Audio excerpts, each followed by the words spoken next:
yourself to create an extension of yourself. For example, if you want to create a business, you have to destroy your time, attention, and energy in order to create the effect of the business. All creation demands some sort of sacrifice or destruction. This falls under the law of polarity in the universe. It's the same with your sexual fluids. Your sexual fluids, especially as a man, contains minerals, all the minerals in your body. It contains your vitality. It contains your DNA. It contains the blueprint of you, and it can create a whole new human being. You are literally playing with the power of creation if you are releasing your sexual fluids too much. Sexual fluids also extend beyond the physical plane. They contain astral forces because all physical creation is a mental creation. We live in a mental universe. Everything begins as a thought in the mind, then the thought takes the form and the body of imagination, which is an astral force. Imagination turns into etheric emotional energy. Then the etheric emotional energy turns into the physical action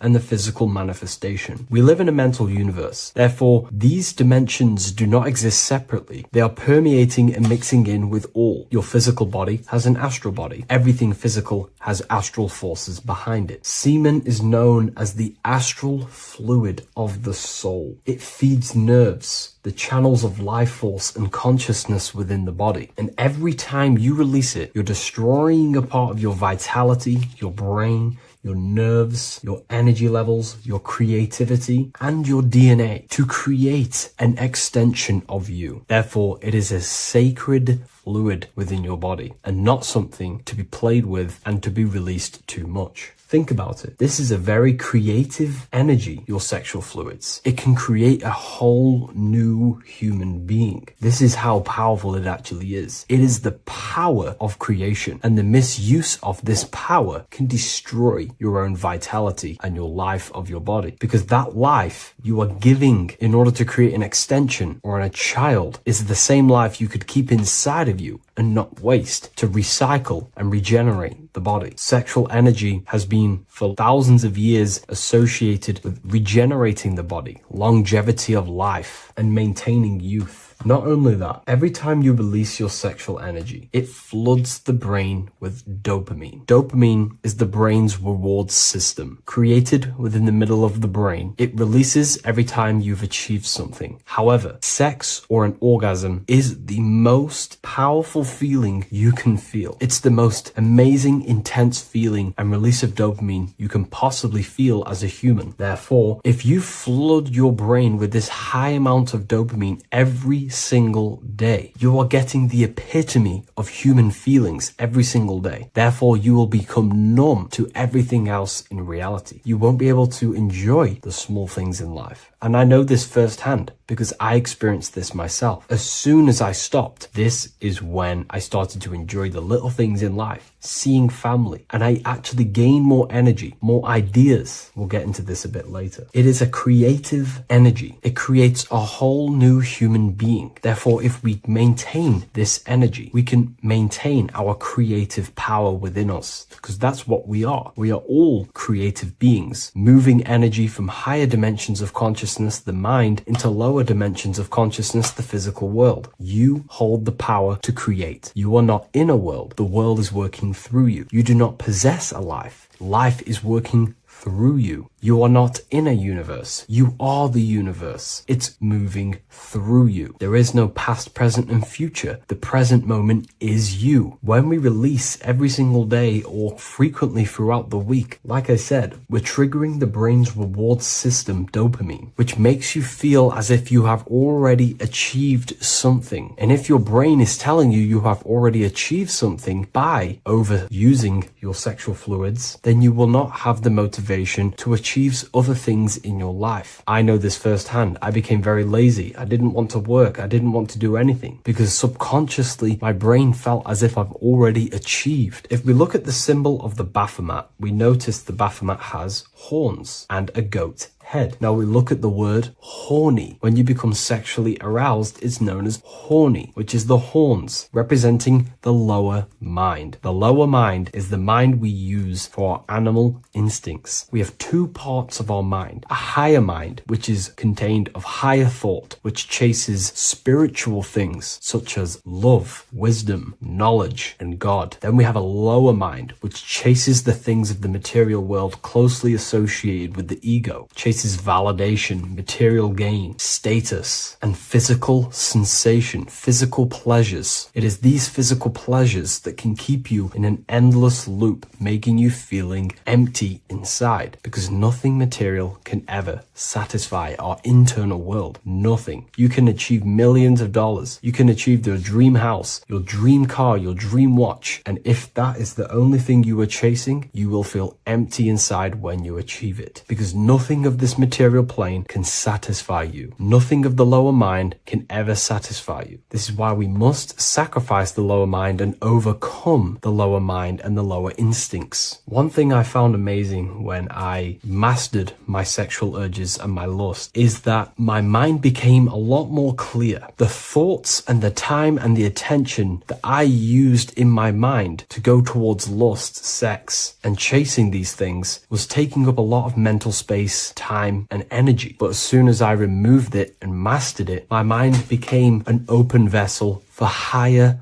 thoughts to be received from the higher mind. The mind is like a radio antenna. Whatever we attune it with, that's what we receive. If we're constantly thinking about lust and low-level pleasures, we're going to just receive low-level thoughts. But once we remove all of the lower mind and we conquer our physical body and physical urges, our mind becomes an open channel for divine thoughts and spiritual thoughts. This is what most people call today as downloads. You receive wisdom from your higher self. Not only do you receive more wisdom, you just receive more power to create. The male and the female come together to create a child. That's how you were created. Now, the law of correspondence teaches as above, so below. It refers to everything in the universe. Therefore, in order for you to create a reality, to give birth to something, you have to bring together the masculine and the feminine. Your masculine forces are willpower and actions. Your feminine forces are emotions and imagination. When you combine the willpower, action, emotions, and imagination and combine them together, you can give birth to reality. But it's important to only give birth to things that are spiritual, that are good,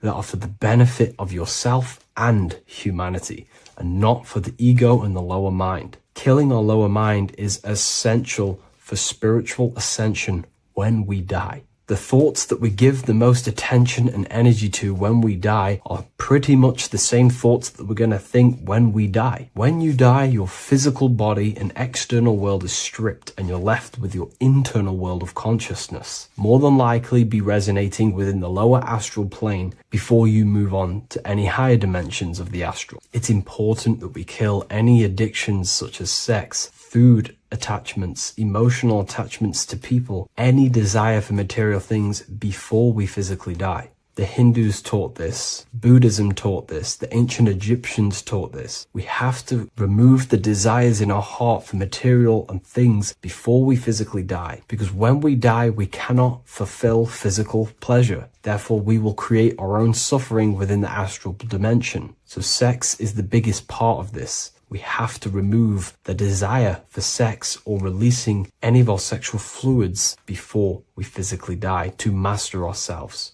And not only that, it's going to benefit the way you feel, the way you think, the way you act towards people once you have mastered this. Porn psychologically damages you. You are quite literally the person in the corner of a room watching two other people give pleasure to each other. Psychologically, that is not good. And what happens in darkness is always revealed in light. What you do in your alone times will show in your confidence, in your eye contact, in your presence, in your aura, your energy. You cannot hide things that you do in the dark. because they always reveal themselves in a subconscious way, whether physically or through an energetic spiritual way. Sex can be known as sacred energy exchange. You are exchanging energy, bioelectrical energy. It's a scientific fact that when you hold hands with another person, your brain waves of each individual become synced, your emotions sync, and you exchange electromagnetic energy because you are an electromagnetic being. But when you have sex with someone, you are literally exchanging emotional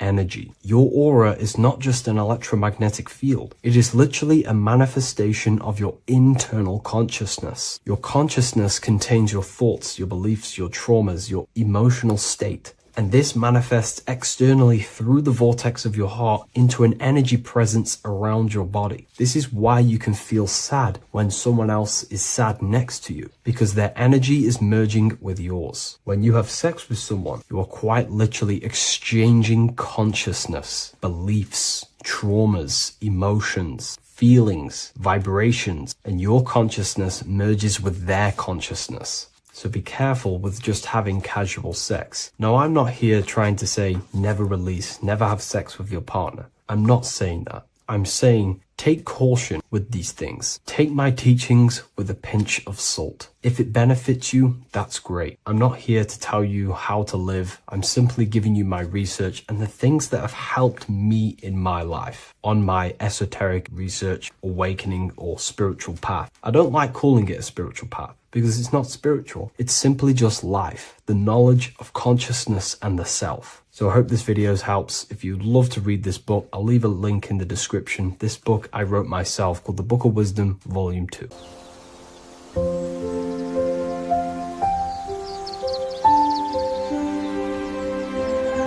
bookofwisdom.com. Visit today.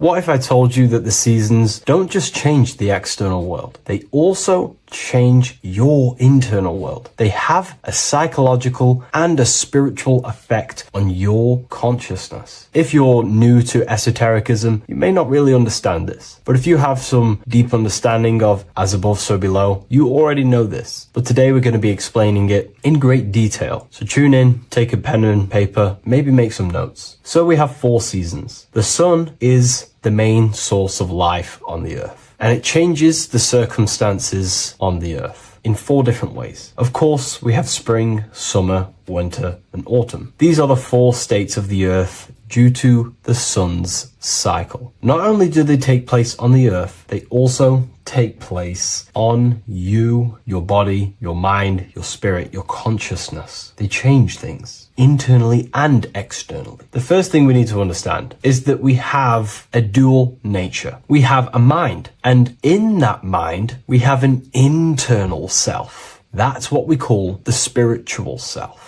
It is the individual that exists within their own mind, within their own consciousness. It is the self that imagines, thinks, feels. That's the spiritual self. And internally, that self is the true self. When it's detached from the false identifications, of course, such as the ego. But the true self dwells within the mind, and that's the immortal self. That's the self that will never die, never perish, that will always be there and it always has been there. The internal self. But on the other side of the mind, the outside of the mind, we have this, what we call our physical human body. This is our external physical body. So outside of us is a physical reality, but inside of us is a spiritual non-physical reality. Inside of us cannot be measured. Outside of us can be measured. So we have an internal world and an external world. I think this is the reason why the word individual has the word dual at the end. Dual meaning opposing or two. We have a dual nature. Inner world, in the mind, and a self out the mind. And the mind acts as some sort of doorway. It is a doorway into ourself. So in esotericism, this is what it's all about. It's about we work with the internal world. We try and figure out who we are from the inside out, not who we are outside of us. Because we realize that the external world is nothing but a crystallization of what's happening inside of us. Our lives are a result of every single thought that we thought in the past. So let's not get off track here. Let's carry on. As I was discussing expressing the seasons. We have an internal world in the mind and a self outside the mind.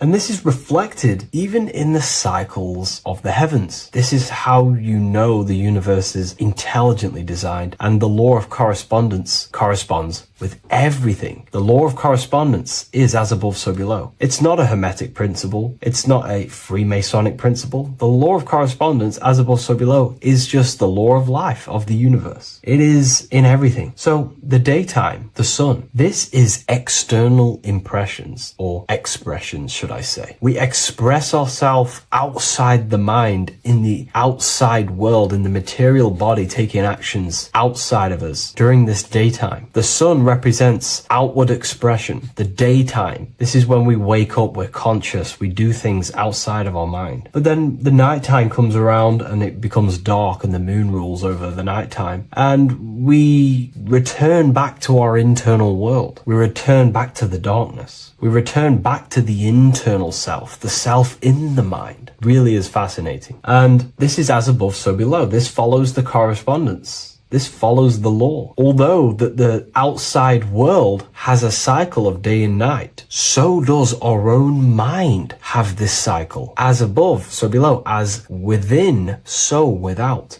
What's happening outside of us is also happening inside of us. The mind is also going in a cycle. Because in the daytime, the mind wakes up and we express things externally. But when the sun goes away and the electromagnetic rays of the sun are not very strong, our brainwave decreases, our body activity decreases. It slows down and we return to the internal self. The body switches off and we return to the internal self in the mind. We enter in the doorway of the mind and return to the internal, the spiritual self. And when the body is less active, this is when we are more connected to the internal world, our spiritual true self. So as above, so below corresponds with the day and night, the sun and the moon. The moon represents our internal world, the world inside our mind, the self inside the mind. And the sun represents the external self in the external world. So not only are these cycles happening in nature, the darkness outside of us when the sun goes away is the same darkness that we go within ourselves when we go to sleep. It's the same cycle. Our bodies are in the cycle of the external world also, as above, so below. But then we can even take this even further. This fractals down even further. If we look at the cycle of the yearly cycle of the sun, which is what we call the 12 zodiac signs, we notice that these 4 seasons also take place in every single cycle of the day. So a yearly cycle can be seen as a big version of a daily cycle, or a daily cycle can be seen as a smaller version of a yearly cycle. For example, if we look at Aries, which is spring, this is when the sun springs everything back to life in the spring. This is when the crops start to spring up and start to grow again. But we could see that at 6 a.m. in the morning, when the sun rises and just cracks over the horizon and starts to bring light into our day. Aries is associated with the morning time also as spring. Morning time is a smaller version of spring. Then we look at the summertime. The summertime is midday, when the sun is at the top of the middle of the sky. This is when the sun is most powerful, most radiant in our day. This could be seen as the summertime. Then when the sun starts to set, this is associated with autumn. Autumn time is the sunset. Then the winter time is associated with the nighttime, the midnight, when everything's very dark. So a daily cycle is basically a smaller version of a yearly cycle. And just how I explained how the cycle of the sun outside of us also happens inside of us with our consciousness falling asleep when the sun goes away, is also happening to us on a yearly cycle also. So the daytime is associated with the summer and the nighttime is associated with the winter. The winter is like the inhale. The summer is like the exhale. It's the breath of the universe, just like how we breathe in and out of our lungs. Everything takes this rhythm and polarity, okay? So winter is associated with the self and the world inside of ourselves, inside of our mind, the spiritual self, the internal. Because the winter is when the sun's rays, electromagnetic rays, are not very powerful. And this decreases brainwave activity, making us more connected to our internal world, inside the mind. But the summer's the complete opposite. The summer is when the sun is very, very powerful.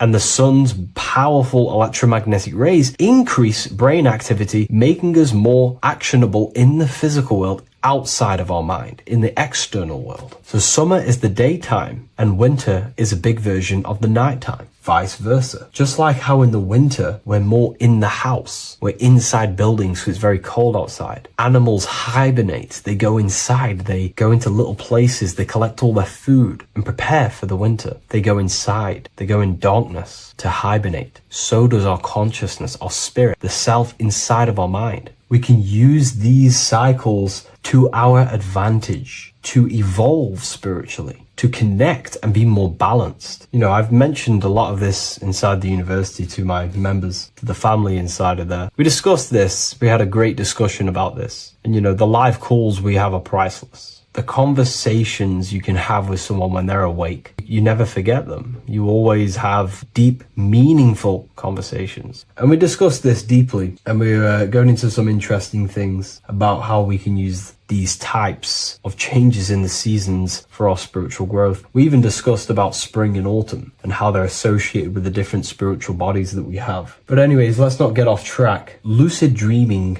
dreaming itself, and astral projections, I find are more easily accessible during the winter and the night times. Like I said, because the brain activity is decreased due to the sun being not powerful, we are more reconnected with the self inside the mind, the spiritual self, the immortal self. Wintertime is a great time to work on yourself, to start to gaining discipline, to meditating, to really working on the subconscious. Because spiritual work is harder than any physical labor. You really got to dig deep within yourself and be honest and true with yourselves. I think this is the reason why, you know, a lot of people convert to spirituality from religion. They come into spirituality and then they go back to religion because they realize spirituality is it's difficult. You have to be honest with yourself. You have to really face the traumas, the negative aspects of yourself, the dark side of yourself, and bring it to light and transform it. And that sort of work is a lot more difficult to do than any physical labor. So the winter time is the time that we go inside ourselves. We reflect a lot more. We need to work on ourselves, on our mind, on our negative habits, on our dark traits, on our things that we have been pushing away and not controlling. The winter time is that time we can really start to connect with the internal self, work on our imagination,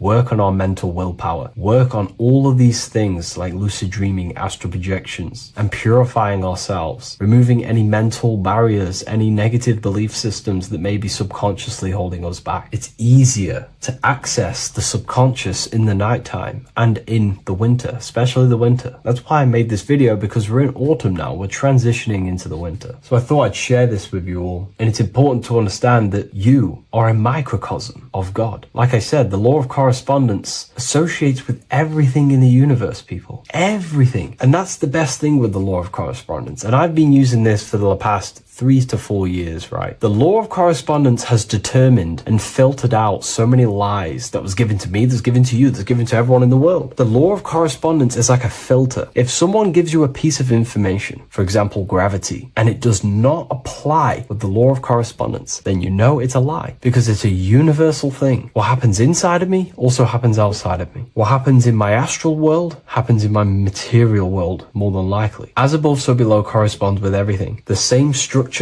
in my veins, in my nervous system, is the same structure in the trees, in galaxies, in everything. As above, so below, the universe is a fractal universe. Therefore, the point that I was getting at is that you are a microcosm of God. The same mind that God manifested things through thinking. He thought the stars, the earth, nature, the human body, designed everything with the God mind. He thought everything into existence. And that mind then powers that God used to manifest everything into physical existence through the power of thought is the same mind that you possess, but on a smaller scale. God manifested the macrocosm through thought, as the universe is a mental universe. Everything you see around you was thought, then manifested into physical reality. God manifested the macrocosm, the world, through thought, and that same force of thought you use to create the microcosm, to create your own world. You think your life into reality, your world into reality. Your body is a microcosm, a miniature universe. Every thought you think commands 50 trillion cells in your body, and your cells religiously execute on every command that you give it. You're in charge of 50 trillion cells. You're literally commanding a whole civilization inside your body.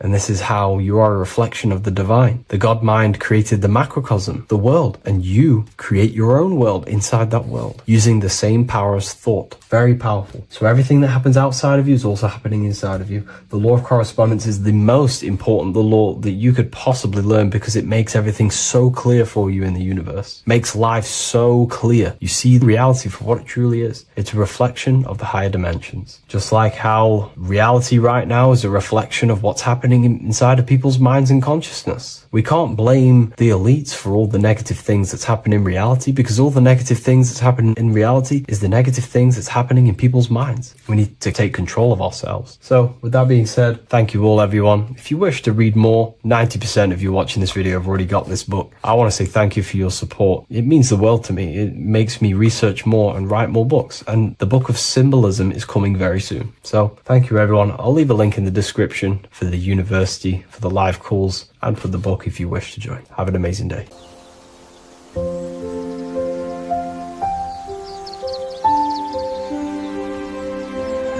bookofwisdom.com. Visit today.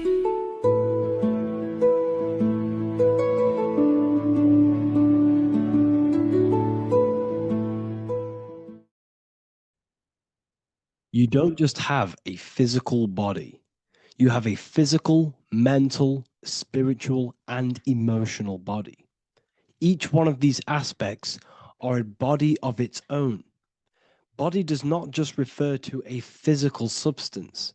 You have a mental body for thinking, an emotional body for your emotions, a spiritual body for your energy in your astral form, and a physical body to encapsulate all of these.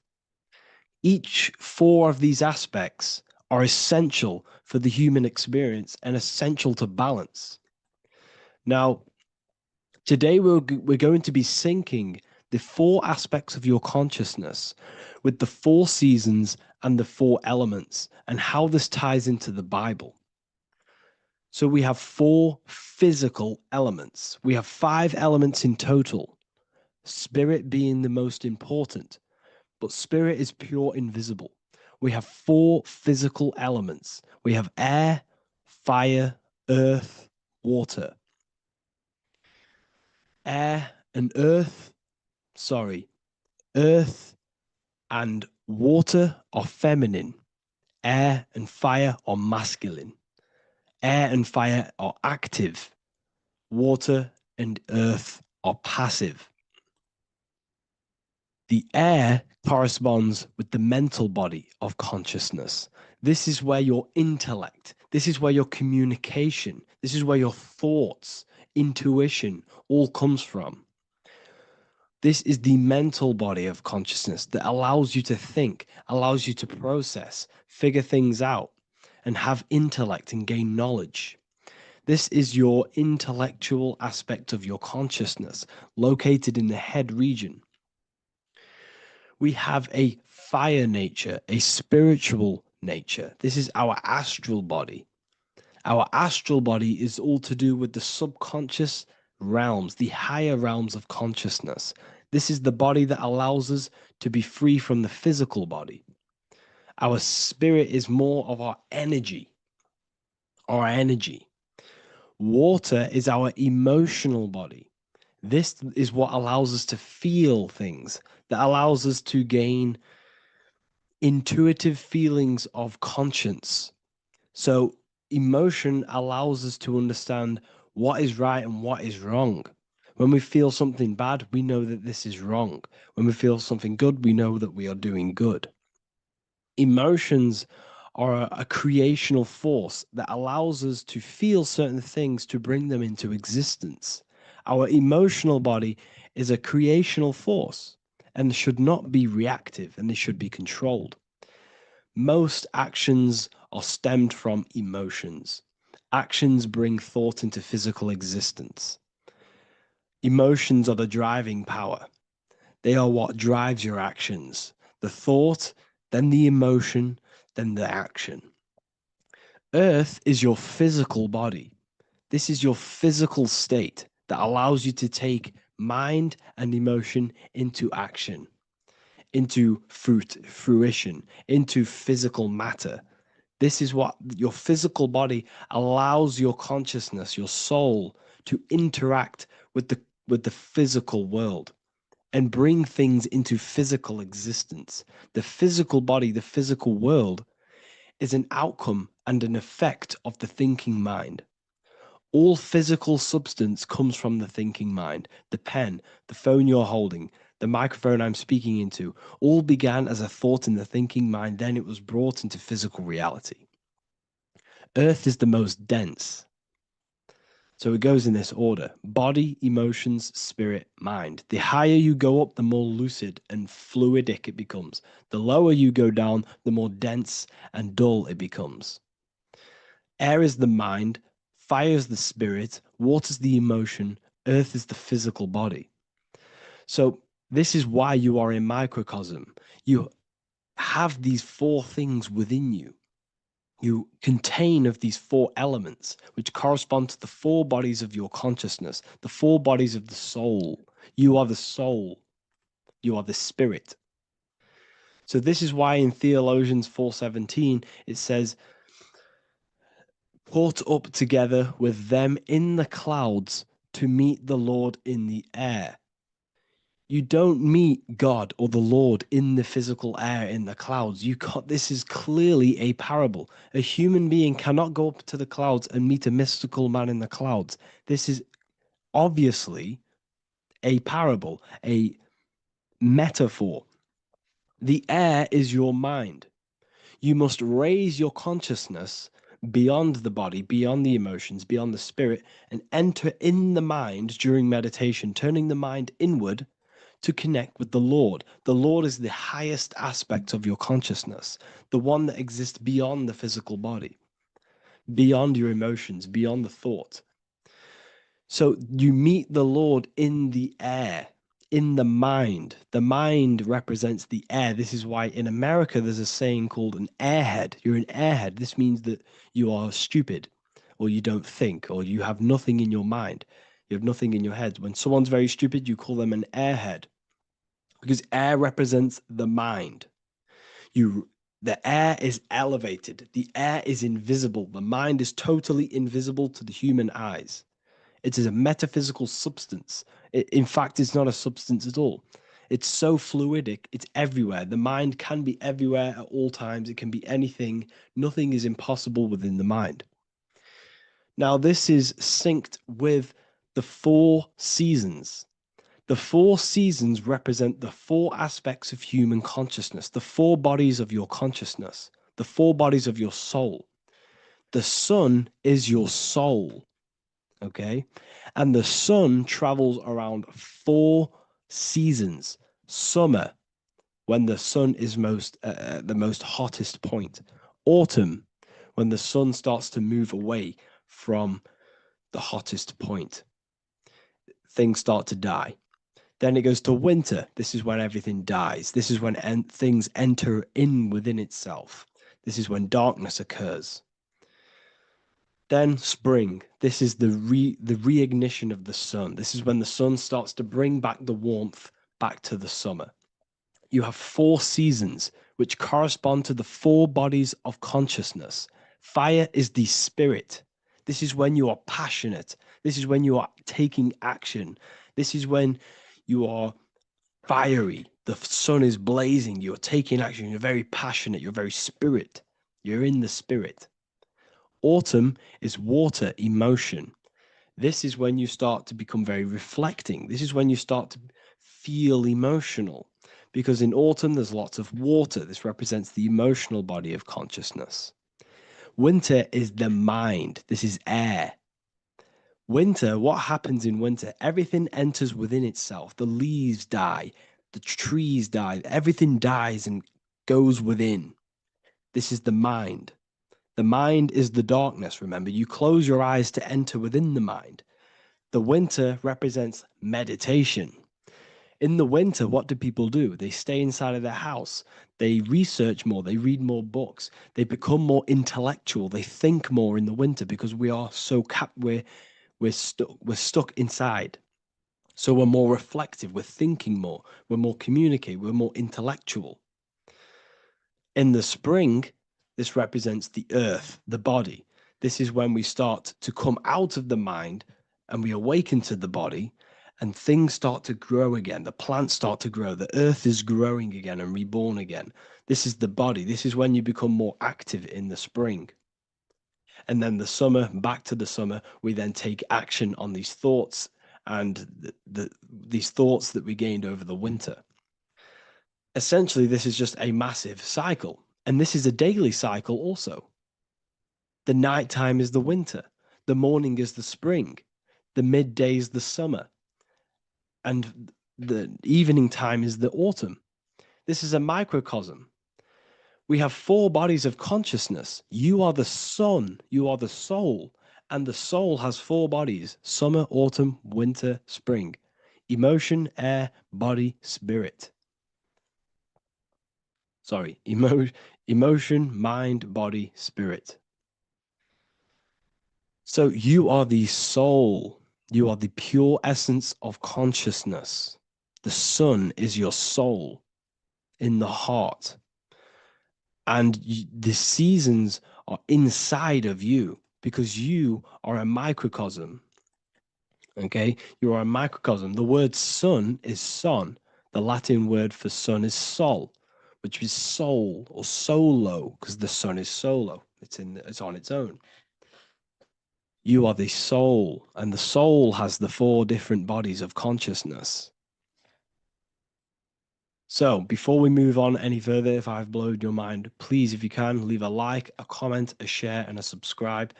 Let me know what videos you want me to make in the future. Please drop a like. It definitely will help me. You are a microcosm of the macrocosm. Man is a miniature universe that goes through its own cycles.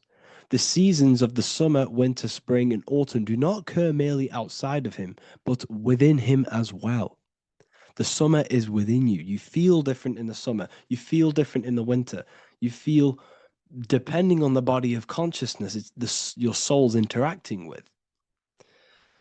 So the sun in the sky is your soul inside, and the sun goes through these cycles, which is affecting your bodies of consciousness, because the cycles represent your bodies of consciousness. Now, this ties in with the Bible. This is why we have 4 gospels. This is why Matthew, Mark, Luke, and John are always seen with the 4 different zodiac sign animals or symbols. So you always see each one of the Gospels. If you just type in on Google Matthew, Mark, Luke, and John, type in ancient pictures, paintings, or pictures of them, and you will find these 4 zodiac signs are always standing with each one. Taurus, the bull; Leo, the lion; Scorpio, the eagle.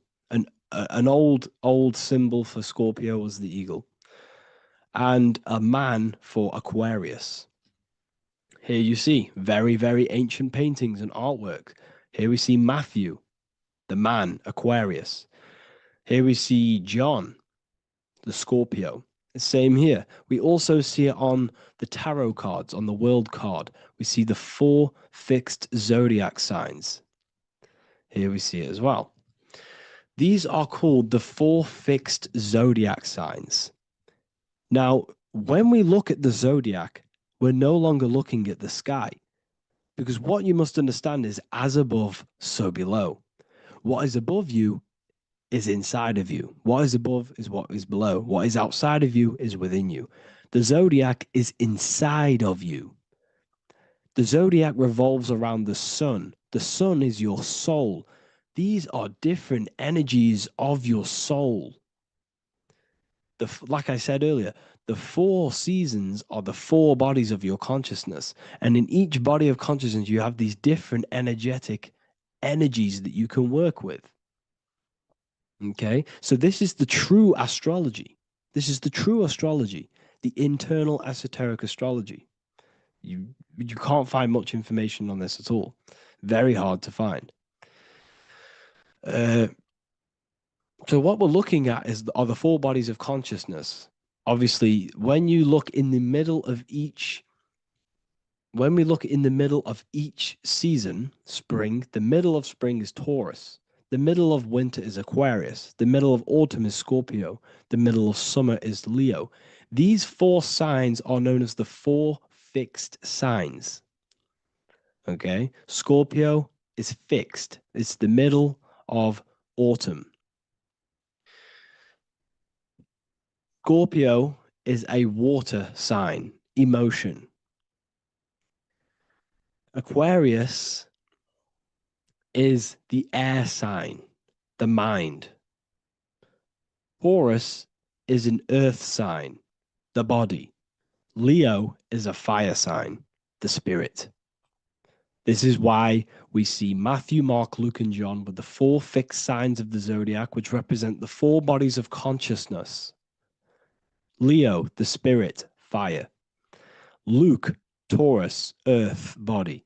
Matthew, Aquarius, air, mind. John, Scorpio, water, emotion. Each gospel is depicting Jesus and showing Jesus in each gospel. Each one of these gospels is showing and depicting Jesus according to the different body of consciousness. In John, this is when Jesus starts to turn water into wine. Water is emotion. Wine is transmuted emotion. This is when he does miracles with his emotions, water into wine. Aquarius, which is Matthew, air, the mind.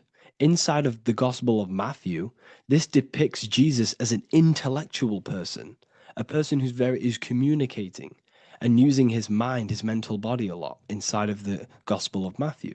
Go and read it, and you will see this.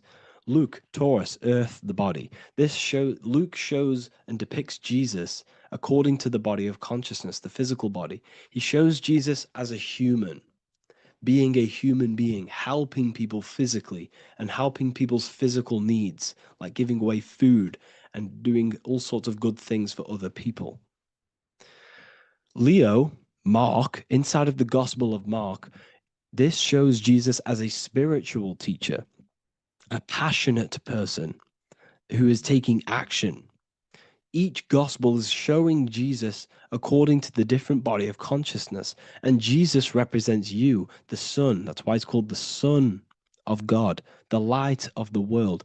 Jesus represents your soul, and your soul has these 4 gospels, the 4 bodies of consciousness, the 4 fixed signs, the four elements, and the 4 seasons. These things all correspond to your consciousness. So this is Leonardo da Vinci showing you the exact same thing. Jesus is the I am, the Son, the soul, in the middle, on his own. Luke, spring, earth, body. There are 3 people in each group. There are 4 groups, and there are 3 people in each group. 1, 2, 3. 1, 2, 3, 1, 2, 3, 1, 2, 3. Fall, winter, summer, spring. These are according to the 4 bodies of consciousness. Here we see Aries, which rules the head region. He's on the head of the table. Gemini, he's holding up the 2 hands because Gemini rules the 2 hands, the 2 arms. Gemini is the 2 twins, which is the 2 arms and 2 hands, and the 2 lungs. Here we see the beginning of summer, which is Cancer. You see the big knife here. Cancer, him here, this gray-haired guy, holding a knife for the crab. Cancer, they pinch. You have a knife, symbolizing the crab. Leo, the middle of summer, showing dominance. The sun is very dominant. He's got his elbow on the table, showing dominance. Virgo has no Adam's apple. Cancer here is pointing at this woman's neck, saying there's no Adam's apple. This is Virgo, the virgin, the only woman. Jesus, the sun. This is Libra, the balancing. He's holding his arms out, balanced, showing the balancing of the sun, because when the sun enters Libra, the sun is balanced between winter and summer. So it's balanced. This is all astrology, but this is internal. Okay? This is Ezekiel's vision. Ezekiel had a vision in the Bible, and he saw the face of a man, the face of a lion, the face of an ox, and the face of an eagle. the eagle is Scorpio, the ox is Taurus, the lion is Leo, and the man is Aquarius. He saw the throne of God and he saw the different bodies of consciousness. This is all symbolic for the different bodies of your soul. So when we look at the zodiac, we are actually looking at a map and the energies of our soul and the energies of our bodies and the energies of our consciousness. This is what we are looking at. Each zodiac is an aspect of our consciousness and an energy that we can work with and that we must purify. Balance and purification is essential. Imagine playing a brand new video game. Let's say a brand new video game came out and you had to play it. What happens when you play that game? You don't know the controls. You cause chaos in that game. You can't really run properly. You can't do anything properly. You're getting destroyed by other people who are playing that game. It's the same with your physical body. When you are born, you must learn how to play the game. You must learn how to balance the mind, learn how to balance the spirit, the emotions, and the physical body. We must balance and purify each body of our consciousness. We must look after our physical body with our physical health by eating physical, electrical food like fruits and veg.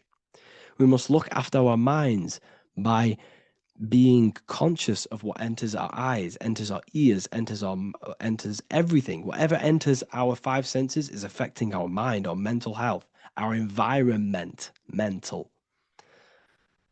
We need to look after our thoughts, control our thoughts by purifying our thoughts, only positive thoughts. Then we must purify our emotions, feeling only gratitude and love and not feeling these negative, dull emotions. Then we must look after our spiritual body through meditation and looking after our spirit. But remember, when we look after our mind, it all begins in the mind. Each body of consciousness is interlocked with the other. If you have an unhealthy body, you have an unhealthy mind, spirit, and emotions. If you have an unhealthy mind, you have an unhealthy body, spirit, and emotions. If you have an unhealthy emotions, you have an unhealthy spirit, mind, and physical body. They're all interlocked. You must balance each one of them. Look after your physical body, look after your thoughts, look after your emotions, look after your spirit. But remember, the mind is the most powerful one. It's mind over matter. Once we look after the mind, because once we start to control our minds and control every thought we think, this will then turn into discipline in our physical body. Because once we learn how to discipline the mind, we learn how to discipline what we eat, we learn how to discipline what we feel, we learn how to discipline our spirit. This is all interlocked, but work on the mind first. Work on the mind first. All of this knowledge is inside of the brand new Book of Wisdom, Volume 2. This is a revolution of human consciousness. If you've read it, please leave a review down below. If you've read Volume 1, leave a review down below. This is the next revolution. I don't see this information anywhere. This is the next revolution of human consciousness. And of course, if you are serious about this and you truly want to gain enlightenment and join an amazing community where you can connect with me on live calls, lectures, the Manifestation Mastery course, you can gain access to my library with over 45 PDFs plus my books. And if you do join the university, you can order a Volume 2 free of charge. All you have to do is to pay for shipping. If you truly take your knowledge serious and you want to take advantage of life, join the university. This is where truth seekers belong. Just want to say thank you all. Please leave a comment. Please leave a like. It's going to help me a lot spread this knowledge to the world. And yeah, share this with a friend and subscribe. Thank you all.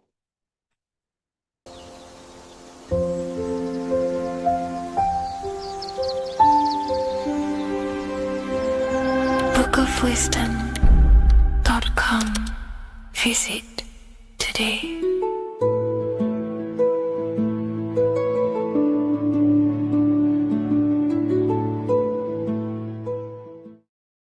What's good, people? We're back with another video. This is going to just be a quick video. Manifestation, magic, bending reality. So let's jump straight into this. So you have a conscious and a subconscious part of your mind. The conscious is what you're conscious of, what you're actually doing, where you can choose or not. However, the subconscious is the part of your brain which is automatic. So all of the systems in your body, like the digestive system, your heartbeat, these are automatically being ran, and you do not have to tell these systems to do anything. You do not have to consciously tell your heart to beat. It's automatically doing it, and this is what the subconscious mind is controlling. It's like the dark aspect of your brain or your mind. It is the way bigger aspect of your mind. Okay, it controls all the systems in your body. Okay, and this is where all of your programs are. So when you're in it from your childhood, what you've learned in school, all of these things are being kept in your subconscious, maybe traumas and stuff like that. So the subconscious is the female aspect, and the conscious is the male aspect, because the male is all about action and doing, and the female is more about creation, creativity, intuition. So you have a right and a left hemisphere of your brain, and these are obviously male and female. The right side of your brain is your female. It's to do with creativity, imagination, intuition, insight. Okay. And this is one of the most important sides of the brain. This side of the brain is the most attacked by the elites, whatever you want to call them. This side is the most one of the most important because obviously your intuition is a massive part of reality. And if you don't have intuition, then you lose track of the things around you. You can't consciously feel if things are wrong or right. They don't want you to have intuition or creativity or imagination. They want you in the left side of your brain, which is just reasoning, logic, and basic things. So they just want you to tell you what you want, tell you what to learn, and then that's it. They don't want you thinking for yourself, which is the right side of the brain. So whatever the conscious side of your mind impresses the subconscious side of your mind. So if you do affirmations, for example, if you consciously do affirmations every day, you're reprogramming your subconscious mind. You're impressing a vibration and a word into your subconscious mind, and therefore it will reprogram it. So the male and female aspect are symbolized by the Star of David as well. The male being the upside triangle, the female being the downside, connected all in one, because we both have male and female energy. So every thoughts are electric, which is the male aspect. Emotions are magnetic, which is the female. Each thought creates a wave of vibration in all directions. So think of it like a water drop in a pool, but it going out in every single direction. It's not just flat. And these thoughts have a certain frequency, well, has a certain vibration. That vibration has a certain frequency. And this affects your aura. Every thought, every emotion directly impacts your aura and the strength of your aura. So if you're angry all the time, your aura in the astral plane will look red. However, if you're happy, it'll be more like blue and green. So it's very important. Your electromagnetic field is created out of your emotions and thoughts, and that affects reality because you're 60% water, and frequency and vibration create certain patterns and has a certain effect on water. We'll get into that after this slide. So each thought that people are thinking around you, you are actually subconsciously picking up these thoughts because it's emitting this vibration in all directions. So this is why you can pick up thoughts of other people on the odd occasion. However, when you're more in tune with your intuition, your right side of your brain, you can start to pick up on vibrations, thoughts, and other people's auras. You can pick up on the energy once your third eye is open. and you know whether you should be in that environment or not. This is what we call an atmosphere when we go into a room and you can feel the tension if someone's been arguing, for example. This is the atmosphere, this is the vibrations, these are people's auras emitting these certain frequencies and vibrations. Okay. So our aura is contained of multiple layers. Obviously, we have the physical body. This is the electromagnetic layer. However, you have the different planes of existence, the spirit, mental, astral, etheric, and then physical. The physical is the lowest plane of existence. And the physical plane is a product of all of the planes above. So the mental impresses on the astral impresses into the etheric, and then the etheric creates the physical object. So the mind is the root cause of reality. The mind is the cause of everything. Your consciousness is pure cause. There's no effect. Everything you see in this reality is the effect. Everything that you experience is the effect because the root cause was the mind. The decisions you made you experience that certain experience.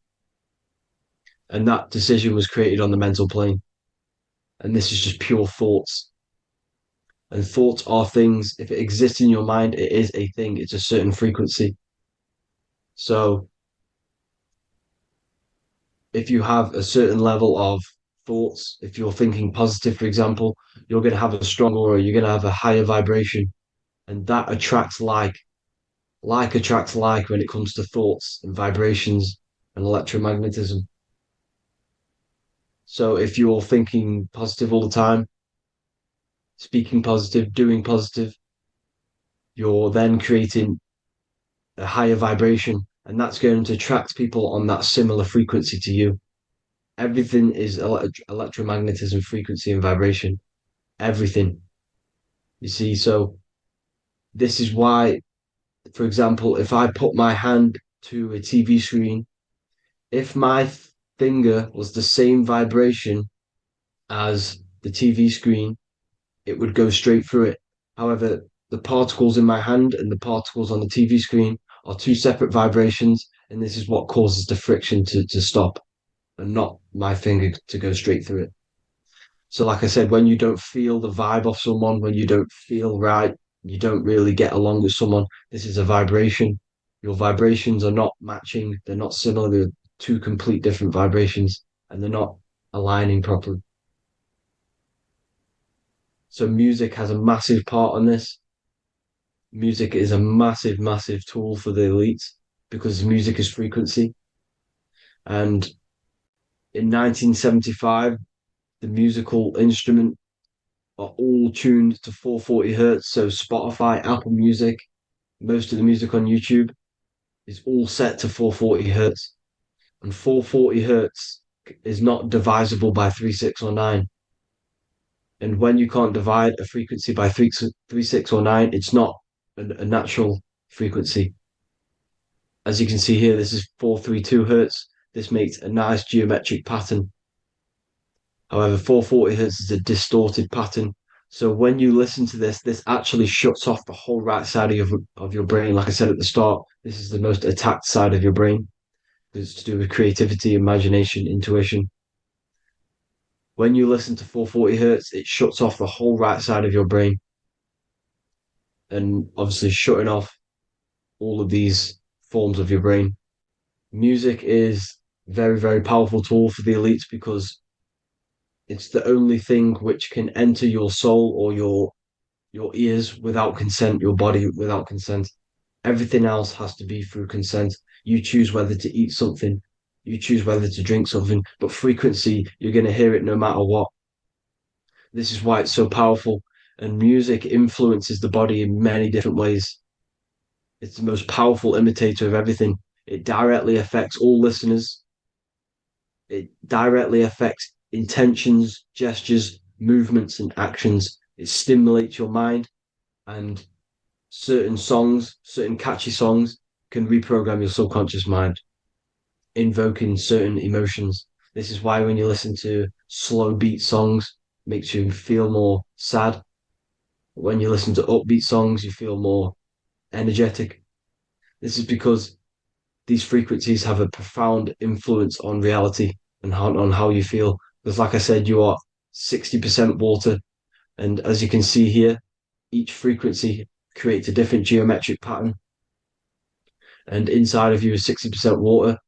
So, like I said, 440 hertz is going to make a distorted pattern in your water. And this is going to have a profound effect on your emotions and your reality. So, like I said, health is not just the body. It's you are made of body, mind, and spirit. You need to look after what you put in your body. You need to look after your spirit and look after your mind. It's very important to keep all these in balance because once one of these are unbalanced, it affects the other two. So if you're eating wrong, it's going to affect your spirit and mind. If you're thinking wrong, it's going to affect your body and spirit. These are all interlocked. Uh, you have to look after them all. So it's very important you understand music. Stop listening to low vibrational music. To be honest, you want to listen to music without any sort of speaking inside of it. You just want pure uh, frequencies, which are the solfeggio scale, like one of these, for example, 432, 528 hertz. These are all good frequencies. It's called the solfeggio scale. And these frequencies make you more in tune with nature. 528 hertz is what the earth vibrates at. So it's very important. And the Rockefellers are the one who changed this to 440 hertz. The Rockefellers, one of the elite families. So if you want to manipulate reality, it's very important to have your chakras aligned and having a high vibration because the higher your vibration, the more powerful your words and your intentions are on reality. So the lower your vibration, the harder it is to affect reality because you're on a lower state of consciousness. Like I said, you have the mental, astral, etheric, and physical. Everything is a product of the one above. As above, so below. This is what Hermes Trismegistus was saying in the Egyptian days. This is where it comes from. As above, so below. If you affect above, it directly affects below. So, like I said, meditation helps on this, helps align your chakras. Think positive, feel positive. Like I said, your feelings are magnetic, your thoughts are electric. So once you combine these two together, you're then creating an electromagnetic frequency, and that will have profound effect on reality. So the law of cause and effect. Every law, so the law of cause and effect. Every effect has the root cause. Like I said, your mind is the root cause of everything. Every decision you make is having a different effect on reality. Everything happens for a reason due to the root cause, which is your mind. You choose everything that happens in your life. Okay. So it's very important you understand this and you constantly make the right decisions, the good decisions to have good effects on your reality. You have to be very conscious of this law because nothing escapes this law. This is the law of all consciousness. So think about it. Imagine a massive ball of consciousness. However, off this ball are different sparks, and each one of these sparks are in each and everyone's body.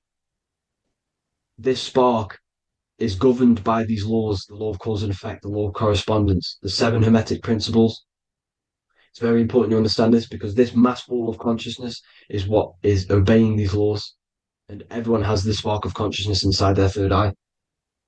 And like I said, everyone is the same consciousness. This is why if you do bad unto someone else, that will directly affect your reality. So if you hurt someone, it's going to come back to you in one way or another because you are that same consciousness. This is like a mirror reality.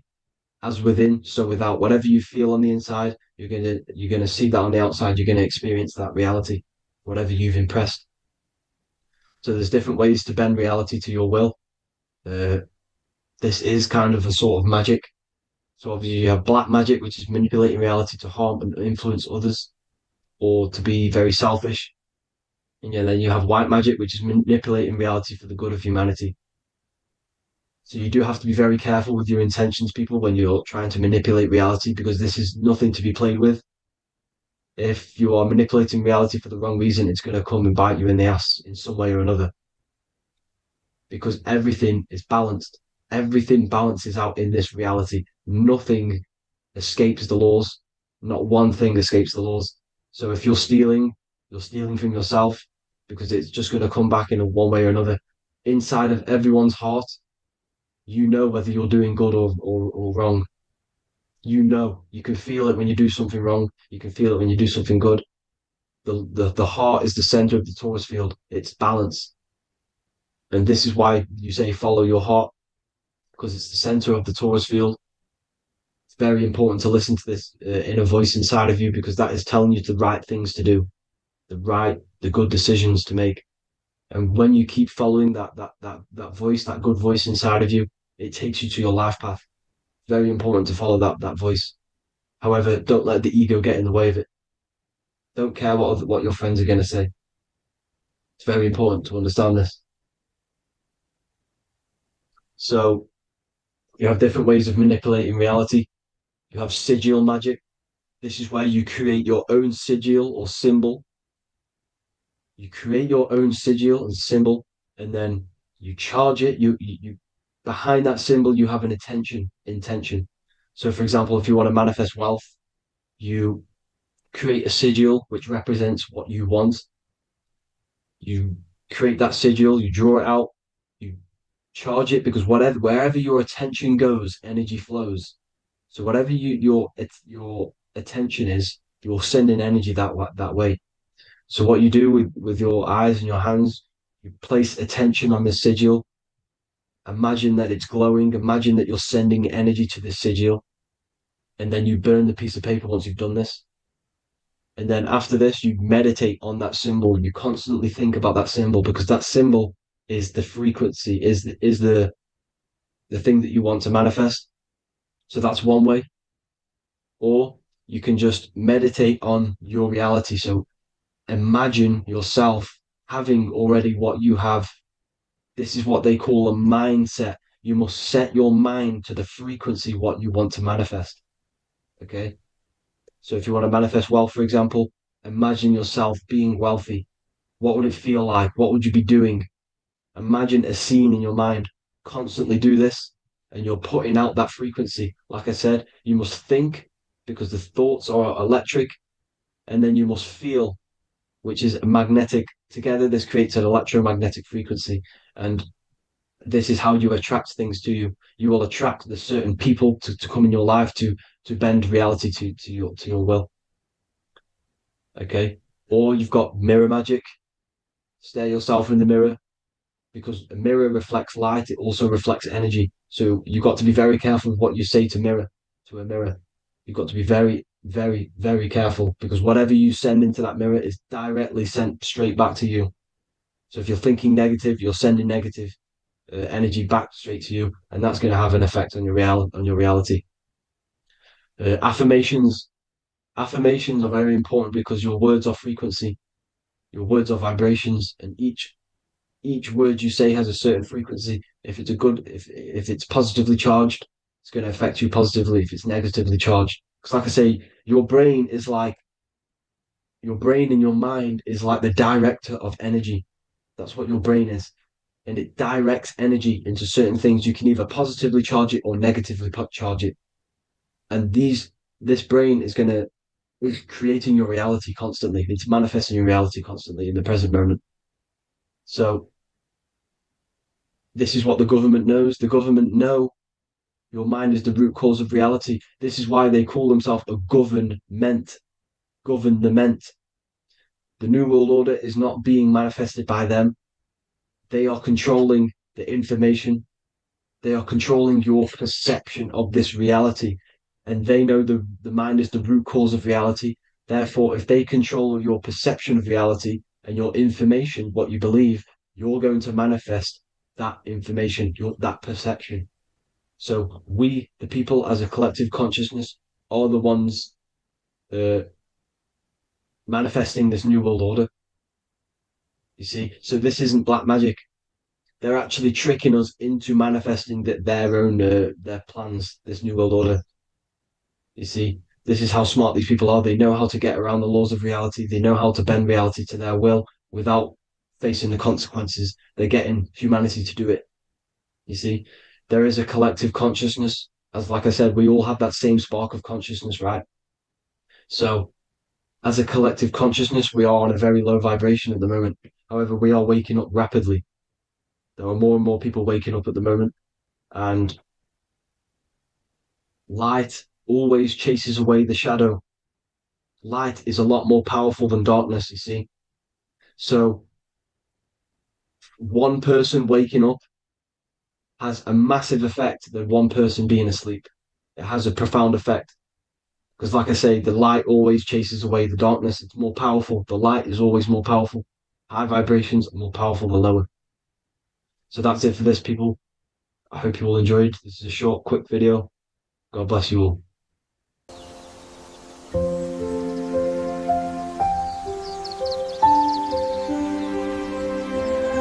bookofwisdom.com. Visit today.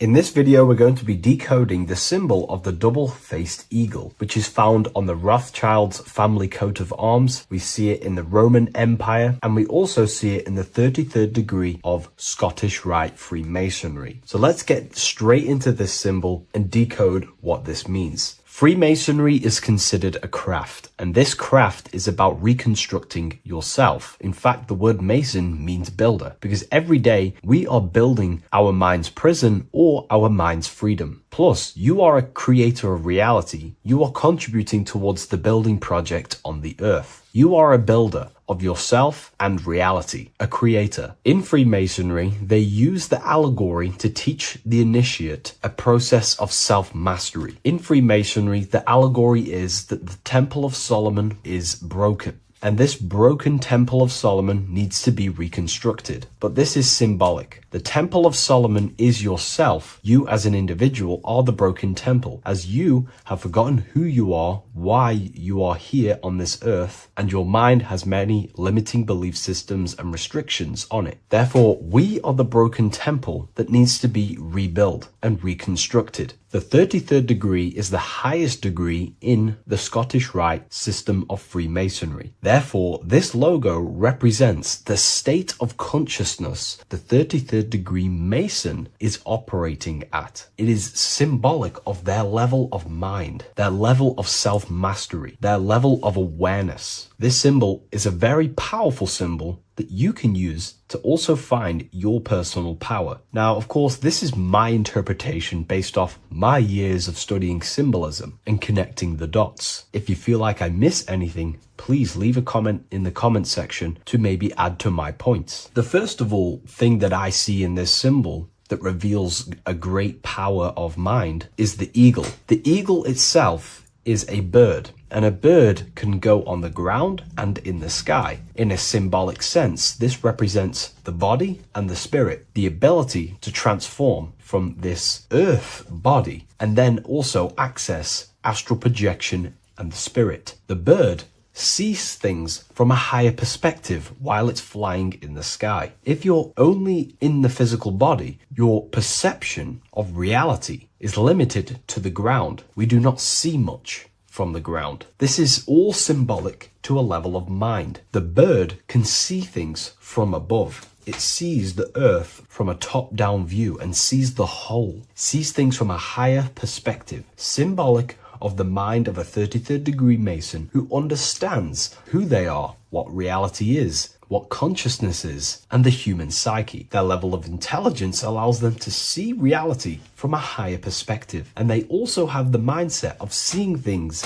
as a whole, which is a great truth. We are all part of a greater whole, the unfolding of creation that is taking place in the present moment. We are all unfolding creation as a collective consciousness, and we are part of a greater whole building project. So this bird, or the eagle, is symbolic of seeing things from a higher perspective and possessing a higher consciousness. The double-faced eagle, one eagle looking left, one eagle looking right. This is symbolic of the past and the future, mastering time. The way an individual masters time and masters the power over time and gains their power over it is by using the past and the future. The way we master time is by looking into our past and see what thoughts, emotions, and actions have led us to this very moment in the present moment in our lives. By looking into the past, you can see what thought, emotions, and actions have led you to this very point in your life and see the mistakes in your thought processes,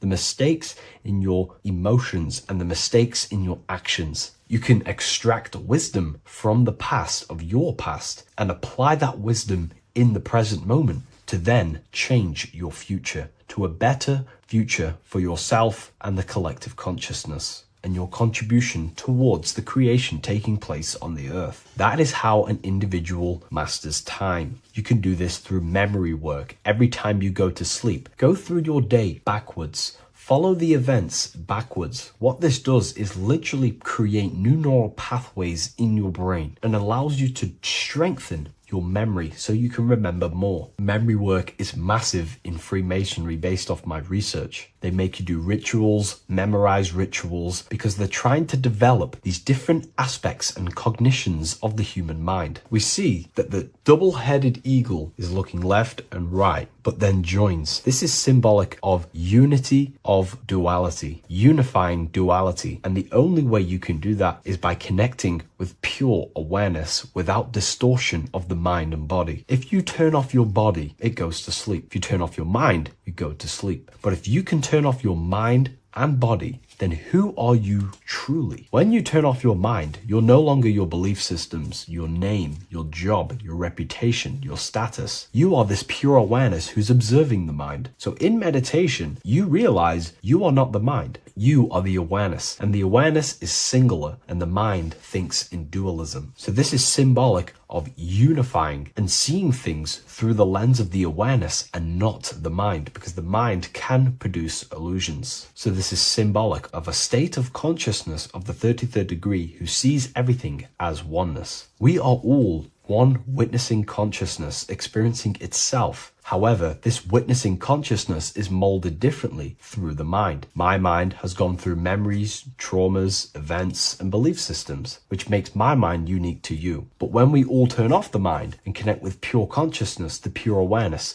then we are all, on the deepest level, actually one. The universe is one. This is symbolic of seeing and perceiving that reality and truly maturing that understanding in your consciousness. We also see that the double-headed eagle is standing on a sword, which is a tool. The tools that you possess in life are aspects of your consciousness. Your thoughts are a tool. Your emotions are a tool. Your actions are a tool. These tools are creating and building your reality, and they're also building your soul, building your consciousness. But we see that the double-headed eagle is standing on top of the sword, the tool. The sword is a powerful tool. So this is symbolic of power on the surface level. But if you go deeper and decode the symbol, it reveals something way more powerful. The sword carves through things. It's also a very murderous tool. If you hold a sword towards someone or something, you hold power over it. It is a symbol of power. And that power that you possess is, in fact, the mind. The mind is the powerhouse of control over reality. The mind is the most radiant force in the universe, as all things respond to the mind. The emotions, the body, and physical reality itself responds to the mind. The mind holds power. Matter is a physical manifestation of mind. The reason why the sword is the mind is because it's associated with the air element. When you swing a sword, you're moving this through the air. And if you've read the Book of Wisdom Volume 2, you understand that each element is corresponding to a different body of consciousness. Air is associated with the mind, the mental body of consciousness. Water is associated with the emotional body of consciousness. Earth is associated with the physical body of consciousness. Fire is associated with the spiritual willpower body of consciousness. Therefore, what we're looking at is the intellect. We're looking at gaining control over the intellect, the mind, thought, banishing all negative thought power from the mind. Think of it like this. You are tapped into a live stream of consciousness, and this live stream is flowing into you in the present moment. Your mind directs this creational force, this flow of consciousness and power. You can use that mind to think about negative things, anxiety, depression, or you can use that power that's flowing into you for the positive only. The universe does not create what you want. It creates what you are. What you put in is what you get out. Your reality is a reflection of your mind. So it's about using this tool for the good. For example, no negativity even has any space in my consciousness. There is no negative thought that pulls me down. And if there is, I banish it instantly and remove it. So this is about gaining power over the mind and using the mind as a tool to carve your reality with the sword. This is your power. This is your sword. Below we see a banner that says Ordo ab Chaos. Most people see this and understand it as order out of chaos. And yes, it is linked to, obviously, molding society, manipulation. However, on an internal understanding of order out of chaos, it's something much more powerful to the individual. Most people see order out of chaos and see the manipulation that takes place on human consciousness, which is very true. The ruling powers create chaos or a problem in society, then they produce an order and a solution to mold society towards their agenda. That's order out of chaos. However, to the individual, this represents something much more powerful that you can take advantage of. Ordo ab chaos, order out of chaos. This is understanding that reality comes from chaos and physical creation is the order of that chaos. The mental plane is chaos. It's just simply pure thoughts, random thoughts. But the physical world is the order out of that chaos, the darkness coming into light. To you, for example, when you first start your journey of self-mastery and spiritual awakening, you are in chaos. My mind was in chaos. My mind had many limiting belief systems. My mind used to think random thoughts unconsciously. I used to take random actions, unknowingly create my reality and produce chaos. That chaos needs to be ordered. So when there is chaos in ourselves, with different aspects of our minds and subconscious, we need to produce an order so that we can gain power over the mind and over our thoughts, emotions, and actions, the three forces you have 100% control over in your reality. If you try and control anything else other than your thoughts, emotions, and actions, then you are breaking natural law. The only things you have been given power over and to control is your thought, emotion, and action, your mind, your heart, and your body. Order out of chaos is about transforming yourself. When you're in a chaotic state, you have to produce order to transform yourself and change your level of consciousness. If you have chaos in your life, you must produce order. And this is how self-transformation occurs through an individual. Order out of chaos.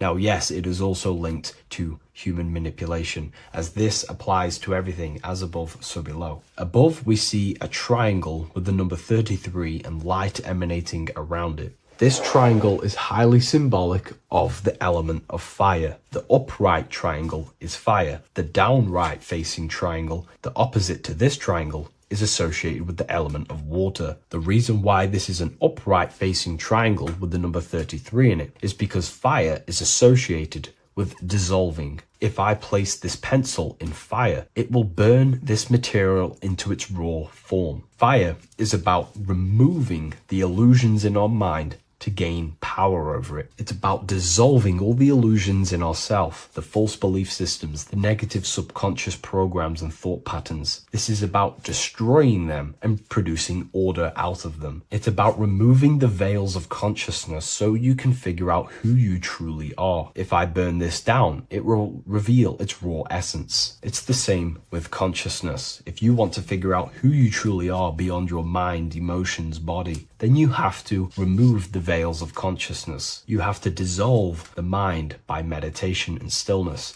You have to dissolve the nervous system by keeping very, very still. And you will connect with pure awareness and can connect with lucid dreams and out-of-body experiences. It's like finding a needle in a haystack. If you want to find a needle in a haystack, you don't go looking through the haystack to find the needle. You burn the haystack and the needle reveals itself. That's how you truly connect with who you truly are. And this is why it's associated with the number 33 also, because the number 33 is the symbol of rebirth. Jesus dies at 33 and ascends to heaven. The human mind is fully developed at the age 33. Ice melts into water at 33 degrees. It's symbolic of transforming states from death to rebirth, rebirthing the self. And this is how you rebirth yourself, by figuring out who you truly are. Because when you actually figure out and have an out-of-body experience, or you figure out who you truly are, you go through a mental rebirth. Everything you thought once was true has been completely burnt away, and now you are reborn into a new mind and a new perception of self and reality. So it's about being reborn again. At the 33rd degree, you are reborn again by the understandings and experiences that you've had with yourself. And the crown is a symbol of mastery. People in position of power wear crowns. It is a symbol of power over something. This whole symbol reveals your own personal power, the level of power that the 33rd degree Mason has over themselves, not over other people, but themselves. But of course, once you gain your personal power, you understand how the mind works. You can use that against people. It's how you use the knowledge that determines whether you are bad or good. Again, if you think I've missed anything, leave a comment in the comment section. Please like, comment, and share if you love this content. I'll see you in the next one. And if you wish to get your hands on this book, I'll leave an Amazon link in the description. Before you call the Baphomet evil, make sure that you watch this video until the end so you gain a full understanding on what the Baphomet truly is. No, I am not a Satanist. I am simply an esoteric and occult researcher. I've been looking into symbolism for a very long time, and I can reassure you that this symbol does not represent the devil, does not represent any negative figure. It's a very deep, occult, esoteric symbol. What we first need to understand about the Baphomet, it is indeed a symbol. Every symbol we see around us is neutral. The pentagram, the Baphomet, is neutral. It depends how you use it, whether it is used in a good or bad way. Everything is neutral. It's your mind's perception that gives it a positive or a negative charge. First of all, let's break down the Baphomet symbol. Let's look very closely at the Baphomet. We have clearly the 4 physical elements corresponding to the Baphomet. Here we clearly have the fire element. The wings represents the air, the flapping in the air. The fish scales, which is the water. And this dome figure representing the earth. The soul is incarnated into 4 bodies. We have a mental body of consciousness, intellect. We have an emotional body of consciousness, which is all to do with intuition and energy. We have a spiritual body of consciousness, our astral body, and a physical body of consciousness for the physical earth. Earth corresponds with your body, air corresponds with your mind, fire corresponds with your spirit, water corresponds with your emotions. So the Baphomet is showing you the 4 elements of the soul, the 4 bodies of the soul that we are incarnated in. Now, let's look at this moon figure. We have the moon. The moon represents the internal world. It represents what we cannot see. The sun represents our conscious mind, what we can see, what we're aware of, the physical world. The moon represents what we are not aware of. It represents our internal world. Remember, we have 2 worlds. You're an individual. You have a dual nature. Individual. You have an internal world. When you close your eyes, you have an internal voice, an internal world of thought and emotion, and an external world of this material body. The moon represents the internal. The moon on top represents the moon controlling the mind, represents the inner world controlling you. Now, this is very symbolic in the occult world. If the inner world is controlling you, then you have no control over reality. This is the devil horns. You know the devil horns? The moon crescent? This represents you are the devil. You're being controlled by your thoughts, by your emotions, by your psyche. Then we have the moon below, which represents control over the inner world. We have control over our thoughts, our emotions, our impulses. So you're either being controlled by thought, and emotions, or you're controlling them and having self-mastery. In alchemy, we always see this symbol of the man or woman on top of the moon, representing emotional control and self-mastery of the internal world. The journey of the occultist is to gain full mastery over their consciousness. They want to be conscious of every single thought that enters their mental field of consciousness. We get over 7,000 thoughts a day. It is possible to achieve a certain level of mastery where you are conscious of every single thought that enters your mind.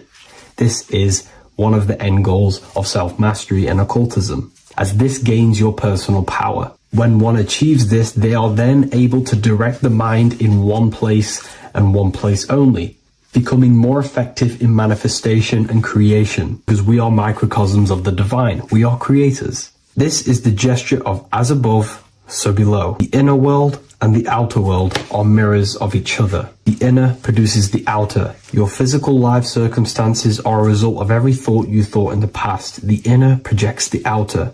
If you want to produce a change in the outside world, you got to produce change in the inner world of consciousness first. As above, so below. As within, so without. This corresponds with absolutely everything in the universe. Now we have the goat head, which represents the animal self, which represents the lower carnal mind. Lower carnal mind, which is earthbound, because a goat is on the ground. It's not a bird, it's on the ground. It represents the lower self, the beastie nature, the one that tells us to hate, to steal, to eat all the time, to consume.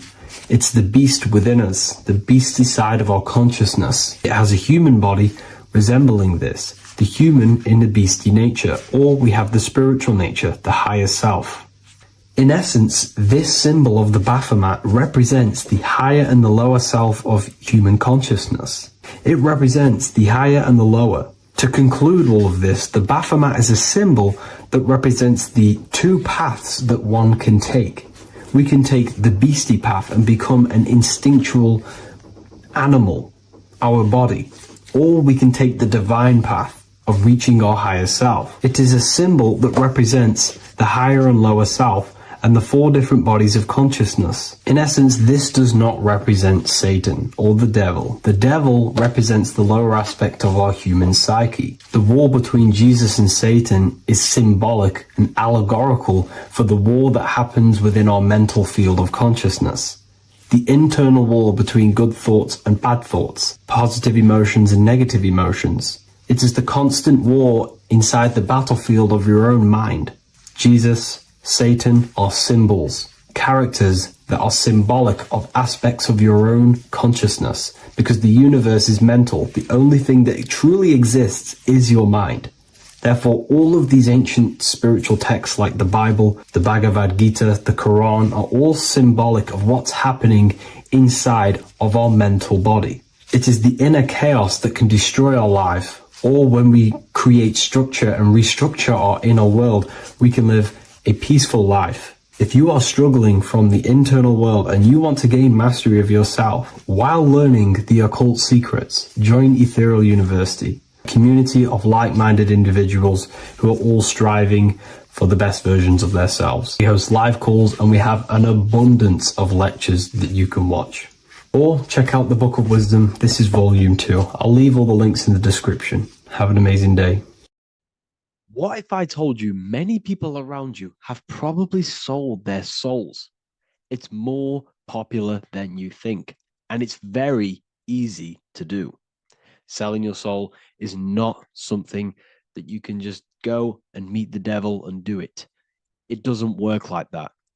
But before I tell you exactly how you can sell your soul and how not to sell your soul, what is the soul? So looking at Jesus, we always see two lights surrounding his head, one surrounding the heart. And as of course, if you've been watching my channel, you know Jesus represents you. He represents the divine essence of the universe made in human form. Each one of us possess a fractal of God's infinite consciousness. We are all God. We are all God experiencing himself in a three-dimensional divided form, separated from his oneness. God wanted to experience himself, so he made this world.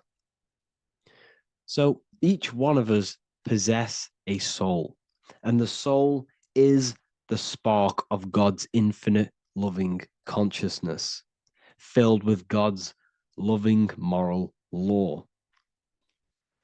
So the reason why Jesus is always have a light above his head and a light on his heart is because this represents the brain and the heart.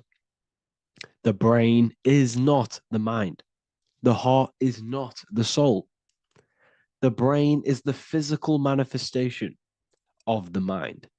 It is the physical mechanical computer for the spiritual mind. The heart is the physical manifestation of the soul. The heart is a brain. In fact, it contains 40,000 specialized cells, which are the exact same cells found in your cranial brain. Yes, your heart is an emotional brain. Your cranial brain is a thought brain. It's a computer. Okay? Everything that exists physically exists non-physically. This is what the ancients called spirit, just means invisible force. The mind, the thoughts are not made of atoms. You can't touch, you can't find tangible thoughts, imaginations. These things exist spiritually in metaphysical counter space. It's the same with your emotions. The emotions are spiritual. They are not physical. You can't touch them. So thoughts are the language of the mind. Emotions are the language of the soul. Sometimes we can become eluded by thought and we can become eluded by emotion. If we are led purely by emotion, we can create illusions in our perception. The same if we rely only on thought. We must balance these two. Okay? So the mind is the creator, the soul is the operator. Every thought we think is being judged by our soul.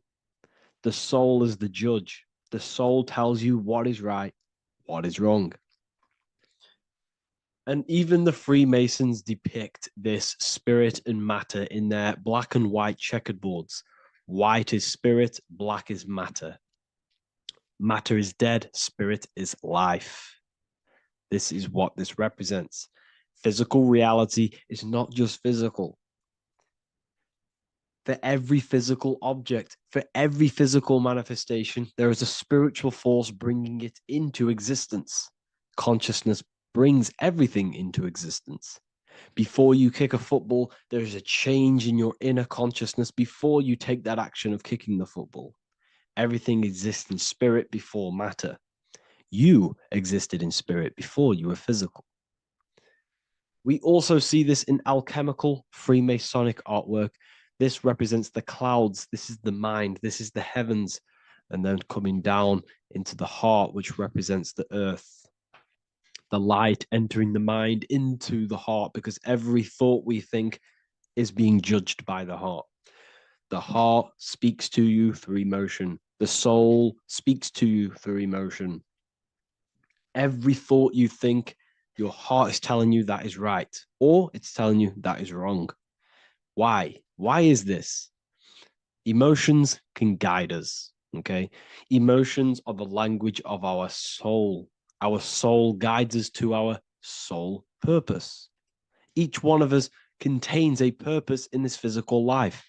There is a reason you are alive. There is a reason why you came from spirit into a material reality. Your jealousy reveals where you need to be in life. If you are jealous of someone, this is your soul saying you need to be there. That's where you need to be. Your fear reveals your greatest growth in order for you to reach your life's purpose. If you fear something, this is your soul telling you you need to overcome this in order to reach your life purpose. This is the next obstacle. The soul, your life purpose is not found in your passion. It's found on the other side of your greatest fear. The soul's always seeking, it's always seeking truth. It's always seeking to expand, to learn. The soul must go through pain in order to overcome, in order to grow. That's why we are here, to grow and expand and create. You also see this in alchemical artwork. Again, the mind in the clouds, the heart and the soul. They must work in unity. Each one of us contains the spark of the divine, which is the soul. Okay? Which is the soul. This is the operator. God, generator, operator, destroyer. The generator is the mind. The operator is the soul. The destroyer is the body. Everything will generate, everything will operate, and everything will die. That's the Trinity, the Father, the Son, the Holy Spirit. There's always a Trinity, Brahma, Vishnu, Shiva. Okay, so each one of us contains God's law, and it's encoded within our consciousness, within our soul, within our heart. That is what's judging everything you do. Every time you hurt someone, you can feel it. If you've ever punched someone, you can feel it. You know it's wrong. If you've ever stole something from someone, it doesn't matter what you've learned in the past. If you steal something, you know deep down within your soul it's wrong. This is because each one of us are encoded with God's law of love and integrity. I don't care how tough you think you are and how hard you think you are and what you've done in your life. I don't care. You know what is right, what is wrong, because you are encoded with love. Does not matter how far your mind can take you away, how corrupt your mind can become. There is always a spark of love and empathy in your heart, in your soul. You know this when a child. When you're a child, you're not racist. You don't want to hurt anyone. You don't want to steal. As a child, you're pure love, you're pure awareness, you're pure. You would never think about being racist. It's the corruption of the mind that leads us to corruption. Our soul always wants to do good. So the soul is encoded with God's law. And when we go against this law, this destroys our body. Yes, because your body is electromagnetic, and that's being casted from your heart. So every time you go against the heart's guidance in moral law, we weaken our electromagnetic field, which weakens our body. If you've ever looked at someone who's very negative, you can see them. You can see that they are aging quicker. You look at Scrooge, for example. If you ever watched Scrooge, look at how corrupt he looks. That's his heart. You can see the people's hearts on their face. People who do negative things and have negative thoughts, negative emotions, you can see it in their eyes and their face.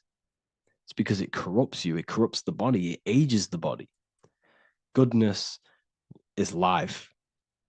Okay. So can you sell your soul? You cannot sell your soul physically. But what you can sell is your conscience. What you can go against is that moral law. And you can exchange physical material things such as money, fame, cars, houses, business, in order for you can exchange that to go against your inner dialogue. For example, these rappers, celebrities, what are they doing? They're not selling their soul. You can't sell your soul to some entity on the astral plane. But what you can do, you can take money to say, I'm going to go against my heart. I'm going to go against my inner moral law. I'm going to take that money and I'm going to do something wrong. It's basically going against your soul. It's selling your soul's guidance of moral law. That's what selling your soul is. And that's what these rappers are doing. That's why they're so sad. You know, this is why all these rappers are on drugs, doing all sorts of things to escape, to short-term escape what they've done. They're going against their inner guidance for money. And yes, short-term pleasure may be happy for now, but in the long run, it will leave you feeling voidless because nothing material can ever satisfy your soul. Nothing. You could gain £1 million tomorrow, guaranteed within 2 weeks, you'll be back to the exact same position mentally, emotionally, as before, because nothing physical can ever satisfy you. Guaranteed, if you received a million and yes, if you received a million now, in a week's time, you'd be hunting for the next million because it does not satisfy you. There's a reason why these billionaires don't stop working, because they're so addicted to earning and earning and earning. It doesn't satisfy you. The only way you can satisfy yourself is through Christ consciousness, is through self-love, is through loving thyself, knowing thyself, and becoming balanced internally in consciousness instead of seeking external validation through material things, which end up leaving you feeling voidless, empty inside, and sad and depressed and anxiety. Everyone's looking outside of themselves for validation, when true validation comes from within. True satisfaction, true happiness comes from within, reaching Christ. Christ is a state of being, a state of consciousness that we must cultivate within ourselves so we can live a happy, balanced life. You can have all these material things when you're satisfied inside, but don't rely on them. Me, I enjoy material things, but I don't desire them. I don't chase them. I don't rely on them for happiness, for validation. You can have big cars. You could have your favorite watches. You could have Lamborghinis. Yes, it's fun, but don't let it give you your happiness. As long as you're happy on the inside, it's okay to have these things. You should seek balance with your inner world and outer world. Okay, so this is what they are doing. Rappers, celebrities, actors, Hollywood. This is what they've done. They've exchanged their inner integrity, their inner law, their inner moral compass for exchange for material wealth, fame, money, and cars. That's what they've done. And power. It corrupts you. They slowly corrupt you. So yes, you cannot sell your soul. And if you wish to learn more, I'll see you inside Ethereal University with my community, where we are learning every day to master ourselves, to expand our consciousness. If you want to lucid dream, astral project, master yourself, create the desired reality you want, learn about human consciousness and your full potential, then Ethereal University is for you, and I'll see you inside. The link will be in the description. Thank you for watching.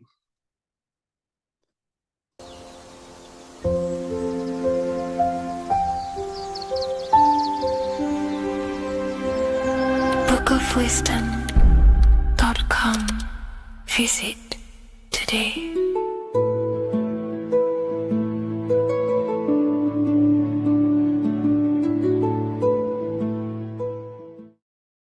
Welcome back everyone to another video.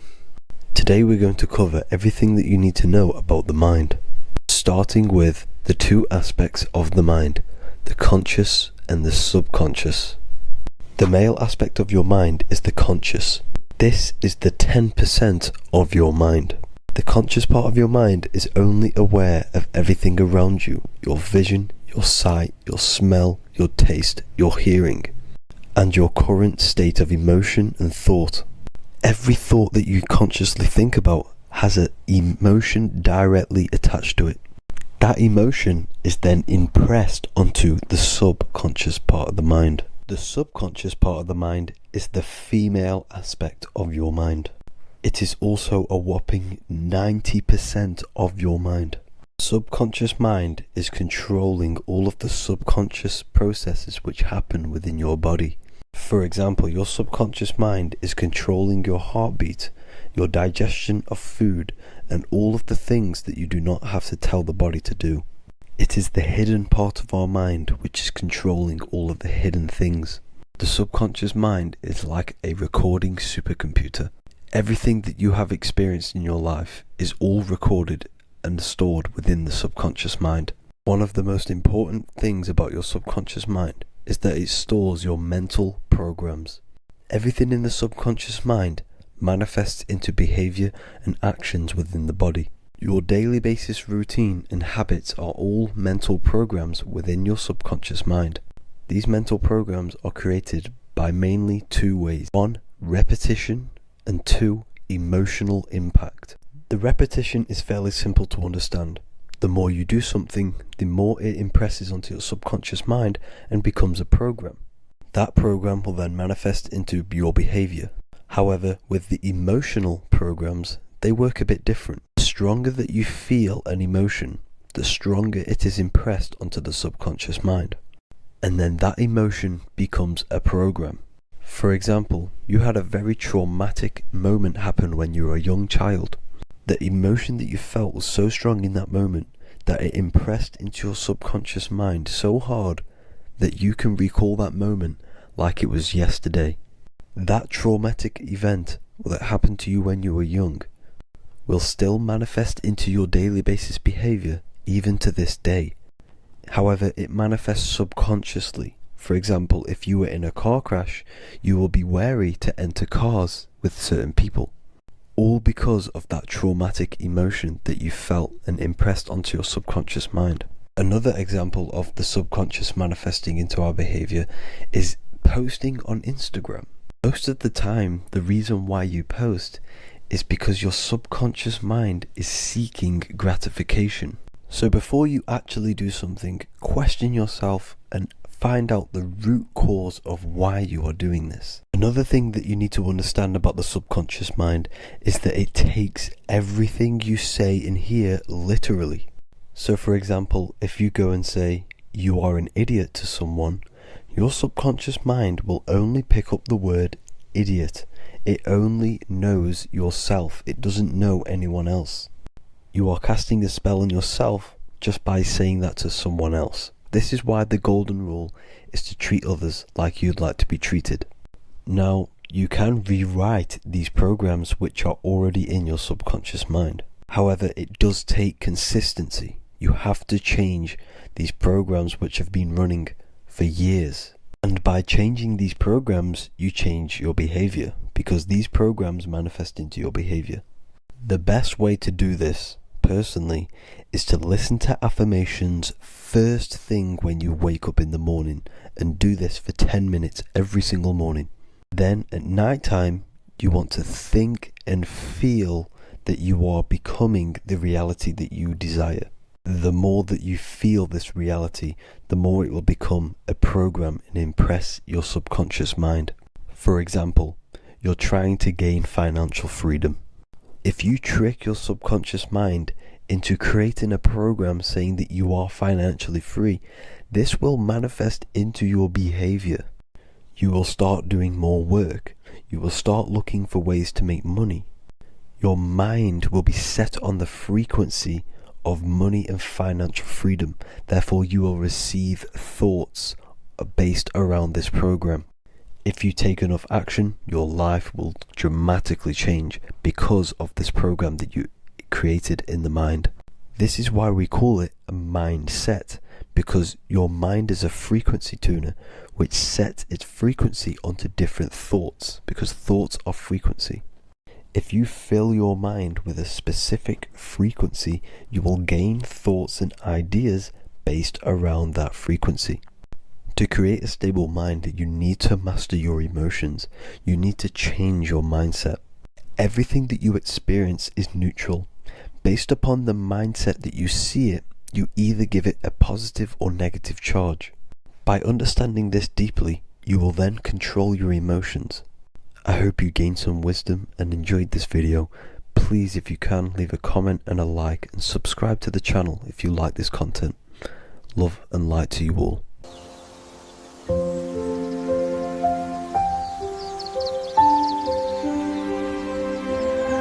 bookofwisdom.com. Visit today.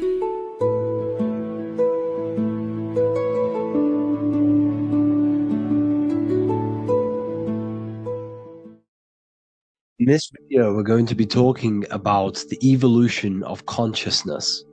You are born human, however, you possess consciousness, which is the awareness behind your being.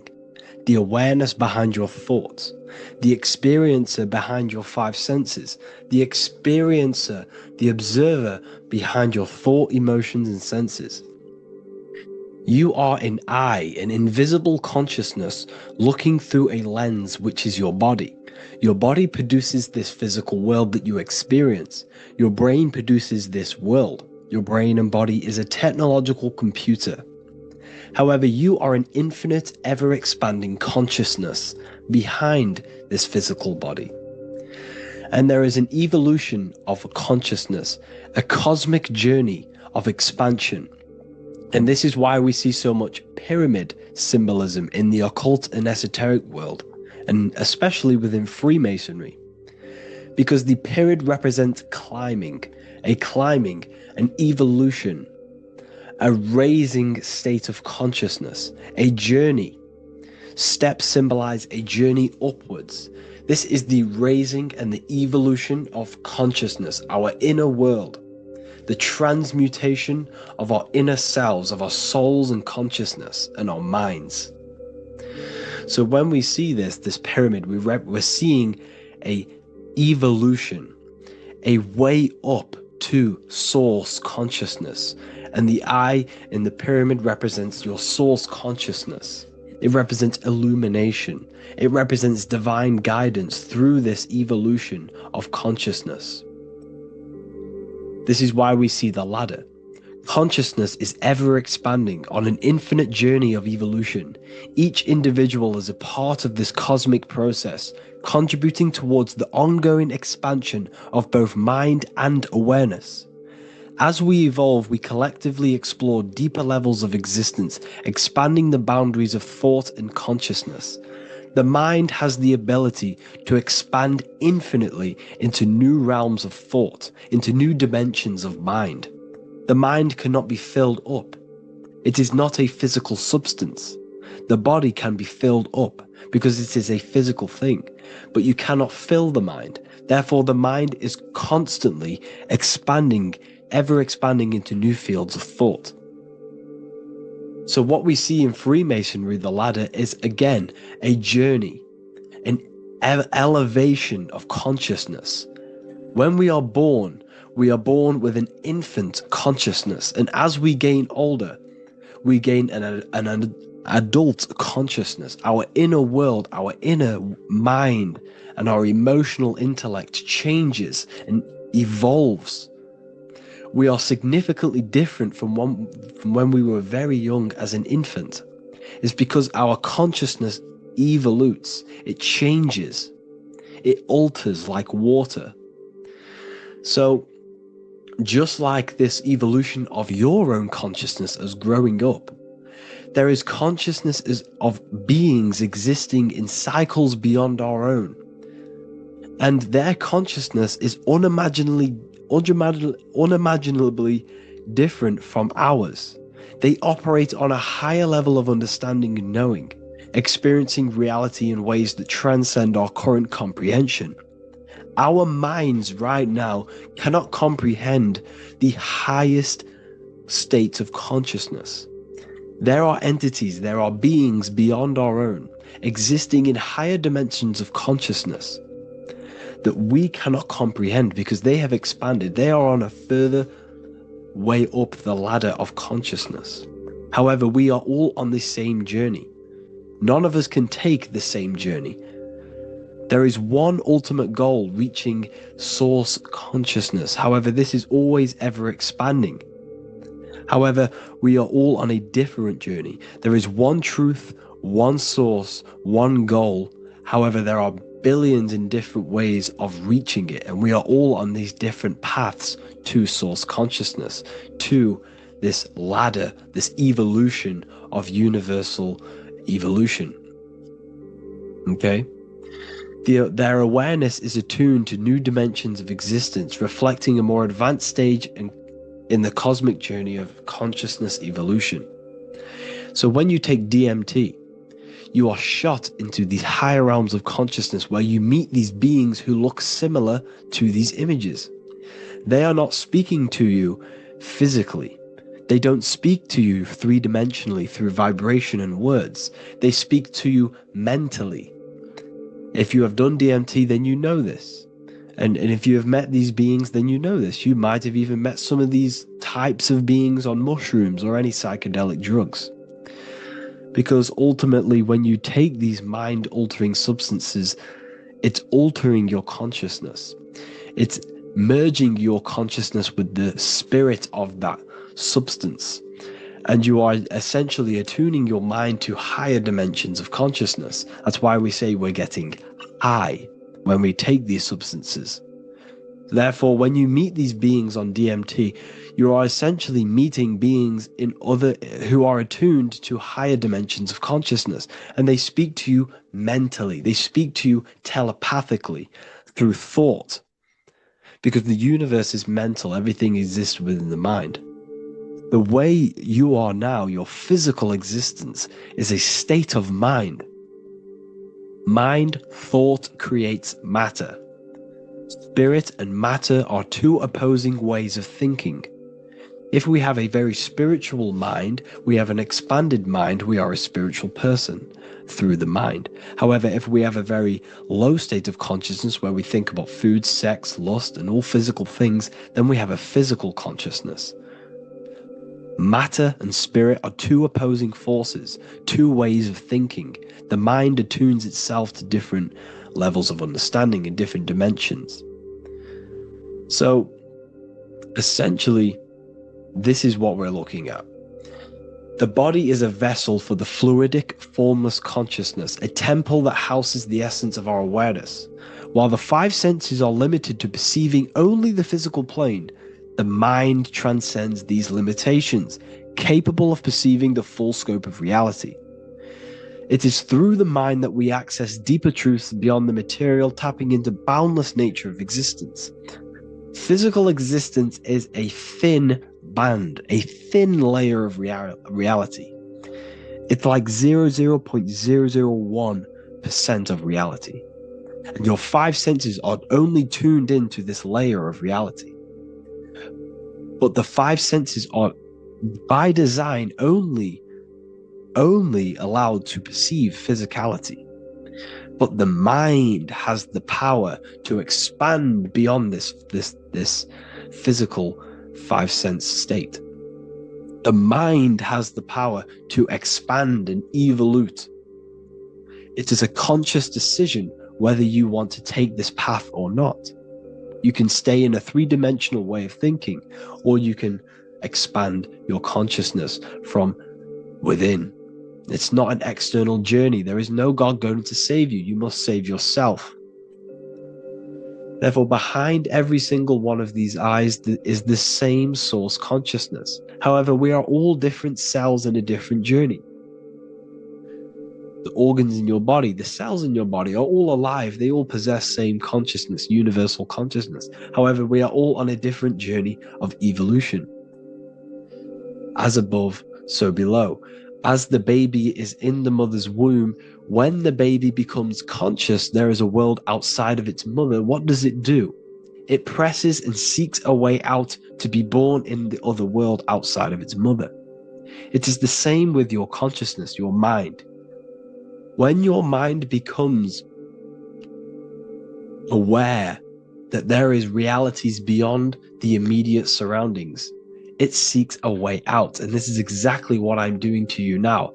I am now expanding your mind and telling you there is other ways of reality. There is other dimensions of consciousness which you can access through inner transmutation, through different ways of thinking, spiritualism, and meditating and connecting with yourself and detaching from external things.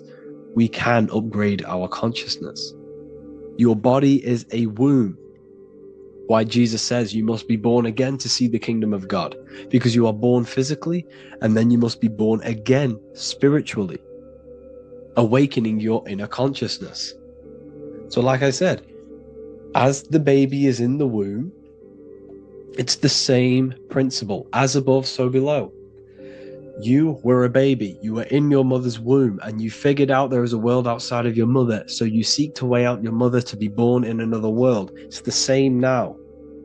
You must do this now. This is your spiritual evolution. This is the evolution of consciousness. It's ever expanding. When you die, this is a transition. You must learn to not fear death. This is another part of your spiritual journey. You must master death. Therefore, like I said before, the mind has limitless capacity to expand into new realms of thought, continuously exploring uncharted ideas and concepts without boundaries. The mind can ever expand. It can never be filled. It can never ever know everything. There is infinite fields of knowledge, infinite fields of thought. Your current state is just one stage on an infinite pathway. You won't remain human forever. The human experience is a crucial phase where we learn to balance polarities, master the fundamental laws of the cosmos. It is a period of growth and transformation, preparing us for the next stages in our cosmic evolution. The goal is to strive for perfection, yet the true perfection is unattainable. It's like a tunnel, and there is a light at the end of the tunnel. And as you walk through this tunnel, the light is ever moving backwards. You should forever seek to meet that light, but you will never meet that light because consciousness is ever expanding.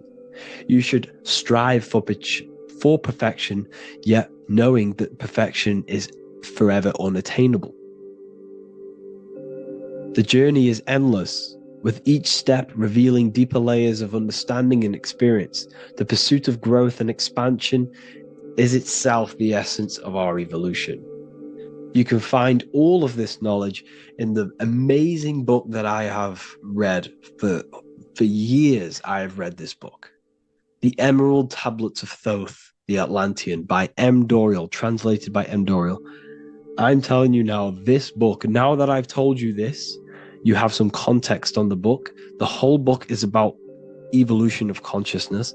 He's talking about higher dimensions beings. He's talking about how you can transcend this physical plane. It is truly the most amazing book you will probably read. One of the best spiritual texts you'll see. It's hard to understand, so you must read it over and over again. And the more your mind progresses, like for me, I read this every couple months. And the more I learn about consciousness, the more I expand my own consciousness. And every time I read this book, I pick out something new that just completely blows my mind. Because you can only understand this book to your level of consciousness, to your level of understanding. So now that I've told you all this information, go and read this book and it will absolutely blow your mind. And so will the Book of Wisdom Volume 2, which is now available. I released it the other day.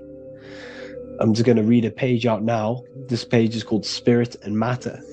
The Earth is not merely a dense, lifeless rock drifting through space. It possesses spirit, a living essence that animates its form. But what do we mean by spirit? Spirit in esoteric terms refers to the energy, the life force, animating the principles infused in matter. So essentially, what this page is talking about is how everything has spirit, consciousness within it. You are the middle, you are spirit and matter. You have the ability to expand your mind to the God self and raise above our animal instinct, our material self, and know the divine and expand.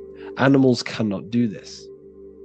Animals are not self-aware. Humans possess self-awareness. We can observe our consciousness. We can say, why do I exist? We can look in the mirror and know that we need growth. And this is what Anunnaki means. Anu means above. Anu was the supreme god of the sky, which is a metaphor. He represents spirit above, heaven. Anu came down to earth and married Ki, the goddess of the earth, which represents matter. It's a myth, it's an allegory. Anu married Ki and gave birth to the Anunnaki. Spirit came down and infused with matter and gave birth to the human, which is you. You are spirit infused in matter, Anu and Ki, Anunnaki. You are the Anunnaki. And this is just one of the teachings in my book. Honestly, this book is absolutely amazing. If you truly, truly want to expand your consciousness, give this book a read. And obviously, if you're inside the university, I give you this book for free, a paperback version. If you join the university, follow the steps inside of the general chat, you'll be able to download this book, or sorry, not download it, order a paperback for free. All you have to do is pay for the shipping. You'll also gain amazing knowledge inside of my library, where your mind will just be overblown with the amount of esoteric books. There's over 45 rare occult books, plus you get a PDF of the Volume 1 and Human Health Guide. You get reoccurring updates where I expand on symbolism, occultism, where you will just feel absolutely amazing once you understand esotericism in yourself. You'll also learn how to create the dream reality that you want with the Manifestation Mastery course, where I teach you how your consciousness creates reality. You'll have a real lectures where I post lectures on symbolism, occultism, esotericism.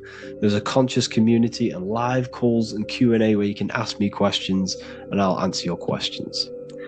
I just want to say thank you to everyone who has joined the university. Thank you for even liking and watching this video. Any support I just appreciate every single one of you. Please, if you can, leave a comment and a like on this video and let me know any videos you want me to make in the future. And I will start uploading a lot more to the YouTube. So yeah, thank you all for tuning in today. Have an amazing day.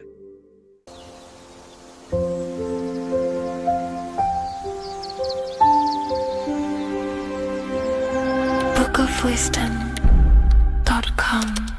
Visit today.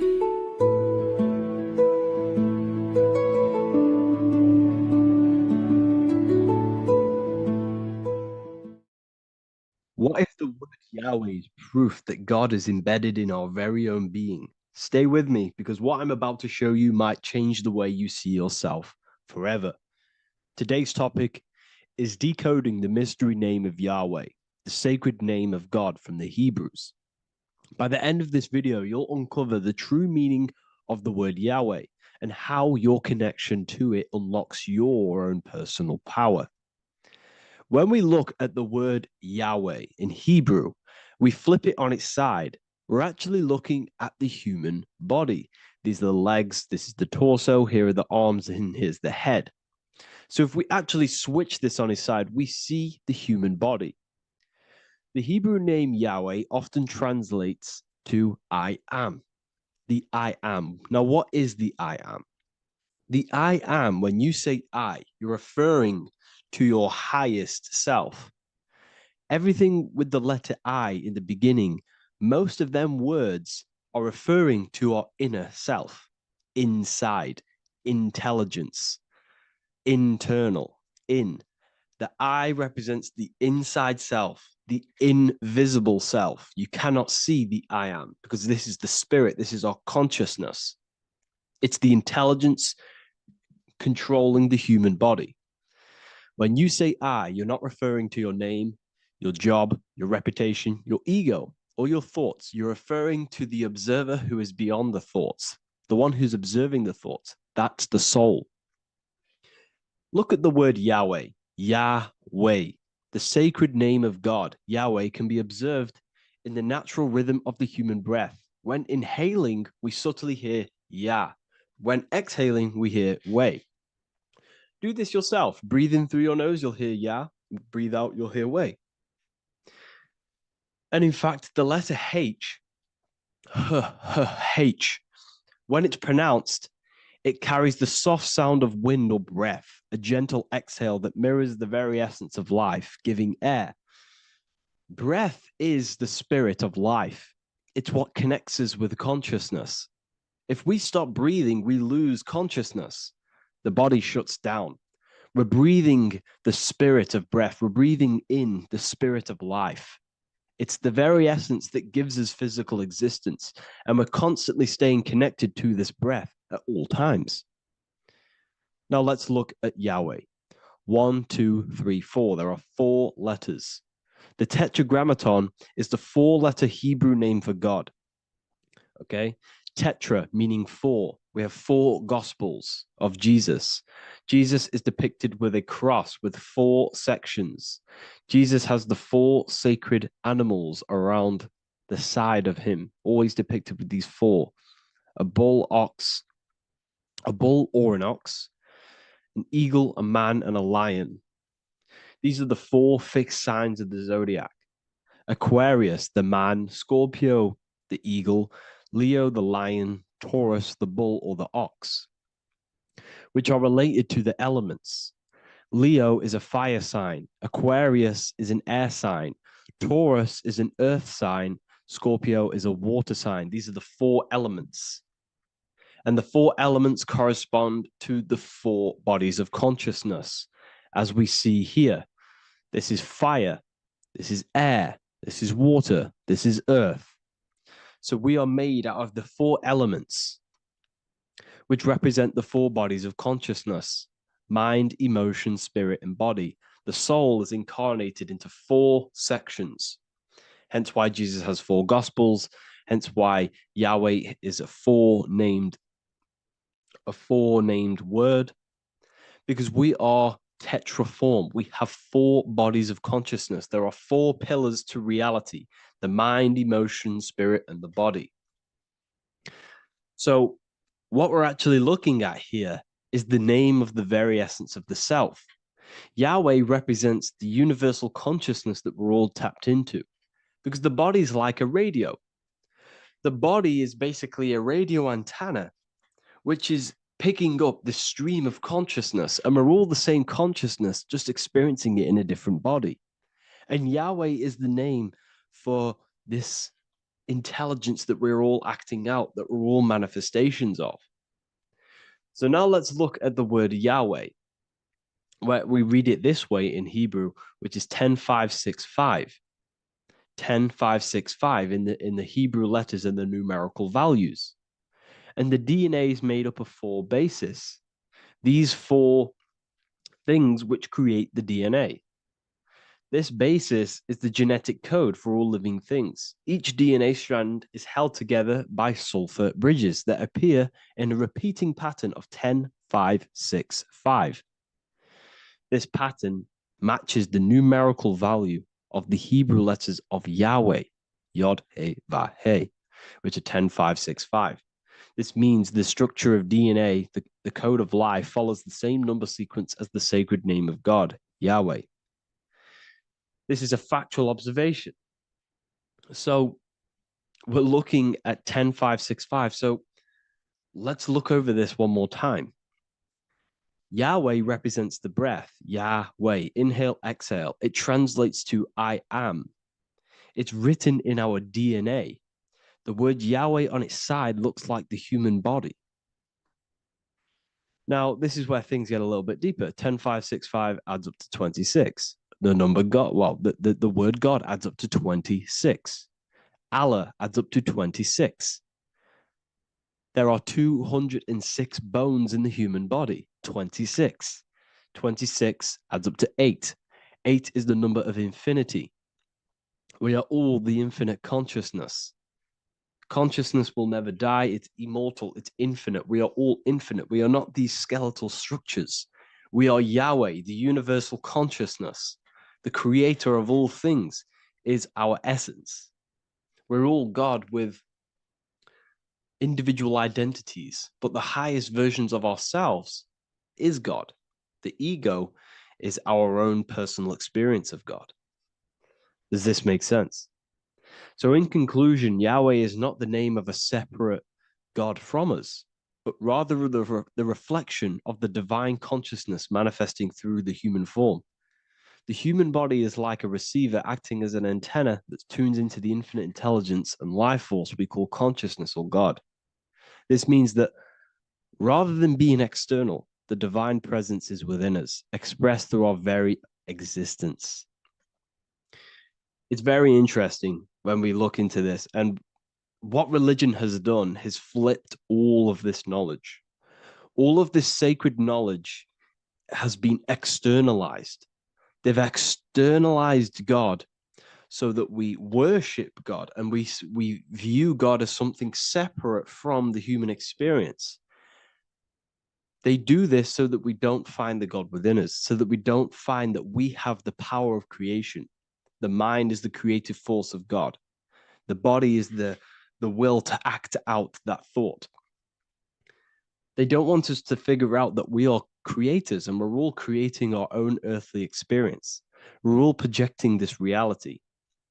And they don't want us connecting with the divine intelligence within us because they want to be the creators. They want to keep this knowledge. They don't want the masses to wake up to this powerful knowledge. So what they've done is that they've taken the scriptures, they've externalized it so that we start worshiping and giving away our power to these external things. And when God is external, we start to fear God because we start to think that God has power over us. He can send us to hell or heaven. So this is what's going on. They've been externalizing this for thousands of years to keep us in a suppressed state. Okay. Humans are very advanced because we possess self-awareness. We possess the ability to move our awareness and our thoughts outside of the instinctual nature. For example, a cat or a dog. These things can only live in their instinct. They live based on instinct. They smell, they eat. That's pretty much all they do. But humans, we have the ability to rise above that nature and turn to our infinite selves, our higher selves. We can move beyond our instinctual nature and create very advanced things. That's why humans are made in the image of Yahweh. We are literally God in human form. So this is what we all need to realize. And I hope this video has helped. Please leave a like, a comment on inside of the description. I'll have some links to my books and my university. The people who have read them have just absolutely changed their lives. You could probably see that in the comment sections if someone leaves a review of the book. We also have Trustpilot. But yeah, I thank you all. And I'll see you in the next one.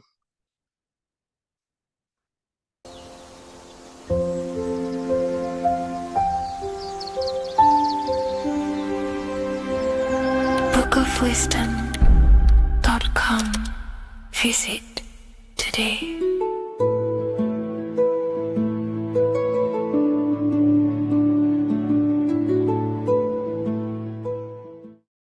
Welcome to Revival of Wisdom.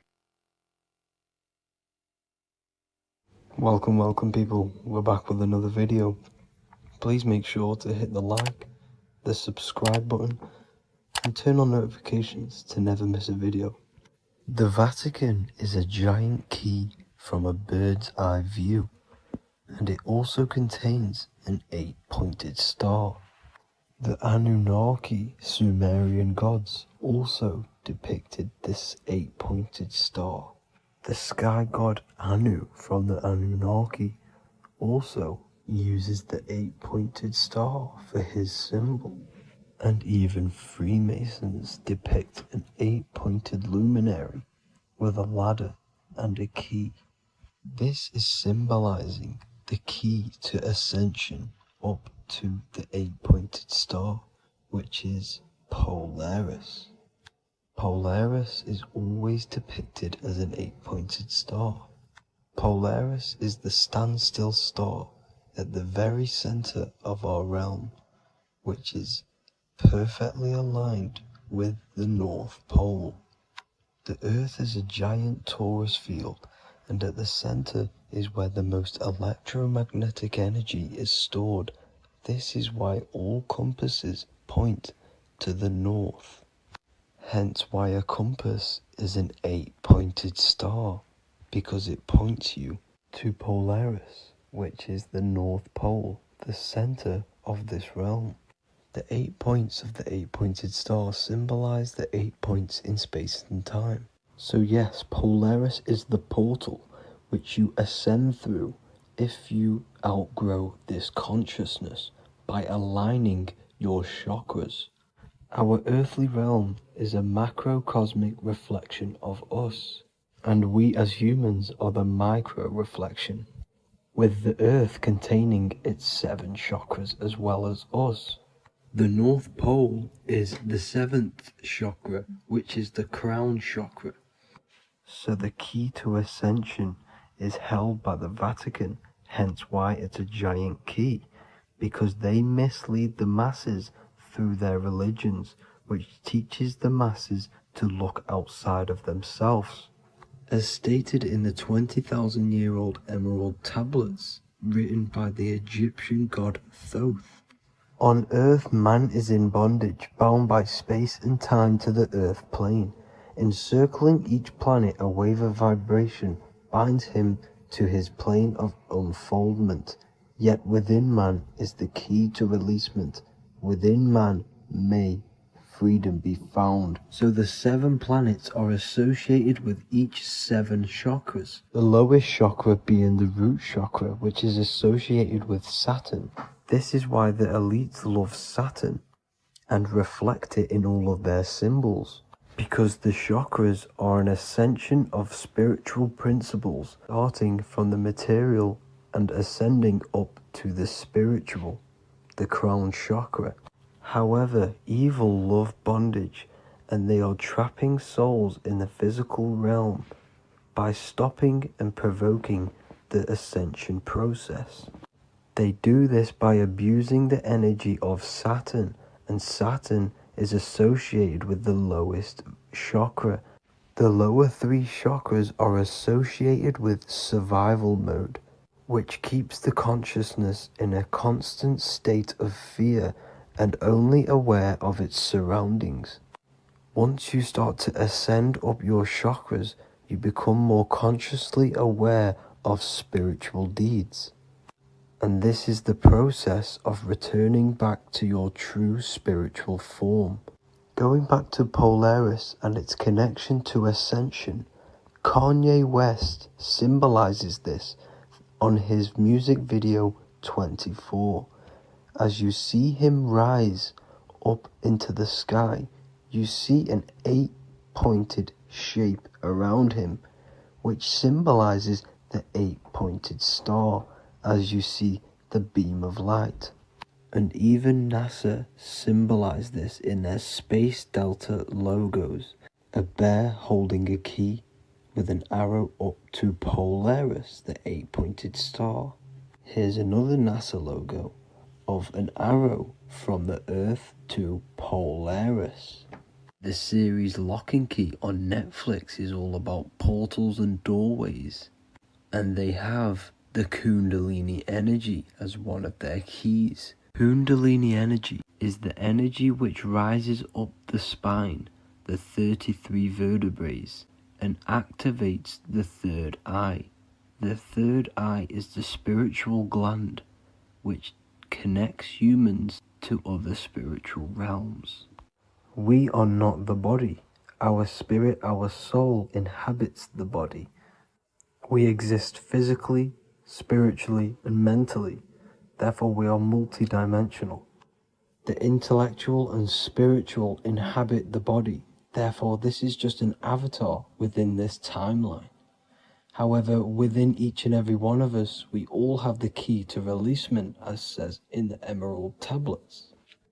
This releasement is ascension, up until higher states of consciousness. As stated in the Emerald tablets, man is in process of changing to forms that are not of this world. Grows he in time to the formless, a plane on a cycle above, and another one saying, man is a flame bound to a mountain, but we in our cycle shall ever be free. Know ye, O man, that when ye have progressed into the cycle that lengthen above, life itself will pass to the darkness, and only the essence of the soul shall remain. That's it for this video. I hope you all enjoyed. Please feel free to leave a like, subscribe, and comment any subjects you want me to talk about. God bless you all.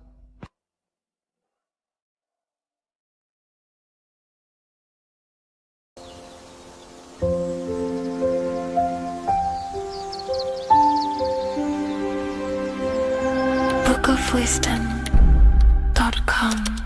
Visit today.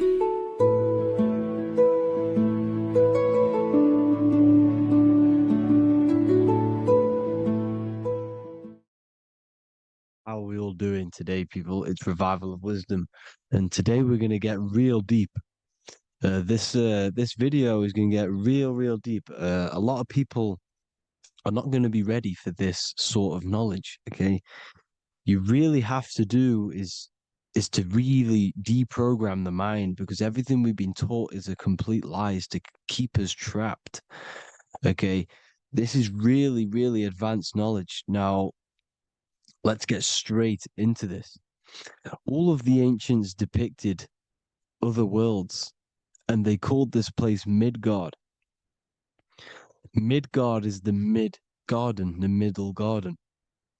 This is why the Masonic symbolism on the floor is always a black and white checkered board, symbolizing the polarity here, the good and bad, because we're in the middle garden, the heart. Earth rearranged spells heart, because we're in the heart of the system, or whatever it is, a super quantum computer, whatever you want to call it, simulation.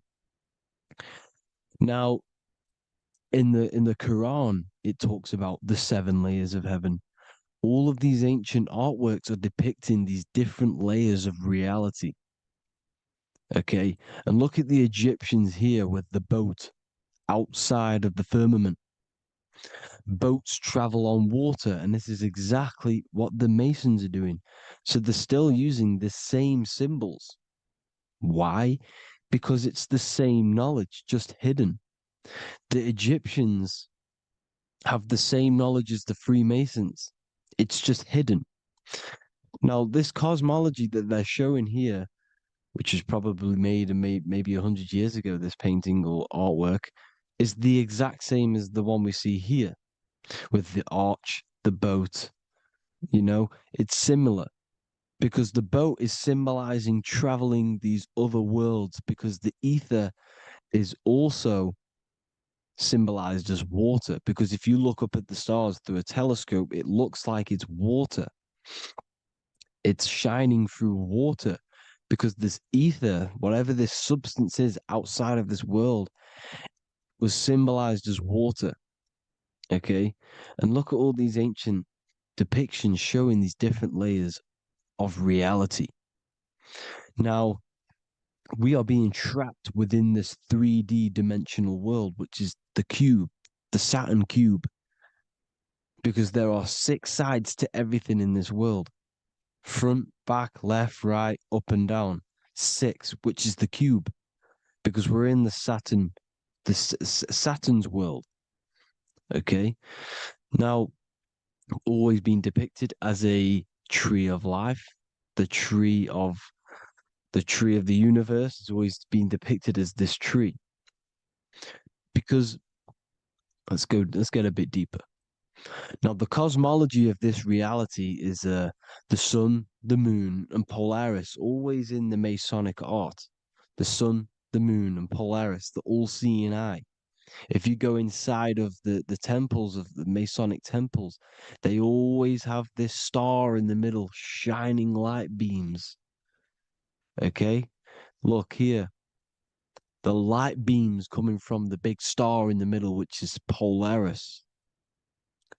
This eye is God. It's God's light shining down from his abundance. Now, when you astral travel, you will see this big ball of light above you, and this big ball of light is God. But you cannot travel towards it until you are pure. It doesn't work like that. You have to become formless. You have to become pure before you can become one with the light. In all these Masonic artworks, it's all depicting the star in the center. This star is Polaris, because Polaris is the way out of this place. And this is why you see the stairway to heaven all the way up to the light beam, the light source. What does it say in the Bible? God is light, because everything is made out of one substance, and that substance is light. And it symbolizes the eye, because God is an eye. All things that are alive have an eye. And we all say, I am. We all see these realities through eyes. God is an eye. He's the all-seeing eye. He sees all things at all times. And he is projecting this light. And this light comes down to create all the different levels of the worlds. And this is what the two pillars symbolize the number 11. 11, the number 1, is just a vertical line. It's the 1. It's a 1 point. 11 symbolizes the mirror nature of reality. Everything's mirrored. As above, so below. Now, the 11 also symbolizes openings, doorways. And as you can see here, an opening to the all-seeing eye. And you see here again, an opening to the stairway all the way up to the light. This light is the light of God in the astral worlds, beyond this world. Now, Polaris has also been symbolized as the UFO. They put the truth in plain sight. So, you know, in the films, how the UFOs suck people up. That's what Polaris is doing. If you ascend beyond this world, if you do not ascend beyond this world, you will be reincarnated in this world. The whole thing is to outgrow this consciousness to the plane above. And I'm not just making this up. I'm going to be bringing in scriptures after this. But you can see with the Christmas tree, we always put a high, big star at the center, at the top, which is the star of Polaris, which is exactly what the Masons are doing here. The star at the top. And it's on top of our Christmas trees. And all of these symbolize the other stars, because Polaris is the most high star. And all the other stars are wrapped around the firmament lower than Polaris. And that's exactly what the Christmas tree is. And it's a triangle. It's a triangle, just like light beams travel from one point in the triangle, just like the all-seeing eye. It's a triangle. The light is coming from one point and sending its rays downward. You see, it's kind of like you see here with the water. And the lower you go, the darker it gets, the more evil it becomes. And this is what the ancients would call hell. Now, this all-seeing eye is Polaris. And below Polaris is Mount Meru, the North Pole, the magnetic North Pole. The Tower of Babel, which is in the Bible. The etymology of the word Babel, Ba meaning spirit, which gives the ability to move the soul through the worlds, which is that's the ancient Egyptian description of the word Ba, meaning of the word Ba. You have the Ka, the Ba, the Ak, but the Ba is the one that gives the ability for the soul to move through the worlds. Your soul can't speak into a world without incarnating into it. Now, the Tower of Babel symbolizes Mount Meru because it's the word Ba is the spirit which gives the ability for the soul to move through the worlds. The Tower of Babel is the magnetic North Pole, Mount Meru, which gives the ability to move through these different worlds. And you can see the ancient Tibetans always showing this depiction of these different worlds coming from the center. Because we have to ascend our consciousness. It's not about how good you are to reach heaven. It's about how you expand your consciousness, you expand your mind. So they teach now that you have to be good in order to reach to heaven. It's about expanding the mind, expanding your consciousness to these different planes, these different realms. So that's what it's about. And Jesus was known as the fisher of man. Now, Jesus is a massive part of this. He was known as the fisher of man because he was fishing. He could have been fishing.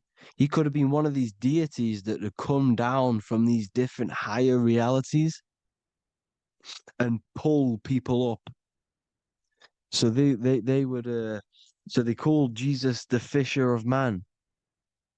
And he says unto them, follow me and I will make you fishers of men. So these deities that we see in the past, like Buddha, Krishna, Hermes, Thoth, Jesus, could all be these entities who were coming down to pick up the minds that were worthy enough to see the higher planes of reality. And this is why they called him the fisher of man. Now, when Jesus walks on water, there is a parable with Paul. And he says, but Jesus immediately said unto them, take courage, it is I, don't be afraid. He's talking about astral travel here. He's talking about leaving the body. Because when you leave the body in astral travel to see these alternative realities, you can't be afraid because fear is a bondage, which is what the Emerald Tablets talks about. Lord, if it's you, Peter replied, tell me to come to you on the water. The water. Come, he said. And Peter got down from the boat, walked on the water, and came towards Jesus. But when he saw the wind, he was afraid and began to sink. When you become afraid in astral travel, you sink back into your body. Lord, save me.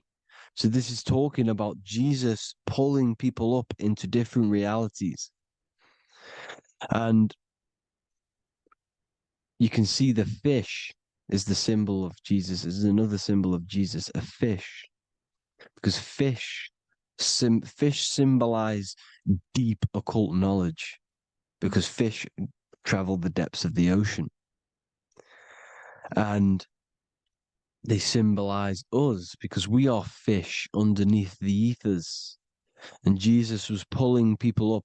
You see, so the Bible is a people today believe the Bible is a book telling you how to reach to heaven, how to become godly and reach heaven. But you've got to become the Jesus Christ to see these alternative realities. Now look at the Emerald Tablets is a massive part, and it speaks so much about these different realities. Look what it says here. This is in Emerald Tablet 3. Then in my heart grew a great longing to conquer the pathway that led to the stars, which is exactly what the Masons depict in all of their art. Look, the ladder to the stars.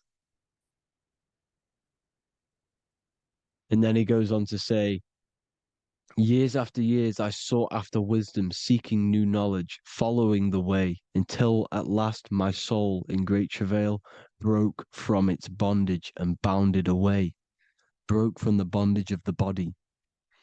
Free was I from the bondage of earth men. Free from the body, I flashed through the night. The stars. The stars are a massive part in the astral world. Each star is a different reality. And the true astrology is the star that you came from. You came through a star to reach this, to reach here. There is a reason why you are here. There's a reason why you have the personality traits, because your soul came from a specific star. This is why we call them stargates, because they are gates in and out of this reality. And Polaris is the way out to the higher worlds. Now look, far into space, my soul traveled freely into the infinite circles of light. Beyond knowledge were some planets and great gigantic beyond dreams of men. Then he goes to say, lift up your flame from out of the darkness, fly from the night and ye shall be free. Lift up your flame. Your flame is your soul, because it has to be lifted up out of the darkness. This is the darkness, this world, this body is the darkness. because it's a bondage. You need to break free. You need to learn how to astral travel, people. You have to learn this. If you want to get out of this world, you have to learn how to astral travel and see the other realities. Traveled I through space-time, knowing my soul at last was set free, knowing that now I must pursue wisdom until at last I pass to a plane hidden from knowledge, known not to wisdom, extension beyond all that we know. So he's talking about he went to a place where we cannot even comprehend here, a place that is not even known to earthmen. He's telling you he's ascended out of this world to the planes that are beyond. And it says here in the Emerald Tablets, man is in process of changing to forms that are not of this world. Grows he in time to the formless, a plane on the cycle above. Know ye, ye must be one, ye must become formless before ye are one with the light. The light, the same light that I was talking about, the Masonic light, with the triangle, God, the one source. Ye must become formless before ye are with the light. Formless, you have to leave the body. You have to leave the body. You have to gain the ability to leave this body and travel to these other worlds. Now, it says here, not as man am I, for free have I become of dimensions and planes. In each I take on a new body. In each I change my form. Know I now that the formless is all there is of form. You see, all things created come from the things that, all things that you see come from the things that you cannot see. All of us have the same spark of consciousness, the same I am. Every dog, every animal, every human has this same I, this same thing which sees through the eye. It's formless. It takes this formless entity is the same entity of us. We are all the same entity in different bodies. And this entity it was represented as the flame, the cosmic flame, which is inside of all of us. And this is why the Masons depicted your spine as a candle or the Holy Grail.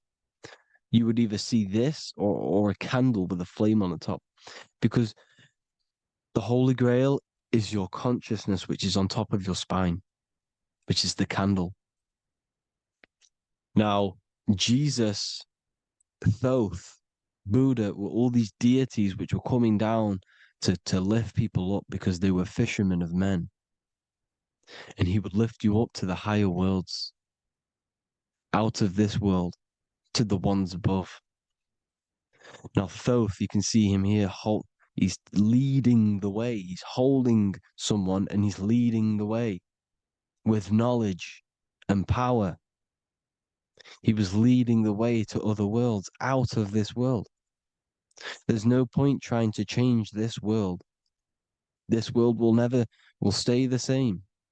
It will stay the same. You have to get out of this world. And that's what they're telling you. That's what they're keeping you from. They're keeping you stuck within this thin layer of reality. So what the Masons are doing, they have the ability to astral travel. They're living not stuck and bound to one reality, but living within the different layers of reality. And this is what Morpheus was doing in the Matrix. Morpheus was going into the Matrix to go and get Neo, which is exactly what Jesus was doing, pulling up people out of this world to the ones higher. And that's exactly what Morpheus is doing in the Matrix. If you haven't watched the Matrix, go and watch it. It will blow your mind. Everything I'm saying in this video, you will see it. Except that you don't need to use a machine to enter the Matrix. You just use your body.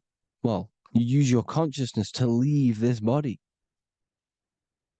You see, Neo was also uploading himself into the simulation to pull people out of the simulation.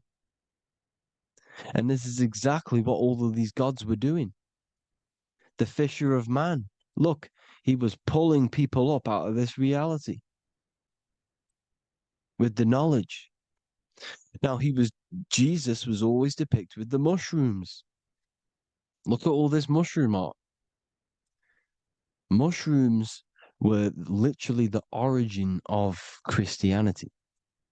You can see it everywhere. There's mushrooms in all of the ancient art. Every single one of these paintings you see here, there's mushrooms on them.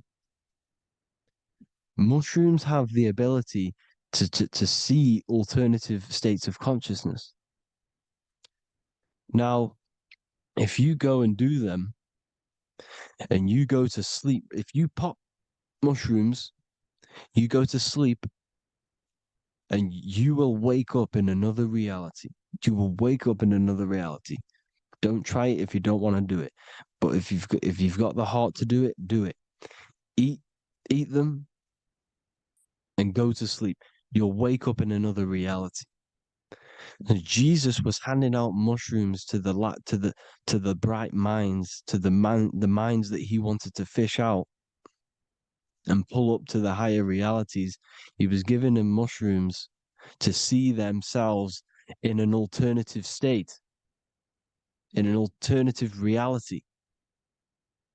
This is why there was so much mushroom art, and it's not just ancient Christians; it's Sumerians, it's the Mayans, the Celtics, the Egyptians, all used mushrooms. All of them. Look at all this art. It's on stones. It's everywhere because mushrooms. See, everything in nature is a micro macro. Look at the form of a mushroom. It's literally your spine and brain because they alter your consciousness. Your body is just a radio receiver. Everything that you're experiencing is a program being ran by the central nervous system, and your consciousness is experiencing this program, these electrical impulses of the nervous system, because it's all feeding back to one point, which is the pineal gland. And this is the candle with the light on it. Type in Masonic candle and you'll see it. It's your spine with your spark of consciousness on top of the spine. And it's a mushroom because this sends you to alternative states of consciousness, alternative realities. Now, they were all doing this, the Egyptians, the Mayans. Now, there's more symbolism which goes into this. Look at the Christmas trees we use. The Christmas tree with the presents underneath them. Magic mushrooms grow under trees. And these are the presents under the trees that we symbolize today with Christmas. Santa's red and yellow for the red and yellow mushrooms. The same mushrooms Mario has to collect. And when he gets enough mushrooms, he levels up. And then what does he do when he go past the world? When you win that world in Mario, you go to another reality. You go inside of another world. It's truth in plain sight. And it's using mushrooms. It's using mushrooms. Everything, all of the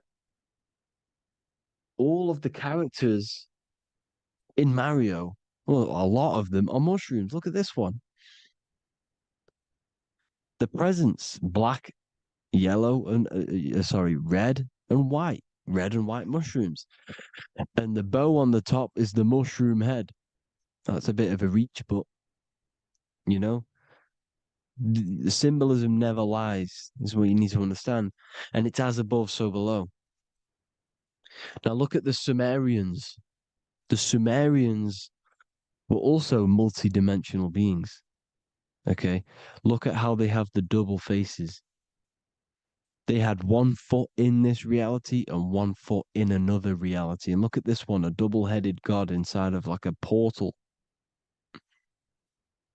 You see? Because and look at these with the wings, the astral travel. Birds, ancient birds symbolize the soul because the soul is a bird. It flies to different worlds. It flies around the cosmos.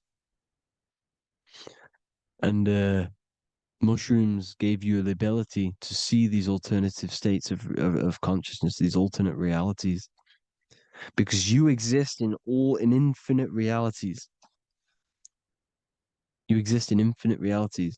Now look at the 33rd degree Ordo Ab Chao badge. You get this badge when you become a 33rd degree Freemason, and it's a double-headed eagle.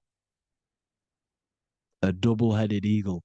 And you can see this in Sumeria first. Sumeria have the same symbol, a double-headed, bird.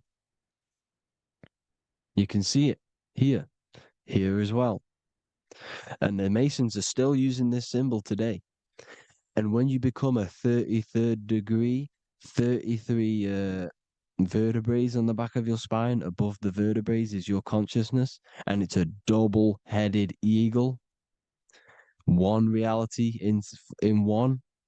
You become a multi-dimensional being in the 33rd degree. And I've heard many interviews of Masons say it becomes Luciferian. You see, they speak in code. These Masons can't tell you about what they learn about, but they will speak in code. They said it becomes Luciferian. The word Luciferian is lucid. The root word of Luciferian is lucid, and lucid is lucid dreaming, alternative realities, dream worlds. You become a god. Luciferian means you're becoming your own god, pretty much. Because you are becoming a multi-dimensional being living in between the different layers of reality at the 33rd degree of Freemasonry. And look at the double-headed eagle, because the birds symbolize the soul. And they reach high, they fly high, just like the soul wants to fly high to the light, to become one with the light, like the Emerald Tablet says. Now look at Janus. Janus was another god, and he's known as the god of doorways. Janus always depicted with a double head. Janus is why we say janitor or January. And January is entering a new year. Janus is known as the god of doorways with keys, always got a key, because keys open doors. That's why the janitor holds all the keys. And Janus always has double heads, because he had one foot in this reality, one foot in another. He was a multi-dimensional being, a Luciferian, living between the different layers of reality, instead of being stuck in one like we are. Well, a lot of people. And that's the whole point. You see, all of this stuff is about like changing the world and stuff like that. This world will probably never ever change. It's probably been like this forever. Well, forever, for a long time. But it's about moving out of this reality to the higher states. And the Masons always depict the ladder to the luminaries, the stars, with a key, the same key of Janus. The Vatican is a key, and it's in charge of all the religions. Why is it a key? Because they're holding back the key. They're keeping you stuck within this reality, keeping you stuck as identifying yourself with the body, identifying yourself with this world. You are not in the world is within you. This is a program being ran by your central nervous system, and your consciousness is experiencing this reality. Now, this is going to be a mind-blowing video for some people. You have to have an open mind. You have to let go of all the programs. I'm repeating what the ancients are talking about and the ancient symbolism. Look at Janus with the double-headed god. He was just another god coming down, giving keys to people who had the worthy mind to be pulled up out of this reality, to be pulled up to heaven, just like Jesus was teaching how to reach heaven. But really, it's an encoded scripture. But anyways, hope you all gained some insight on this video. Have an amazing day. Please like, share, comment. All the links are in the bio for the PDF, for the Manifestation Mastery course, and all the other amazing stuff. And if you want to support the channel, I'd greatly appreciate if you became a Patreon member. Hope you all have an amazing day, people. God.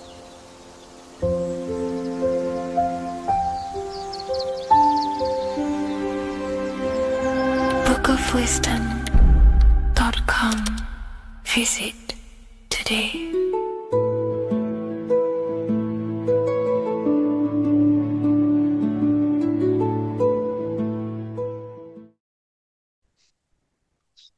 Matthew 21:1, Jesus went into the temple of God.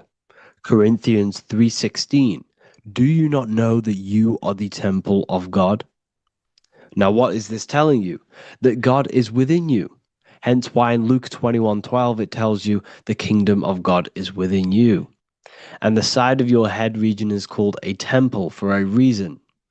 Because the brain encapsulates the mind. The brain is a physical manifestation of the mind. The heart is a physical manifestation of emotion. So we have these different layers of our consciousness. We have an intellectual, communicative aspect of our consciousness, which we would call the mind. We have an emotional aspect of our consciousness, which is the heart. And to communicate with the divine, it's all to do with the mind. Hence why the ancients always symbolize the mind being God. This is why Michelangelo always placed God inside of the brain on top of Sistine Chapel in the middle of the Vatican. He understood that God is in the brain. God is within you, not outside of you. The church tells you that God is in the sky because they are creating a externalization of the truth to create a business and a distraction so that you don't find the divinity within you, so that you don't find your power. Now you have Adam, the physical man, the physical body, the ego, the lower self, and he is resting. He's not trying to reach to God, but God is reaching because the higher consciousness within you is always trying to communicate with you. It's always trying to wake you up to your divinity. But the lower mind, the lower self, Adam, the physical self, is always in ignorance of truth, always in ignorance, and stays in a materialistic way of thinking, which is the lower animal self. And this is what we call a sleep or an NPC. This is the lower mind of man. But all you have to do is to move your finger to touch God. You have to look within yourself, within the brain, meditate, and you can find God. This is why in the Bible we see many references to the human body and anatomy to truly connect with God. Kings 6:8, the door to the middle chamber was in the right side of the house, which is the right hemisphere of the brain. The middle chamber is the pineal gland, where the seat of your consciousness is, where the seat of your higher consciousness is, the mind. And they went up the winding stairs, which is your spinal column, into the middle chamber, and out of the middle chamber into the third. So they went up the winding stairs. This represents raising your consciousness up the winding stairs. Your spinal column acts as a stairway of consciousness. Depending on what sort of consciousness you are operating in, depends on what part of the spinal column you are using. Because the spinal column ascends and descends consciousness. What do I mean? If you are in a reproductive way of thinking and you're always thinking about sex, you're jerking off all the time and you're always eating, all of your brain's power and your mind's power is being descended into the lower aspects of the spinal column, which represents hell, the physical state of man, Adam, the ignorant state.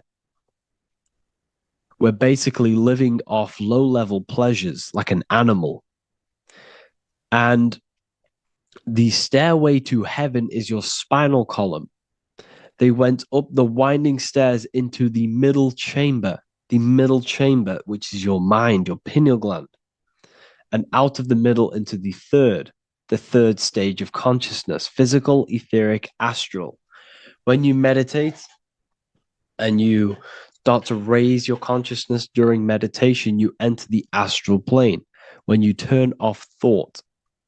But this is the middle chamber inside of the brain. Here we see another painting inside of Sistine's chapel of God inside of the brain. This is the brainstem. This is the brain. This is the frontal lobe. This is the back lobe. This is the back lobe. This is the cerebellum. Here's the reptilian brainstem. Here's the claustrum. This is what we are seeing here. Anatomy. Here is another one in Sistine's chapel in the middle of the Vatican. This is depicting the brainstem. God's neck looks exactly like the brainstem. Here we see a real brain compared to God's neck, because the neck is just below the brainstem. And this is what they are symbolizing, because they knew that God is within you. God is a part of the human body. God is inside of the body, because the body is a vessel for consciousness, for universal consciousness. Inside of you, inside of me is the same spark of consciousness.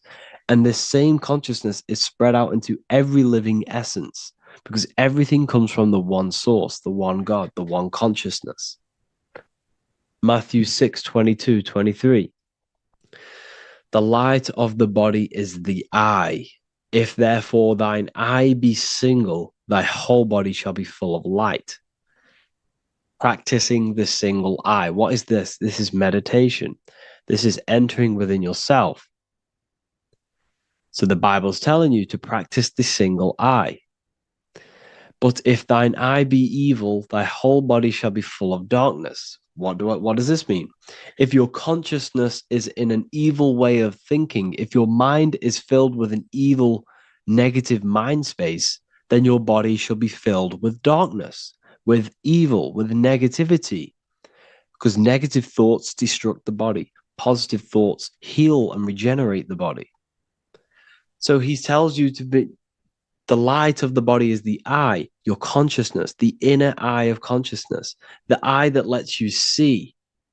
And what do I mean? You look with your two physical eyes, but you see with the inner eye.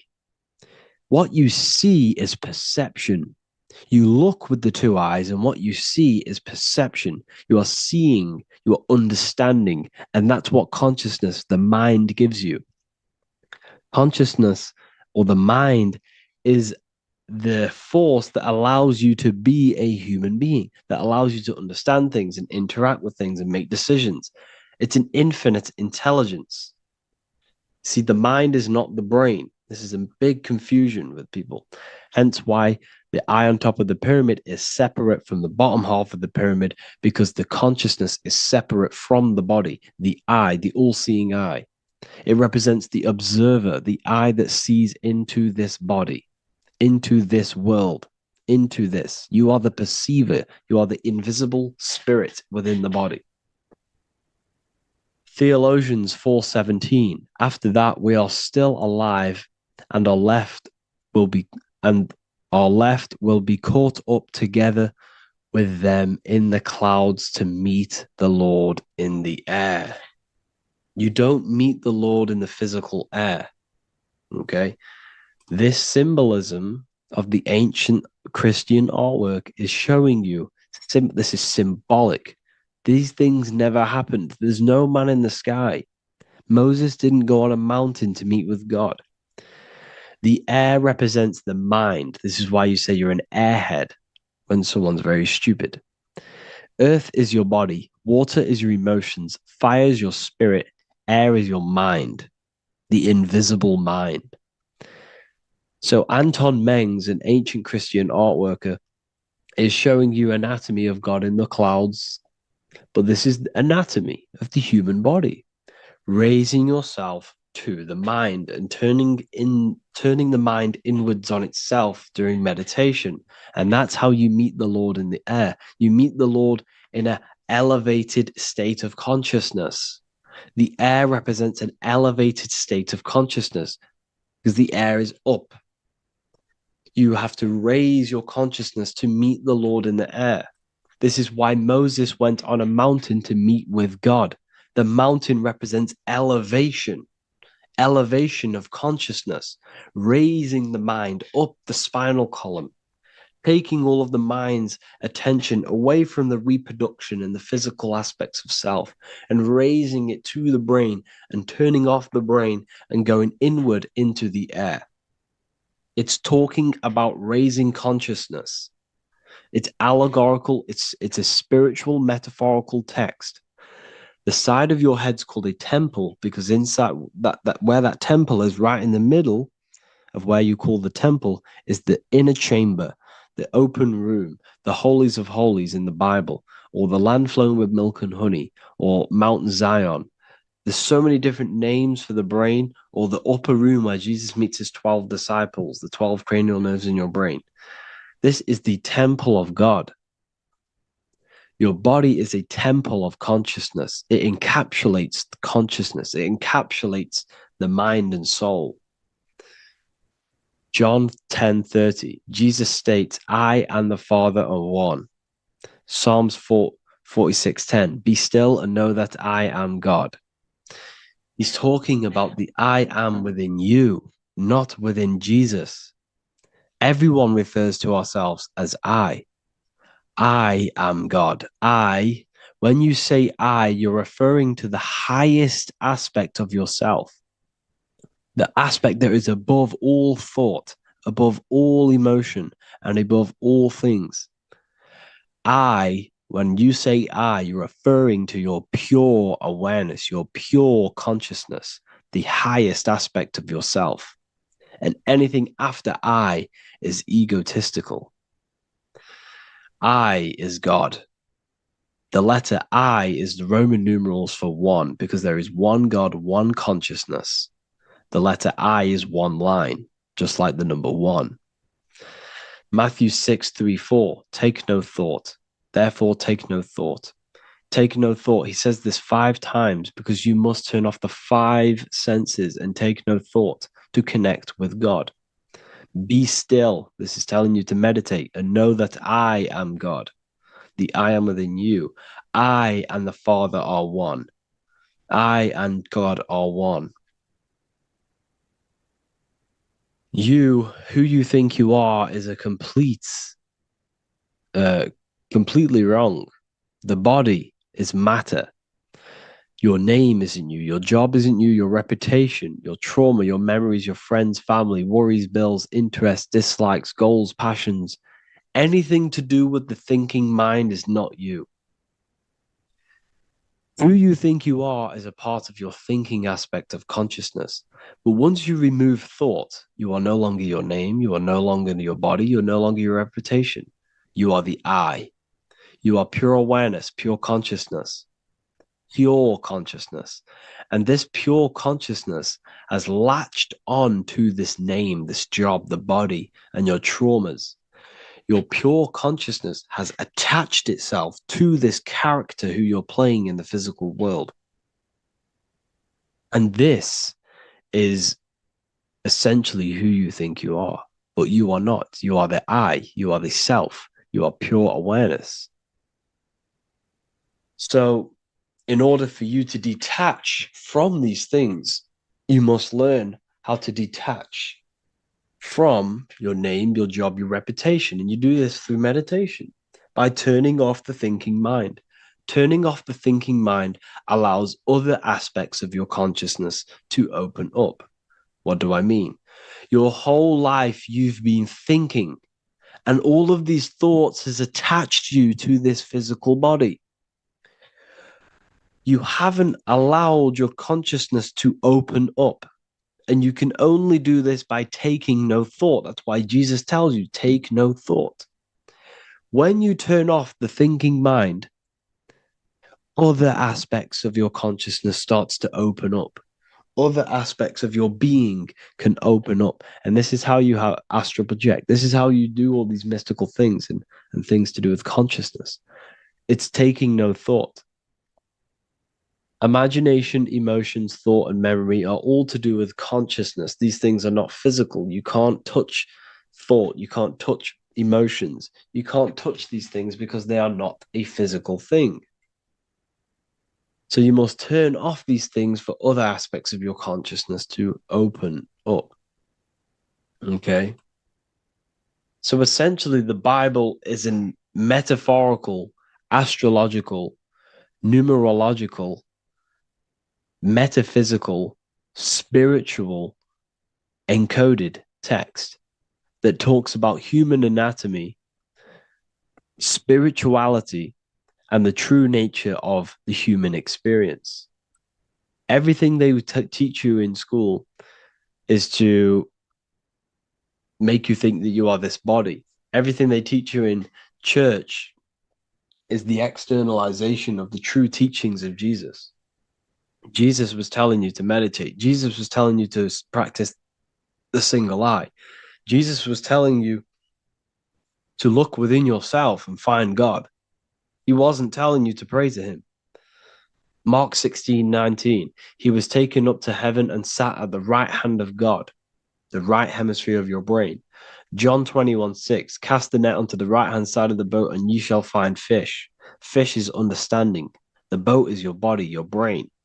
Cast your awareness into the right side of your brain and you will find understanding, because the right side of your brain is all to do with the creative aspect and the intuition and the spiritual sides of your consciousness. This is why God is here. This is why Michelangelo depicted God in the right hemisphere of your brain, because this is all human anatomy. And I speak about all of this in the brand new Book of Wisdom, Volume 2, which is now available. The start of the revolution has begun. This book is truly going to change the way people see the world.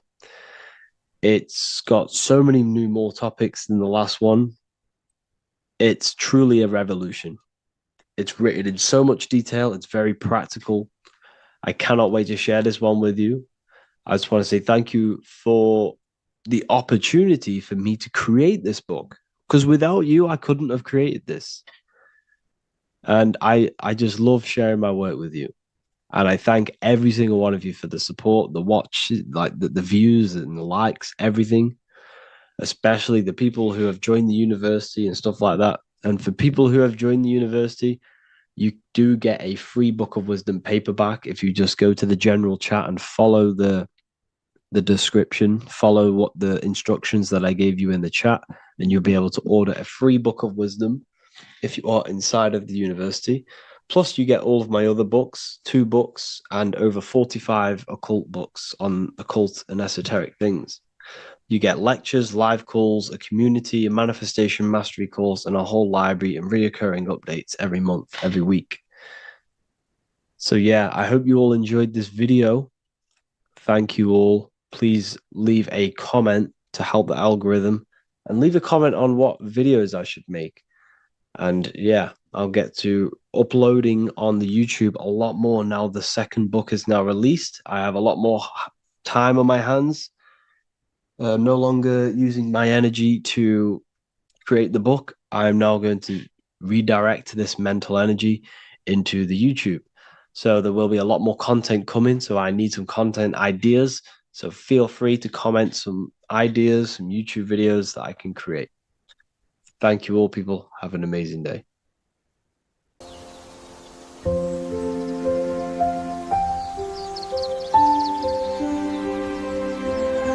bookofwisdom.com. Visit today.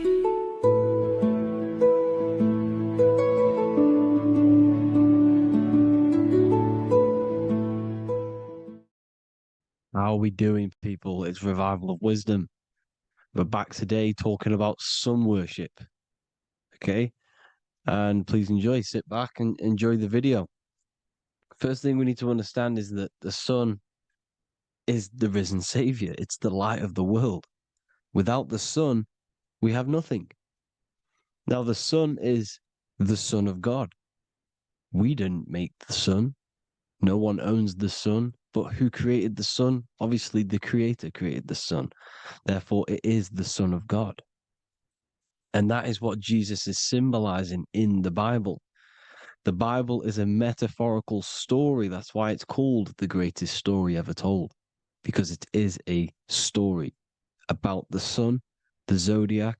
It's about you, the systems in the body. It's about everything that is sacred in this creation. Now you can see the suns behind Jesus' head in all of the ancient portraits, even the ones that are more modern. You still see a sun on the back of his head because he is the sun. He's the light of the world, our risen savior.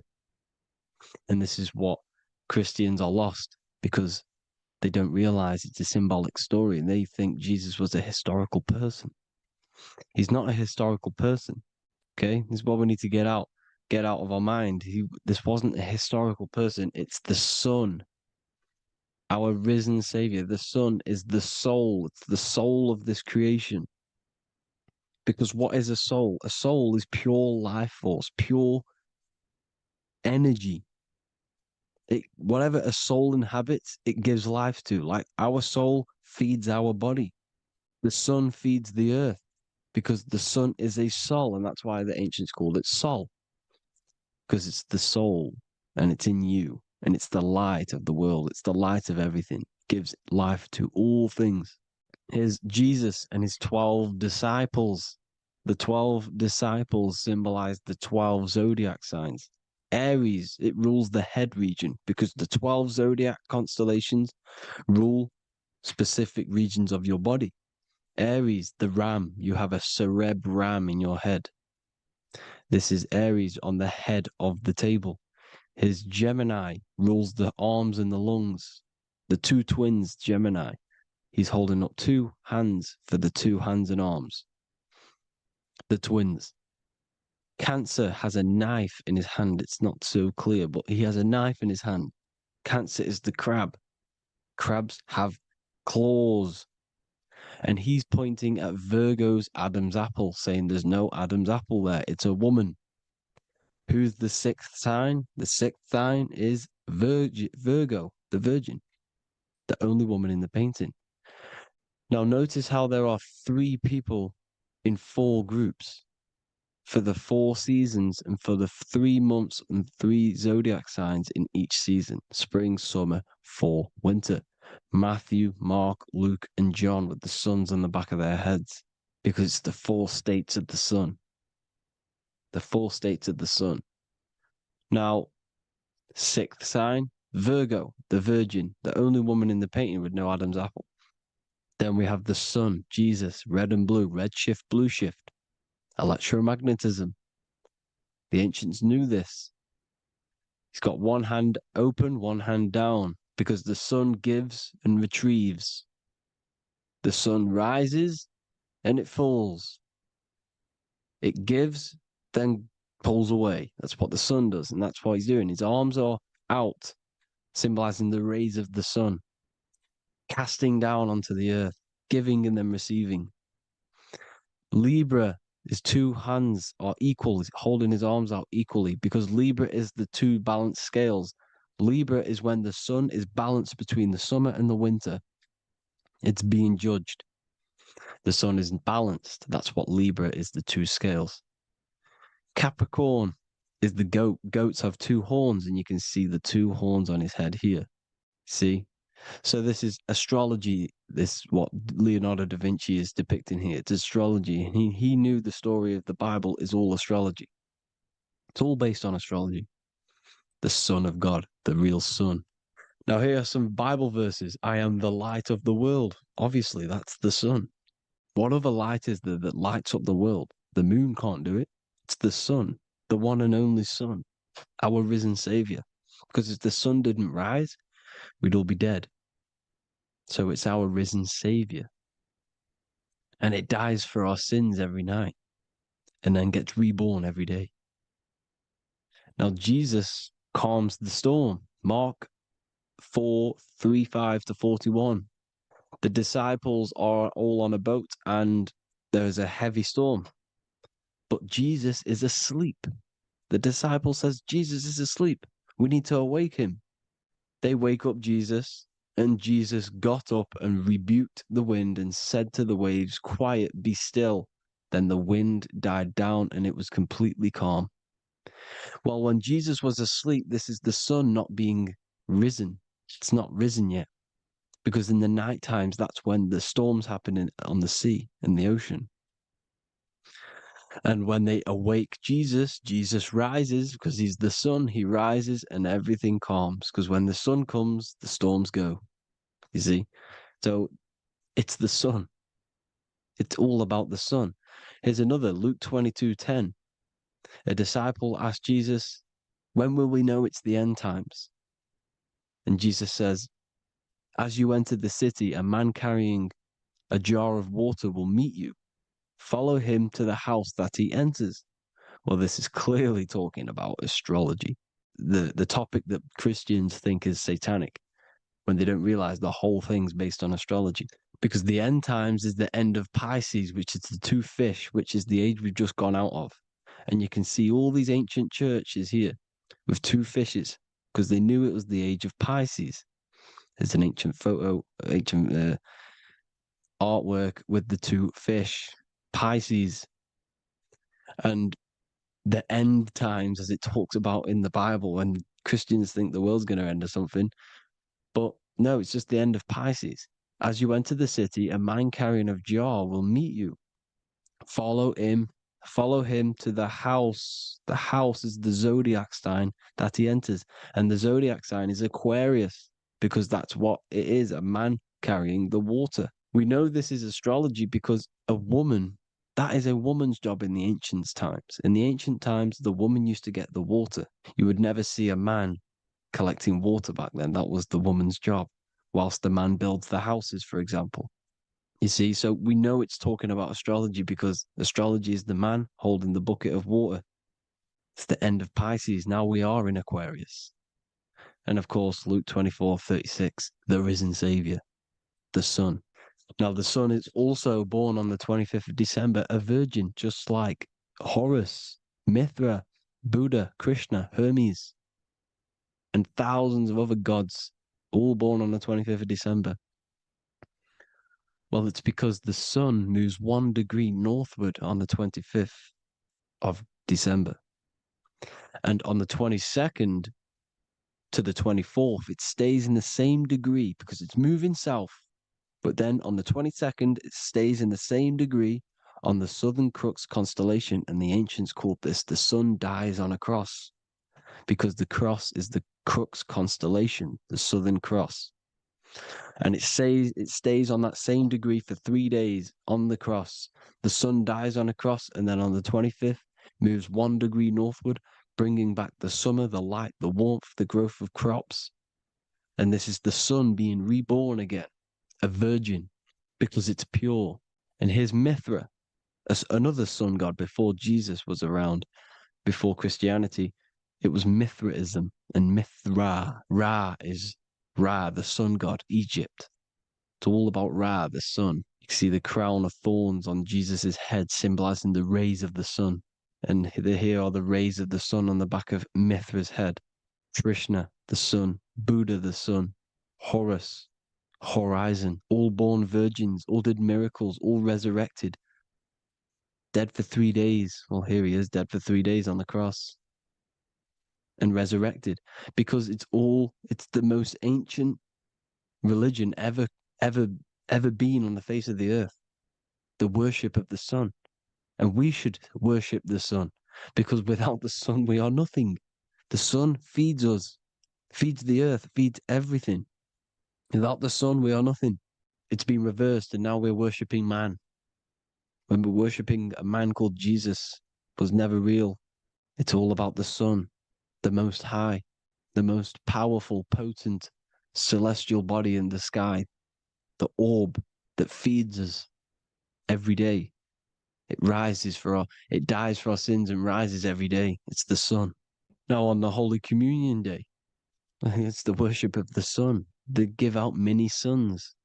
Here's Jesus holding a sun. And they raise the sun on Sunday because they go to worship their sun god on Sunday.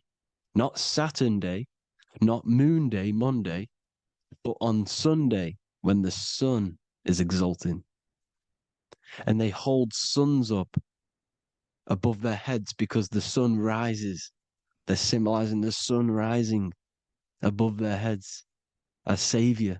It's the sun. It's the Holy Communion Day. And here's Jesus giving a piece of himself to the children. It's the sun, the light. Judas was known as a backbiter, a backstabber, because he stabbed Jesus in the back. He betrayed Jesus. Well, this is just another astrological story about the constellation Scorpio, because the Scorpio is the J. Looks like a J. J for Judas, the scorpion, the backbiter. Scorpions backbite. They bite with their back. And what does Judas do? He betrays Jesus by kissing him to let the warriors know who they need to get. So he kisses Jesus and Jesus gets stabbed in the back. Well, when you get stung or bit by a scorpion, they leave like a kiss. So Judas kisses him and gets betrayed. Well, this is because the sun, when it hits Libra, it's balanced. The sun is balanced because it comes through summer. Now the sun's starting to die. The sun's starting to die. It hits Libra. And then as soon as it hits the Scorpio, it gets betrayed because now the sun has to fall to winter and Saturn is there waiting to take over the darkness of the winter. So he gets stabbed in the back by Scorpio, Judas, the scorpion, the backstabber. You see, it's an astrological story. Here's Mary. Mary means marry, which means pure. The sun is pure. No one gave birth to the sun but the God. And it's born every day. It's born every day on every year. It's born pure. There was no controversy. There was no, activity for the sun to be born. It's pure. Now, the 7 metals come from the 7 planets. The sun gives you gold, and this is why the sun is golden. It looks gold. And this is why the banks are backed by gold, because gold is the most valuable metal, because it's the sun, the most valuable celestial orb in the sky, in the heavens. Well, here's Jesus, another ancient symbol of him being crucified on the cross with the big sun, the Southern Cross constellation. The sun dies on the cross constellation. And if you go to the old etymology dictionaries, you will see sun and son is the same word. They come from the same etymology roots. You can use them for no matter what, but they've been confused today.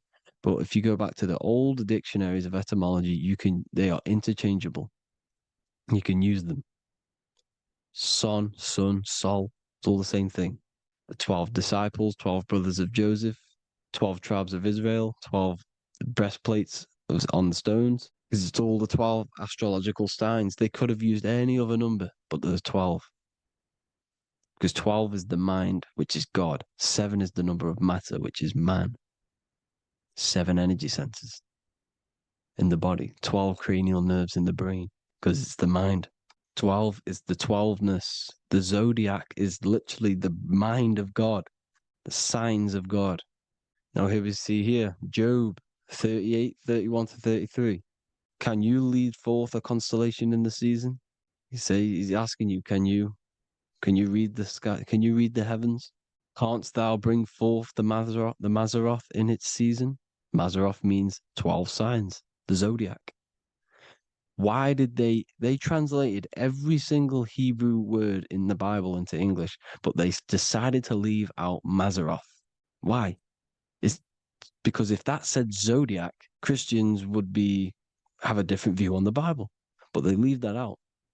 But Mazzaroth actually means the 12 signs, the zodiac, and the stars means sign. The word stars means sign because the stars are signs, things to come, which is off. in Hebrew, which means sign, things to come.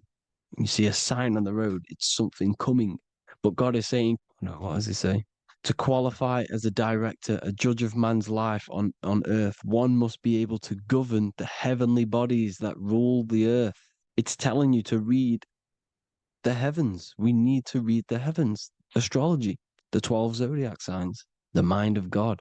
It's telling you, read the Mazzaroth, read the zodiac, because they are things to come in your life. They are signs. It's not satanic, it's made by God. God said, let there be lights in the firmament of the heavens to divide the day from the night, and let them be for signs. Signs are things to come. The 12 zodiac signs. It's all about astrology. Here's Mary holding the sun. His son, her son. It's the sun in the sky. The one and only, the most high. The soul, the solo because it's on its own. The most powerful, Ra, radiance. Here's the Pope holding the sun.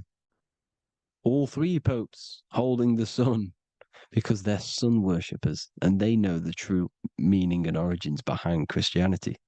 Sun worship. Here's the Vatican is a sundial. Yes, this is literally a clock. Your clock, your watch is a sundial. It's got 12 sections on it for the 12 zodiac signs.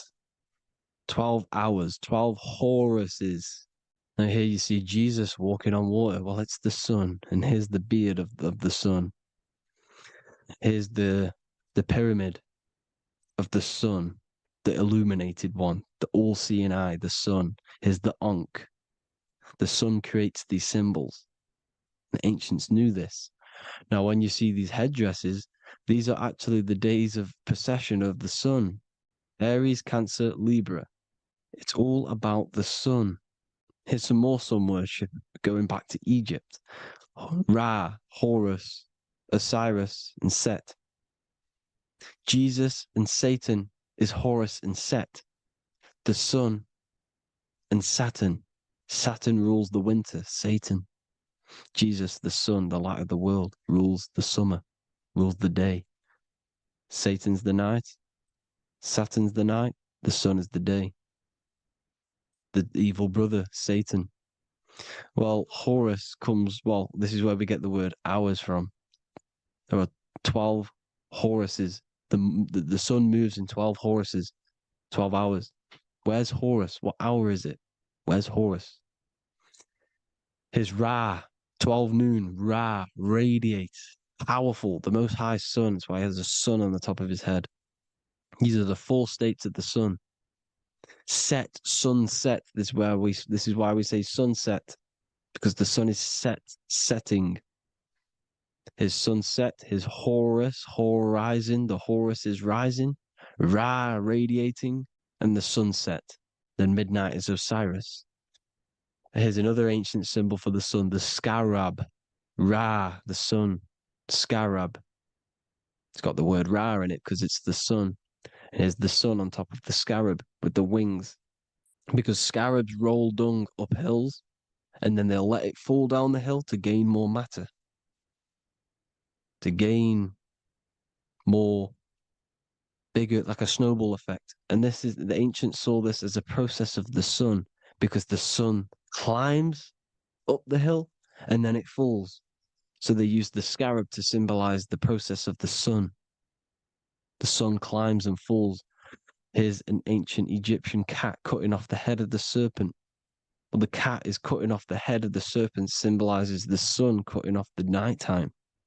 When the sun rises, it cuts off the nighttime. It cuts off the serpent. The serpents represent darkness or evil. Oh, there's some more symbology of the sun and the heavens, the arch, the royal arch, the firmament, the sun inside the firmament. These are all ancient churches, and they all depict the firmament with the sun inside. Is the ancient cosmology, you see, because it's all about the sun. Everything's about the sun, because the sun is our orb made for us to sustain life and this inside of this creation, inside of this firmament, the royal arch of heaven. Here's the Freemasons depicting it. Here's the Masonic royal arch. But you can even see the zodiac signs. Here's Cancer, the checkered board. It's the royal arch of the firmament. Obviously, they don't want to tell you that. You live in space, apparently. Some more sun worship. Here's the beard of the sun on the water. They all have this long beard. And why do they say amen? Amen at the end of every prayer. Amen is a sun god, a creator god. It's all about the sun. So thank you all, people. Hope you all enjoyed. Hope you all gained some knowledge and insight. Please give me a follow, drop a comment, drop a like. Have a good day. Love you all.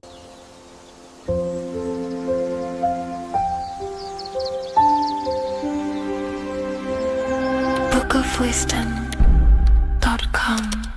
Visit today.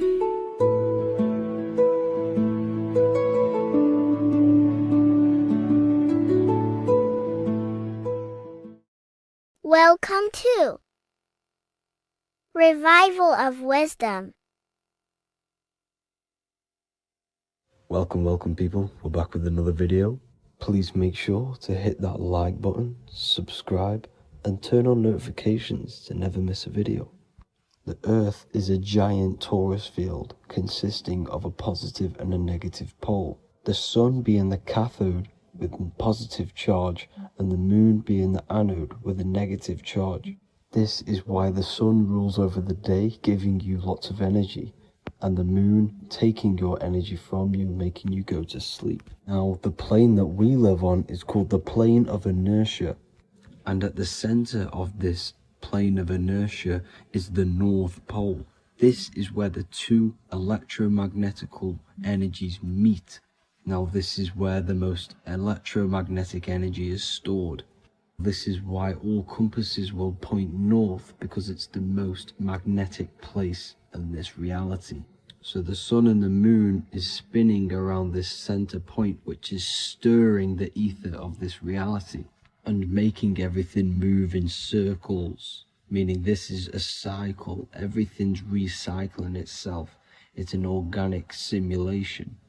The ancients also knew about this sacred land at the center of this reality, known as the North Pole. As you can see on this map from the 1500s of the North Pole, you can see 4 islands around this center black rock. Ancient civilizations like the Mayans, the Buddhists, and ancient Chinese also depict these 4 islands. The endless symbology of these sacred lands at the center has been going on for thousands of years.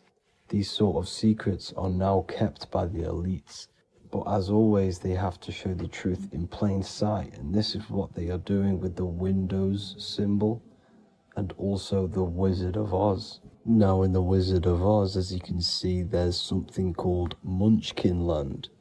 Munchkins are these unusually short people. Then on the ancient 1500s map, it says pygmy. And then the pygmy people in mythology are also these unusually short people. Just like Santa and his elves, they come from the North Pole. And elves are these unusually short people. These stories that we are told about Santa and Munchkins are putting truth in plain sight about this sacred land. This sacred land at the center of the earth is where the aurora borealis comes from and is being emitted from this black hole in the center, also known as the black sun. The aurora borealis is the earth's aura, hence why it has the word aura inside of it. It is the life-giving essence to all life within this realm. As this dualistic reality we live in consists of both physical and spiritual, the black sun is like our sun for the spirit. It's our spiritual umbilical cord, connecting us to the spirit realm. And the rising sun is the opposite. It's our sun for our physical 666 carbon suits, known as our human body, our physical aspect. As it states in the 40,000-year-old emerald tablets, deep in Earth's heart lies the flower, the source of the spirit. The flower of life is as thine own place of spirit, and streams through the earth as thine flows through thy form, giving off life to the earth and its children. So the North Pole is the core of this spiritual reality, and the closer you get to it, the more spiritual and lucid it becomes. So the elites have covered this up in order for us to forget the true nature of this reality. And they did this cover-up by introducing the globe model. Nicholas Copernicus was around in the 1400s, and he introduced the globe model. As you can see, he is a Freemason. He depicts himself with a globe and a Masonic compass in all of his paintings and portraits. Galileo was also a Freemason, as you could see in all of his portraits with a globe and a Masonic compass. He was also a massive part of introducing the globe model after Nicholas Copernicus. So yes, the globe model was a spiritual and political move to gain more control over the masses. After the globe model was then introduced, they introduced the theory of evolution by another Freemason, Charles Darwin. See how these two theories go hand in hand? They both degrade humanity, and they make you confused of where we actually came from. By hiding the true form of this divine creation and hiding the true power of each and every one of us, they maintain control over the masses. Now this is order out of chaos, known to be the 33rd degree slogan of Freemasonry.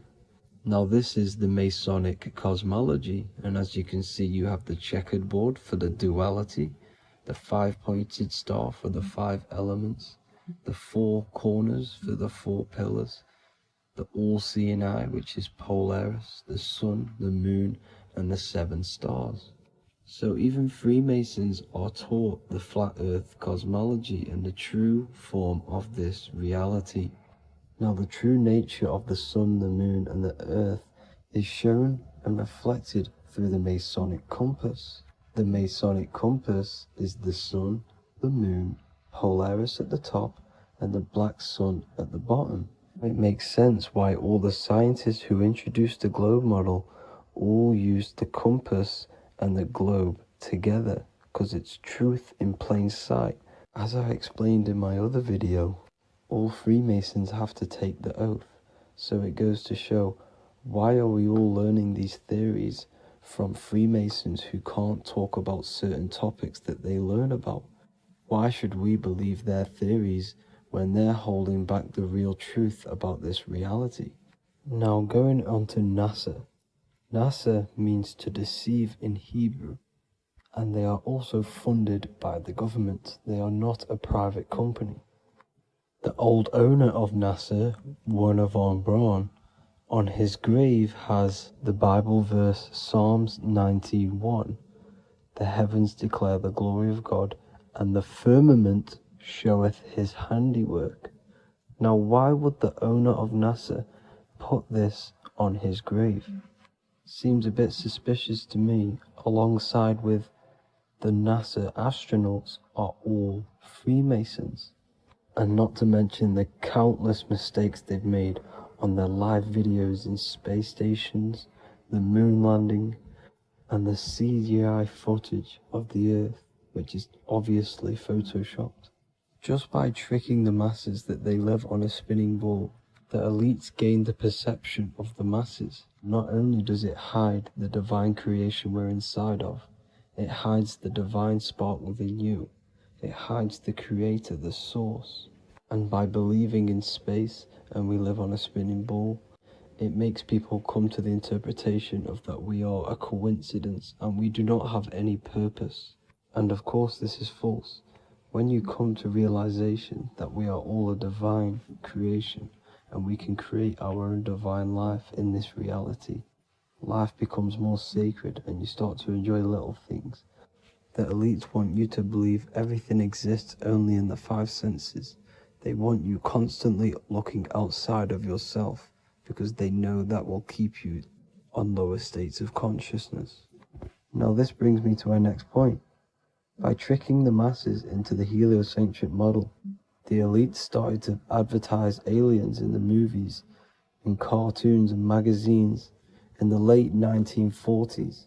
Now this is subconsciously programming us about aliens and extraterrestrial threats, which then they can use to their advantage. And this is something called Project Bluebeam. They are more than likely going to fake an alien invasion to push this 2040 agenda, which is for one government and one ruling currency. That's it for this video, guys and girls. Hope you all enjoyed. Please make sure to leave a like and a comment. God bless you all.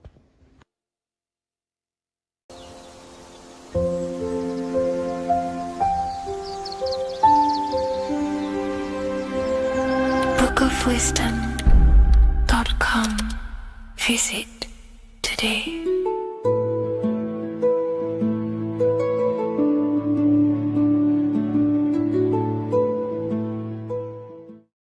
What if dreams aren't random at all, but messages from a deeper part of yourself, trying to show you things? In this video, you're going to learn exactly what dreams are from an esoteric view, how to control dreams, and how to dream more frequently. Dreams are not nonsense. They are expressions of the subconscious mind. In the daytime, we're using our conscious mind, what we are aware of. This represents the daytime, the sun, the external world. We're operating in the external, outside the body in the day. But when we go to sleep, we return inward. Everything does this breath. We breathe in through the nose and out through the nose. Everything does this in and out process in the universe. We live, we die every single day. We wake up, we express things in the external. Then at nighttime, we return back to darkness, back to the internal. This is the breath of the universe. We have summer, we have winter. This is the breath of the sun and the seasons with the earth. You have an internal world and an external world. External is physical, the internal is spiritual. Like I said, when we go to sleep, we are returning back to the internal world of your own consciousness and subconscious mind. Your subconscious mind holds everything about you, your memories, your traumas, everything you've ever learnt, your language, your name, your job. Everything you identify with is stored within this vast network of the subconscious mind. It is your own personal consciousness. Therefore, when we dream, we return back to the subconscious mind, and we are in fact thinking, but in a subconscious way. The subconscious does not speak the same language as the conscious mind. The conscious mind uses language, thoughts, and all things that are very logical and very easy to understand.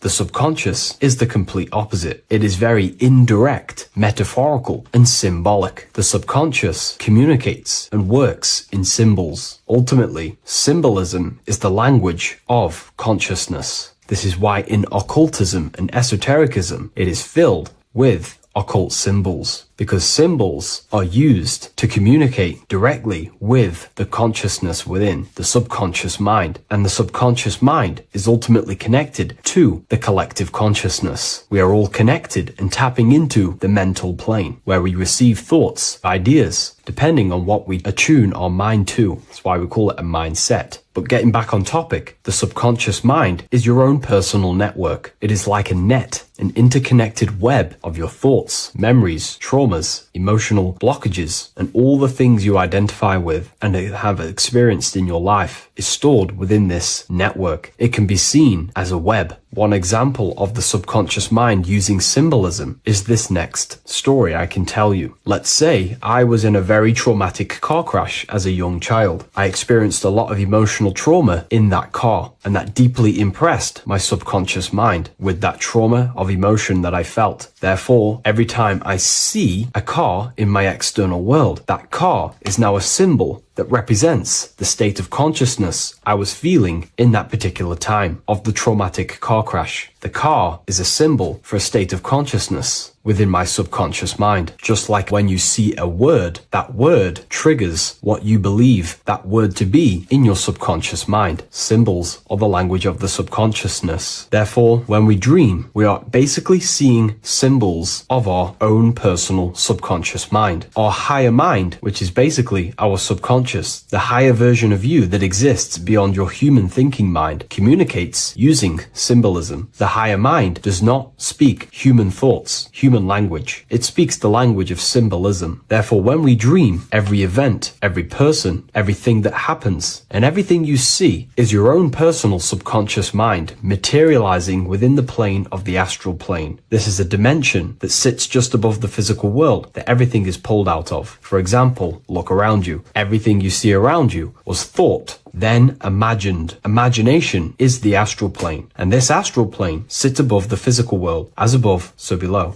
These objects were thought, imagined within someone's mind, and then pulled into a physical reality. Therefore, the imagination is what you're experiencing within a dream. It is your subconscious mind thinking and materializing within the imaginative plane. For example, let's say you are a Christian, you believe in Jesus your whole life, you have lots of emotion towards Jesus. This deeply impresses your subconscious mind. You believe in him so much, you go to sleep, you have a dream that you meet Jesus. You did not meet directly with Jesus. You met with your own belief. It was your own belief materializing within the imaginative plane and revealing itself to you. Dreams are materializations of your memories, your subconscious beliefs, traumas, and anything that could be inside the subconscious mind. It is your subconsciousness revealing itself to you in a material form. Let's say you have a nightmare. There is a big dark figure chasing you and you are running away in fear, away from this dark figure chasing you. That dark figure is not an external entity. It is not a spirit or a jinn or a demon. It is in fact an aspect of your own mind. It is a symbol that represents maybe a fear, a trauma, or something you are running away from internally, inside your subconscious mind. Something that you are not addressing, but something that is fearful, something that can be controlling you on a subconscious level. Let's say you have a fear to address something in your personal life. You want to address someone who is getting on your nerves at work. You continuously put this off and you fear doing that situation. Over a long period of time, this can slowly control you subconsciously. You start to avoid the person, avoid any contact. It is subconsciously controlling you. This is not the best example, but you can see what I mean. Hidden fears and traumas in the subconscious mind can subconsciously control your actions and ultimately lead you to low states of consciousness, keep you from reaching your higher potential, and ultimately create blockages within your own consciousness. That figure in the dream is a materialization of something that you are fearing and running away from and not addressing. This is why people always have dreams of traumas that they have experienced as a child or when they were younger, or maybe from a year ago or two. It's because that emotion is deeply impressed in the subconscious, and the subconscious is always trying to reveal things to you, communicate to you that you need to change, purify, and maybe heal within your own consciousness. This is how the higher self communicates to you, through the language of symbolism. Once you understand this, dreams can become a very powerful tool, not just entertainment at nighttime. Your consciousness never rests. Your consciousness is eternal. It is the very spark of the divine. Your body needs rest. Your consciousness is not physical. It does not need rest. So this is a way you can identify what your dreams are trying to show you, is by writing them down. A dream journal. Every single dream that you have a book placed near your bed. Every time you wake up, first thing you should do is pick up the book and write every single detail that you can remember about the dream. The people that you met are all symbols or aspects of yourself. Maybe it is a friend you saw in your dream. That friend represents a state of consciousness that is within you and is trying to reveal something to you. It's about making the subconscious into the conscious, to become conscious of the unknown. Write down every detail, everything you saw, every event that played out, even the details of the clothes that they were wearing. Everything is symbolic within dreams. Write everything down and then analyze the dream. Don't analyze it from a logical mind. Analyze it with the right hemisphere of the brain, which allows you to see metaphors, read between the lines. Try and gain the message that it's trying to show you. What does this overall mean to you? And what could this reveal about aspects of yourself that you need to heal or maybe take action in your life and world? Because your higher self is always guiding you towards awakening and fulfilling your mission in the manifested physical world. Dreams speak in symbols, not logic. Ask about your dreams. What is this trying to tell me? Don't take things literally. Look for an emotional tone and symbolic resonance. With practice, you'll begin to understand the personal language of your subconscious mind. Now that you understand that, again, please leave a like or a comment on this video. This is now a technique for lucid dreaming and dreaming more often. This is not going to happen overnight. This is not an easy method. It simply takes practice and dedication. Every morning, choose 3 time slots. For me, I choose 4:30, 5 a.m. and 6 a.m. 3 alarms that are going to go off at these 3 times, half an hour apart from each other. Each time you wake up, stay awake for 5 to 10 minutes. Turn off the alarm. Try and keep your conscious mind awake, but drift back into sleep. There's no other better way for me to explain that. It's very difficult, but try and keep the mind awake, but the body falling back asleep. More than likely, you will drift off back to sleep. Then the next alarm will go off half an hour after. This will wake you up again, guaranteed. You will probably drift back to sleep by repeating this process. After the 3 alarms go off, each one of them times, you're either going to have a dream or a lucid dream, but definitely you will have a dream. And if it doesn't work one time, keep trying it. I've been using this method for a very long time, and I can tell you 70-80% of the time it triggers a dream, and a very vivid dream. And it's ideal for lucid dreaming because keeping the conscious mind awake while letting the body fall asleep, you can become conscious within these subconscious realms of your mind. But when you are conscious inside the dream world, you can do what you want, but you also want to let the dream naturally unfold. If you try and take too much control, then you will wake back up. If you feel any fear in your dream, you will wake back up into the material world. Another tip to dream more often is to meditate before bed. Simply close your eyes and think about nothing for 5 to 30 minutes. Detach from everything outside you, your name, your job, work, the thoughts. Mentally detach from the world and the physical pleasures and become pure awareness before you try and go to sleep. This will help you become conscious while being within the self. If you wish to learn more about consciousness yourself, the Book of Wisdom Volume 2 can definitely help you. I'll leave a link in the description. Thank you for watching this video, and I'll see you in the next one.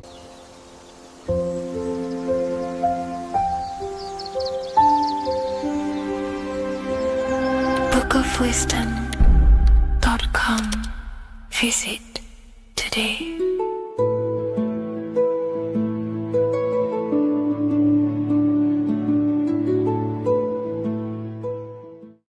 What is good, YouTube? Today we're going to be talking about the astral plane and how the cosmology fits into the astral plane. Okay, so first let's go over the astral plane and go over the different layers of reality so that you can understand reality more.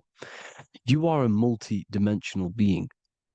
You are not in these, you are in all of these realities at the same time. They all interweave into one big reality. But there are different planes. They are different vibrational dimensions. There are different dimensions of reality. The mind is the root cause of reality. We're living in the mind of God. Everything is being thought into existence from the root cause, from the universal mind. This is why the ancient Egyptians said, all is mind. We're living in the mind of God. And we are a microcosm of this mind. This is why we all have the same mind. This mind is the world of thoughts. Now, this world of thoughts is just the thought alone. For example, it is the thought of a chair. But then when you start to imagine this chair and you start to mentally see the chair, you're now manifesting the thought, the singular thought, into some sort of form. So now you're imagining the chair. You're imagining the form of this chair, which is then manifesting into the astral plane. The astral plane is the world of thought forms manifesting. So when you are imagining something, you are seeing into the astral plane. Okay? Your third eye, it is an eye because it sees the astral plane. It is seeing the other side through imagination, through dreaming. Well, we'll go over dreaming later. So the thought of a chair is a singular thought. The imagination of the chair is the manifestation of the chair. And in the astral plane, it's basically the world of all the chairs that could ever exist.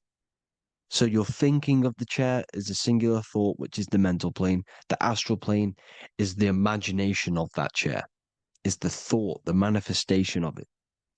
Depending on the vibrational state of the thought will depend what level of the astral plane it will go to.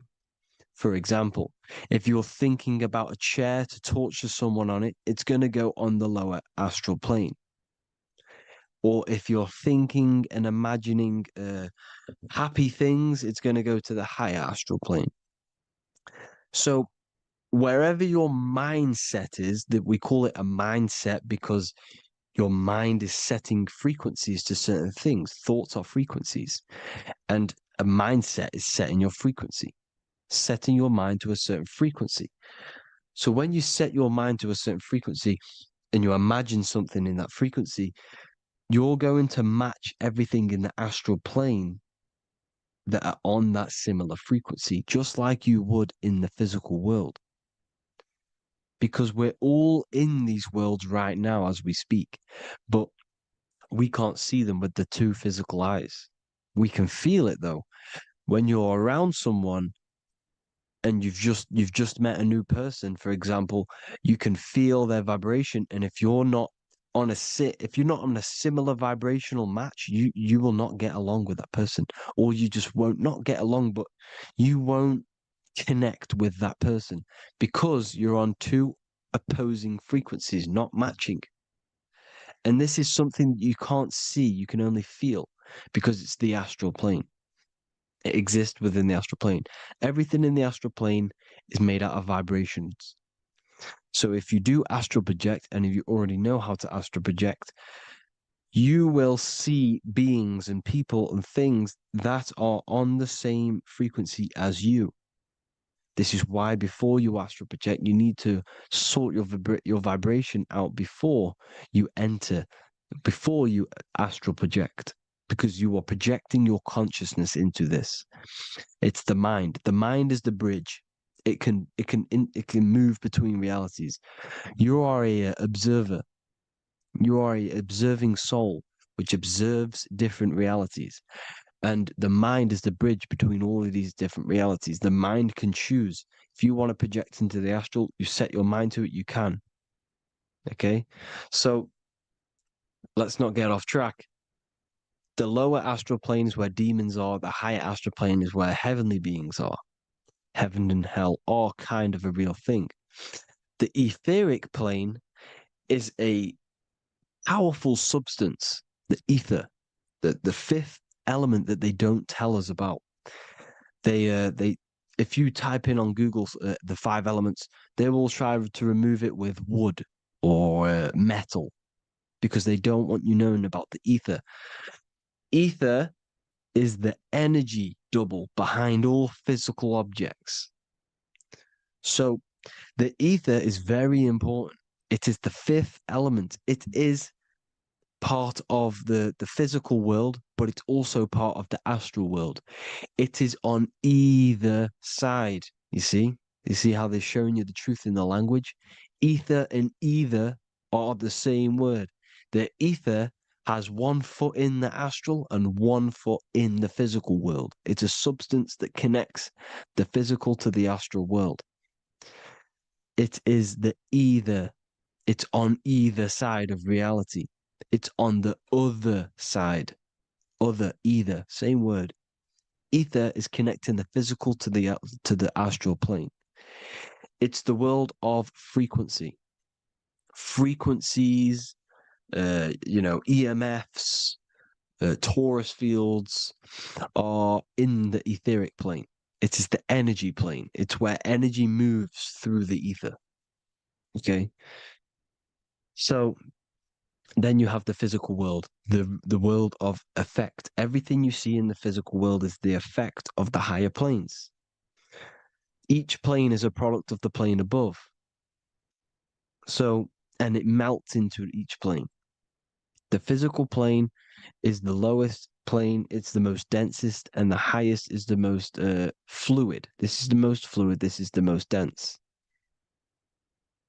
This is where we get the saying, as above, so below from. As above, so below comes from the different planes of reality. And magicians understand this. This is why magicians always say as above, so below. Because they understand if you manipulate the higher planes of reality, you manipulate the lower planes. Because the astral plane is a direct copy of the physical world, but in the astral plane. It is mirrored. The physical world is mirrored in the astral plane. They are both the same world, but there's different vibrational states of the world. Kind of. It's hard to put this in words, people. So just try and understand. The astral plane is the double. It is whatever happens in the astral plane happens in the physical plane. This is why magic works. This is why demons work. This is why spirit communication works. Because if you manipulate the higher planes, you manipulate the lower planes. As above in the astral, so below. Leonardo da Vinci showing you to look up, pointing up. You got to look up.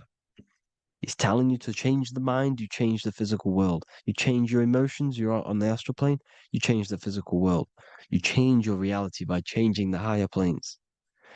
This is the Masonic 11, the two pillars. This is the 11 also symbolizing the two hemispheres of the brain here. But the 11 symbolizes the two mirrors.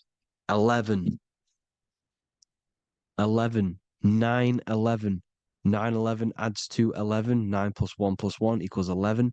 The Twin Towers were in 11. Flight 11 was hijacked because it's a mass ritual within the astral plane. Now, we're going to go deep into that later, and I'll show you these rituals they do in order to manipulate the astral plane. So, this is what the 11 is. It's the mirroring of reality.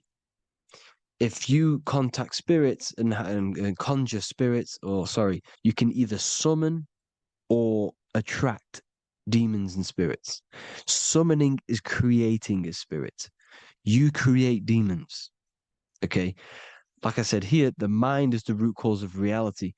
If you think of if you think of a traumatic event that happened in your life over and over and over and over again for years and years and years, where attention goes, energy flows. The mind is the director of energy.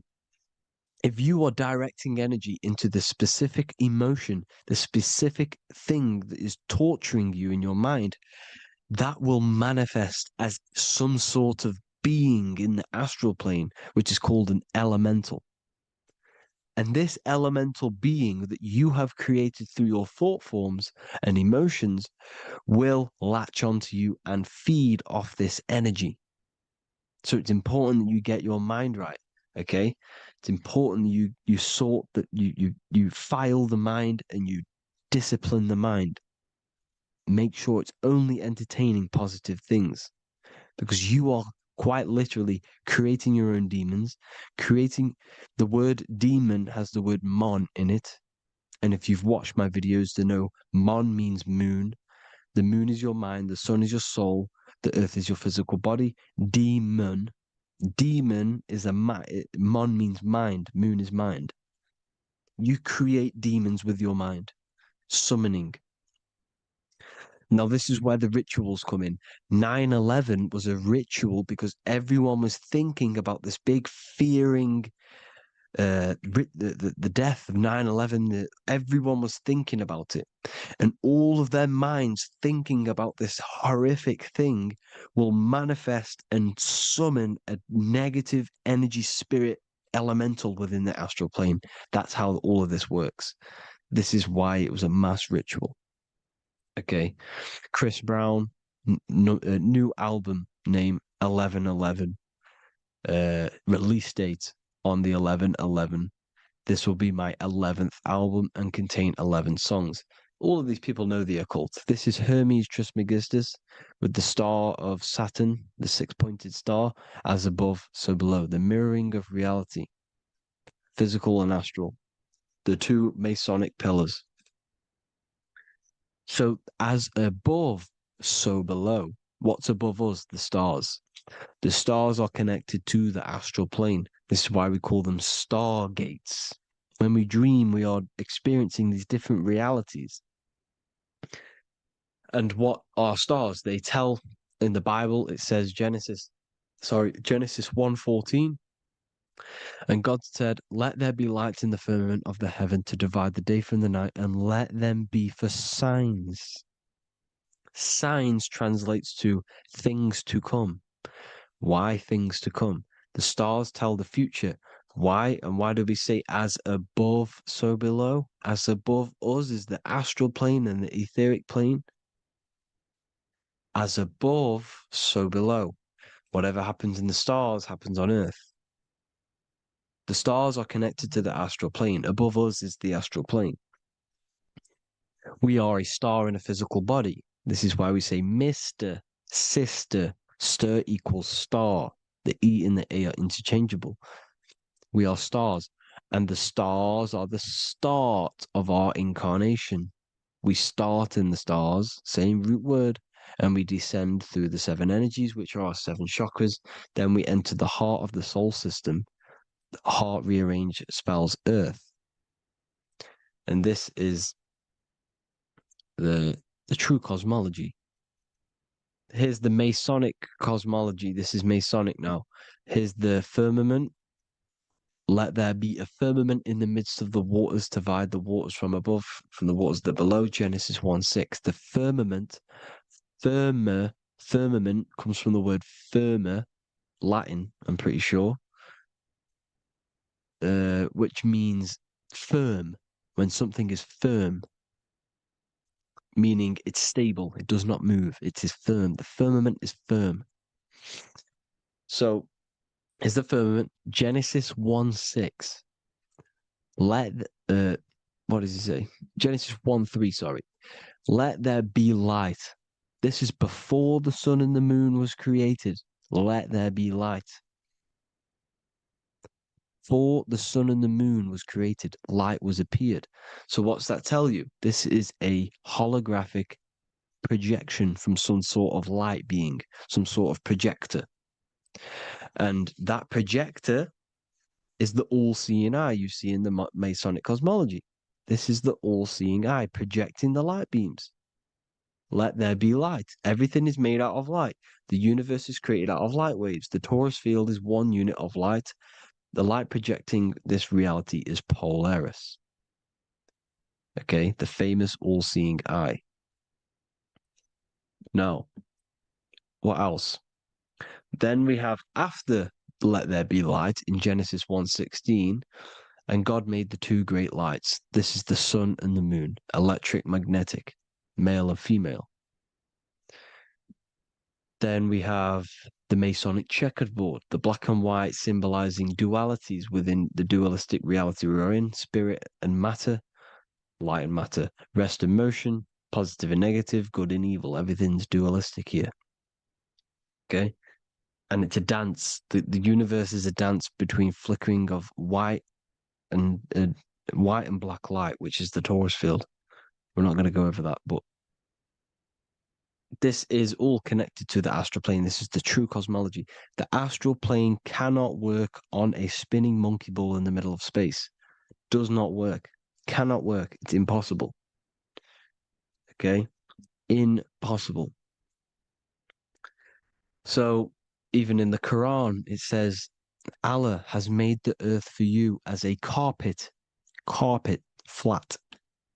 Quran 15:19.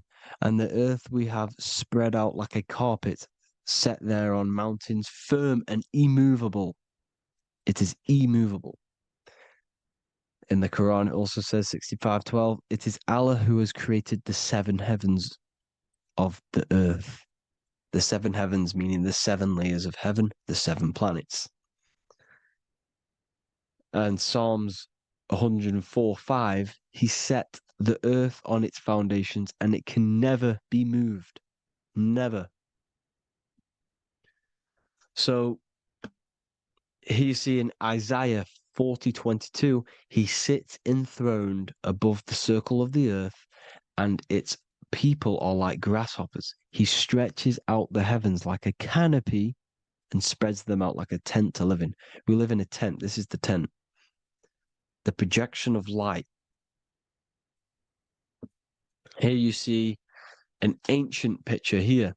Here you see the ethereal barrier, meaning the firmament, the etheric barrier. And here you see his head popping out. Why is his head popping out? Because your head is heaven. Your heel is hell. Your head has access to the astral plane. This is why your head is heaven. The pineal gland, when stimulated, has access to project itself, project consciousness into the astral plane. Here you see another ancient picture here with the Masonic Royal Arch, with the zodiac here, the zodiac on the top, arching, because there's a firmament above us. Here's God in the brain. Consciousness is God. Here you see the Masonic Royal Arch, symbolizing the firmament. George Washington above the Masonic Royal Arch. These are the stars. This is Polaris projecting reality. Here's ancient churches with the dome. Polaris projecting reality with Jesus. Disney World is under the dome. The seven layers of heaven, ancient paintings, all depict if you go and look at the ancient paintings, they'll all depict the firmament, the arch above us. This is where we get interesting. The Masonic Royal Arch has the 6-9, which is Cancer. The constellation Cancer, which is 6-9 is associated with portals, because CERN is the 6-9. Okay, CERN is opening portals. They're trying to create a portal to the other side. Cancer has the word CERN within it, so there is a link between Cancer and the opening, the firmament opening above us to ascension. Here you see the Masonic art with the Royal Arch and the light and the opening. Here you see the light and the opening. This is the opening of the firmament. Here's the Hebrew cosmology with Sheol, the underworld, and the opening. So Cancer is definitely some sort of portal in and out of this reality. I'm just connecting dots here. Now, we're going to go change a bit now. These celebrities that you are seeing they have not sold their soul to Satan, okay? They have not sold their soul to Satan. Satan is a demonic, low vibrational energy that has been summoned over the thousands and thousands and thousands of years of evil occult arts. So since Babylon was summoning this demonic energy, and this demonic energy in the astral plane will grow and grow and grow. It has no form. It has no physical form. Okay? But you can see it in the rappers. If your third eye is open, you can see clearly that these people are demonic. You can sense the energy that they're manifesting. Selling your soul is not what you've been told. It is gaining, because your soul is pure love, okay? Your soul does not want to do anything bad. So when you sell your soul, you're gaining physical gain. You're gaining physical wealth, for example, like for these rappers. They will be given millions of pounds because the people in control of the music industry, which is the dark occultists trying to brainwash the masses, the people in charge, they're dark occultists. They understand Satan and the energy. They are satanic energy, which has been summoned in the astral plane. They see that they have influence over the masses, so they will go to them and say, "I will give you this amount of money forever if you manifest this satanic demonic energy through the music and through social media to blind the masses, to brainwash the masses into this demonic energy. Because when you listen to music, music is frequency. Whatever you listen to, you become that frequency. So if you're listening to these people, they're throwing energy, this demonic, satanic energy that they sold out to. Sold, soul, same word. When you sold something, you've got your soul involved. They have exchanged money, physical gain, so that they manifest this satanic energy within the astral plane and through the music, through the videos, through social media to keep us in this vibrational frequency, in this low state of consciousness. This is what it actually is. It's not, you're not selling your soul to some sort of devil. This satanic energy has no physical form it is formless in the astral plane. It's a summoned energy. Now, the root chakra is red. This is why the devil is red, because it symbolizes the animal nature of man. When you are operating off your root chakra, you will kill, you will fight, you will do anything to survive, because it's all about survival mode in the root chakra. They want you keeping in that fighting mode, that surviving mode, so that you are manifesting this low vibrational frequency, this satanic energy, this demonic red energy. This is why the devil is red. And the devil has a tail with the red arrow pointing down because it symbolizes your light body. This is your Merkaba. Your Merkaba is your light body. Mer equals light, Ka equals spirit, Ba equals body. Merkaba, this is the devil's tail pointing down, the descension, your heel, up to your heel, hell. Ascension to heaven, head. You see, this is the all-seeing eye with the illumination coming off it, your head, when you're illuminated. The Merkaba is your celestial sphere to portray different planes of reality. It is the vehicle of ascension. It's your light body. It's in the word Kabbalah, Kabbalah, Ka, spirit, Ba, body, La, light. Same thing, Kabbalah, Merkaba. Same thing. It's all about the light body. This light body sees different realities. So when you see the goat in the music industry, it's this satanic summoned energy that's been summoning for thousands of years within the astral plane. When it becomes to the physical plane, it will manifest through different things. A goat, an owl, Satan, Moloch, Baal, same deity, same demonic energy that's been summoning in the astral plane. And this is why the Baphomet has a goat head. Drake's new album is the goat. The Polo G, the Masonic G, with the goat. And here's Ryla Rodriguez in the mirror with the goat in the mirror and him in his physical body.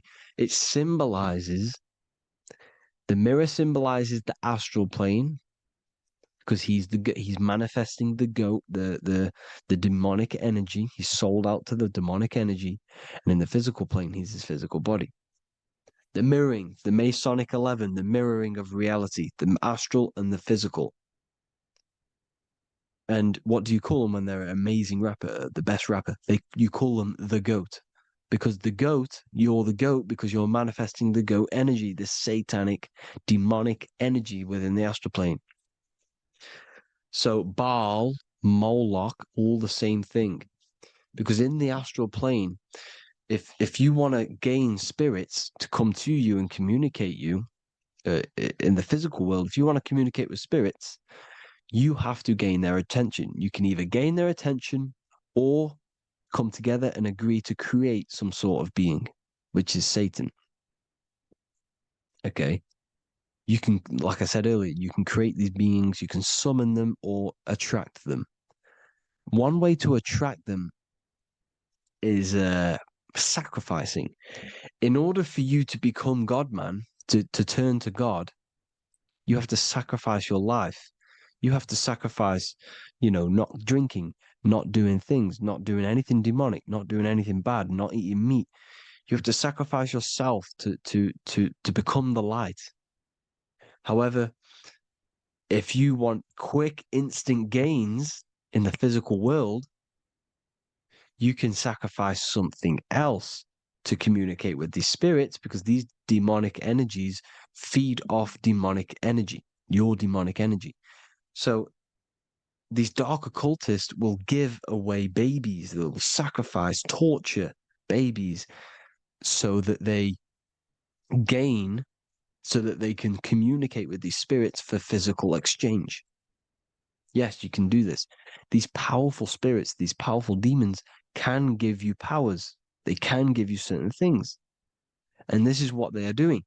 They're summoning and attracting these demonic energy. This is why, trafficking is one of the most, Balenciaga.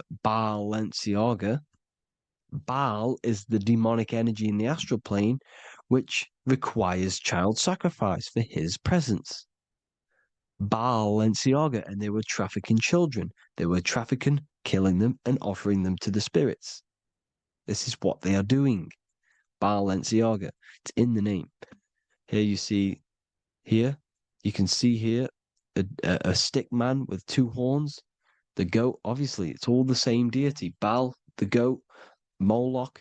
Here's Moloch, the owl, the Egyptian owl, because it comes from the owl of Moloch, which is Baal, which is Satan, all the same demonic energy. And it's on the dollar bill, a tiny dollar bill, on the $1 bill. All the same thing. Bohemian Grove, they worship the big owl, Moloch. It's all the same thing. It's all one big demonic energy which has been summoning in the astral plane. And it's trying to take over Earth, the physical plane. That's what it's doing. So I hope you all gained a deeper understanding of the astral plane and what's actually going on in the world. Please leave a comment if you can to help the algorithm. Drop a like if you like this content. And hope you all learned something today. And God bless you all. Thank you all.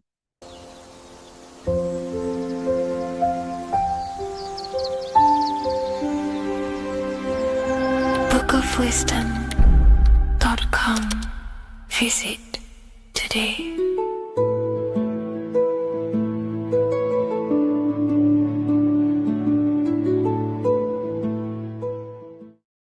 Welcome to Revival of Wisdom. Welcome people, we're back with another video. In this video we're talking about how Jesus Christ and Christianity is all sun worship. The Holy Bible of Christianity is not meant to be taken literal for history.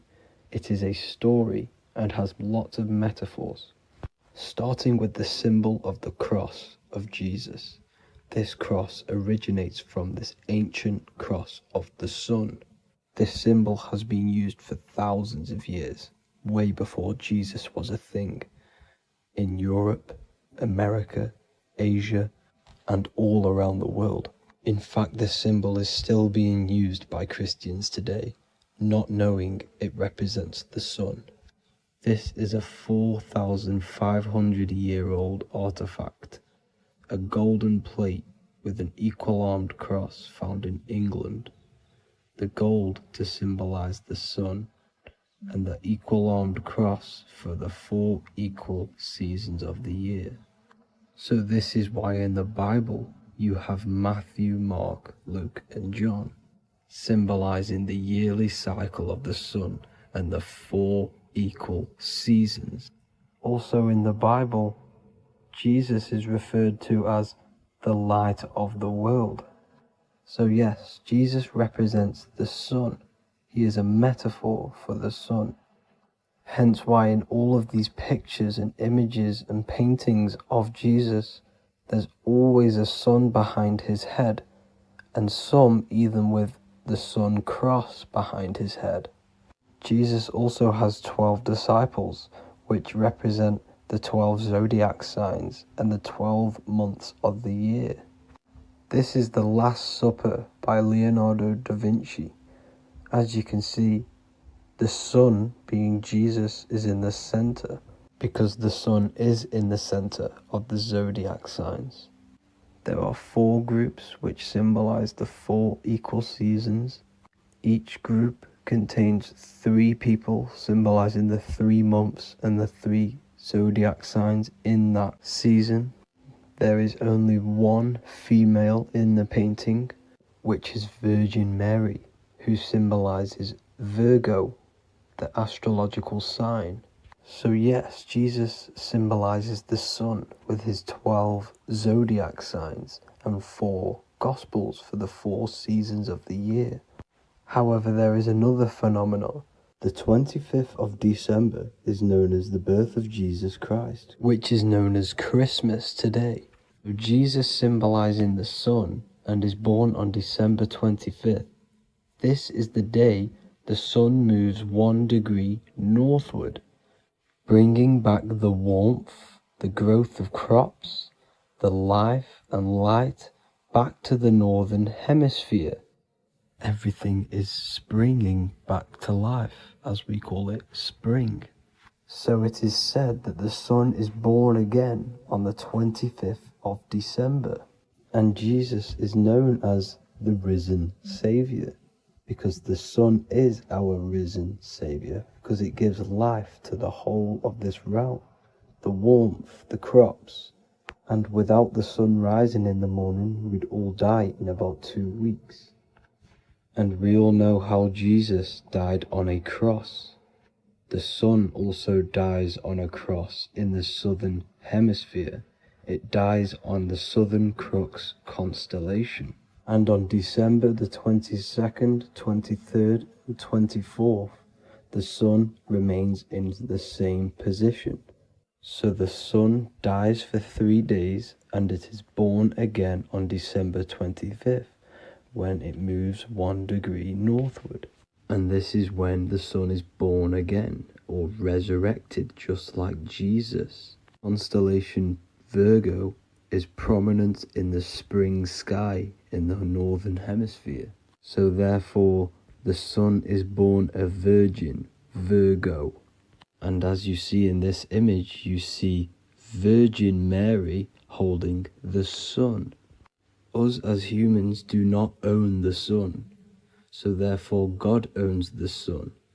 So yes, the sun is the Son of God, and this is what Jesus is symbolizing. And just how Jesus sacrifices himself for humanity, that's what the sun does. The sun gives out all of its energy so we can live. There are many other Bible verses which represent Jesus as the sun.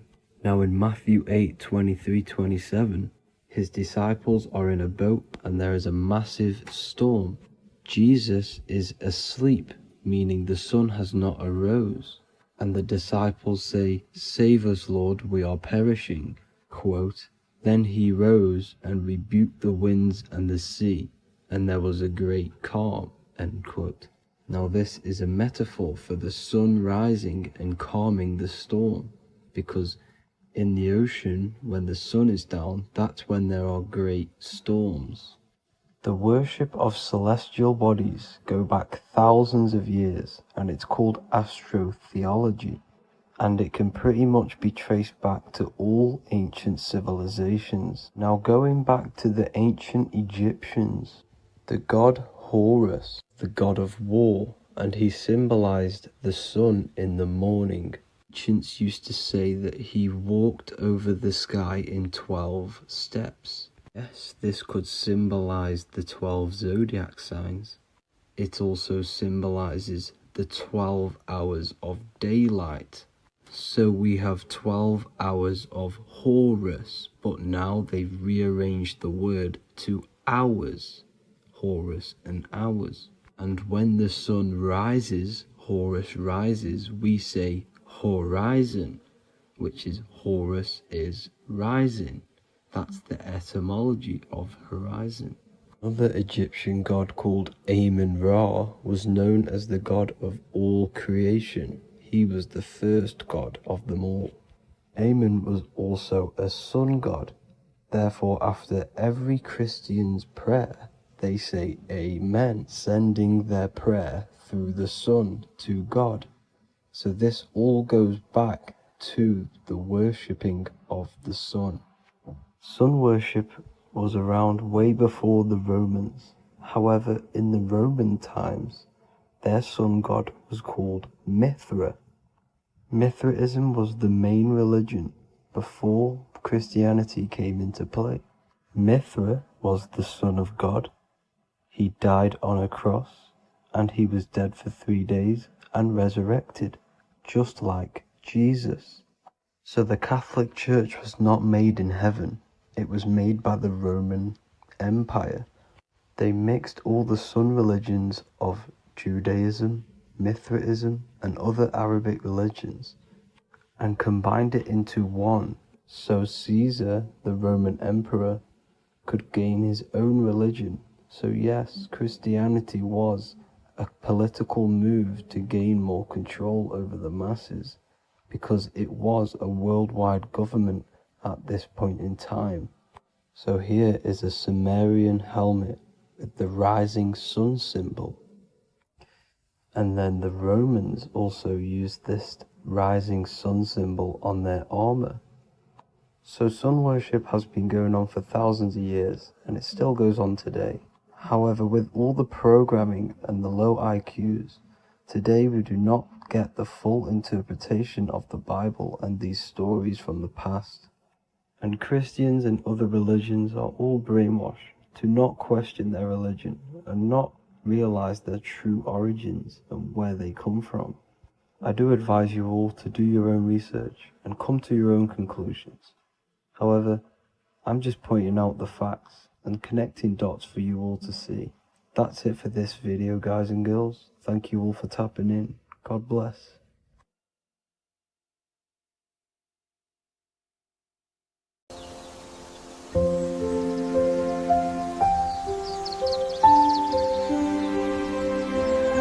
bookofwisdom.com.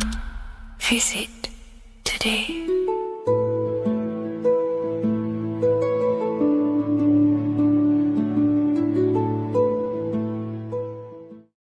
Hello, Seeker. Welcome to Revival of Symbolism, a channel devoted to the language of esoteric symbolism, helping you discover yourself and expand your consciousness into new realms of thought.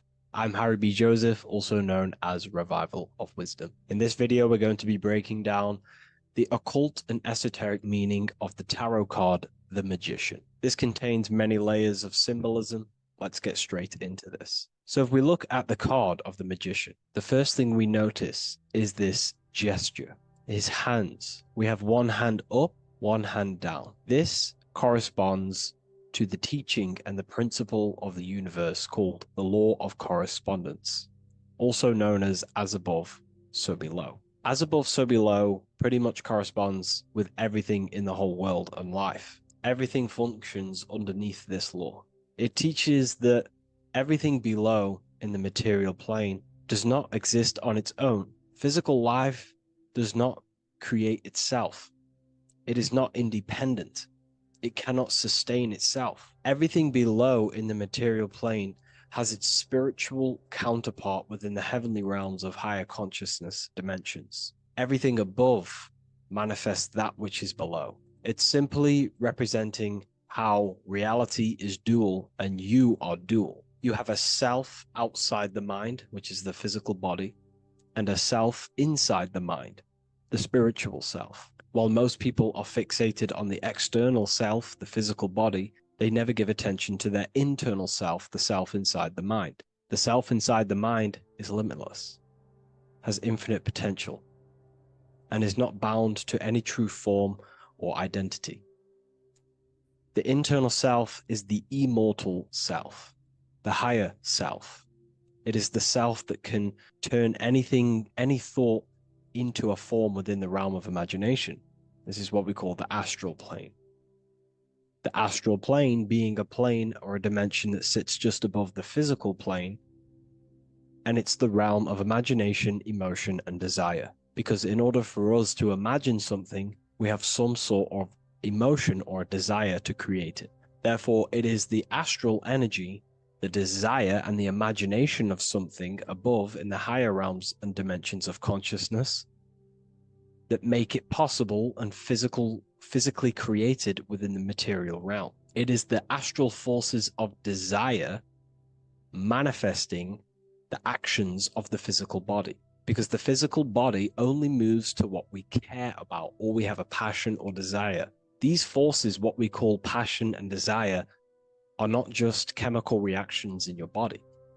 They are astral forces directly coming from your astral body. We think with thought. This is the beginning of all creation. We think, we imagine, we desire, then we act. It is the higher realms first, then the external realm, the material. Higher dimensions over the lower dimensions. This fits in perfect with the magician, because a magician is not someone, like Harry Potter shows you with wands casting spells. This is fantasy. The real magic is about changing consciousness at will, because consciousness above creates that which is below, the material. As within, so without. Reality is created from the inside out. So the magician understands that by changing consciousness, we change our external circumstances. You see this reflected in your life, and I've seen this reflected in my life. When you change your consciousness, for example, you start to spiritually awaken. You start to think differently, see the world differently. What happens to your external reality? Notice your friends start to say you've changed. You may not fit in with your current friendship circle. Your friends will change and you will outgrow them, and you will have to seek to find new friends that fit with your new internal state of consciousness. This is teaching that the internal world rearranges the external world. While most people stay in a cycle of trying to change the external world, not realizing that they must first change the internal. This is what magic is about. Magic is about changing consciousness at will. Because when a magician holds the ability to direct all forces of their consciousness to a specific reality within them, to create that form and reality within the internal self, they can actually start to produce change in the external reality. We have masculine forces of consciousness, feminine forces of consciousness. The feminine forces of consciousness are imagination, intuition, emotion. The active masculine forces of consciousness are willpower, actions, and intellect, thinking. When we combine the imagination, seeing the reality within our mind, forming the reality within our spiritual vision, the internal vision of the soul, because imagination is the expression of the soul. It is creating with astral light, astral vision. Freemasons, occultists call imagination spirit vision. When we see that reality with our spiritual vision, this is why we have to increase our ability to vividly see within our imagination or the astral plane. If we do not develop these faculties of consciousness, we will struggle. This is what the esoteric is about. We have to increase and develop every part of our consciousness to develop spiritually, to try and reconnect with the internal world, while our whole past life we've been focusing on the external. When we combine the soul's vision of imagination with a feeling and a desire of creating that reality, that's then the internal world pretty much sorted. Then we have to combine that with willpower and actions. The masculine and feminine come together to give birth to a child. The masculine and feminine come together in your consciousness to give birth to a reality. It's about changing what's inside the self to produce change below. This is what true magic is. Look at the word magic, magi, and the word imagination, imagination. Imagination is about working with the forces of the soul and the forces of consciousness, producing change in consciousness at will to produce change in the external. This is what this represents. Changing above so we can change below. No point trying to change the external world, because the external world is already formed. It is a form, it is an effect. So to produce true change in the external world that lasts long term, we must first gain control over ourselves and produce change internally. This is why the magician is called to gain mastery in every element of their being. They have to gain control over every aspect of consciousness and develop every faculty of the soul. This includes developing strong imagination, developing a very strong willpower. We can do this through exercises such as imagination exercises, holding one specific vision for a long period of time, meditation, thinking on one specific thing for a very long period of time. This will increase the willpower. It's also about gaining control over the subconscious impulses, the subconscious thinking patterns that seek to control us. It's about gaining control over every aspect of our consciousness. This is what a true magician is. And this is what the true spiritual path is.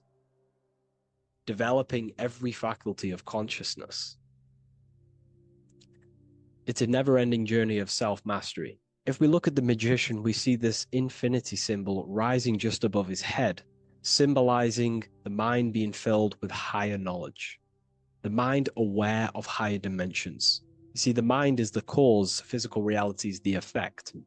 We need to raise our consciousness from effect consciousness to causal consciousness to truly become a magician and a master of our reality. What do I mean by effect consciousness?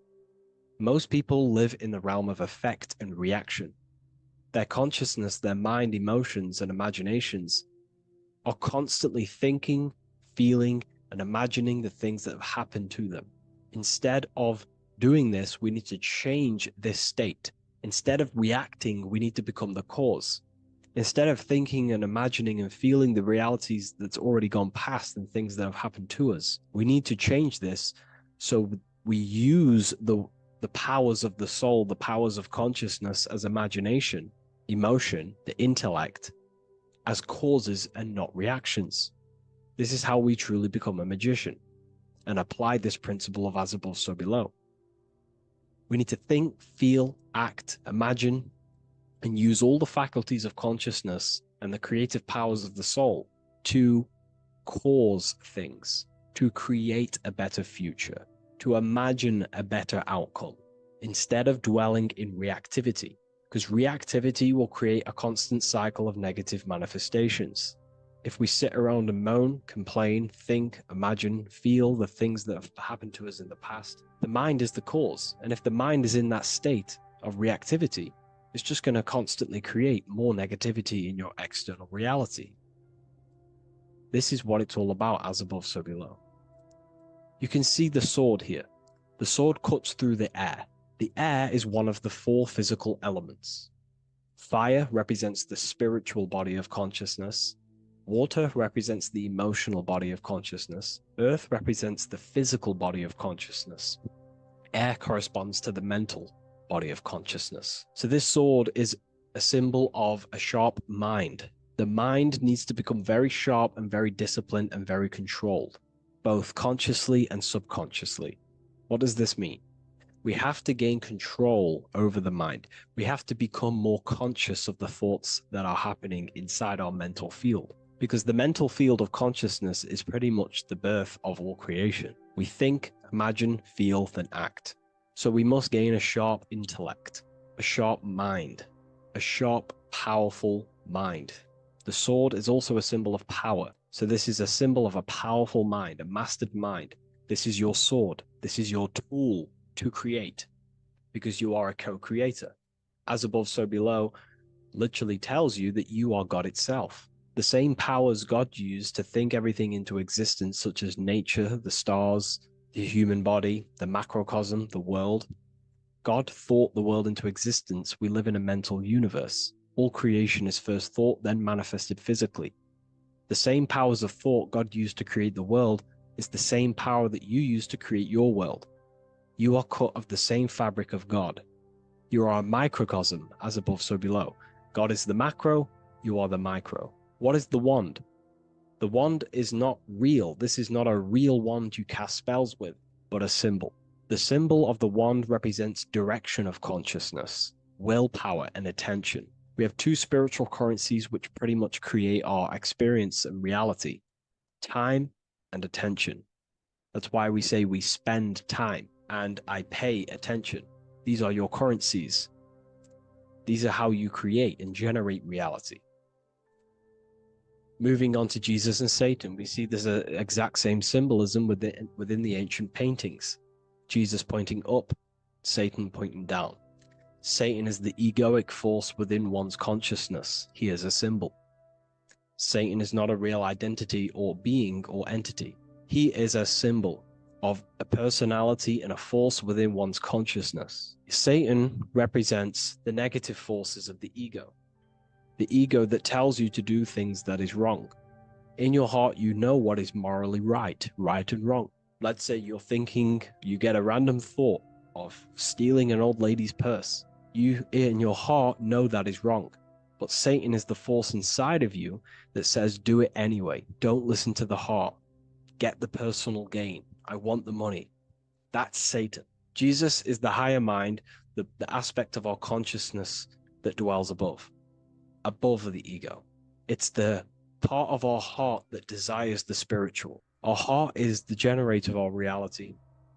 And whatever we desire is what we generate. You only take action and generate your life on what you care about or what you feel. If someone's talking about something you don't care about, you say, oh, I don't care about that. But if you care, you will listen. If you care about something, you take action towards it. If your heart desires the material, you have been taken over by the egoic force of Satan. Not a real entity, a part of your consciousness, a part of your nature, the dark side of yourself. Jesus represents a heart that desires the spiritual wisdom, the things that cannot be seen. The heart must desire the things that can't be seen, because this is what gives true satisfaction to ourselves. We feel void when we chase material things because nothing material can satisfy our hearts. So this is as above, so below.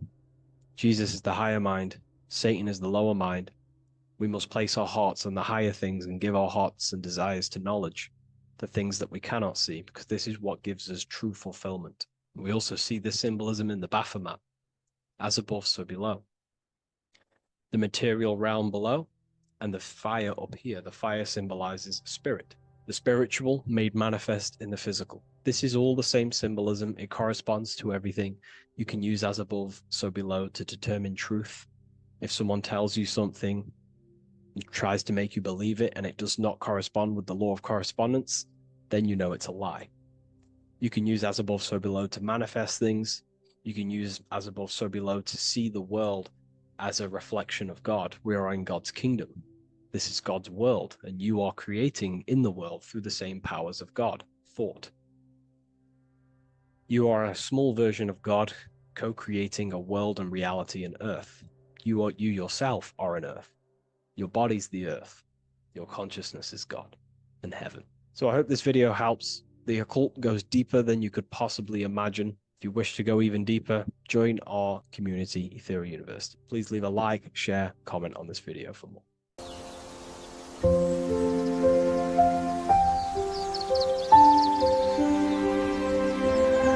bookofwisdom.com.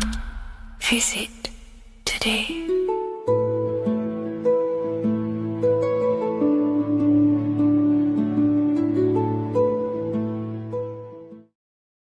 People, how are you all doing? It's Revival of Wisdom, and today we're going to be talking about your birth certificates and how we are slaves to a system and how they have trapped us into this system. Okay, so the first thing you need to understand about this system is there are two types of laws. You have the law of water, which is admiralty law, and the law of the land. So the admiralty law is the law of water, and this is what money is. Money is water.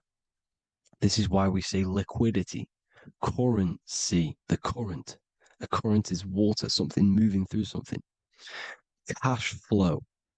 And this is why banks are called banks, because a river bank is on either side of the water, and it directs the currency. You see? So money is water. And as you can see here, Ripple, the cryptocurrency, Ripple, water Ripple, and they're building a bridge over water, overseas, international banking with cryptocurrency. So money is water, and this has specific laws about water, but water is the same everywhere. You see, what the difference is with the law of the land is that you can have different laws in different lands. I can't do certain things in the UK that people can do in America, for example. You see, that's the law of the land, but the law of water is the same because water is everywhere. Now, this is very important to understand when it comes to, these birth certificates. So, Pope Gregory, this is where we're going to start off. Pope Gregory in 1582 took the Orthodox Eastern sunrise calendar and changed it to his own Gregorian timeline, not a calendar, a timeline. This timeline was copyrighted by Pope Gregory under the name of the Vatican. So the Vatican owns the timeline that we are using today, 2023. They own it. They own the title of this Gregorian calendar. Okay. Therefore, anyone who is born under this copyrighted timeline, not calendar, they are subjected to Rome because Rome owns the timeline. They have a patent, a copyright for that timeline. What is on our birth certificates? That timeline. We are born underneath, we are subjected to the Vatican. This is why all birth certificates go to the Vatican. They own every single birth certificate. Okay? So when we use this timeline, we are subjecting ourselves to this timeline. Okay? Which the Vatican has a claim over. This calendar or timeline is set to sunset, not the sunrise, which is associated with death, darkness, and the moon, lunatics. You see, so this is a sunset calendar timeline. Okay, this is now, they've changed a couple things, right? They say that the new year is January the 1st. Okay, when we know this is in winter. January is winter, which is associated with darkness, death, the death of nature. So this is a death cult, people. These people are evil. They're so evil. The Vatican. And this is why we use April Fool's Day, because April is in Aries, and Aries is always the start of the zodiac. This is why Aries rules the head region. 12 zodiacs, 12 systems of the body. Each zodiac is associated with each part of the body, and this is why Aries is the head, cerebrum. But we're not going to talk about in this video. But yes, that is what April Fool's Day is. They're putting it in your face. April Fool's Day is the real start of the year, when the sun starts to rise again, when the risen Savior is resurrected, when it's born again. This is when the Jews celebrate the Passover. This is when the Christians celebrate the resurrection of Jesus, and they eat lamb. The Jews eat lamb because we're in Aries, the new year. The sun is now born again, our risen Savior, the light of the world. So yes, this is what April Fool's Day is. It's the first day of the year, which they changed. Pope Gregory changed. So you need to understand is that you are in the womb. You are inside of a ship, because every ship, literally a ship, every ship is female. This is why they say she delivers the product, because she does deliver the product, you, the baby. Same thing with a ship, they deliver products. They are a she. And when they pull up to the bay, like you can see on this picture, they're pulling up to the bay. This is now called the birth canal. The ship is now in birth on paper. Okay, this is law. And when they pull up, they tie up to the bay, and now they get a certificate of manifest certifying all of the products which are on the ship and what they are bringing into that nation.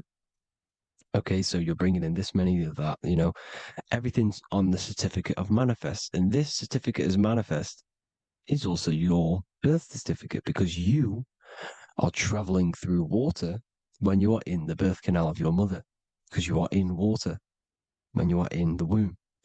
And you travel through the birth canal. And when you arrive, you get a certificate of manifest with the name, how many, the quantity, that's your birth certificate. Okay.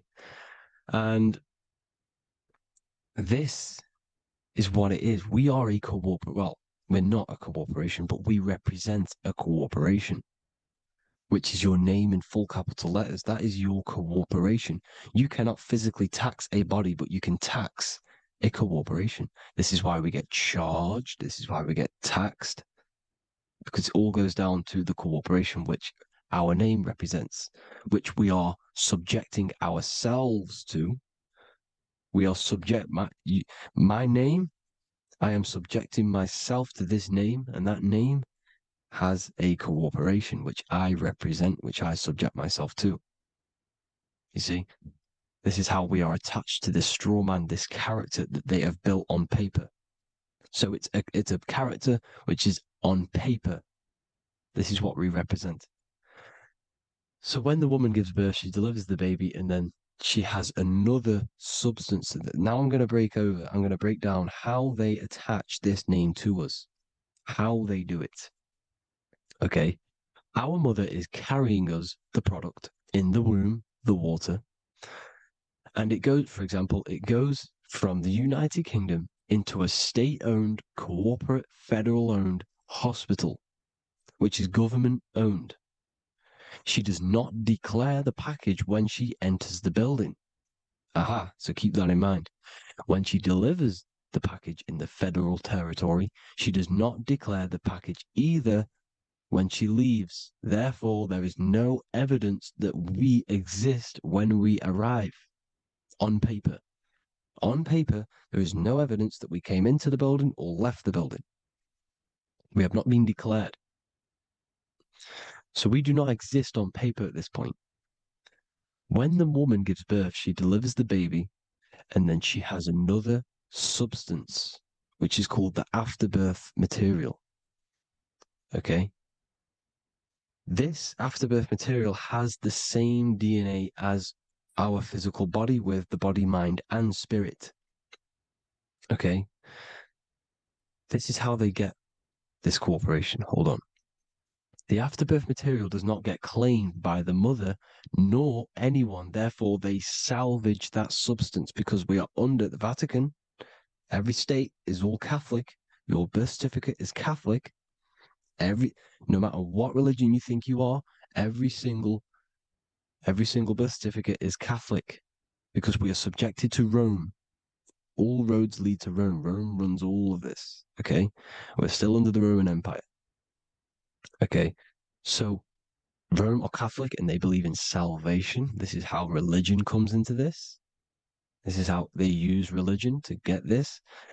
So they salvage the afterbirth material and they claim it and they salvage it and give it and charge it to Rome. And they give it a name. Here's the legal term, born alive. Here's what it says. Each product of such birth is considered live born and fully recognized as a human person. So each product of such birth, so that could be anything, the afterbirth, the person who actually comes out, the baby. So your afterbirth, which we do not take with us, we take the baby with us, they keep that in the hospital, they collect the afterbirth, and they salvage it, and they give it the name, which, it is us. We are a representative to that afterbirth material, which they put the name on, they claimed, which is subject to Rome. So we are walking around our whole lives as a representative to that claimed salvaged afterbirth material, which the federal state have. Okay. We are under the Catholic Church, Vatican, therefore the afterbirth material is a child of God. See? On paper, therefore they believe in salvation and salvage the afterbirth material. This material has no mother or father. The state pick it up, it becomes a war to the courts and gets charged to the state. So we are a representative to that character they salvaged because it is the exact same DNA as you. Subject is the name or the title, and the matter is the physical aspect left behind in the hospital, which represents us. You see? So now we're moving on to Unum Sanctum. Unum Sanctum was in 1302, a very, very important year. Very important year. Unum Sanctum says this is basically how they claim everyone in the world. So the Vatican had all this power, all this gold, all these people under them. They need to get a claim for them so then they can rule over them and make them slaves. So what they did, they created Unum Sanctum. Pope Boniface VIII did this. And it says, the spiritual man judges of all things, and he himself is judged by no man. The spiritual man, keep that in mind, unless he invent like Manichaeus, two beginnings, which is false and judged by heretical, since according to the testimony of Moses, it is not in the beginnings, but in the beginning that God created heaven and earth. Furthermore, we declare, we proclaim, we define that it is absolutely necessary for salvation that every human creature to be subjected to the Roman pontiff. So they are claiming us in Unum Sanctum, and it's in the vaults in the Vatican. They will put a spell on it because they are sorcerers, they are magicians. They put a spell on it, they lock it up, and whatever goes on that piece of paper goes. And this Unum Sanctum is claiming all of us. So what does it say in the beginning? The spiritual man judges of all things, and he himself is judged by no man. The spiritual man, the man with the body, mind, and soul, the first baby that comes out the birth canal. That's you, your body, you, body, mind, and soul. You have the Christ, which is I am, which is grace. Grace means here, now, in the present. You have the Christ, which means I am. Therefore, you have a soul. If you can say I am, you have the Christ. You have a soul. But a creature can be anything with no soul. You see? So no man can judge the man with the soul. However, as it says in the second part, we proclaim, we define that it's absolutely necessary for salvation that every human creature to be subject to the Roman pontiff. So they are subjecting the afterbirth, not the man with the body, mind, and soul, but the afterbirth to the Roman pontiff, to the Roman Catholic Church. We are the ones who are claiming to be the afterbirth material, which is our birth certificate, which is our representative. We represent that because it is our DNA. This is how we are stuck. We are stuck because we represent this DNA, which is on paper, recorded. You see? So we,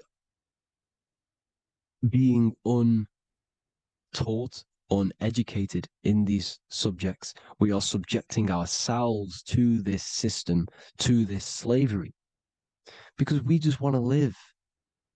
We just want to live happily, just peaceful. Think about it. Where's all this coming from? Where's all this war, all this killing, deaths coming from? We just want to live. It's coming from the Catholic Church, these evil death cult, which has subjected us, which has used us as slaves, and we are still slaves, and it's just going to get worse and worse and worse. So this is how we have subjected ourselves to be the slaves to this system. It's a lot to take in, and there's a lot more deeper stuff which goes into this. I'm just going over the surface. I'm going quite deep, but there is little details that I still need to learn myself. But this is the general how that we've been stuck to this slave system. So we are batteries, okay? This is why we get charged. When you go in a court, you get charged, okay? Because you're a biological battery. This is why cities look like motherboards, because we are feeding energy to this matrix. Okay, when we look outside of ourselves, when we give power to so-called Jesus Christ, worshipping idols outside of ourselves, where attention goes, energy flows. We are feeding the matrix with energy. By looking within, placing your attention within yourself, you are taking back your power. Because the I am is Christ. The you, the soul, is Christ. It's God. The awareness is God. Okay? However, we are subjecting ourselves to this system. We're subjecting ourselves to this system and the feeding of our energy.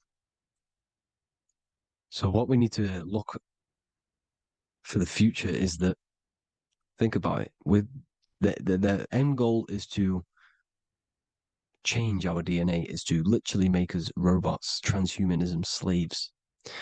This is why we have smart cars, smartphones, smart watches, smart meters, smart cities.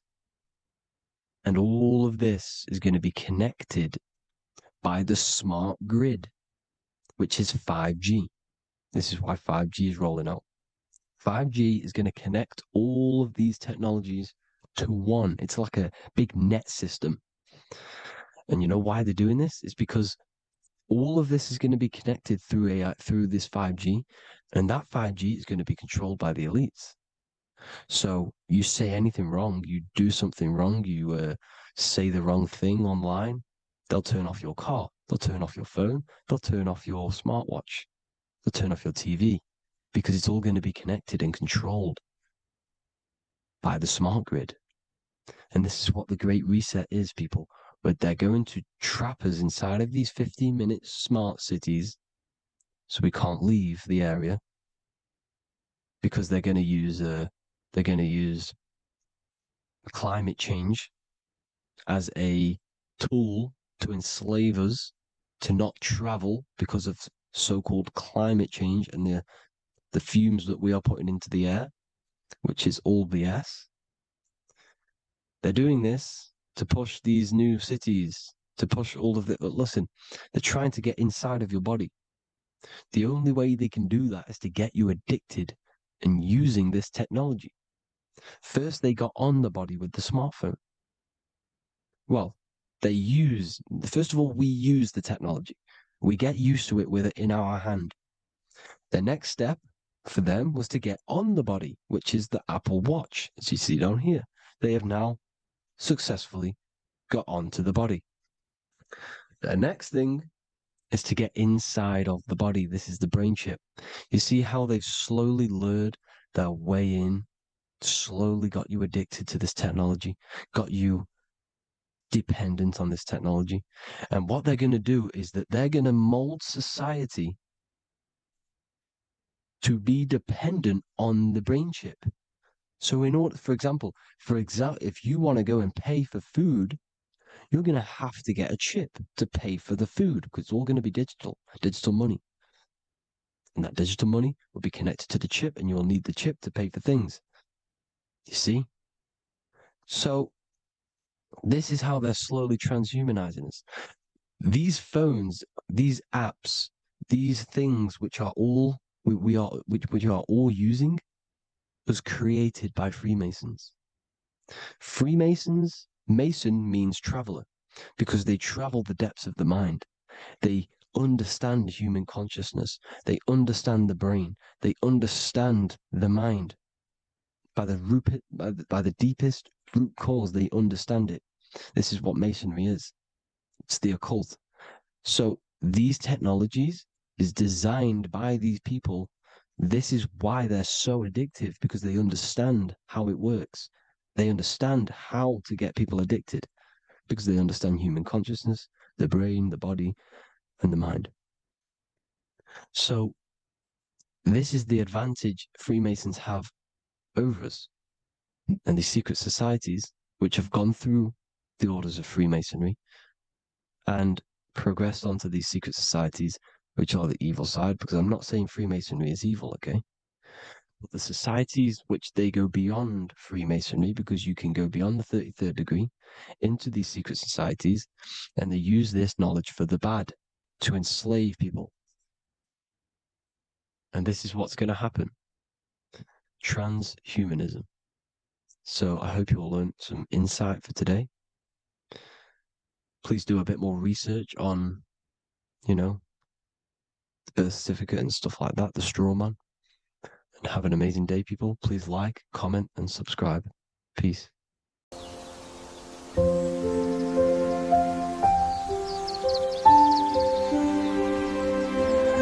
bookofwisdom.com. Visit today.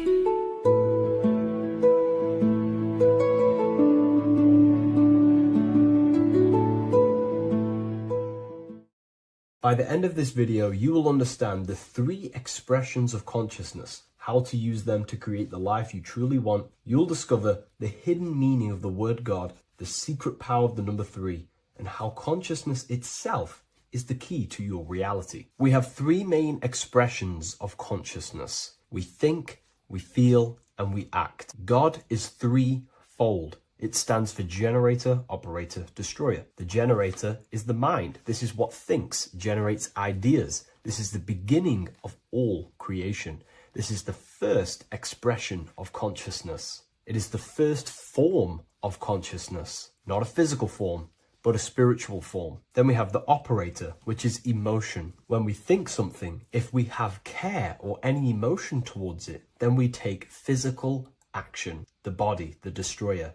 We think, we care, we act. Thoughts and emotions are the 2 spiritual forces which merge together and give birth to actions. Think about it. Why are you watching this video? Because you had a care to watch the video. Therefore, the reality in front of you is because you had a thought, you had a care, you took action to express that reality. Everything goes through this 3-fold process. This is why we say, follow your heart, because the body does follow the heart. We think something in the mind, we feel something in the heart, and the body takes action towards it. Everything operates on the care energy of the heart. The body follows the heart. If you do not care about something, then you do not act towards it.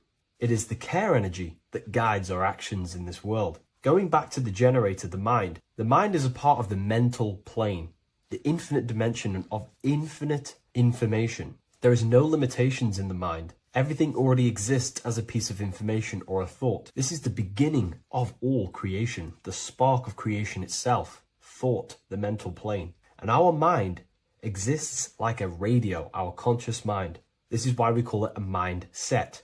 What we set our mind onto through attention, mental attention, whatever we set it on, we receive thoughts that are very similar to what we set it on. The mind is like a radio, and whatever we tune that radio to, we receive that frequency and play that song.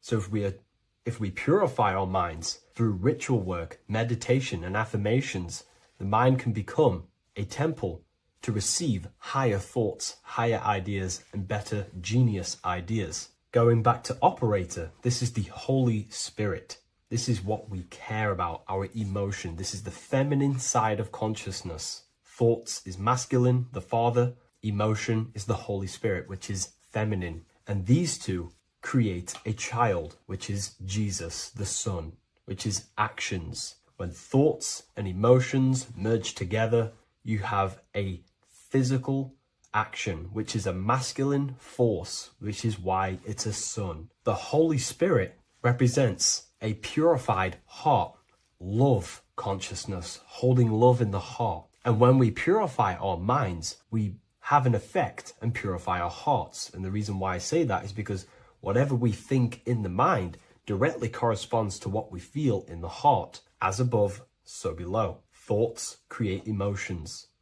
If we think something and our heart tells us that is bad, we have a feeling that that is wrong, then we should not take physical action towards it. And if we do take physical action against the feeling of knowing it's bad, then you are going against the spirit. That's what the word Satan means, or Satan. The Hebrew word for Satan is Satan. It means adversary or opposer. You're opposing the Holy Spirit. You're opposing what you know is good. You're taking a sin against the Spirit, against the guidance from your soul, the knowingness of good. So when we do purify our mind, we purify our hearts. And when we cultivate love for the self and one another's in our hearts, we gain the Holy Spirit, which is love consciousness. And when we think in our mind with the love of the heart and we merge our thoughts with love, it gives birth to perfect actions. This is what the true Christ consciousness is. We think with the love of the heart and it gives birth to perfect actions. And if everyone did this in the world, we would live heaven on earth. Everyone would be balanced within themselves and the world as a whole would be balanced. So we need to gain full mastery over these three aspects of our consciousness, over our what we give mental attention to, gaining love for ourselves and the collective in our hearts, and gaining a strong disciplined willpower for our physical actions. And if you can gain full control over these three-step process, you can gain full control over your reality. The number 3 represents this 3 aspects of creation or transformation. This is a transformative process from going invisible to the visible. This is also why Jesus dies in a cave for 3 days. It's all about transforming the self. Transformation is the number 3. Me personally, I think the Holy Spirit has been replaced for the sacred feminine aspect of consciousness. They do not want us connecting to our feminine side of consciousness, because then we will cultivate love in our hearts for the self and one another. And love is the most potent force there is in the whole universe. It is what unifies everything. It nurtures everything. It allows things to grow. Think about it. When you hold love or care for someone, you grow relationships. The sun is the perfect symbol and representation of love energy. The sun gives abundantly, expecting nothing back, and allows everything on the earth to grow. It's a caring, nurturing, feminine force that allows things to grow and unify and come together. In today's world, we mainly have thinking and acting without emotion, without care, without the judge of our hearts. It's all about gaining unity consciousness. We think, we care, true care for one another and the self, and we act. And if you align these 3 forces towards something, your business, whatever you're trying to create, you will fully create that reality, because these are the 3 forces that you can use to generate a reality. You can do ritual work to create care in your heart about something, and then you will take more action towards it. The book I'm using here is the Book of Wisdom, Volume 1. You can get this paperback or PDF on my website. So I hope this video has helped you. Please leave a like, comment, and a subscribe on the channel if you like the content. Let me know what you think about the Holy Spirit and if it is covering up the feminine side of consciousness in the comments section.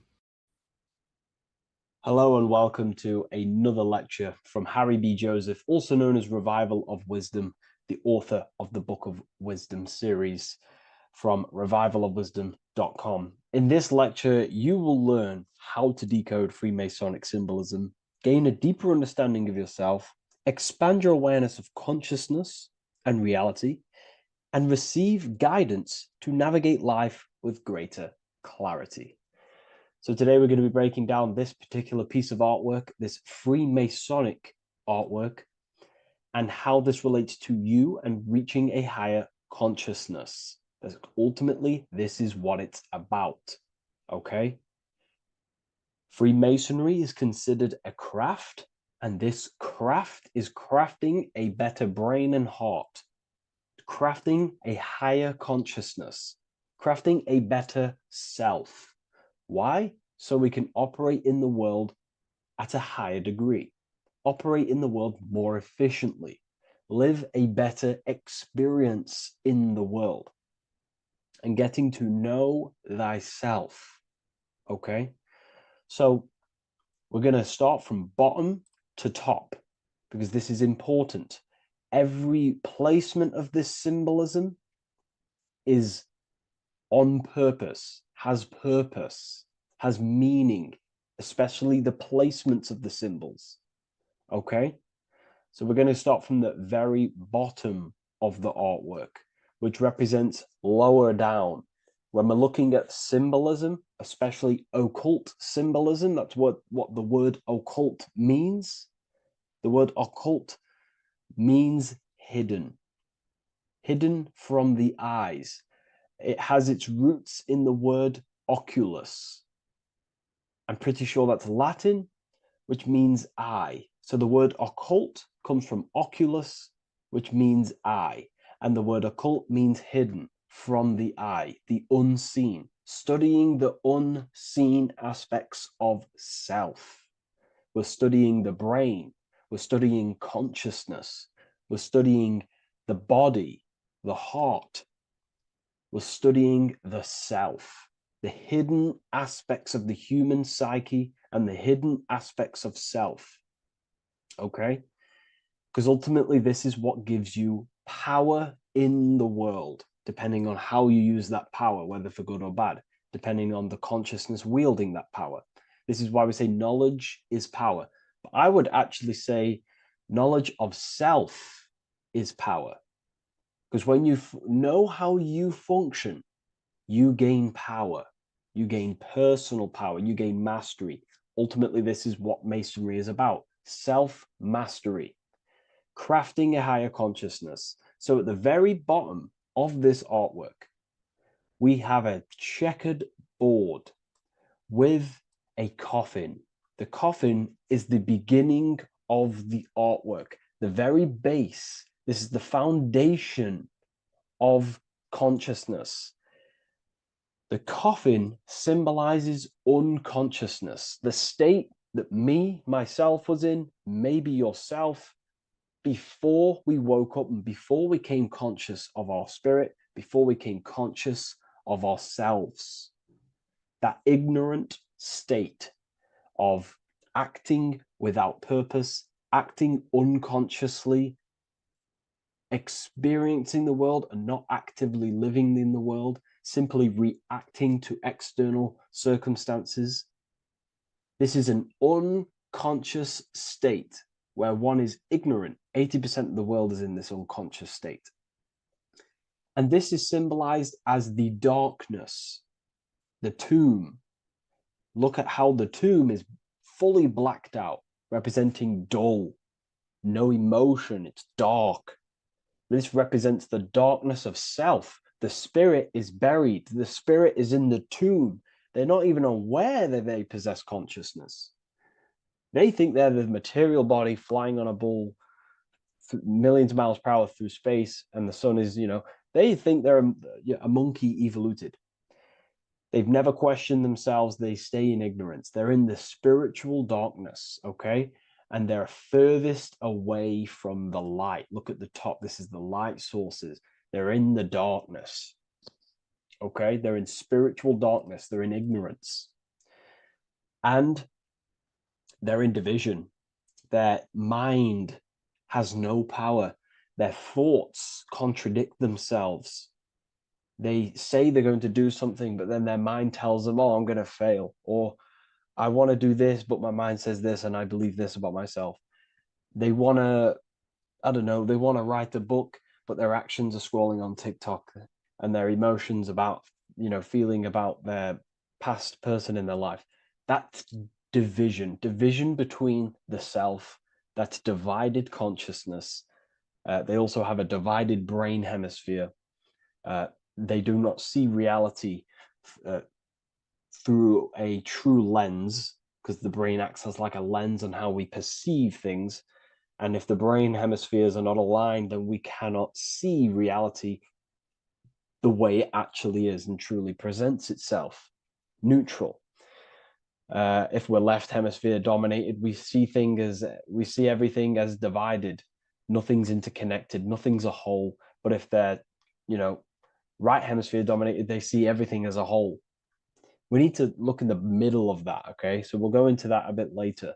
But ultimately, they're in a divided state of consciousness. They're in ignorance. But the tomb, the tomb is symbolic of that. The tomb is, you're not even aware they are divided. They think everything's right in that state. I was like that. My family is like that.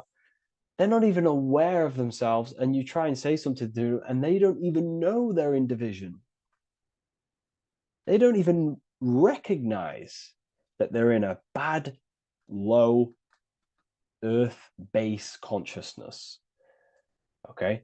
So when we get out of the tomb, which is representing by a spiritual awakening, we get out of the tomb, we realize, wow, I possess consciousness. I've woken up. You're waking up to the things in the world, and you wake up and start to see the world for what it truly is. When you become aware and you rise out the tomb, you're born again. You start to start looking within. You start to become conscious of your thoughts. You start to become conscious of your actions. You start to become conscious of the evil in the world. You start to become conscious of the things. You rise out the tomb. You start to become conscious of your intuition. You then step on the checkered board. The checkered board is now you realizing you're in a divided state. Okay, so you're now putting down the ego, because remember, when you're in the tomb, the ego is fully in domination over consciousness, over your consciousness. It doesn't allow you to say that you are wrong. It doesn't allow you to think that there's evil in the world. It doesn't allow you to believe you have a spirit. It doesn't allow you to see that there is maniacs running the world and trying to control you. The ego is so stuck. But when we start to realize this is part of our awakening, we start to realize that the ego is trying to keep us safe at all times and keep us locked in that state of thinking and believing that we were in before. It's always seeking safety. Okay? So when we come out the tomb, we start to put down the ego and start to, how do I say this? We start to acknowledge that we were wrong about the world. And that is a lot about awakening. You have to acknowledge that you do not know everything. There are people with such higher knowledge. Okay? So when we come out the tomb, we put down the ego. We start to actually say, I was wrong about the world. I was a victim of mind control. I was in ignorance. I was in darkness. Spiritual, I'm divided. My thoughts, emotions, and actions are not aligned. My intuition and my action are not aligned. I'm not taking action on what I know is good. I'm taking actions against what I know is good. That's a sin. That's a sin against the spirit. Okay? So when you acknowledge this, you acknowledge you're in division, you then take the first 3 steps, which is the Freemasonic Blue Lodge degrees. These 3 steps. Okay? Ultimately, this checkerboard represents illusions as well. You're in an illusion. Okay, this is why we see it heavily used in the music industry. It represents base consciousness, base level awareness, 5 sense thinking. It represents you versus me thinking, walking down the street and thinking everyone's trying to hurt you, and it's always you versus me, judging people in your own mind. That's low thinking, lower thought. And not to notice squares. Squares are an unnatural state. They're an unnatural shape. We do not see squares or 90-degree angles in nature. It's the lower mind. So it represents base consciousness, base level awareness, only aware of the physical body, only aware of the 5 senses, never looked within. That is the base. And this is the foundation we have to rise up to the light from, up to higher consciousness. So this gives us a strong foundation when we realize this about ourselves, that we were in division. Our thoughts, emotions, actions were not aligned. Our brain hemisphere was not aligned. I'm not thinking with love of the heart. Okay? So that is the state we're in. Now, hopefully that's cleared things up about the chessboard. Before we move on, please leave a like, maybe a comment if you wish for me to discuss anything in the further lectures. Please smash the like button, and it would really help me out. And share this with a friend who is interested in the occult. Okay, so the steps are the first steps of the Freemasonic degree, the 3 Blue Lodge degrees. Now, this can be represented as the number 3, a very powerful number, a very symbolic number. Number 3 is the 3 expressions of consciousness. How do we express consciousness? How does consciousness express itself? Well, there are 3 ways. We think, consciousness thinks, consciousness feels, and consciousness acts. They are the 3 expressions that we express our awareness and consciousness. So we're looking at thought, emotion, action. We're also looking at the 3 brains: the reptilian brainstem, the mammal limbic brain, and the neocortex. The reptilian brain governs basic functions of the human body: breathing, surviving, scanning the environment for threats, automatic responses, eating, scanning for food, base consciousness. That's the reptilian brain. That's what most people operate their lives in, including myself before I woke up. I'm not trying to sound big-headed, but this is the truth. Ignore my tone of voice, ignore my voice, focus on the words I'm saying. If you're judging, that means you have divided thinking. It's always you versus me. So we need to get out of that thinking of you versus me all the time. That's lower consciousness. That's animal thinking. That's earth thinking. We're unified. We need to reach a higher consciousness and do not waste our mind's potential on low-level earth divided thinking. Okay? So we're looking at the reptilian brain, the mammal brain, and the neocortex. Now, the neocortex is ultimately what makes us human. It allows consciousness to operate on a higher degree, okay? This is what makes you human, the neocortex. The neocortex.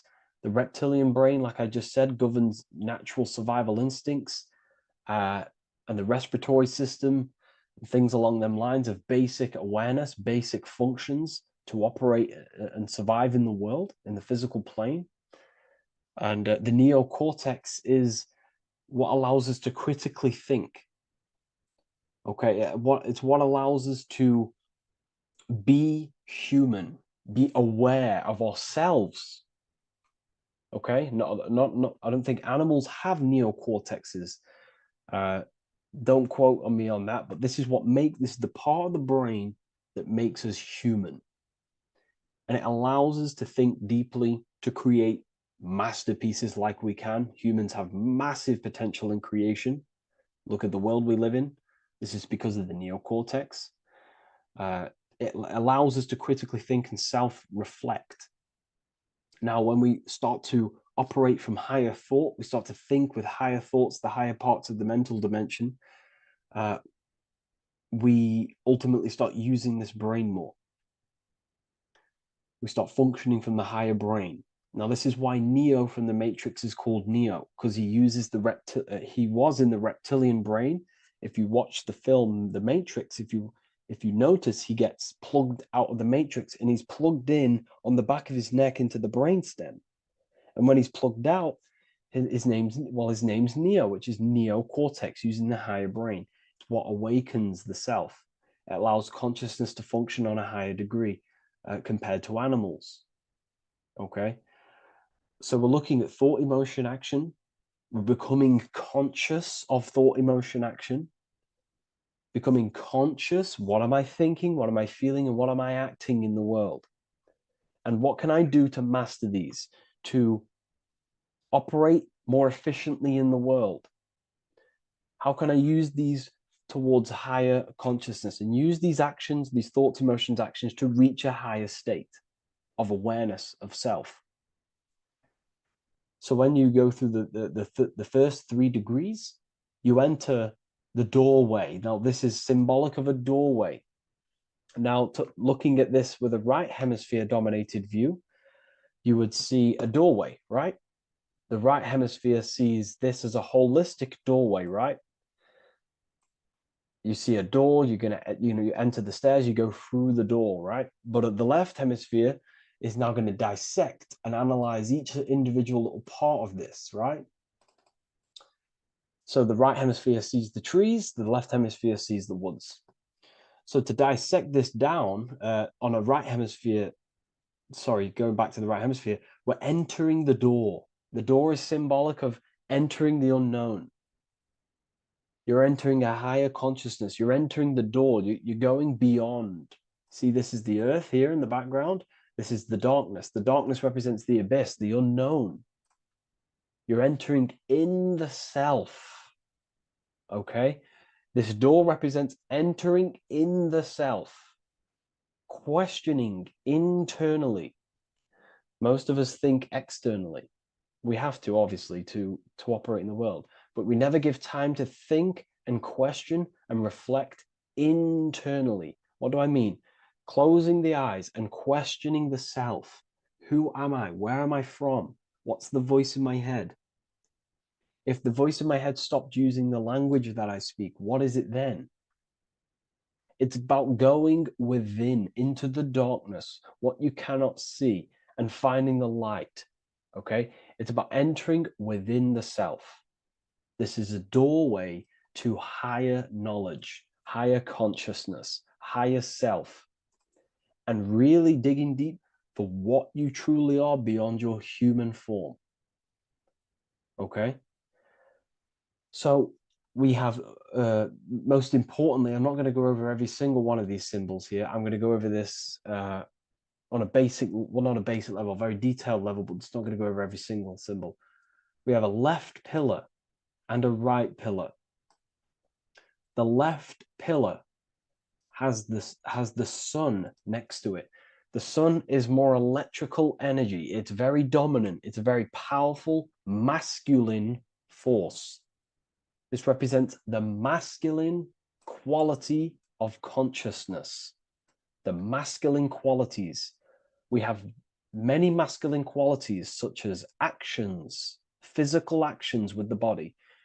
We have thinking. Thinking is a very masculine force. We have the left brain, analyzing brain, the brain that's very logical, that's trying to figure things out. That's the masculine pillar, okay? So this is the masculine qualities of consciousness. It also represents what we can see, the sun. The sun allows us to see, to visually see in the world. So the sun represents the external world, the world outside the self. When we close our eyes, we have a self, an internal dialogue, an inner voice. We have an inner world, outer world. This represents the world we take physical action in, the material external world outside you, okay? The world we can see. And then on the right pillar, we have the moon, which is associated with feminine qualities of consciousness.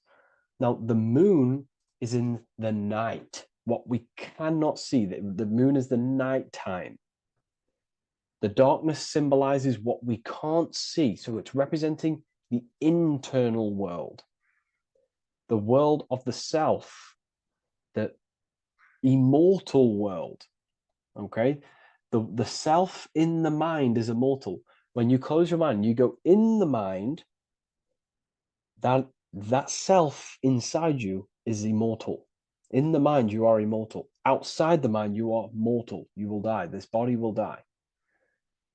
Okay? So this is representing the internal world on a holistic understanding. It's also representing the right brain, the feminine brain. It's also representing intuition, emotion. They're linked. Intuition and emotion. They're a feminine force. Also, we're looking at the heart, the right pillar. So everything that is feminine falls under this right pillar. Now, don't get confused. I know a lot of people can get confused about what I've just said. So this represents the inner world, the outer world. It also represents everything masculine and feminine. So thought is, although it's an internal quality, it would fall under the left pillar, because thought is a masculine force. It's a penetrating force. So try not to get misunderstood with that. On a holistic scale, it's also represented inner world, outer world, and how they are reflections of each other. Now, these pillars, they're the same height, they're the same structure, but just different in sun and moon, which represents their reflections of each other.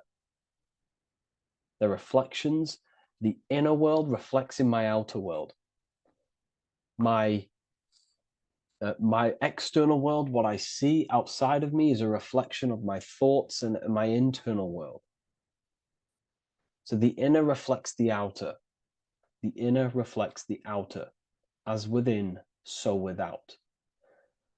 So we're also looking at the right and left brain. I've already gone over that. So what we need to do is build the bridge between the two to reach higher awareness of self. Because ultimately, remember, we're still divided. We came from the checkerboard, we entered up here, we've just entered within the self, started questioning the self. We're still divided. We need to build the bridge. And this is what they're crafting in Freemasonry. The bridge, the arc, the agreement, the great work. This is the crafting of aligning the left and right brain. We're also aligning intuition, feminine, with the actions. Because ultimately, the higher self is always guiding us. That's our true spirit guide. Our true spirit guide is our higher self. And the higher self ultimately exists in a higher dimension. This is going to sound crazy to some people, okay? But who you are is not your human body. And your higher self does not communicate through the language of the human material world. It doesn't communicate through English, doesn't communicate through thoughts. It communicates through intuition and communicates through dreams and symbolism. So it's all associated with the right pillar. This is the things we can't see. The higher self is always guiding us to awakening and to our purpose on the earth. Okay, so this left pillar also can symbolize what we're born into the world with, our circumstances, our external world. What are we born into? You know, our family, our current financial situation, where you're located in the world. So it's also symbolizing this. It's also symbolizing the qualities you bring here, the natural abilities you have when you're born, and what we need to do with our environment to ultimately reach a higher consciousness and reach our and transmute our environment we're born into to realize who we were and why we came here. Okay, so we need to build the bridge between intuition and action, and always take action on what we know and feeling is right at all times. That's unity consciousness. And when we do this, we gain the light. We gain more light, symbolic of more information of the self. Because the higher self is always guiding. It's always watching over. And it's always trying to give us knowledge of awakening, of why we came here. And when we take action on what we know and feel is right at all times, it's like a domino effect and a stepping stone that pushes you closer and closer towards your life purpose. Okay? We're also aligning the right and left brain to perceive the world in truth, to see the world in its true form, to see the world in what it actually is, instead of any distorted left or right hemisphere dominated beliefs or thoughts. We ultimately do that by acknowledging that, yes, you have a self, you have, the left brain is more ego, this like divided thinking, everything's separate, and the right hemisphere is more holistic. So we need to see the world in the middle of this, in the middle, acknowledging the self and acknowledging the collective consciousness, and how my thoughts, emotions, actions contributing towards myself and the collective. We always need to keep the collective in mind. Why? Because we are experiencing this world together. It's not just you. And your actions also have a ripple effect on the collective. We're experiencing the world as a whole as well. Yes, there's yourself and there's the collective. We need to think, feel, and act towards the collective and the self. So aligning our brain hemispheres allows us to do this. It allows us to think holistically and individually and see reality in this. And when we do align the left and right brain, what do? We gain higher insight, the eye. We build the bridge between the left and right pillars. We gain the eye. The eye is what? Insight. The eye requires light to perceive and see the material world. So this is symbolic. This is the inner eye, the inner self, consciousness. And when consciousness has light, which is symbolic of truth, knowledge. Light is a massive symbol in Freemasonry. And light represents knowledge of self, information. And when we gain information and knowledge of self, when we align our left and right hemispheres, our actions take action on our intuition, we gain higher light, higher knowledge of self, ultimately. And this is why we also have the square and the compass. Okay? We have a square and compass here. The square and the bottom, base consciousness, also representing masculine qualities. This is the masculine qualities, because squares are masculine. And the compass creates circles. So we have the circle on top of a square. Circles are divine. This is oneness. The circle is one line. The square is 4 lines. It's divided. So we need oneness over division. We need to unify the masculine and feminine qualities. Masculine, feminine qualities, okay? This is in the middle, because the compass would fall on the right pillar and the square would fall on the left pillar. And it's unifying. It's representing unification of these 2 pillars of masculine and feminine qualities of self to ultimately rise towards this light, out of the darkness and into the light. Okay? Let's go back. The G. This is very important. This is one of the most important teachings I could possibly give you about the G. The G is the generative principle, is what generates things. And the force within you that generates things is care and the heart energy. The heart ultimately expresses our actions. We think, if we care, we act. Everything in your external world is in front of you because your heart cares. You care about the video and gaining knowledge. You're now here watching this video. That's the care energy expressing actions. So in order for us to truly get out of this divided consciousness, we have to go through the G. We have to go from base consciousness, the square, divided through, we go through the G because we have to care. And if we care, we'll reach the higher mind and gain higher self-knowledge and master the self. You cannot do this if you do not care. And if you do care, you will take action towards it.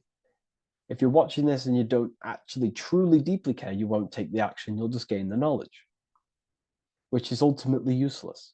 You have to take action on this knowledge. And if you do not, there's no point watching the video. It's difficult. It's difficult. It's not easy. And things, throw us off our path sometimes. I understand. I'm not saying I'm perfect, but we ultimately have to give care towards reaching higher knowledge.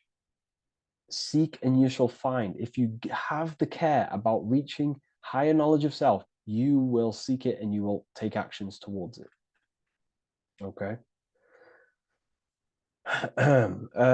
We see this everywhere, and I mean everywhere. The Temple of Solomon has the two pillars, Jachin and Boaz pillars, feminine and masculine qualities. Sol, O, Mon. Sol is sun, Mon is moon. It's building the temple, which is, the temple is the inner self, ultimately. It's symbolic. The temple's not a real place. The temple of self, building the Temple of Solomon and reconstructing the Temple of Solomon, is about reconstructing the self through masculine and feminine qualities. We see it everywhere. And this is very symbolic, like very symbolic. We have the two pillars, we have building the bridge, and we have a stairway that goes to what you can't see because it's going to the unknown. You have to have faith. Okay? What I'm about to say is very important.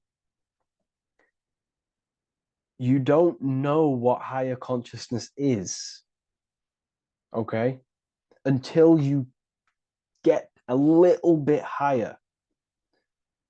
This is hard to explain, but I didn't know what everyone talks about, what higher consciousness is. I can't give you my higher consciousness. It doesn't work like that. You have to enter in and go within and have faith, going into the unknown, because you're ultimately going into something you do not understand.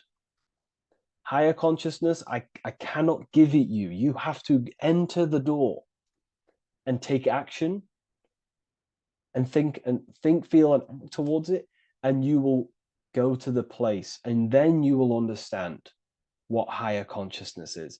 Ultimately, what higher consciousness is higher knowledge and understanding of self, what you actually are. Okay, that is what's being symbolized here. It's again in the Masonic art. We have the darkness. We have to have faith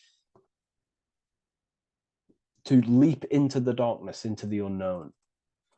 We see this everywhere. Like, you'll see, when I say this everywhere, and I mean everywhere, you'll see this. Every doorway has this symbolism in the ancient world, because ultimately this is what it's about, people.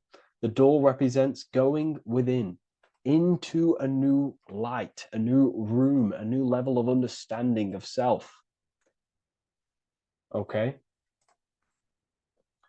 Here we have Astro World. Now, this is obviously a darker aspect of this. But again, we have the two pillars. See you on the other side. That's the doorway.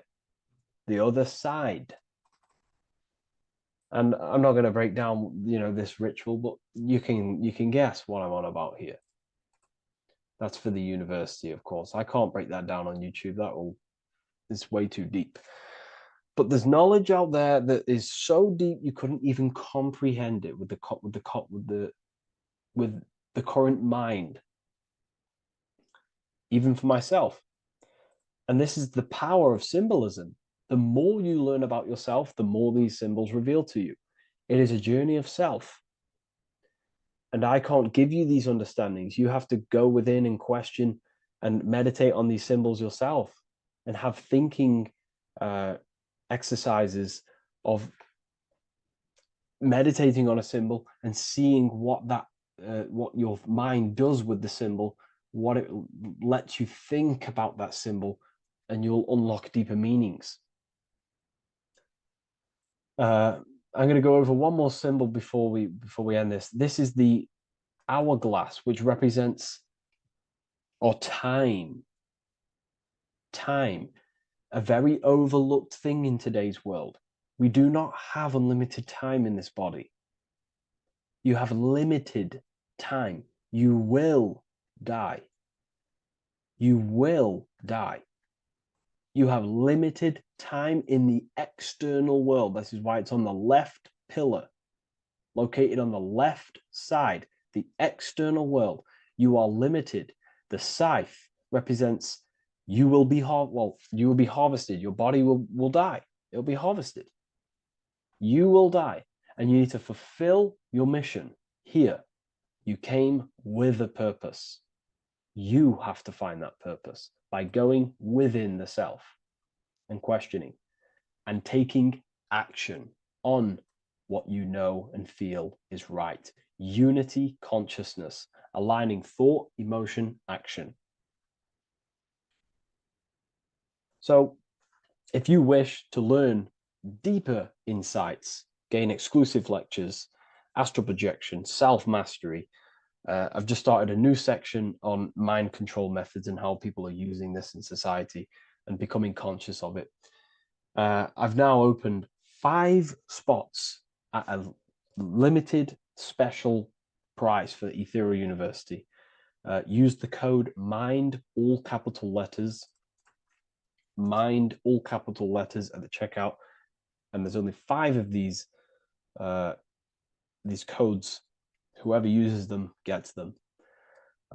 It's ultimately going to give you 20% off the university for as long as you're subscribed to the university. We go so much deeper in the university. Remember, social media is just the tip of the iceberg. Tip of the iceberg information. There are certain things I can't talk about, but I'll see you inside, and I hope you enjoyed this video. Please leave a like, comment, and a subscribe.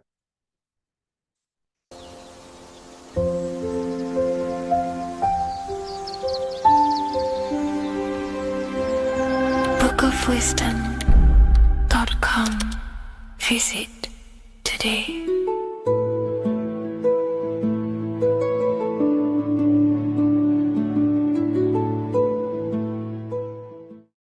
You're living in 4 planes of existence right now, but most people are only aware of one. And that's why they feel lost, disconnected, and stuck in cycles they can't explain. If you don't understand the blueprint of reality, you'll keep trying to fix the physical, while the real causes lie in the unseen dimensions that you have direct access to. You must understand that the universe only exists in the mind. Everything is a projection of consciousness. Therefore, consciousness produces everything. Our internal world is consciousness. Our external world is this physical body, physical world. Everything is an externalization of consciousness. For example, this was a thought. Now it's made physical. But before this was invented, it was existing in someone's mind, in consciousness, invisible. Then it was made manifest, made physical. So everything in this physical plane is the effect. The cause is consciousness, mind, the mental plane. So now I'm going to explain these different dimensions of consciousness. You don't just exist in this physical plane. The physical plane, in fact, is the lowest plane there is.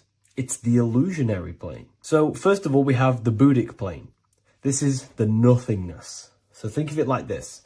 Absolute nothingness. If you turn off thoughts, there is nothingness.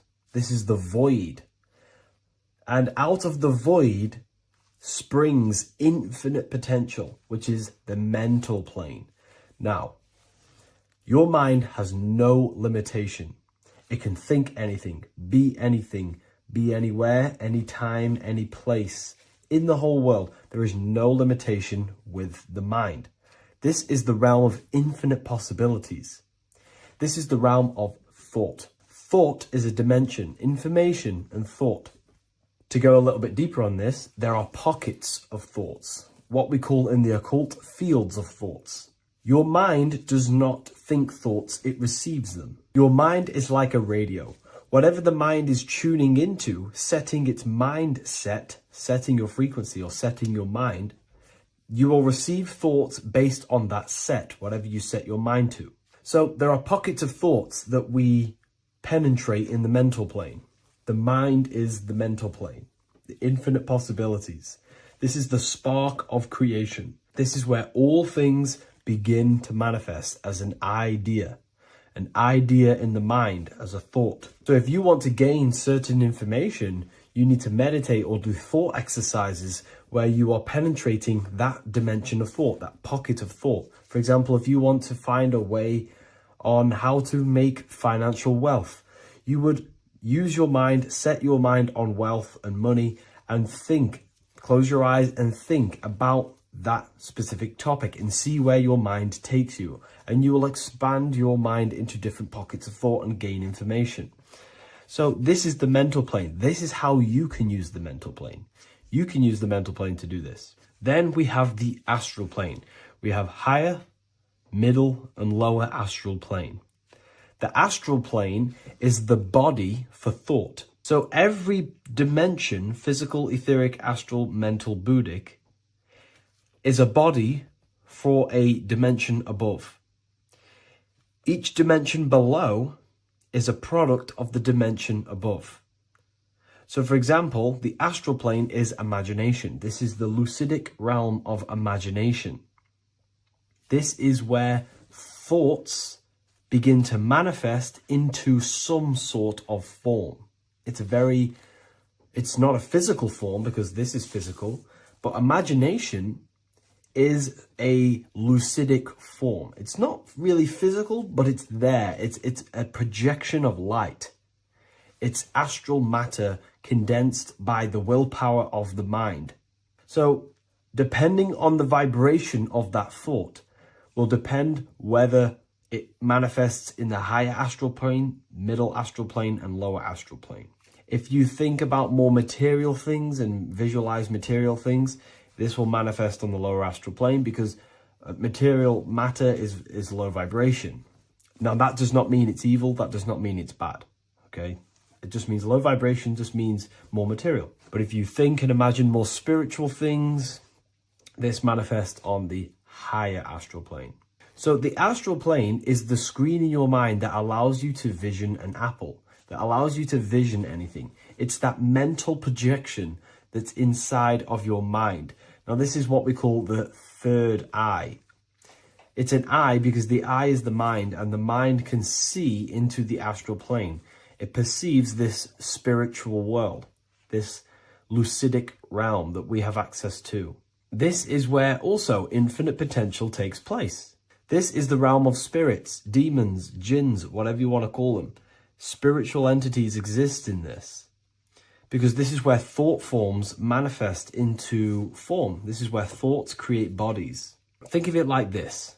The mental plane is a thought of a chair. The astral plane is the imagination of that chair and all of the different possible chairs that could possibly be. The etheric plane is the energy double of that chair.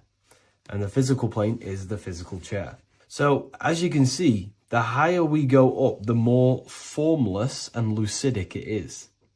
The lower we go down planes, the more dense it becomes. This is formless and this is form. Everything manifests through this process.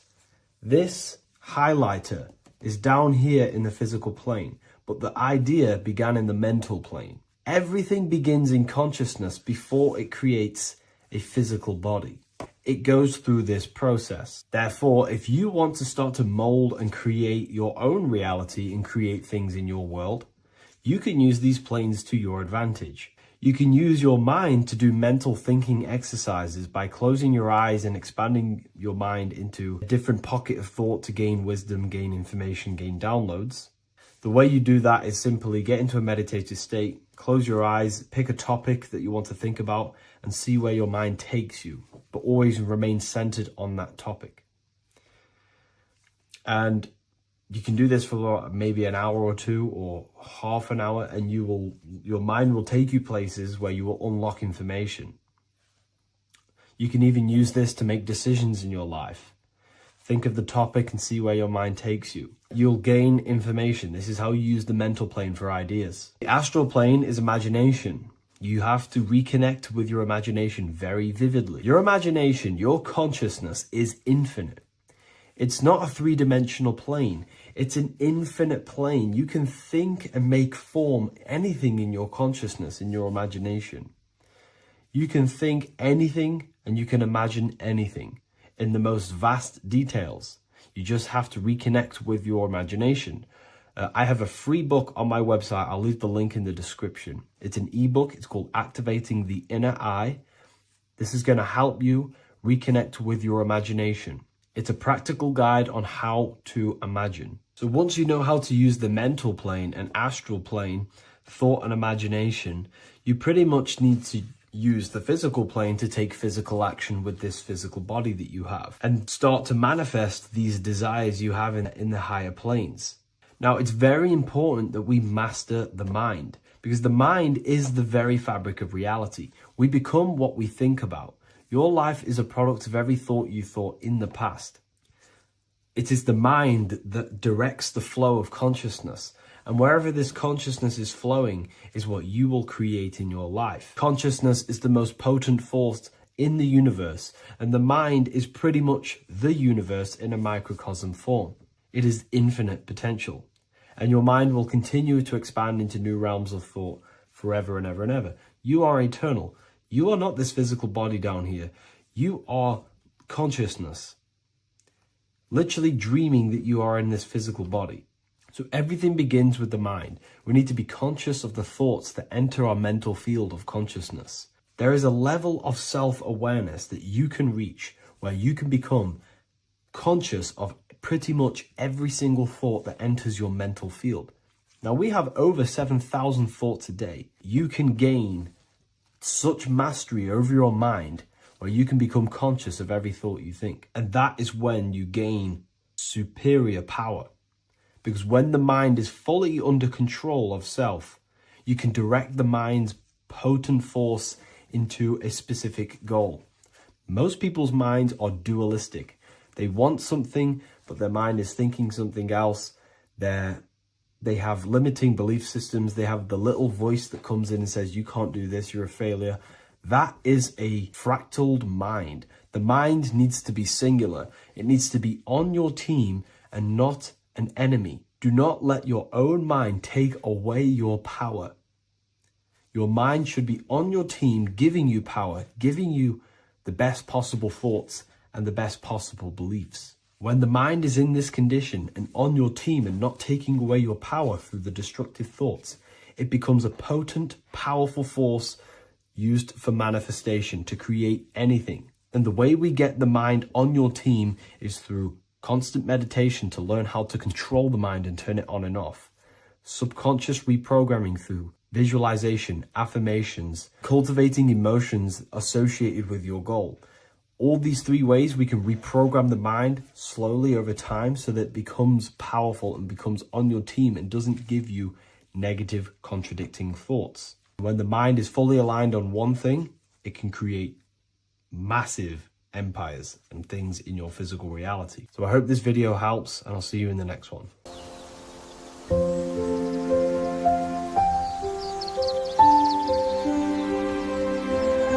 bookofwisdom.com. Visit today.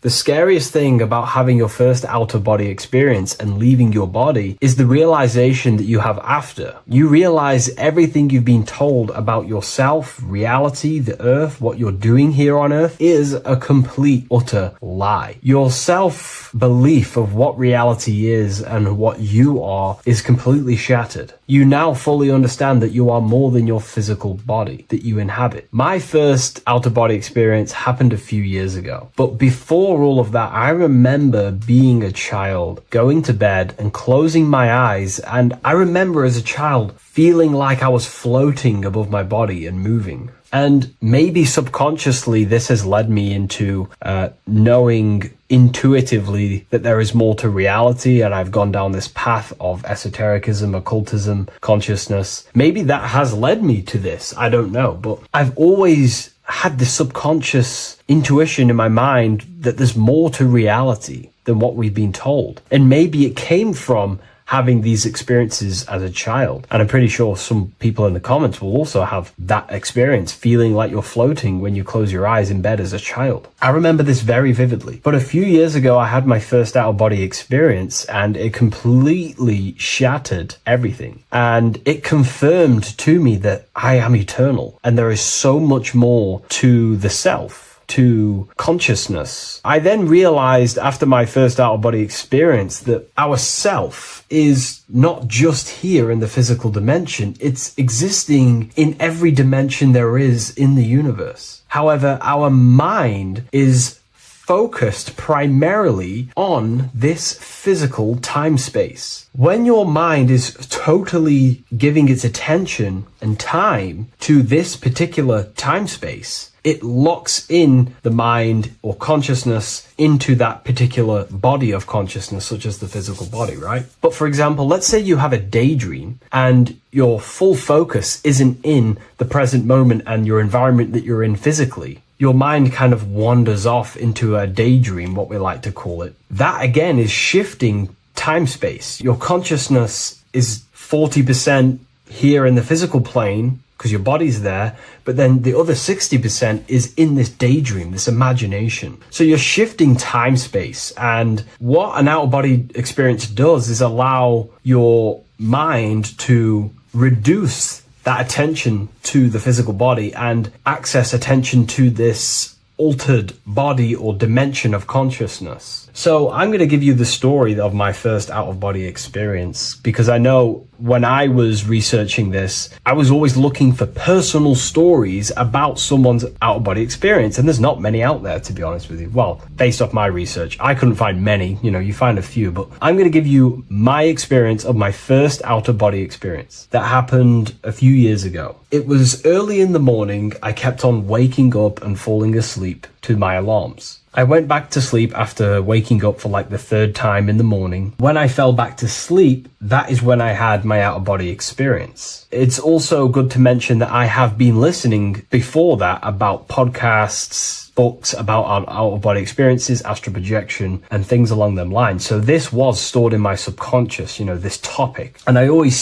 had a desire in my heart to actually experience this for myself. Long story short, I went back to sleep early in the morning because I kept on waking up, and it began with this tingling sensation, a high energy sensation. It was like bursting, intense, high frequency energy. My attention was no longer in the time space of my body, but my attention shifted into this energy body, which I now understand. I didn't understand at the time properly, but I now understand that as my consciousness started to feel like it was being pulled upwards, right now, our time space, our attention is in our body, and you feel all the data of the senses, right? And that's what I'm feeling right now. That's what you're feeling right now. But imagine that was completely stripped. My attention was no longer feeling the sensations of my body, because my body kind of just dissolved as I fell back to sleep. So this was a natural out-of-body experience. I didn't force it. I didn't meditate. I didn't do anything. This was just a natural out-of-body experience that I had. And a lot of people get these that I've read about. So my attention started to feel like I was being pulled upwards, and I no longer felt my body, but I felt this intense energy, frequency,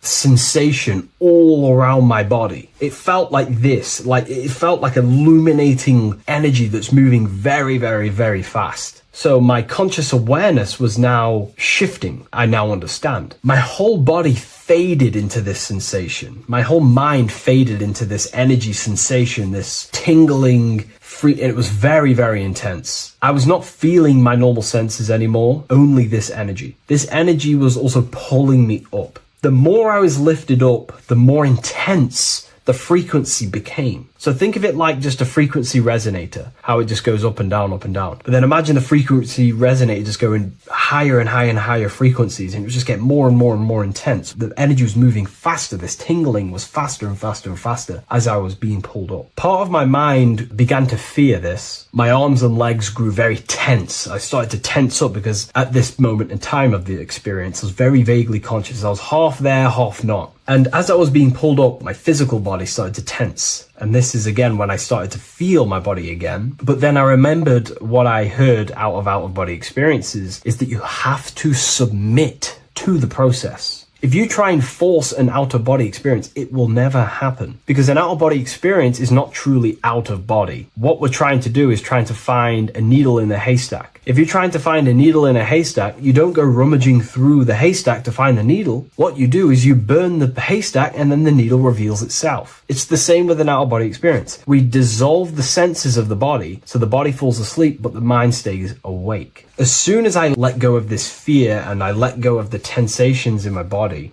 I started perceiving through another state in this energy body, but I didn't see my body. It was just like perceiving and seeing, but no body, like a camera. When you look at a camera view, you don't see what the camera looks like. You're just seeing through the camera. It's the same as that. I had no form, but I was just seeing. I was just like a floating eyeball, seeing into this altered state of consciousness. I was just seeing. I first saw my street outside my house with lots and lots of people walking on the street, but I could not see the people directly. Everything was black and green. The background was black, but I couldn't see the people. I could just see a glow of light around the people, like an egg shape. They were just walking on either side of the road, other directions. I could just see more and more people moving faster and faster and faster. I didn't realize then, but then I did start to realize later on in my journey that that was more than likely the etheric plane that I saw. The etheric plane is the plane of life force and vitality and electromagnetic auras. So that was my awareness shifting from physical into then the etheric plane, the plane of life force and energy. Now, the etheric plane is very, very, very difficult to actually access consciously. The etheric plane acts as a bridge between the physical body and the astral body. To actually access the etheric plane alone is very, very, very difficult, and only certain trained individuals can do that. The etheric plane is not really a conscious plane where you can stay there and be conscious. It acts as a bridge between the physical and the astral plane. I could see the glowing auras around people moving along the pavement. The people moved faster and faster until the scene started to just dissolve as these people were just moving faster and faster. It was not very clear at first, but I subconsciously knew that I was having an out-of-body experience. This is when I really started to realize that I'm being shot out my body. When I realized this, I submitted even more. I started to just let go. The more and more I let go, I kind of like split through a veil, and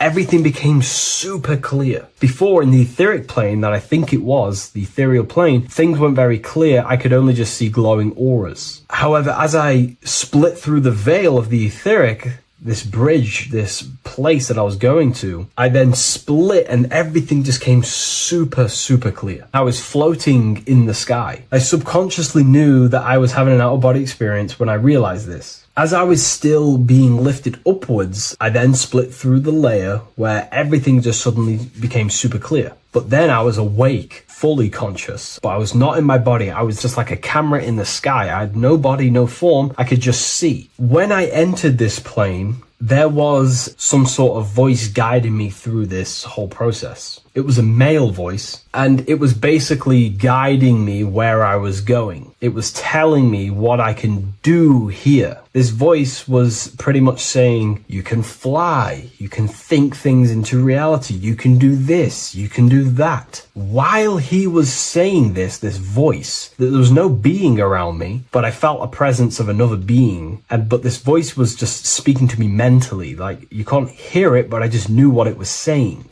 It was so weird to describe. It was like telepathy. You couldn't hear it, but I just knew what it was saying. But it was a male voice. It's so hard to describe. I still could not see any form of myself. I was not seeing my astral body or any shape. I was just perceiving a point of awareness like a floating eye, like I said earlier. While this voice spoke to me, I saw fractal patterns as he was saying, you can do this, you can do that. And while he said, you can fly, I remember just seeing this line like splitting and creating fractals. It was like this black line that was just splitting off into duality, creating fractals. But then my physical body just went through this line, split, and then split into fractals again. So strange, very difficult to explain because it's 4-dimensional. To explain it in physical language, it's very difficult to actually explain what was going on. So as he was saying what you can do, I was seeing these fractals dividing and then creating fractals. When he says you can think things into reality or something along them lines, my awareness just did a full 360 as if I did a backwards flip. I had no conscious control over this. That's something that you later develop as you keep having these out-of-body experiences. Your first out-of-body experience, you probably won't be able to control what's going on, but you will have an out-of-body experience if you seek them. I could see all around as I rotated. I looked all the way down and then back to my original angle and point of awareness. During that rotation, when I started to turn upwards to do the backflip, I looked up and it kind of looked like the sun in the sky. It was very dark and gloomy.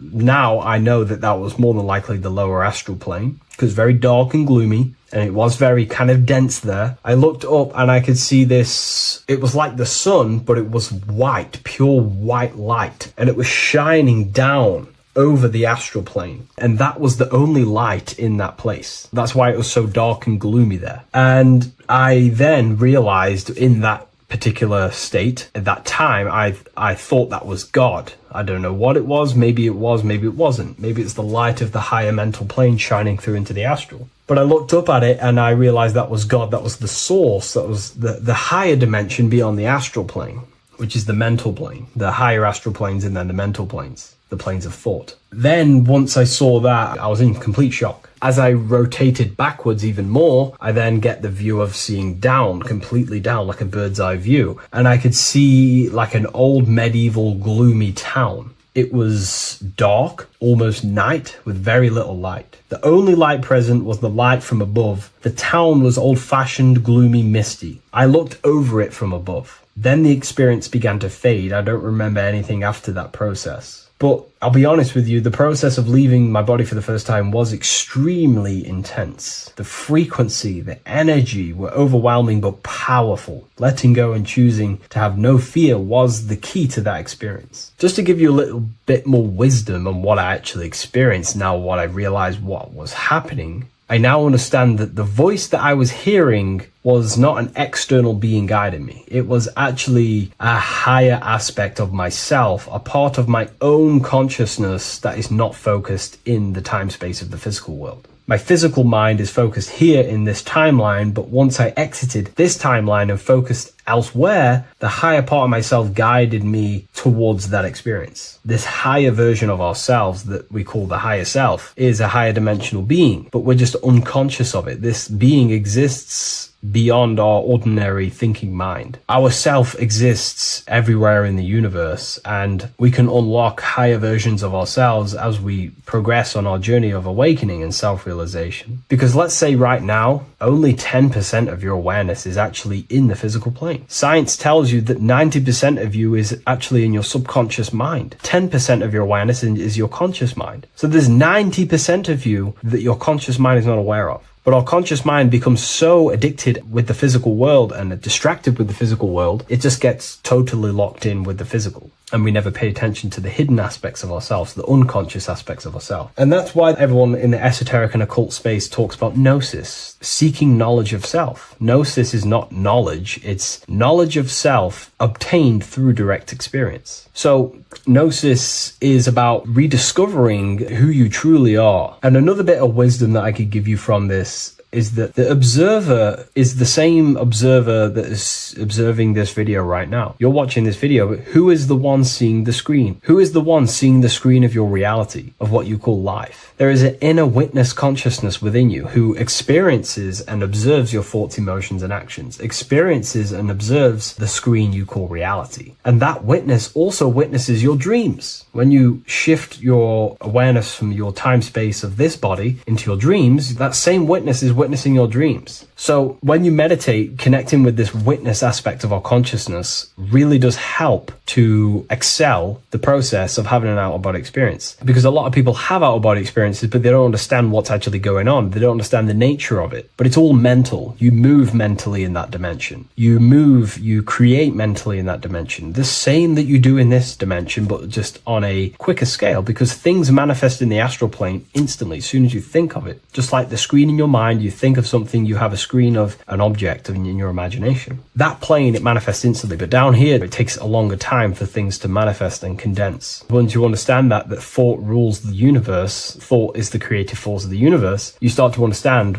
these different dimensions and these experiences that you have. But really connecting with that witness consciousness, that part of yourself that observes everything, really does help with excelling the process of having an out-of-body experience, or mystical experiences, or lucid dreams. Because connecting with that witness consciousness just makes you more conscious. Even in your physical life, staying conscious. Most people aren't conscious. They think, feel, and act unconsciously throughout their day, and they unknowingly create their reality. Connecting with that witness consciousness allows you to actually stay conscious over your thoughts, emotions, and actions, because they are giving birth to realities. That's pretty much my experience, my first out-of-body experience. What that did for me was make me so much more confident and powerful. Most of my fears just disappeared overnight. The fears of death, the fears of unknown, the fears that I had of things shattered, disintegrated, because I understood that I am eternal. No one can use death against me to control me, because I know I am eternal. I now take riskier actions because I know I am eternal. I know that I will never truly disappear or die. So it really, really does help you, and it gives you a lot of internal power, because no one can make you scared of anything. You should not fear someone who can hurt you physically. You should fear someone who can corrupt your soul. That is the worst thing, who can corrupt your internal world, because that is what truly matters. So I hope this helps you understand out-of-body experiences. Hopefully this can help you move along in your journey. It's good to hear other stories, because this is exactly what I was seeking when I was researching this stuff. Maybe in the future I can share some more stories about my out-of-body experiences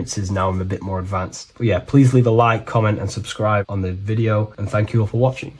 Hello, Seeker. Welcome to Revival of Symbolism, a channel devoted to the language of esoteric symbolism, guiding you to discover yourself and expand your consciousness into deeper realms of thought. I'm Harry B. Joseph, also known as Revival of Wisdom, and today we're going to be discussing the symbol of the pentagram. The pentagram is a well-known symbol inside the occult, used by pretty much every ancient tradition: Freemasonry, Rosicrucianism, Hermeticism, all the occult schools of thought. You will see this symbol. And today we're going to be breaking it down into some great detail. Now, there's a lot that goes into this symbol. It's basically a 5-pointed star. Now, if you notice that the star is one line continuously, you can draw this symbol continuously with one line without taking your pen or pencil off the piece of paper. So it's actually symbolizing one, and one expressing through 5 ways. So if we look at this symbol and each one of their points, we're looking at the 5 elements that create life, the universe, or creation itself. So the element of spirit simply represents the divine, the unseen world, the things that we can't really put our hands on, we can't feel, touch, taste, or see, but they hold influence over the material plane. So spirit covers a large category of things, such as spiritual forces that drive physical existence. So it's one of the elements. Now, what are the elements? Well, they make up the entirety of physical creation: air, water, earth, fire. These are the 4 tangible, that we can see, feel elements that make up physical creation. They create the whole universe. However, the spirit is the invisible forces, the invisible element that creates the visible, tangible world. Before you take a physical action, there is a force inside of you that moves the body. There is an intention, which is a spiritual force, an invisible, intangible force that makes a physical action be taken in the world of manifestation called Earth. This is the element of the divine. The divine comes down creating the world. Okay? So, as I previously mentioned, how this pentagram is one line. It's a one continuous line. So if we draw this pentagram together, let me make this a little bit thicker for you. If we draw this pentagram together, it goes from spirit to fire, to air, to water, to earth, back to spirit. So it's one continuous line. And the elements are always in their proper place. These elements always have to be in this specific order. This is the correct order. If you see air down here, then the pentagram is incorrect. Okay? So it always goes spirit, water, fire, earth, air. This is the correct order of the elements. Now, this is highly symbolic, which is what we'll break down in just a minute. But before we go into the deeper aspects of this, I will explain pretty much what it means on a basic level. So we'll come back to this drawing. So spirit is on the top, which means spirit over or more superior or more dominated over the earthly elements. Now, what does this mean to an individual, to yourself or me?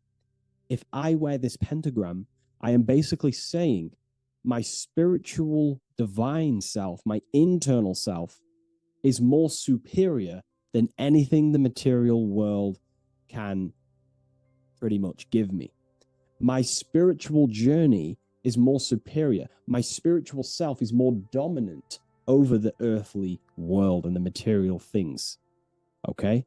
Now, not many people are like that in today's society. Most people chase the material things, which means they're ignorant of their spirit. They're ignorant of their divine nature. They're ignorant to consciousness and their internal world. They have no connection with their internal world. All of their thought, emotion, and action, their three creative powers, is totally expressed only on material gain and external things. However, if you see an upright pentagram, you're seeing someone who is basically saying, my spiritual nature is more important than my earthly nature. My spirit comes first before anything material. And ultimately, this is how you become more happy and fulfilled in life, by chasing, well, not chasing, but putting your spirit first, putting your internal world first. You know, seeking the things that are untangible. For example, knowledge. I'm addicted to knowledge. You know, I would rather chase knowledge because knowledge is power. Knowledge of self is so important. When we die, it is the only thing that matters in the end. When you die, you are immortal. And if you have no knowledge of yourself, then you're going to struggle in the afterlife. If you have no self-control over your thoughts and emotions and desires, then you will suffer in the afterlife because you have no control of your thoughts, and your thoughts will be creating your reality in the realm of imagination or the astral plane. But that's a whole other lecture. But this symbol is pretty much saying placing the invisible over the visible. So there's many different avenues we can go with this. So this symbol is also used in magic. We could use the symbol for manifestation. It represents controlling the inner world to produce then effect inside of the external world, you see? So we have to put this first in magic spirit. We have to change the internal so we can produce change in the external. Reality is created from the inside out, okay? So this symbol is heavily associated with magic as well, which is a whole other lecture. In this lecture, I'm going to give you a good detailed explanation, but this symbol is so vast and wide, it would take many breakdowns to go into each meaning of the symbol. So it's representing the divine element of spirit coming down and manifesting the physical plane through that process of this. So, as I mentioned earlier, that I'd come back to this, what we're looking at is the process of spirit turning into matter. This is the process of how spirit condenses into a material form, how higher energy, higher forms, which are invisible, come down and manifest and crystallize into a physical object or a physical reality. So this pentagram is explaining the process of creation. So it comes from the higher realm, spirit, the source, the emanation. An emanation is a thought or an emotion or a desire, which comes down to fire first. Fire represents the will. This is the willpower. This is the willpower. It's still kind of more of an invisible force, but fire is the closest element that represents spirit. This is why we light candles in magic and rituals, because it's literally opening a doorway to spirit. It's the closest element to spirit. So this is why sometimes in alchemical artworks, they use fire to represent spirit. Because, it's quite difficult to use a symbol for spirit because it's totally invisible. So it goes down to fire first, the will. Then it goes up to the air, which represents intellect, the intelligence of the mind. This is thinking, mind, intellect, logic. Then it goes down to water. This is emotion. This is intuition. And then it goes into the earth, which is physical body action. Okay? So spirit represents an emanation. So an emanation is something descending out of the void, out of the nothingness. And the first thing that descends is will, then intellect, then emotion, then a physical action. Then everything returns back to spirit from earth. So it's showing you how spirit manifests into matter. It's also showing you the macrocosm, how the world is created. So ultimately, it's a symbol of the microcosm also. It's a symbol of you. If you put your body outwards, you would see your body in this 5-pointed star shape. So it's a symbol of the microcosm, because you yourself are a microcosm. You contain all of the elements: spirit, fire, earth, water, and air. You breathe air, you drink water, fire in your nervous system, which is electricity, and earth is your physical body. So you are a microcosm of the universe. And this is what the circle, when we see the circle around, this is representing the macrocosm, the circle. So why are you a microcosm? Because you know how the sun changes the earth with its different electromagnetic rays, depending on how far away the sun is to the earth when it's rotating. Well, depending on what model you believe anyway, the electromagnetic rays produce change on the earth. So when the sun is further away from the earth, or whatever model you believe, when the sun is further away, then the electromagnetic rays of the sun are weaker, which means that's what the winter is. The winter is the death and the death of the electromagnetic rays of the sun. We still get sun, but it's just not as powerful as summertime. So nature dies. But then when the summer comes back around, the sun is closer, it produces higher amounts of electromagnetic life force rays, which increases the growth again in the summertime. But this is also not only happening on the earth, it's happening within the body. The body goes through this rhythm. The same rhythm that the external world goes through, your body's going through this rhythm. So these changes in the cycles not only change the earth, they change consciousness. These cycles happen within you. They happen within your body, your cells, your nervous system, your brain, your psyche. Your emotions, your intellect is all affected through these cycles of the sun. So this is why you are a microcosm of the macrocosm. Your mind is cut out of the same fabric of God's intelligence, of God's mind. The same power of thought God used to manifest the world, to think it into existence, the same power you use to think your world into existence. You are truly a microcosm containing all the 5 elements, all the same powers of God, but just in a smaller version. It's a symbol of the microcosm. It's a symbol of the macrocosm also. It's a symbol of how spirit manifests into form. And this is why it's associated with magic, because you can use these elements in magic, this process of how spirit becomes matter. So there's so much that goes into this. And I actually broke this down inside the new book, the Book of Symbolism, on these 2 pages here. I will do another one on the inverted pentagram. This book, I've basically gone over every Freemasonic symbol, alchemical symbols, every occult society symbols is pretty much in this new Book of Symbolism. But again, it's not a book on symbolism. These symbols are representing forces within yourself. They represent you. And these symbols are designed to awaken aspects of yourself. So this is not a book on symbolism. This is a book on you. Each symbol will awaken different aspects of yourself to help you understand yourself. So anyways, it's a big book. It's going to be very, very soon. I'll leave a waiting list in the description. You can join the waiting list, or I'll just give you an email when it's ready. And I will see you in the next video. Please leave a like, comment, and share. And I'll see you in the next one.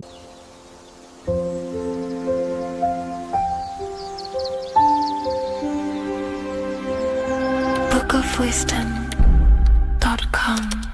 Visit today.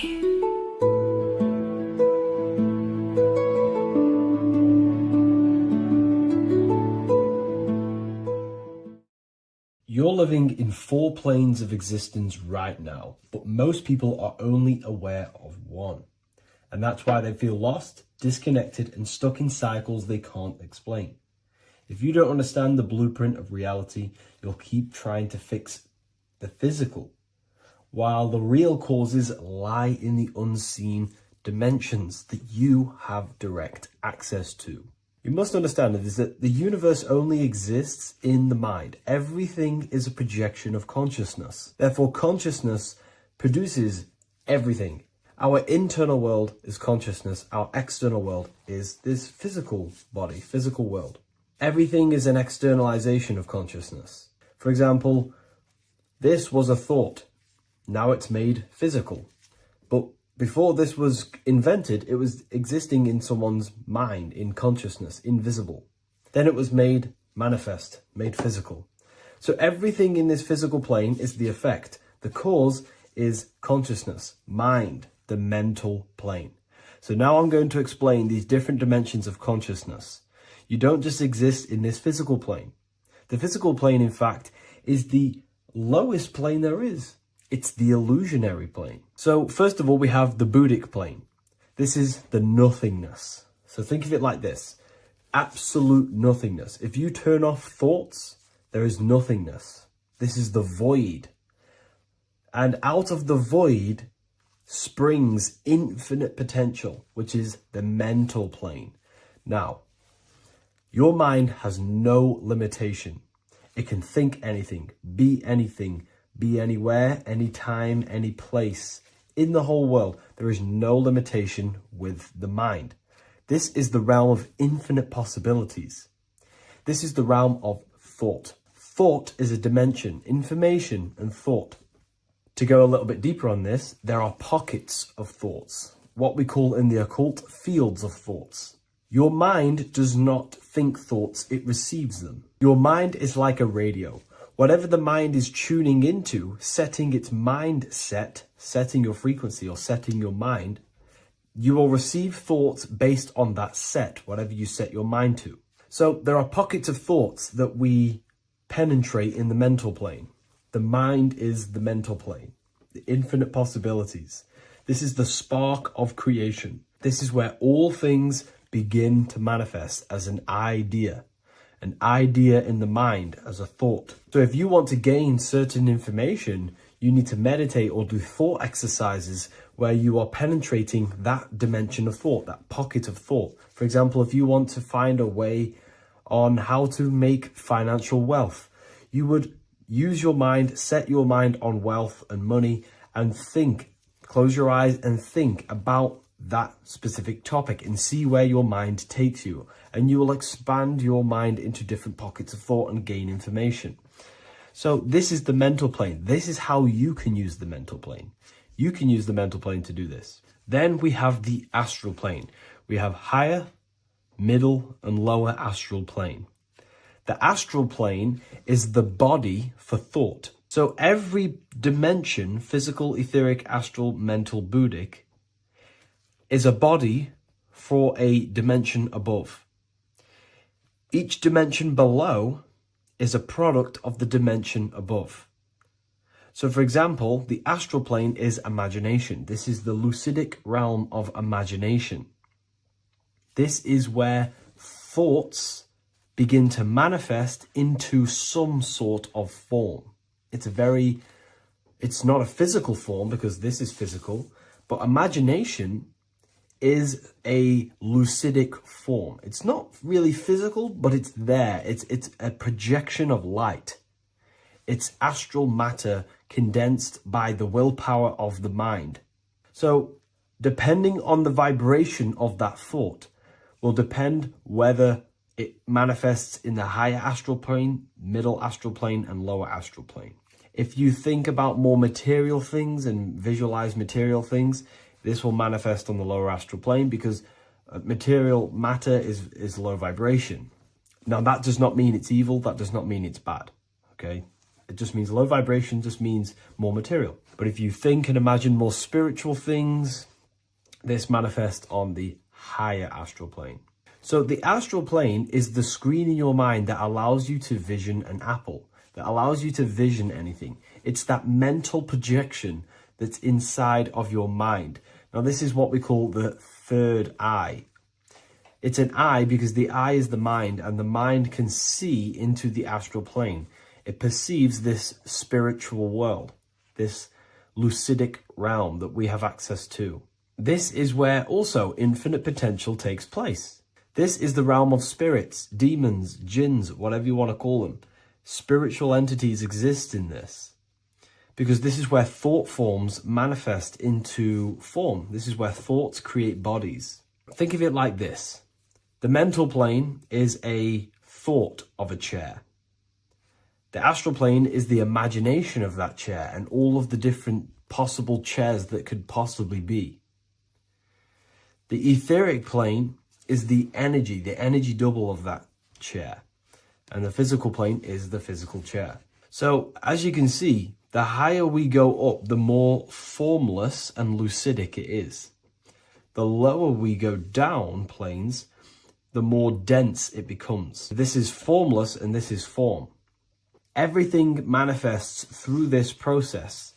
This highlighter is down here in the physical plane, but the idea began in the mental plane. Everything begins in consciousness before it creates a physical body. It goes through this process. Therefore, if you want to start to mold and create your own reality and create things in your world, you can use these planes to your advantage. You can use your mind to do mental thinking exercises by closing your eyes and expanding your mind into a different pocket of thought to gain wisdom, gain information, gain downloads. The way you do that is simply get into a meditative state, close your eyes, pick a topic that you want to think about and see where your mind takes you, but always remain centered on that topic. And you can do this for maybe an hour or two or half an hour, and your mind will take you places where you will unlock information. You can even use this to make decisions in your life. Think of the topic and see where your mind takes you. You'll gain information. This is how you use the mental plane for ideas. The astral plane is imagination. You have to reconnect with your imagination very vividly. Your imagination, your consciousness is infinite. It's not a three-dimensional plane. It's an infinite plane. You can think and make form anything in your consciousness, in your imagination. You can think anything and you can imagine anything in the most vast details. You just have to reconnect with your imagination. I have a free book on my website. I'll leave the link in the description. It's an ebook. It's called Activating the Inner Eye. This is going to help you reconnect with your imagination.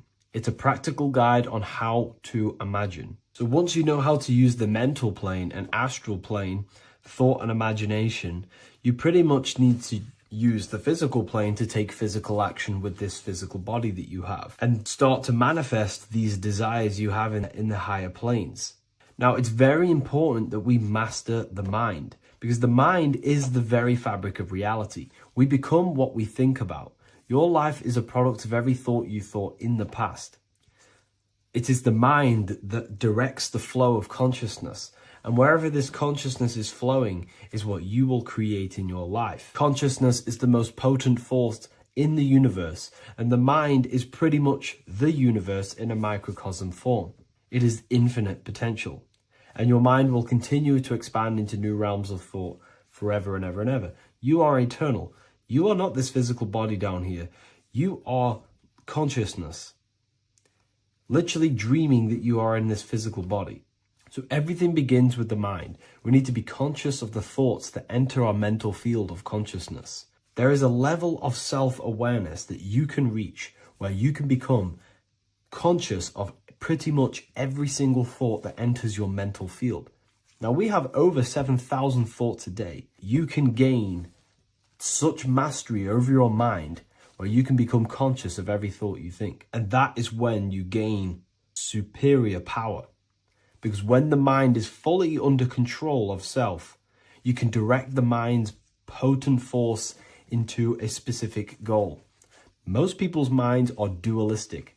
They want something, but their mind is thinking something else. They have limiting belief systems. They have the little voice that comes in and says, you can't do this, you're a failure. That is a fractaled mind. The mind needs to be singular. It needs to be on your team and not an enemy. Do not let your own mind take away your power. Your mind should be on your team, giving you power, giving you the best possible thoughts and the best possible beliefs. When the mind is in this condition and on your team and not taking away your power through the destructive thoughts, it becomes a potent, powerful force used for manifestation to create anything. And the way we get the mind on your team is through constant meditation to learn how to control the mind and turn it on and off. Subconscious reprogramming through visualization, affirmations, cultivating emotions associated with your goal. All these three ways we can reprogram the mind slowly over time so that it becomes powerful and becomes on your team and doesn't give you negative contradicting thoughts. When the mind is fully aligned on one thing, it can create massive empires and things in your physical reality. So I hope this video helps, and I'll see you in the next one. Hello, everyone. Today we're going to be discussing the esoteric and occult meaning behind the story inside of Genesis, the story of Adam and Eve. This is a widely known story, but not many people know the true esoteric meaning behind it. Okay, so today we're going to be breaking this symbolism down. Before we get into this, please leave a like and a subscribe on the channel. I would greatly appreciate it. And please comment below any lectures or anything you wish to know, and I could maybe make it in the future. The first thing we must understand about the Bible is that it is an esoteric and occult book. It is written in allegory. It is written in such a way that we understand the book compared to our level of perception. Now, what do I mean? If a child read the Bible, they would gain a standard meaning and story behind it. They would gain a normal interpretation of the book, of being good, praise God, and be a good person. However, me, who have studied the occult and esoteric and symbolism for a very long time, when I read the Bible, I see a deeper meaning. I can read between the lines of the allegories, which means the Bible is written in such a genius way that it speaks to your level of intelligence. Depending on how advanced you are mentally and with knowledge will depend on how you decipher this book and how the parables inside the book can speak to you in your personal life. Okay? So the Bible is the greatest psychological book ever written in history. This is why it's known as the greatest story ever told. It's a story. What we must understand with the Bible is that the Bible creates on the surface a logical way of thinking, which is what we call religion. We read the Bible and if we think logically and we take that book literally, then we gain a religion. But if we look beyond the surface, this is what we call esoteric, metaphorical, symbolic. You can read between the lines using our right hemisphere of the brain in deciphering this book and what it truly means to us and the evolution of our mind, body, and soul. What this book actually reveals between the lines is instructions and stories which teach you how to level up your consciousness, how you can sync the mind, body, and spirit and the soul all together so you can live like a god. This is what the esoteric is. It's the purification of consciousness. Now, when it comes to Adam and Eve, okay, what we must understand is that this is the beginning of creation. This represents the beginning of your life in an esoteric way. This is symbolic for the beginning of your incarnation into this physical world. Okay. And we have Adam, masculine, Eve representing feminine. These are the two masculine and feminine energies which create the whole material universe. Okay. And as we are born with a pure consciousness. We are born with pure consciousness. Well, now, what do I mean? As a baby, we have no knowledge. We are pure essence of the soul. You know, we don't gain the knowledge of good and evil. We are pure. Yes, we're not happy all the time as a baby, and we're not sad all the time, but we have no ego. This is what I mean. Our consciousness is not split. As a baby, you are whole. You have a whole consciousness. You are yourself. You have no false identifications, no limiting belief systems, nothing. You are pure awareness and the pure soul and the pure mind. Now, this is what Genesis is representing. As we grow older, the more experiences we gain, the more thoughts we start to think, the more knowledge we gain of this world, the more impure our mind, our heart, our soul, our spirit becomes, the more impure our body becomes. As we grow older, we're infected with negative beliefs, negative thoughts, and society norms. This is a big one. As we grow older, we are molded by society. We shut off areas of ourself and we push them away so that we fit in with society. We all know this. We all did this in school. We pushed away parts of ourselves to act cool or to fit in, whatever it may be. Whatever type of person you were in school, we all went through this because society and culture is programmed. So as we grow older, our consciousness splits. We gain a persona, an ego, and we gain a shadow self, the subconscious, and we gain an ego. Now, the ego is what you show to people. It's that character that you show, that you put on to your culture, to your family, to your friends. This is a false identification. And we also gain a shadow self. The shadow self is gained through experience. This is the subconscious. Our ego is created through experience. And so is the subconscious and the shadow self. Okay. So as we gain age in this material body, we fall from the Garden of Eden. We gain the knowledge of good and evil.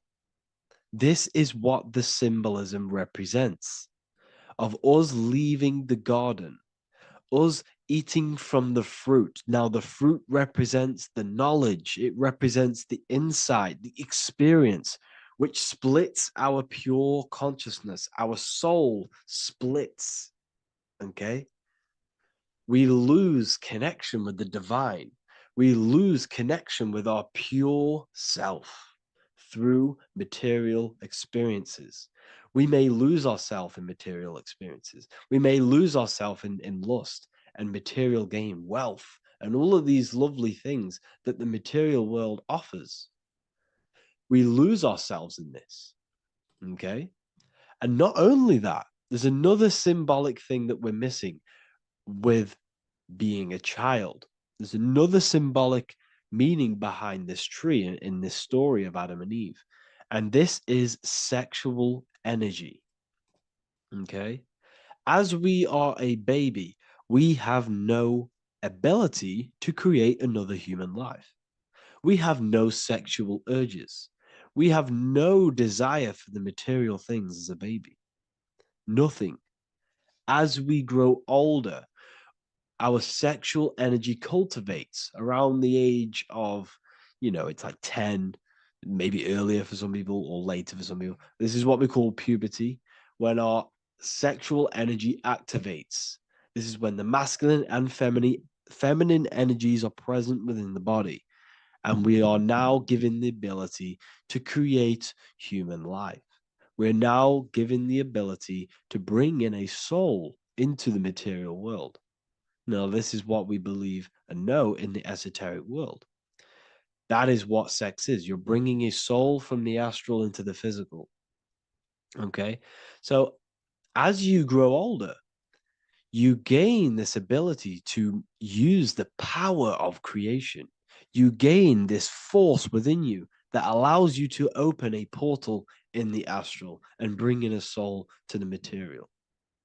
Now, this power can be misused. This power is very powerful and should not be misused.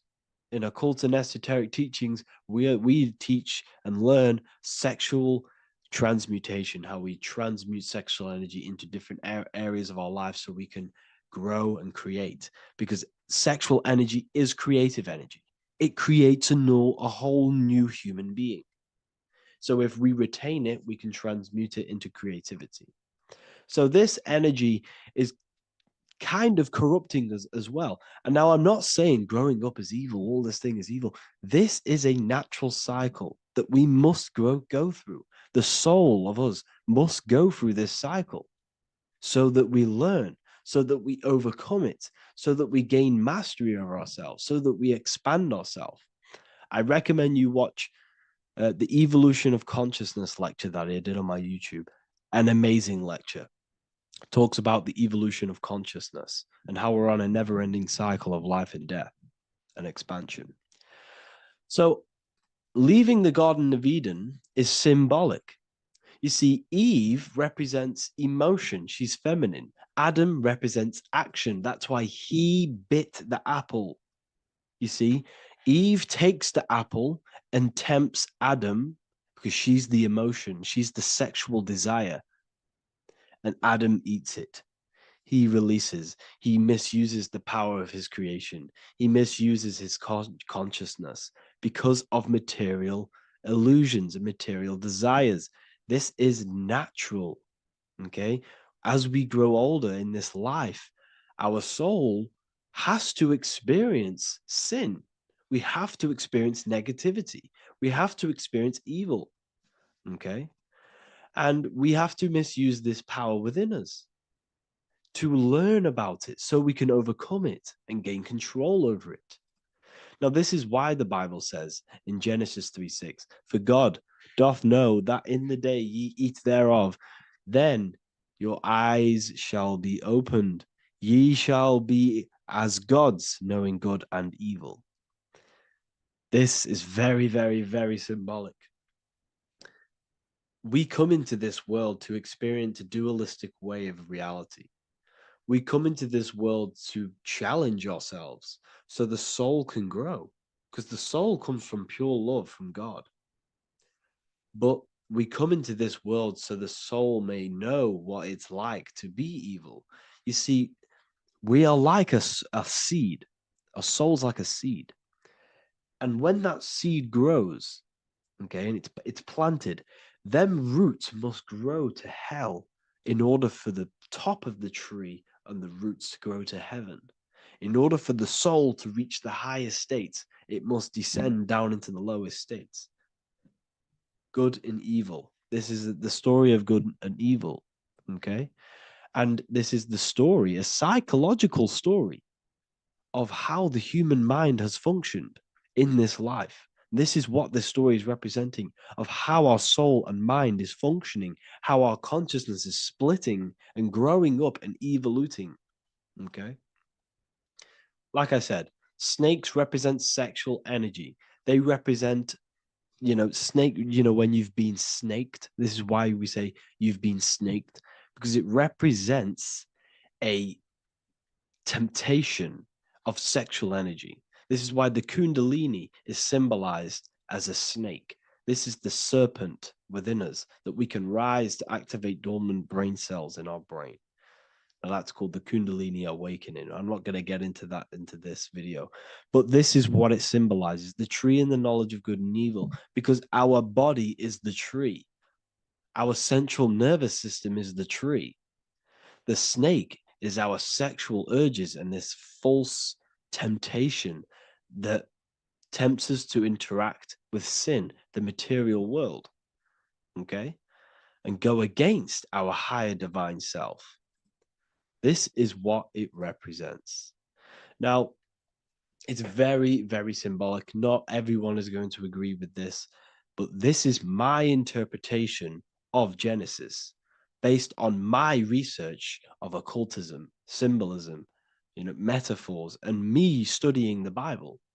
This is my interpretation, and I hope it resonates with you. It might not resonate with you, but this is what makes sense to me, and this is what has made sense to many other occult researchers who are in this space as well. Okay. So please leave a like, leave a comment, leave a subscribe. I'd greatly appreciate if you could, just give me some support on this channel. We're nearly at 100,000 subscribers, which is insane. I just want to say thank you all. And yeah, I will see you inside the university. If you join, I'll look forward to mentoring you, connecting with you on the live calls. There's a new symbolism course which is going to be available very, very soon. And yeah, if you join the university, you also get a 30% discount on all of my products, astrology readings, one-on-one calls, all of my books. Yeah, so I hope you gain some insight on this video, and I'll see you in the next video, and I'll see you inside the university. Have an amazing day.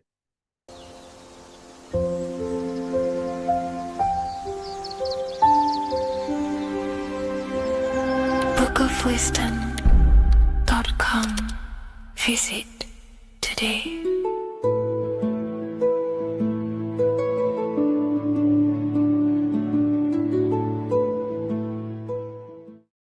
Welcome to Revival of Wisdom.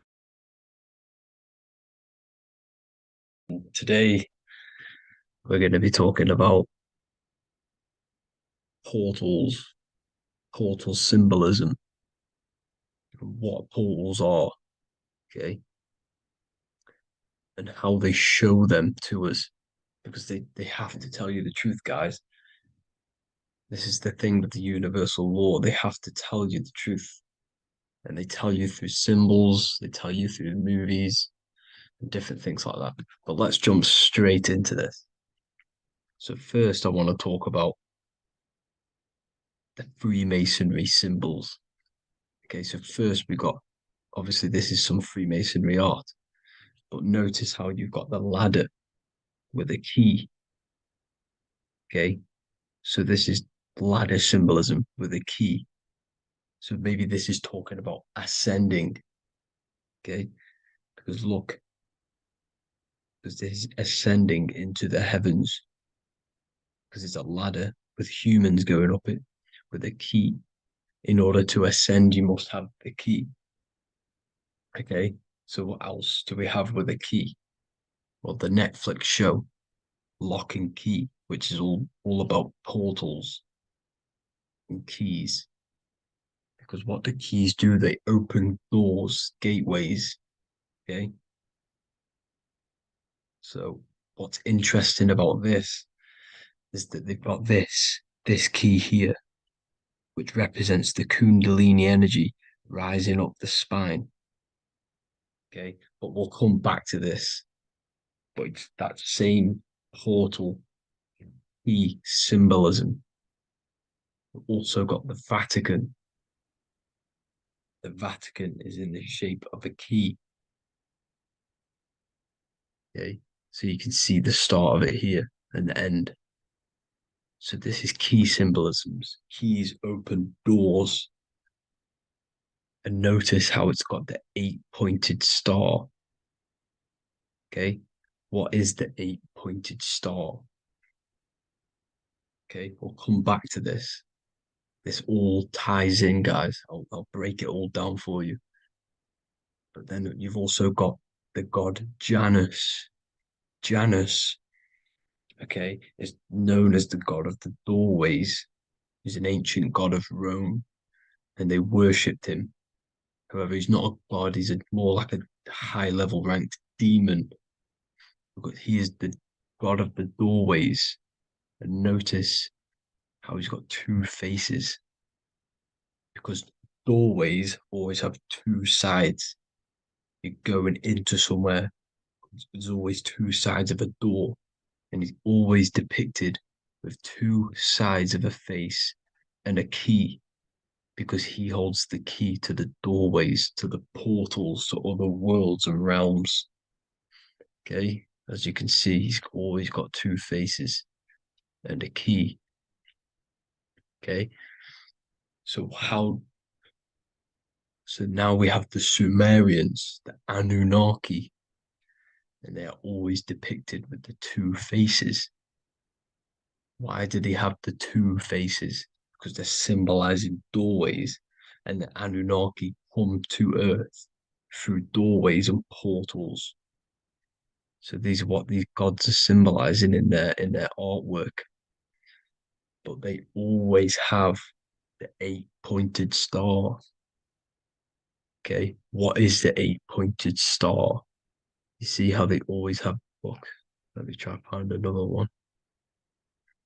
It's the 8-pointed star. This 8-pointed star is Polaris. Okay, Polaris, just like the Vatican has the 8-pointed star with a key. Polaris is the center star. Polaris is a fixed star, it doesn't move. Okay, so the Anunnaki's symbol is also the 8-pointed star. So this is symbolizing the portals and doorways that they come through in order to get to the earth. But Polaris is that center star which does not move. It's always symbolized with the 8-pointed star, just like a compass. Why is a compass the 8-pointed star? Because at the center of our realm is where the most electromagnetic energy is stored. As you can see, we have an aura field, an electromagnetic aura field. So does the Earth. And in the center, so like our heart, for example, is where the most energy is stored. And like the center of the Earth, this is why all compasses point to the center, because this is where the most electromagnetic energy is stored. It's at the center of our realm. Okay. So like I was saying with the lock and key series, see this here? The Kundalini energy rising up the spine, just like your Kundalini energy rising up the spine. Let me try. I can't zoom in. But you know what I'm trying to say here. Let's go back to Polaris. Because at the center is where pole. Can you see the pole of electromagnetic energy? Polaris, the North Pole.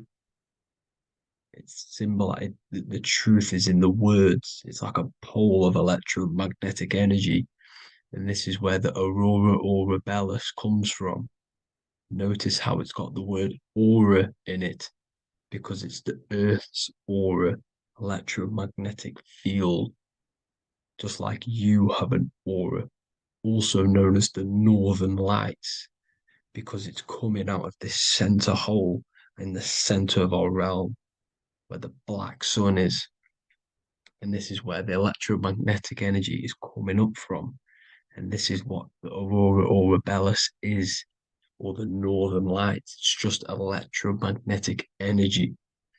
And it's symbolized through our symbols, the original O, okay? Because it's like a hole through the middle, Polaris. So this Polaris is the sky vault. It's the portal into this realm, because this is what the Anunnaki are always talking about, always symbolize it with the 8-pointed star. And just like a compass, it's the 8-pointed star pointed to the center, to Polaris. Okay. See here on the Sumerian tablets with the 8-pointed star again. And how we know it's talking about portals with this 8-pointed star is because CERN 666 are opening up portals to the underworld, letting in demonic entities into this realm. How do we know it's a portal? Because their Hydro Collider has 8 points, just like the 8-pointed star. So they are creating synthetic portals to the underworld to let these demonic entities into our realm. But what is the key? Because if we're talking about ascending through Polaris, notice how here on the masonry art, this luminary here, so this is the sun, that's the moon. This is Polaris because it's a luminary with what? 1, 2, 3, 4, 5, 6, 7, 8 beams coming off the luminary, just like the 8-pointed star. So you see the ladder with the key going up to Polaris. It's symbolizing ascending out of Earth. So what is this key that they're keeping from us? Because it's a human holding a key going up the ladder to Polaris. Well, chakras. We have 7 chakras. Okay, so this is what they are telling us in the lock and key symbolism. The Kundalini energy rising up the spine. Okay, just like they have 33 vertebrae on the back of your spine. Okay, this represents the Kundalini energy going up your 33 vertebrae, just like in masonry has 33rd degrees. Okay, so what is the key? Your chakras. Your chakras have to be unlocked. Okay, you have to unlock your chakras, and you can't unlock this one without going through this one. You have to go through them all. It's like a ladder, just like Jacob's ladder. You can't go from the bottom to the top. You have to unlock each one. Okay, just like you have 7 chakras, you have 7 layers of your aura. Okay, you have to unlock your chakras to the highest point in order to reach Christ consciousness. And this is the key that they're talking about. They're symbolizing the organic portal within each and every one of us to ascend out of this realm. Okay, so this is the key that they're talking about, and they're holding back this knowledge to keep us trapped in this 3D realm. Okay, so like I was saying with the 33 vertebrae and the Kundalini energy coming up the spine, 33 vertebrae, you can see this sort of symbolism going up to the light, because it's the light. You see here, your crown chakra turns on and becomes enlightened, just like the Illuminati symbol. Can you see it? But also, Jesus also died at 33. So this is symbolizing Okay.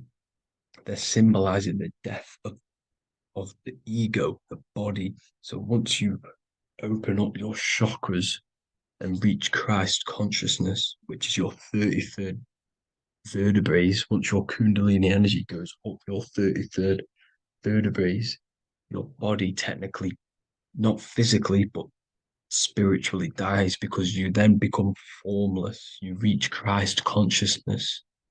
So then you can travel other worlds. Okay. This is what they're talking about with Vatican, 8-pointed star, and the key. Janus with the key. The Sumerians with the 8-pointed star. Anunnaki, the 8-pointed star.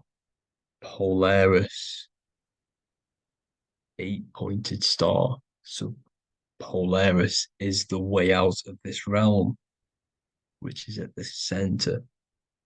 Pole, North Pole. Okay. So the key is that they're hiding from us is the knowledge to unlock our chakras. Okay. And without this knowledge that they keep from us, is trapping our souls in this reality to keep reincarnating. Okay.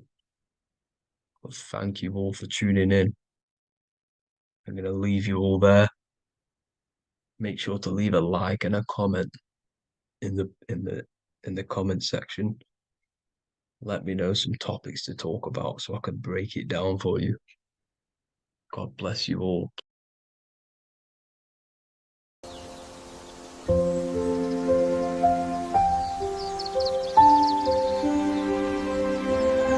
bookofwisdom.com. Visit today.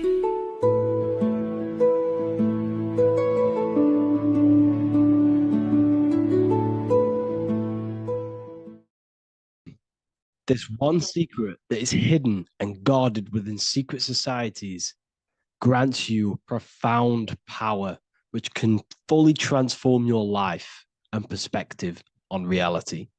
Today, I'm going to reveal this one secret, which you probably already know, but never realized how deep it truly is. This has the power to change your life. It is the key to your potential. And if you stay with me, this power may be yours, and you could transform your life with this hidden secret that is guarded within secret societies and esoteric orders. And this secret is not really a secret, but something people overlook, that the universe is mental. Everything we experience and interact with and perceive originates within the mind. The universe is a boundless field of consciousness, a mental construct molded and shaped by thought. We do not just live in a physical world, as they want you to believe. There are hidden forces that mold the material world.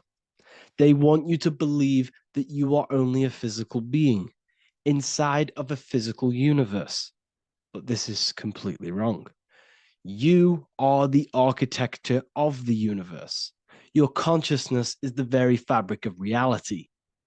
And you create your own universe.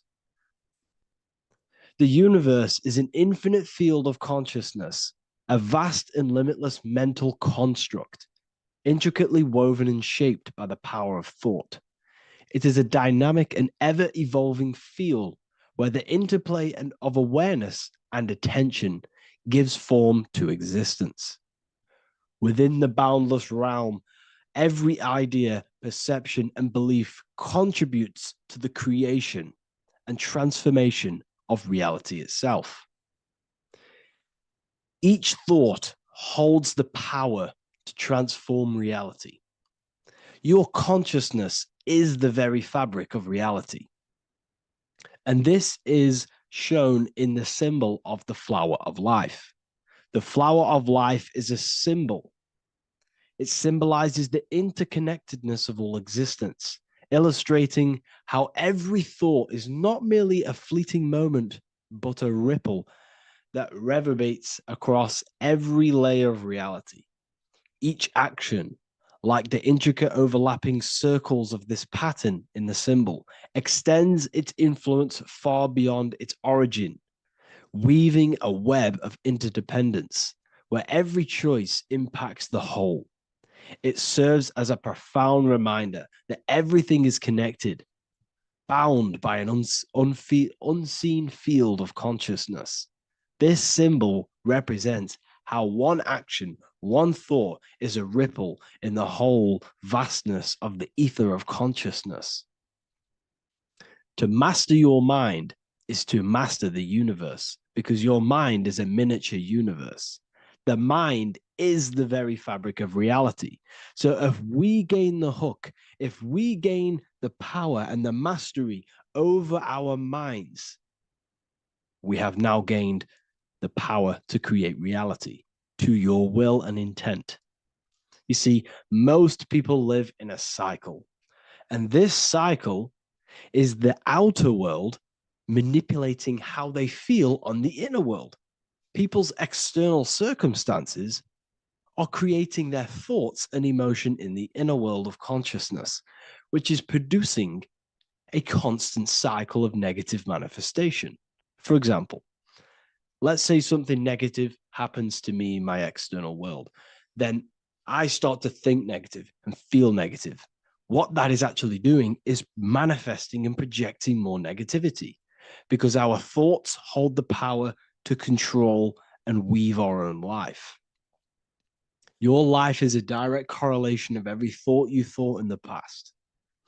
What we need to do is stop and not let the mind control you in your reality. You need to control the mind so you can control reality.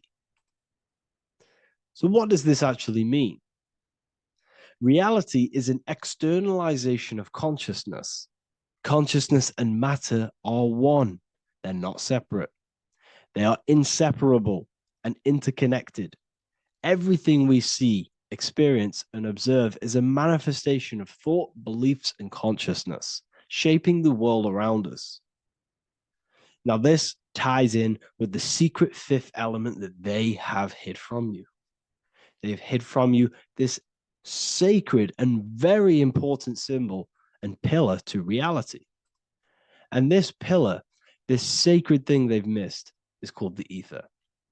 And they've held this from you for a reason, a specific reason. This is the true fifth element. Why do they hide the ether? Because the ether has the power to shape and manifest whatever we imprint upon it. Every thought is a vibration interacting with the ether and actively shaping our reality. The ether, you could see it as the codes to physical reality. It's like an energetic blueprint which surrounds all physical objects. It is the life force that gives life to all things. All energy comes out of the ether and returns back to the ether. Energy, it's 0 point energy, and it is an infinite source of energy. So this is why they hide the ether, because whatever our mind can imprint onto the ether, we can create into a reality. And we imprint the ether through thought and imagination. The mind holds the power. The mind is the very source of reality. The material realm is not separate from the mental realm. Rather, it is intricately shaped and influenced by it through the ether. This subtle, all-pervasive medium bridges thought and matter, allowing consciousness to mold and manifest the physical reality. To transform our lives, we must first transform our minds. True change begins within, as our thoughts, beliefs, and perceptions shape the reality we experience. By shifting our mindset, we unlock the power to reshape our world and recreate the life we desire. This is the power of the mind, and this is the power that's been hidden from you. We're not taught these things in schools for a reason, because they don't want us all to be conscious creators. Instead, they feed you your beliefs. They feed you your thoughts through the music, through the entertainment, through the movies, through the news. They're controlling your thoughts with this information. They're installing beliefs and information into your mind. So you are producing their reality. But this is what we need to stop. We need to take control. We need to stop consuming their music, their movies, their information, their news, because all of this is contributing towards your reality. They have the collective consciousness at the tip of their fingers. They do not create the world. We create the world by believing their beliefs and their thoughts and installing their information into our minds. You see, it's mind over matter, and most people live in matter over their mind. Most people let matter, the external circumstances, dictate their mind, when it should be the other way around. It should be mind over matter. This is the mental plane. This is the astral. This is the etheric. This is the physical. The mind holds power over the emotions, over the imagination, over the physical, and over our spirit. It holds power over everything. It's mind over matter. It's the mental body that we must transmute and change. Most of us live in a chaotic state of mind, and this is what we must change. Turn chaos into order. So we need to be mind over matter. We need to install this belief into our subconscious. I, Harry B. Joseph, have created the ultimate esoteric school on the earth. As a member, you'll gain access to live mentoring calls twice a week, along with new lectures, books, and exclusive content released every week. Additionally, you'll have a full access to all my life-changing programs. If you're ready to transform your life and start your journey today with me, join Ethereal University. These are the campuses. We have the real lecture sections filled with lectures that you can watch. Manifestation Mastery, which teaches you exactly how to reprogram your subconscious mind so you can live that reality. Sexual Alchemy, the path to empowerment of how you can transmute your sexual energy. The Real Library, where you gain access to powerful esoteric books, PDFs. Symbols of Secrets, an amazing course. The course that allows you to see beyond the veil that has been pulled over your eyes, the language of symbolism that secretly rules the world. I teach you how to read symbolism. Esoteric Exchange, live calls. You get to rewatch all of the old live calls. Mindwave Hub, this is a place of binaural beats where you can listen to infinite amounts of binaural beats. So you can meditate to them. Meditation section, numerology, health section, and electromagnetism. This is a life-changing place. And if you are serious, we only accept serious about changing your life and studying the occult and esoteric, this is the place for you. I've been there. I've been on YouTube looking around for valuable information, trying to find good accounts, good channels. It's very hard. I had to go through years of trying to find good information on YouTube. But what I've done is, instead of you searching around everywhere for bits of information and connecting the dots, I've put it all into one big place. You get your binaural beats, you get all the programs you need to walk the path of enlightenment to transform your life. I will connect with you on the inside, and I hope this lesson, this lecture, you gained some information, you gained some power from it. Please like and comment, or don't. It's up to you.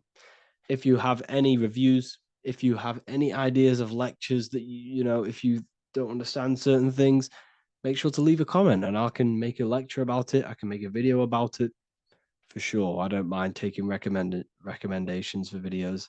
So I thank you all, people. Have an amazing day.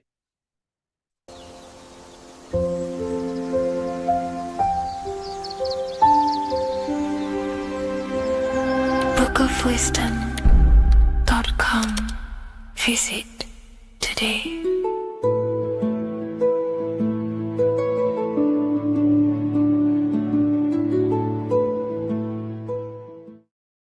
What if God is not watching you every move, not judging every mistake that we make, not deciding in real time who goes to heaven or hell? What if reality does not work through God micromanaging everyone in his creation, but through a law? And what if you are not separate from those laws, but an active expression of them? Once you understand this, everything in your reality will shift. The idea that God micromanages everything and does everything by himself to hold up his creation is illogical. It makes no sense. There are billions of souls and living people in this world. There are plants. There's no way there is an intelligence out there micromanaging everything. If you die and pass on, there's no one waiting in a queue to be judged by God. This is totally, just religion creating up their own version of the Bible or whatever holy book it is. We have to remove that system out of our mind that's being heavily implanted into us. If God were personally judging every soul the moment they died, there would be an endless queue of people waiting to proceed, punish, or rewarded. Reality does not operate like a courtroom with a single judge overseeing every case. Instead, reality operates through systems, through structure, through law. God does not intervene moment by moment. God sets laws into place,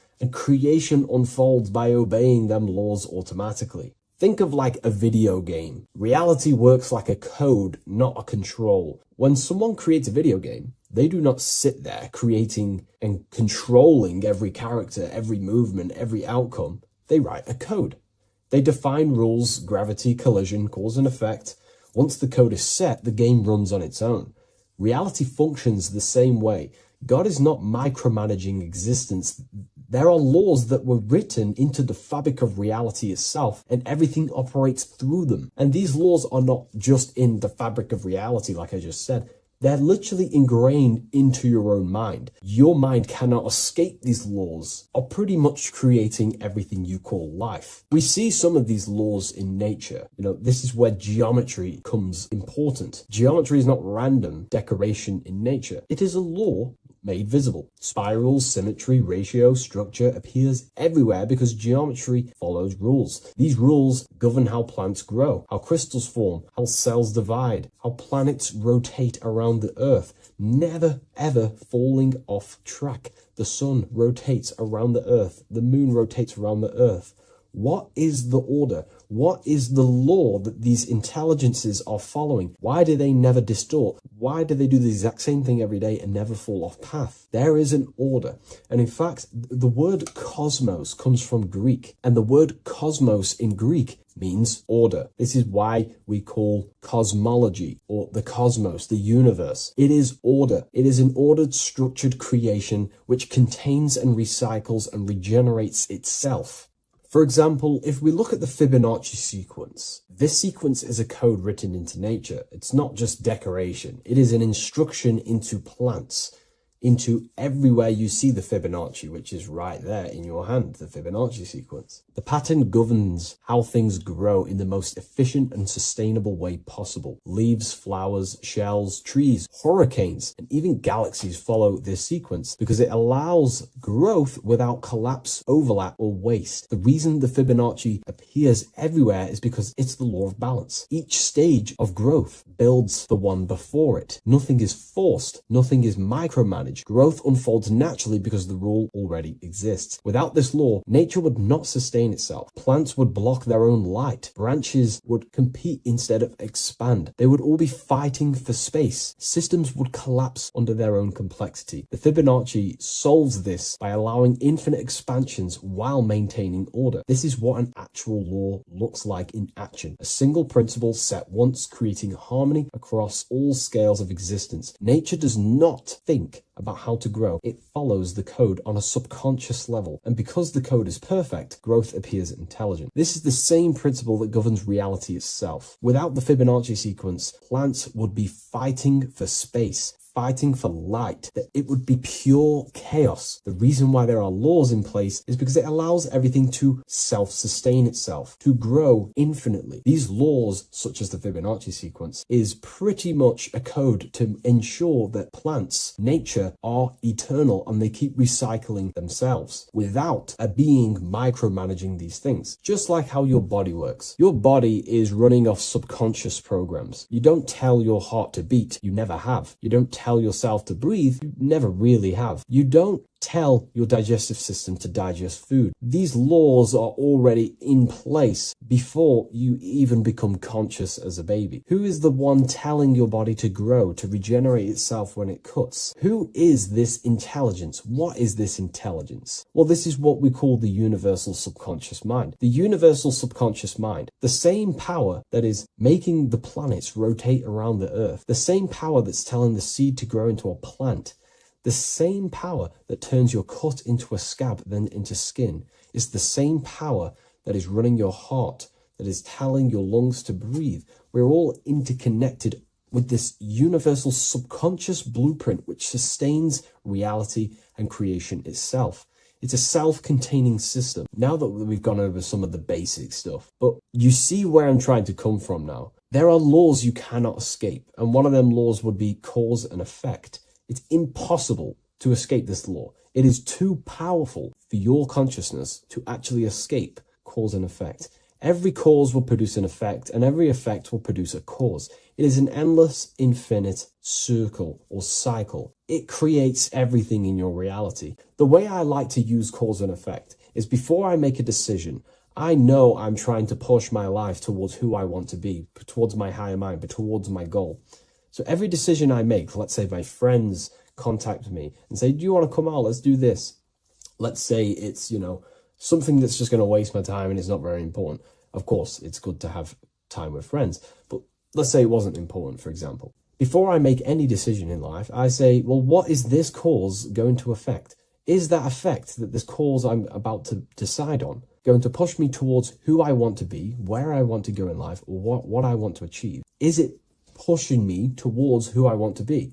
If it's not, I will not take that action. I will not produce that cause. I only take actions that I know are going to make positive effects. Now, of course, there are things we can't control, but we can minimize these things. I only take causes, which is just an action, if I know the effect is going to benefit me. I know sitting here, making videos will help me produce value for the world and for yourself and to help people awaken to these things. I know this is the cause, this is going to benefit humanity and help people awaken even more, because that's all I want to do. I want to help people, provide value, to change people's lives. Another law that you can't escape is obviously time. You can't escape these laws. They are eternal principles that were set into place by some sort of intelligence. We live inside them. We express them. We are shaped by them. But you are not separate from creation standing outside the system. You are geometry. Geometry is right there in your hand. That's the Fibonacci sequence. You are the law made conscious. You are thought crystallizing into experience. Every object, every person in your reality is pretty much an externalization of your mind. The friends that you have a similar thought process to you, or they maybe have similar thoughts to you, or similar things that you both like. Your friends are mirrors of yourself. Reality responds to you because you are part of the same structure that governs everything else. Thought becomes action, and action becomes consequence. Consciousness shapes your environment. This is not punishment or reward. It's simply just reflection. It's either punishment or reward depending on how you perceive things in your belief system. Everything you experience is neutral. It's just your mind's perception on whether it's labeled good or bad, because that's what the mind likes to do. It likes to think it's in control. But in truth, if you just observed it without the mind, just with pure awareness, it's neutral. So there are mainly 8 laws that govern your reality, and I've talked about these before in a previous video on my YouTube. This is what creates the seed of life. The seed of life is 8 circles, and each circle represents a law, and these individual circles come together to create a geometric form, which is a flower. So it's symbolic of how nothingness turns into something. When geometry comes together, it creates physical matter. And the reason why they're circles is because circles represent something that is invisible, something that cannot be measured, such as a thought or a law. Anything that is considered spiritual or unseen by the human eyes is symbolized as a circle inside the occult traditions.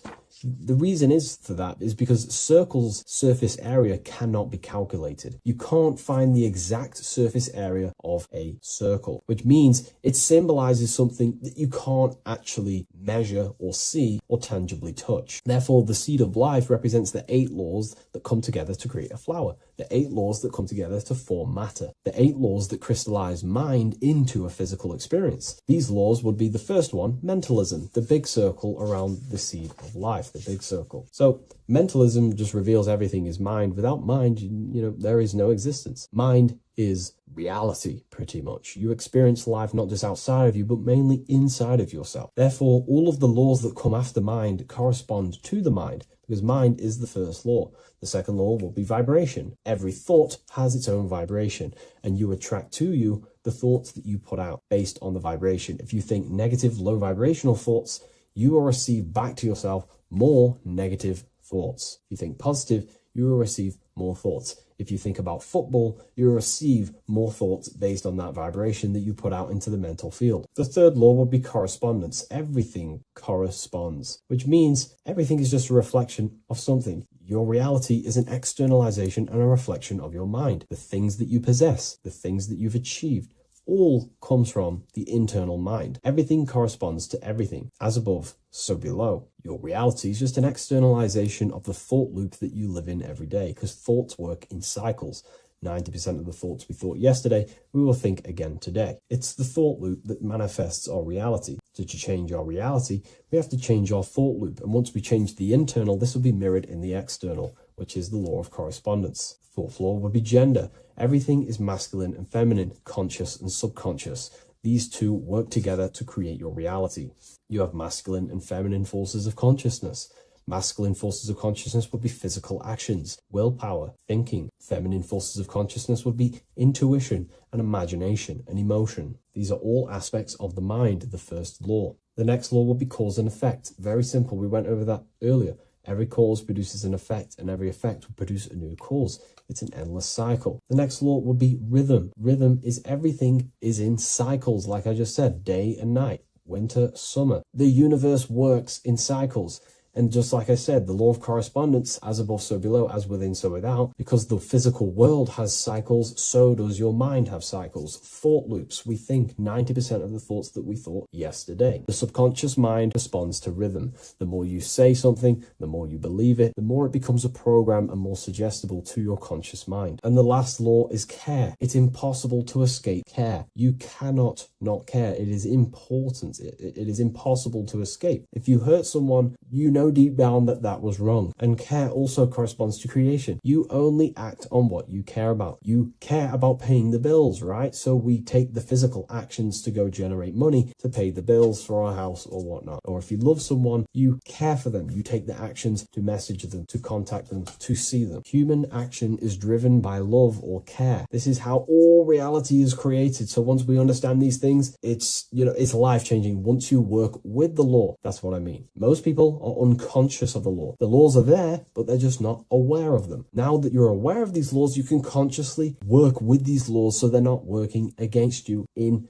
so you can actually make these things and work them in your favor. So let's go into heaven and hell, because there's a massive debate. Now that you understand that you are the laws, you are crystallizing reality, not just in the physical, but in the spiritual dimension, in the astral plane. It's the exact same laws. The law of correspondence reveals, as above, so below. Your reality is a reflection of your mind. Everything is a reflection of you. That doesn't mean that other people don't exist. I mean, the way you view other people is through the lens of your mind. You perceive what you have in your mind, your beliefs, your traumas, your memories. This is where heaven and hell are misunderstood. No one is sent anywhere by force. There is no external authority dragging souls into destinations. Consciousness determines the environment that you are in. Environment, it's mental. As above, so below. When the body dies, consciousness withdraws from the physical technology of the body. The simulation of the physical world is no longer being ran by your brain. I mean, your consciousness will go into the astral plane, which is the realm that just sits above the physical plane, which is the realm of imagination and desire. The environment that you go to in the astral plane directly corresponds to your state of thought and your emotion and your desires. If you desire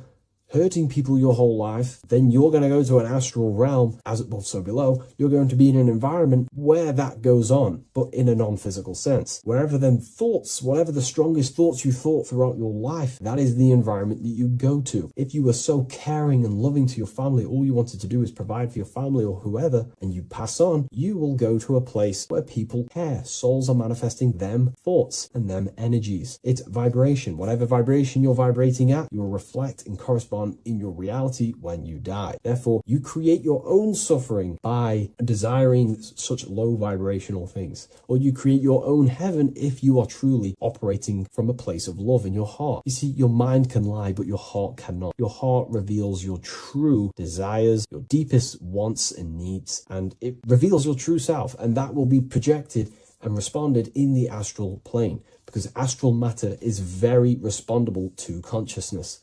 The physical plane is not really. It takes a longer time for things to be manifested in the physical plane. But in the astral plane, whatever you think, whatever you desire, it instantly corresponds to your reality there. So God does not micromanage everything. The law does not judge, it simply reflects. The universe is made of laws. The Emerald Tablets of Thoth even mentions this. He says, the search for the laws that governs man's life are an eternal mystery. Man is always forever searching for the laws that govern his existence. This understanding now changes everything in your reality. It removes fear-based control, it removes blind obedience, and it returns responsibility to where it belongs, to you, your consciousness, yourself. You are not being watched, you are not being mirrored. Reality is not punishing you, it is responding to you. Once you understand that God works through law, not micromanagement, you stop waiting to be saved, judged, or condemned. You realize something far more powerful. You are not separate from creation. You are participating in it. You are the universe experiencing itself. What a fabulous video, and I really enjoyed this today. Please leave a like, comment, and share on the video, and I'll see you all in the next one. And if you wish to get this book, there is a link in the description. Have an amazing day, everyone. Take care.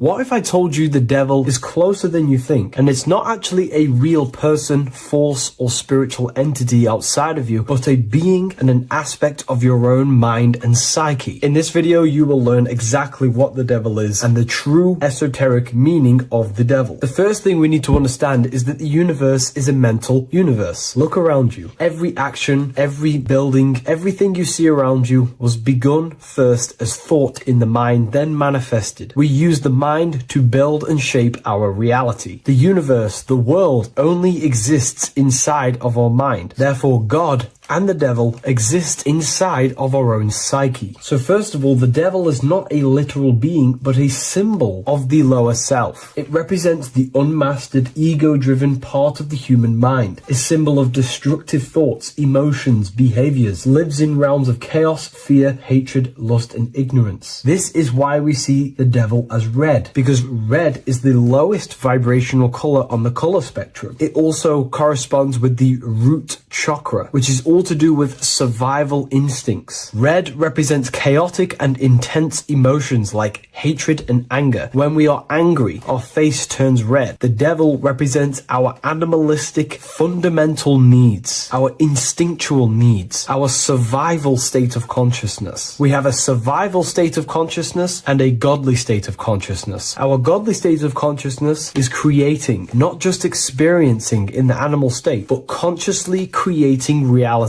This is why we see the devil with a goat head, an animalistic head, and the head is where the brain is. The animal head represents living off instinct, the part of our mind that lives on urges, impulses, and instincts, eating, sex, power, ego-driven actions, and ego-driven thoughts. Animals are only aware of themselves. Animals live on instinct. They have no ability to consciously create like humans. This is our lower desires for the material world. That's not to say the material world is evil. However, when our consciousness is only seeking material things, this leads us down a path of self-destruction, because nothing material can ever satisfy our soul. Everything material is temporary. Therefore, the devil represents the part of us that seeks only material desires, only material fulfillment, the ways of thinking where we only think about ourselves and ego-driven thoughts. It also represents the unchecked, unconscious self, where we have no mastery over our thoughts, over over our emotional impulses and no mastery over our actions, we are living in instinct and impulsive states, which causes chaos, selflessness, destruction, and keeps us bound to our lower material 3D state of consciousness. It's important to recognize that the word devil was never present in the earliest Gospels. Instead, what was mentioned was a spirit of evil. This distinction is crucial because it underscores that the idea of the devil, as popularly conceived, does not actually exist as an independent entity. Rather, it is a personification of the lower aspects of the human mind, a facet of our own consciousness. The term spirit of evil was not meant to denote a specific deity or being, but rather any force of negativity, whether it manifests as a destructive thought, emotion, or action. A spirit is a force, an energy, and we have three forces that create our reality: thoughts, emotions, and actions. We have full control over these three aspects which transform and mold reality. A destructive thought, a destructive emotion, a destructive action is a spirit of evil, and it originates from the darker aspects of the human psyche. So now, because we're on the topic of the devil, we have to look at the pentagram, which is obviously connected to the devil heavily. The upright pentagram represents spirit, air, water, earth, fire. Upright, which represents spirit, the most important element on top of the earthly elements, showing spiritual principles over material principles. As spiritual beings as we are, we have to put our spirit first, our higher self first, and material things second. Why? Because material things never satisfy us long term. Seeking material fulfillment will leave us feeling unfulfilled in the long run and very unhappy, and we can lose ourselves in illusions. We have to put our spiritual principles first. Seeking wisdom, knowledge, connection to the divine, and connection to our higher self is what gives us true fulfillment in our hearts and souls. But when we see this pentagram inverted, we now have spirit on the very bottom, which now represents earthly principles on top of the spiritual principles. We're putting our earthly elements on top of our spiritual element, which this inverted pentagram represents no longer caring about spirit, no longer caring about our invisible internal world, and only caring about this external body, food, sex, material things, cars, money, and all the things outside of us, the world outside of our mind. This is what true Satanism is. Satanism is not worshipping an external deity, but it is worshipping the self, only fulfilling the ego's desires. This is what true Satanism is, and we have all been conditioned to live in this state. Satanists want us to believe that there is an external deity called Satan or the devil, and the reason they do this is because they trick us, making us believe that we are not Satanists, while they are actually conditioning us to be self-seeking, ego-driven people, where we only care about sex, food, material things, and money, which is actually conditioning us to be Satanists. 80% of the population today are unknowingly involving themselves in Satanism, which is ego-driven thoughts, actions, and emotions, dwelling and living in this state where we only care about ourselves. When we are spiritual, we realize we are all one. We are all one consciousness family, and we need to do things that help and contribute towards our collective experience, helping others instead of seeking to serve only the self. The angel is depicted with wings, which represents elevation, higher self. The devil is represented with an animal horns, which is on the ground. A goat is on the ground, which represents the lower self. This is the elevated mind and the lower material mind. Horus, the bird, higher self. Set, the ground animal, lower self. Jesus and Satan. These are two forces, two characters that exist within the human psyche, not real entities. They are forces of our minds, and there is a battle between our higher self and lower self all the time within our own minds. There's always a part of us that's telling to do one thing and another thing, to do something bad and to do something good. There is this battle inside of our own consciousness. Here we have the human spinal column. The human spinal column is showing you the higher and the lower self. The higher self represents the head. The head is where the mind is. This is the creative essence of the universe. This is where all material things begin as a thought in the mind. We create with the skull, with the brain. This is our higher self, the heavens, connected to the heavens, the sky. And the lower end of the spinal column is where our reproductive organs are, where our gut is. Our reproductive organs and our gut is all to do with survival. The lower lower end of the spinal column, lower instinctual 3D based consciousness. The lower end of the spinal column is where our lower self dwells. Eating, consumption, power, and sex, lust. These are all emotional forces and instinctual based organs that are not inherently evil, but when we dwell and live off this lower end of the spinal cord, it keeps us in low states of consciousness. Our goal to raise to our higher mind is to balance this, not to overeat, not to abuse power, not to abuse sex and lust, but to master these organs and gain the ability to say no to these organs so that we can raise to our creative side of consciousness. Instead of dwelling in our instinctual nature, we can turn to our creative nature and consciously become a builder and constructor of reality. This is the true way of raising consciousness. This is the stairway to heaven, out of the animal consciousness to the higher consciousness. To wrap all of this up, it's all about gaining control over our instinctual lower nature and allowing our spirit to rule over our body and not our body ruling over our spirit or mind. The moment you let a thought become instantly an action is the moment you are an impulsive person. We are all trained to be this way. It is okay if you are in this state. The moment you let a thought turn straight into an action without questioning, that is the mind controlling you and you not controlling the mind. We need to gain control over the mind, and we do this through many different ways, through meditations,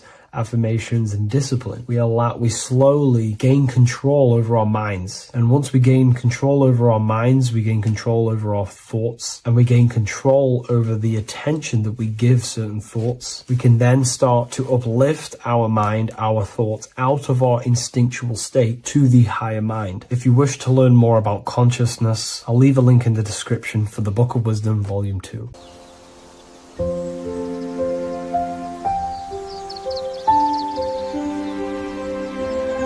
bookofwisdom.com. Visit today.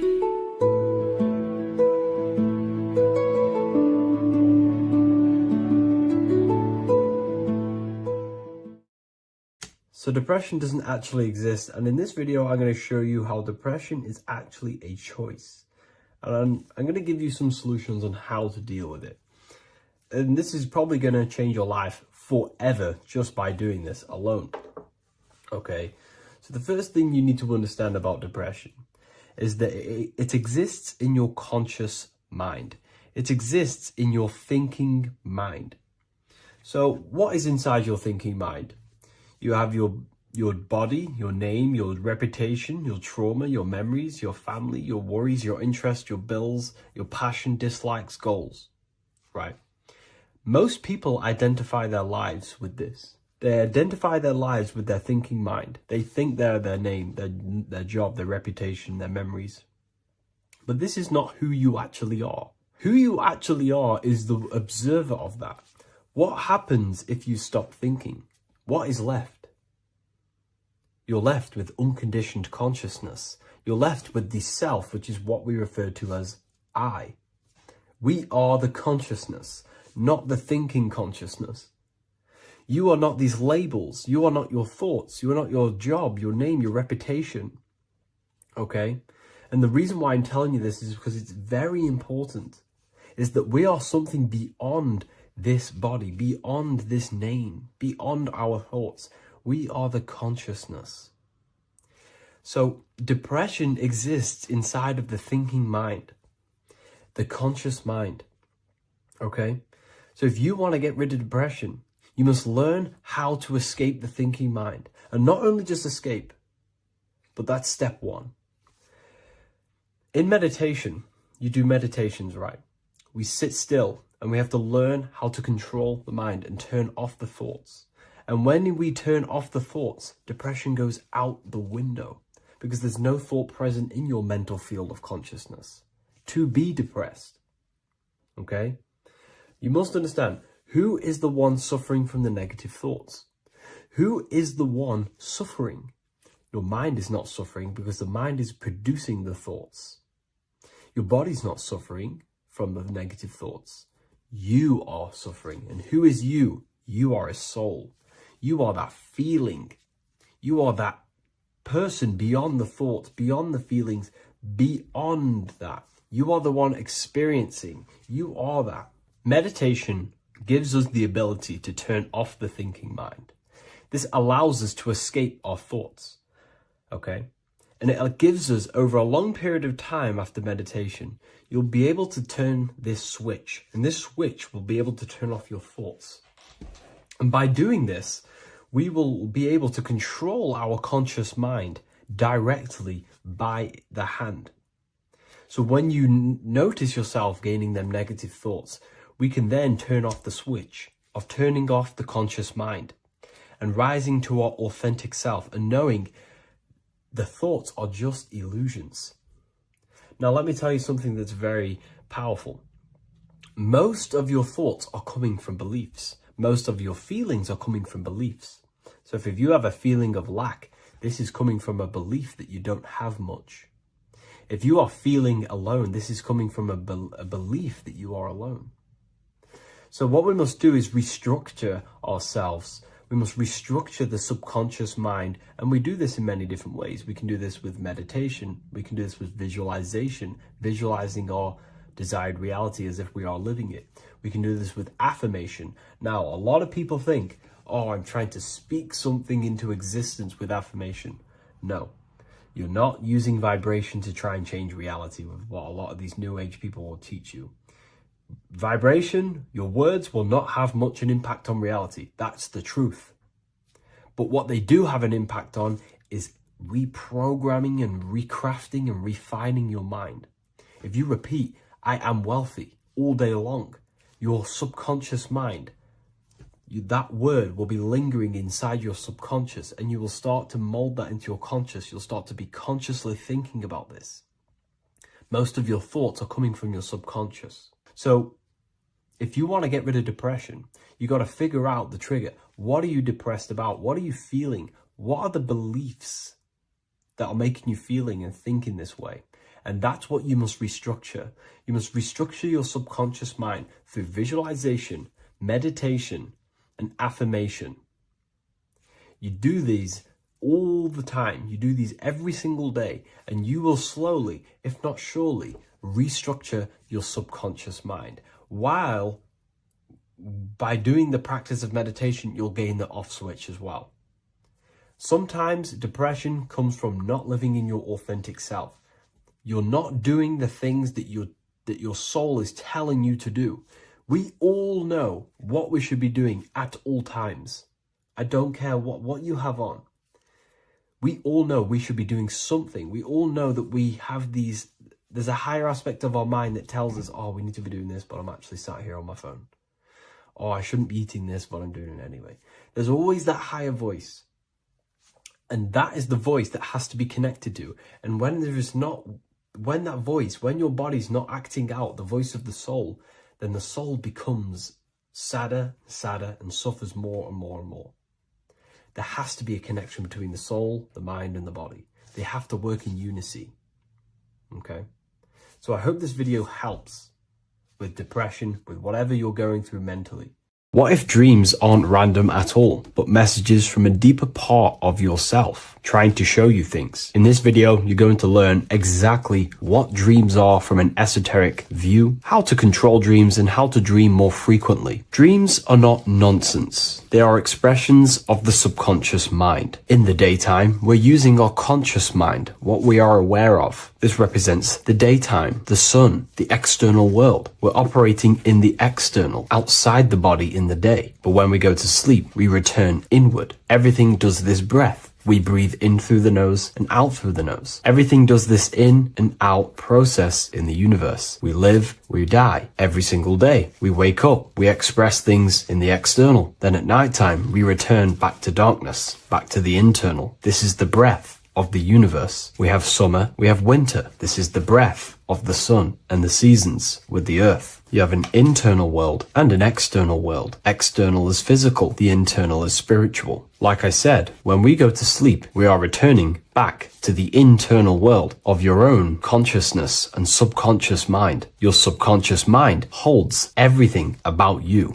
your memories, your traumas, everything you've ever learnt, your language, your name, your job. Everything you identify with is stored within this vast network of the subconscious mind. It is your own personal consciousness. Therefore, when we dream, we return back to the subconscious mind, and we are in fact thinking, but in a subconscious way. The subconscious does not speak the same language as the conscious mind. The conscious mind uses language, thoughts, and all things that are very logical and very easy to understand. The subconscious is the complete opposite. It is very indirect, metaphorical, and symbolic. The subconscious communicates and works in symbols. Ultimately, symbolism is the language of consciousness. This is why in occultism and esotericism, it is filled with occult symbols, because symbols are used to communicate directly with the consciousness within the subconscious mind, and the subconscious mind is ultimately connected to the collective consciousness. We are all connected and tapping into the mental plane, where we receive thoughts, ideas, depending on what we attune our mind to. That's why we call it a mindset. But getting back on topic, the subconscious mind is your own personal network. It is like a net, an interconnected web of your thoughts, memories, traumas, emotional blockages, and all the things you identify with and have experienced in your life is stored within this network. It can be seen as a web. One example of the subconscious mind using symbolism is this next story I can tell you. Let's say I was in a very traumatic car crash as a young child. I experienced a lot of emotional trauma in that car, and that deeply impressed my subconscious mind with that trauma of emotion that I felt. Therefore, every time I see a car in my external world, that car is now a symbol that represents the state of consciousness I was feeling in that particular time of the traumatic car crash. The car is a symbol for a state of consciousness within my subconscious mind. Just like when you see a word, that word triggers what you believe that word to be in your subconscious mind. Symbols are the language of the subconsciousness. Therefore, when we dream, we are basically seeing symbols of our own personal subconscious mind. Our higher mind, which is basically our subconscious, the higher version of you that exists beyond your human thinking mind, communicates using symbolism. The higher mind does not speak human thoughts, human language. It speaks the language of symbolism. Therefore, when we dream, every event, every person, everything that happens, and everything you see is your own personal subconscious mind materializing within the plane of the astral plane. This is a dimension that sits just above the physical world that everything is pulled out of. For example, look around you. Everything you see around you was thought, then imagined. Imagination is the astral plane, and this astral plane sits above the physical world. As above, so below. These objects were thought, imagined within someone's mind, and then pulled into a physical reality. Therefore, the imagination is what you're experiencing within a dream. It is your subconscious mind thinking and materializing within the imaginative plane. For example, let's say you are a Christian, you believe in Jesus your whole life, you have lots of emotion towards Jesus. This deeply impresses your subconscious mind. You believe in him so much, you go to sleep, you have a dream that you meet Jesus. You did not meet directly with Jesus, you met with your own belief. It was your own belief materializing within the imaginative plane and revealing itself to you. Dreams are materializations of your memories, your subconscious beliefs, traumas, and anything that could be inside the subconscious mind. It is your subconsciousness revealing itself to you in a material form. Let's say you have a nightmare. There is a big dark figure chasing you and you are running away in fear, away from this dark figure chasing you. That dark figure is not an external entity. It is not a spirit or a jinn or a demon. It is in fact an aspect of your own mind. It is a symbol that represents maybe a fear, a trauma, or something you are running away from internally inside your subconscious mind. Something that you are not addressing, but something that is fearful, something that can be controlling you on a subconscious level. Let's say you have a fear to address something in your personal life. You want to address someone who is getting on your nerves at work. You continuously put this off and you fear doing that situation. Over a long period of time, this can slowly control you subconsciously. You start to avoid the person, avoid any contact. It is subconsciously controlling you. This is not the best example, but you can see what I mean. Hidden fears and traumas in the subconscious mind can subconsciously control your actions and ultimately lead you to low states of consciousness, keep you from reaching your higher potential, and ultimately create blockages within your own consciousness. That figure in the dream is a materialization of something that you are fearing and running away from and not addressing. This is why people always have dreams of traumas that they have experienced as a child or when they were younger, or maybe from a year ago or two. It's because that emotion is deeply impressed in the subconscious, and the subconscious is always trying to reveal things to you, communicate to you that you need to change, purify, and maybe heal within your own consciousness. This is how the higher self communicates to you, through the language of symbolism. Once you understand this, dreams can become a very powerful tool, not just entertainment at night time. Your consciousness never rests. Your consciousness is eternal. It is the very spark of the divine. Your body needs rest. Your consciousness is not physical. It does not need rest. So this is a way you can identify what your dreams are trying to show you is by writing them down. A dream journal. Every single dream that you have a book placed near your bed. Every time you wake up, first thing you should do is pick up the book and write every single detail that you can remember about the dream. The people that you met are all symbols or aspects of yourself. Maybe it is a friend you saw in your dream. That friend represents a state of consciousness that is within you and is trying to reveal something to you. It's about making the subconscious into the conscious, to become conscious of the unknown. Write down every detail, everything you saw, every event that played out, even the details of the clothes that they were wearing. Everything is symbolic within dreams. Write everything down and then analyze the dream. Don't analyze it from a logical mind. Analyze it with the right hemisphere of the brain, which allows you to see metaphors, read between the line. Try and gain the message that it's trying to show you. What does this overall mean to you? And what could this reveal about aspects of yourself that you need to heal or maybe take action in your life and world? Because your higher self is always guiding you towards awakening and fulfilling your mission in the manifested physical world. Dreams speak in symbols, not logic. Ask about your dreams. What is this trying to tell me? Don't take things literally. Look for an emotional tone and symbolic resonance. With practice, you'll begin to understand the personal language of your subconscious mind. Now that you understand that, again, please leave a like or a comment on this video. This is now a technique for lucid dreaming and dreaming more often. This is not going to happen overnight. This is not an easy method. It simply takes practice and dedication. Every morning, choose 3 time slots. For me, I choose 4:30, 5 a.m. and 6 a.m. 3 alarms that are going to go off at these 3 times, half an hour apart from each other. Each time you wake up, stay awake for 5 to 10 minutes. Turn off the alarm. Try and keep your conscious mind awake, but drift back into sleep. There's no other better way for me to explain that. It's very difficult, but try and keep the mind awake, but the body falling back asleep. More than likely, you will drift off back to sleep. Then the next alarm will go off half an hour after. This will wake you up again, guaranteed. You will probably drift back to sleep by repeating this process. After the 3 alarms go off, each one of them times, you're either going to have a dream or a lucid dream, but definitely you will have a dream. And if it doesn't work one time, keep trying it. I've been using this method for a very long time, and I can tell you 70-80% of the time it triggers a dream, and a very vivid dream. And it's ideal for lucid dreaming because keeping the conscious mind awake while letting the body fall asleep, you can become conscious within these subconscious realms of your mind. But when you are conscious inside the dream world, you can do what you want, but you also want to let the dream naturally unfold. If you try and take too much control, then you will wake back up. If you feel any fear in your dream, you will wake back up into the material world. Another tip to dream more often is to meditate before bed. Simply close your eyes and think about nothing for 5 to 30 minutes. Detach from everything outside you, your name, your job, work, thoughts. Mentally detach from the world and the physical pleasures and become pure awareness before you try and go to sleep. This will help you become conscious while being within the self. If you wish to learn more about consciousness, yourself, the Book of Wisdom Volume 2 can definitely help you. I'll leave a link in the description. Thank you for watching this video, and I'll see you in the next one.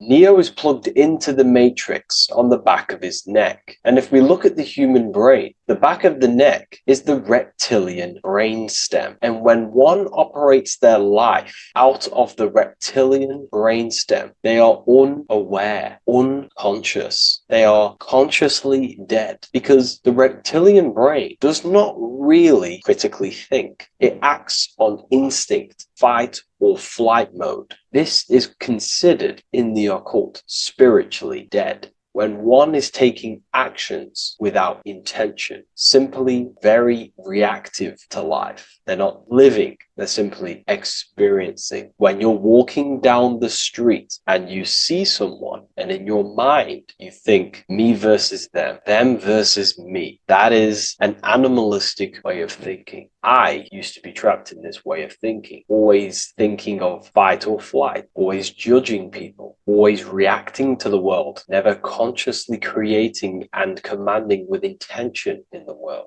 This could be considered the matrix when one lives unconsciously, simply surviving in the world. Another symptom of living in the reptilian brain could be obsession, a constant need to assert your power over others to feel safe or superior. Views relationships as power hierarchies, not as mutual connections. It could be a conquest for sex, lust, seeking validation through sexual activity. Sex becomes a tool for dominance, escape, and self-worth. Intimacy is avoided. Pleasure is pursued without emotional depth. Seeking pleasure all the time. This is all to do with the reptilian brain. Seeking safety. It could be compulsive eating or food hoarding, driven by craving and not actual hunger. Eats to soothe fear or emotional discomfort, often unconsciously. This is the unconscious. Fear-based decision-making. Every choice is shaped by perceived threat or insecurity or fear within the subconscious mind. Long-term vision is sacrificed for immediate safety and gratification. All the reptilian brain. Territorial behavior overacts when personal space, possessions, or status is threatened. Acts as though survival depends on ownership or status. Addiction repeats patterns to feel safe, even if they are harmful. Avoids anything unfamiliar or unpredictable. Low empathy. No empathy or emotional care for one another and for fellow beings in the world. Sees people as threats, tools, or competitors. This is all to do with the reptilian brain. Intense jealousy or possessiveness. Sees others as rivals or objects to control. Cannot tolerate perceived threats to loyalty or status. Quick to be angry. Slow to reflect. Reacts with rage, withdrawal when challenged. Lacks emotional regulation or deep self-awareness. So this brain could be considered the matrix, hence why Neo is plugged into this brain. He's operating the life out of this brain, unconscious, simply navigating life like an animal. I was in this state, and you can only really realize this when you come out of this brain and you start to function from the higher regions of the brain, which we will discuss very soon. And my life was chaos because there was chaos operating internally. I was never thinking about the future. I was always operating life out of fear, out of lack, never had care for another person. When you operate life out of this brain, the matrix, things outside you, can easily control you. This is why they keep us in a constant state of fear. So we operate life out of this. So we never gain full control over our reality, over our actions, over our thoughts. So Neo is called Neo, and he works at a place called meta cortex, very symbolic of the neocortex, the higher region of the brain. Now, this brain makes you human. It ultimately allows you to hold control over the animal urges, okay? The neocortex is the brain that allows you to have self-mastery, that allows you to control your urges, your instinctual survival urges. So humans can overcome their reptilian animalistic state and start to operate their life in a conscious mastery state. And Neo is plugged out of the reptilian brain, and he starts to use his neocortex, the human brain. This allows one to learn to have self-control control, allows one to create, allows one to think about others. It allows one to critically think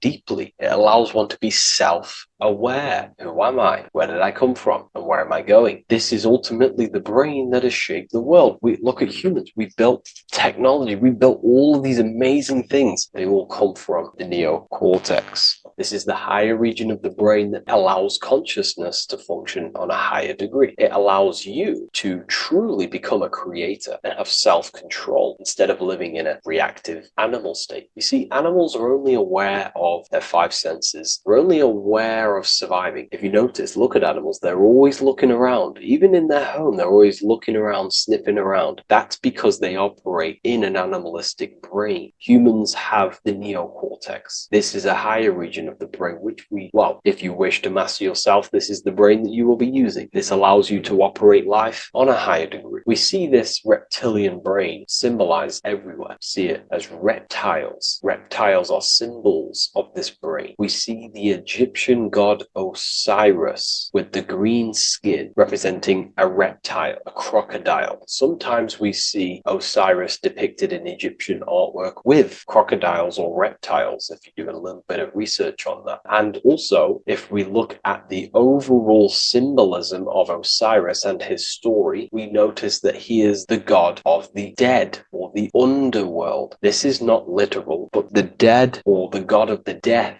the god of the death of self, the dead of consciousness, because you are a divine being with limitless potential to create. And ultimately, to create, we have to master our reptilian brain. But when we function from this reptilian brain, we are dead to our higher powers of creation, of imagination, of actually gaining control and operating life from the higher mind, operating life as the divine being as you are. But if you operate life in Osiris, he is the god of dead. You are spiritually and consciously dead. You act unconsciously. You are dead, not physically, but mentally and spiritually. So what we're looking at here in the Egyptian artwork is the reptilian brainstem. We have the left hemisphere and the right hemisphere of the brain. Notice a curve. The feminine body is very curvy. This represents feminine. The masculine body is very liney. So if we study geometry, we know that lines are masculine, hence why the word masculine, line, and the feminine body is,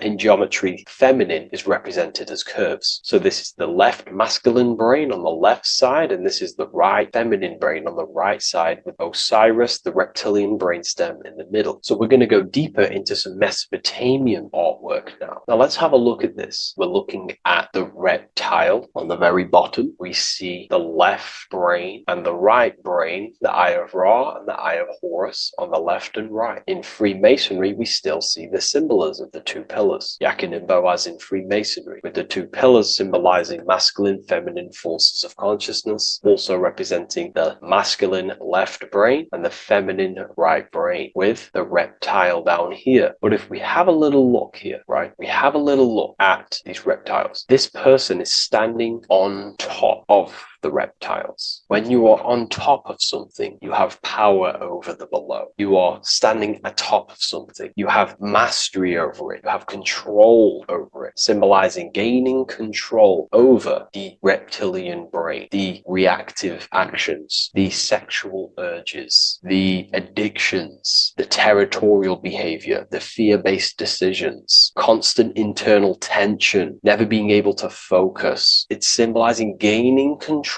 over these internal qualities that happen within us, in our mind, because the universe is mental. And if we do not gain control over this brain, it will dominate our mind, which will ultimately dominate our actions and destroy our life and live in an unconscious state. So this is basically instructions in this ancient Mesopotamian artwork of becoming self-mastery, to operate on a God consciousness level. So we have a person symbolizing your awareness, the internal you, having mastery over the reptilian urges, the reptilian brain, the reptile thinking. We have a person, a face in between, and it's standing in between these pillars symbolizing balance of the brain hemispheres. Because the face, we see the eyes in the middle, we see the person is you, your consciousness, standing in the middle pillar. So representing seeing reality as neutral. Everything in the world is neutral. It's the mind's perception that gives it a positive or negative charge. When we adapt this mindset, this view of reality, this knowingness of reality, we see the world for what it truly is. And if you see things as neutral, it allows one to transform the situations in your life accordingly instead of simply choosing a side.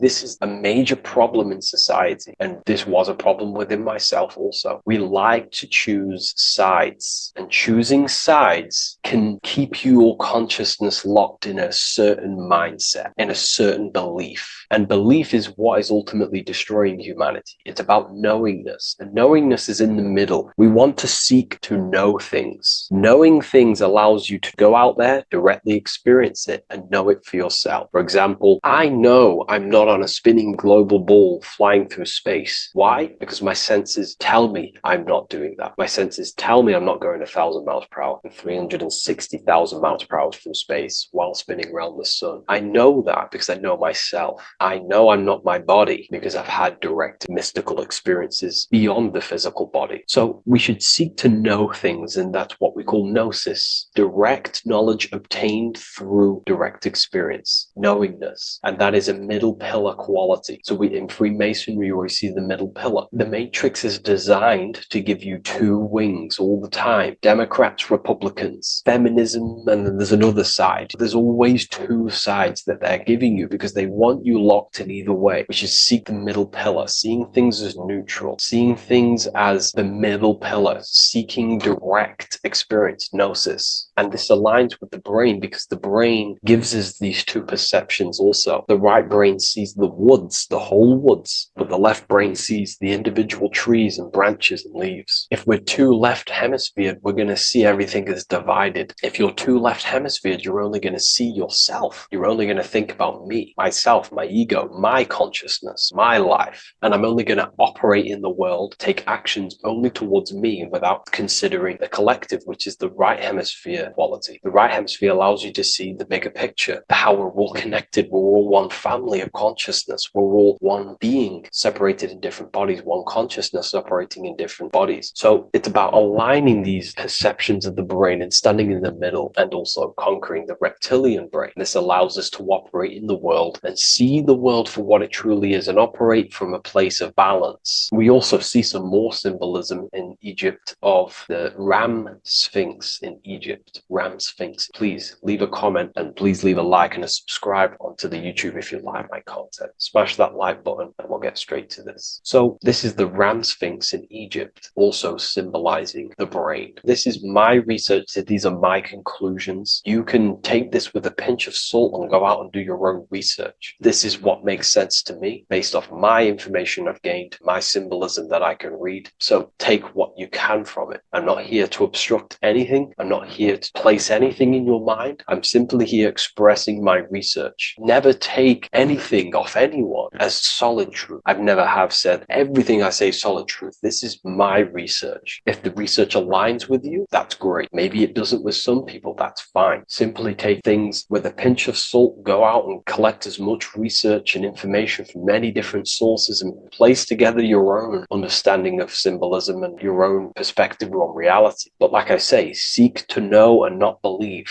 So this is the Ram Sphinx in Egypt. This is a more powerful symbolism of the brain. We have Osiris here, the god of the dead, which is the reptilian brain, and an Aries symbol here symbolizing the hippocampus in the brain. So this is the reptilian brain stem, heavily aligned with the reptilian brain stem here. We can see the connections if we look closely. So this represents the dead of consciousness. This is the dead of self, living in impulsive animalistic state, the symptoms that I listed earlier. I'm not going to go over the symptoms again. And Aries symbolizes the hippocampus in the middle of the brain. This is the hippocampus. And Aries is a symbol of a state of being. Why? You see, ancients and the ancient Egyptians Egyptians, according to my research, Freemasons still use this symbolism today. So what they do is they use the path of the sun to symbolize a state of consciousness or a journey in consciousness. So what do I mean? So Aries here is the transition from the winter arc. So this is the winter arc from Libra, Scorpio, Sagittarius, Capricorn, Aquarius, Pisces. This is when the sun is dead. This is when the electromagnetic waves of the sun are not very present. This is the winter. This is when there's more darkness in the world. However, from Aries, Taurus, Gemini, Cancer, Leo, Virgo, and to Libra, this is when the sun is giving more electromagnetic rays. Everything grows. Everything is reborn again. Everything's growing. There's more light. There's more warmth. You can grow crops. So this is very symbolic as a state of consciousness. Aries is used heavily to represent the rebirth of the sun, but internally as an esoteric interpretation of Aries, it symbolizes the resurrection of awakening of the self. It is the rebirth of the sun, of the soul, the rebirth of becoming aware out of the darkness into the light, living in the reptilian unconscious state, the unconscious, not being aware that I possess consciousness, not being aware of my thought, emotion, actions. And Aries is that symbol, is of the rebirth of the spirit, the rebirth of the self, becoming self-aware. So that's what we're looking at here with the Ram Sphinx. We're looking at Osiris, dead, the reptilian brain, operating life in an unconscious state, not really thinking,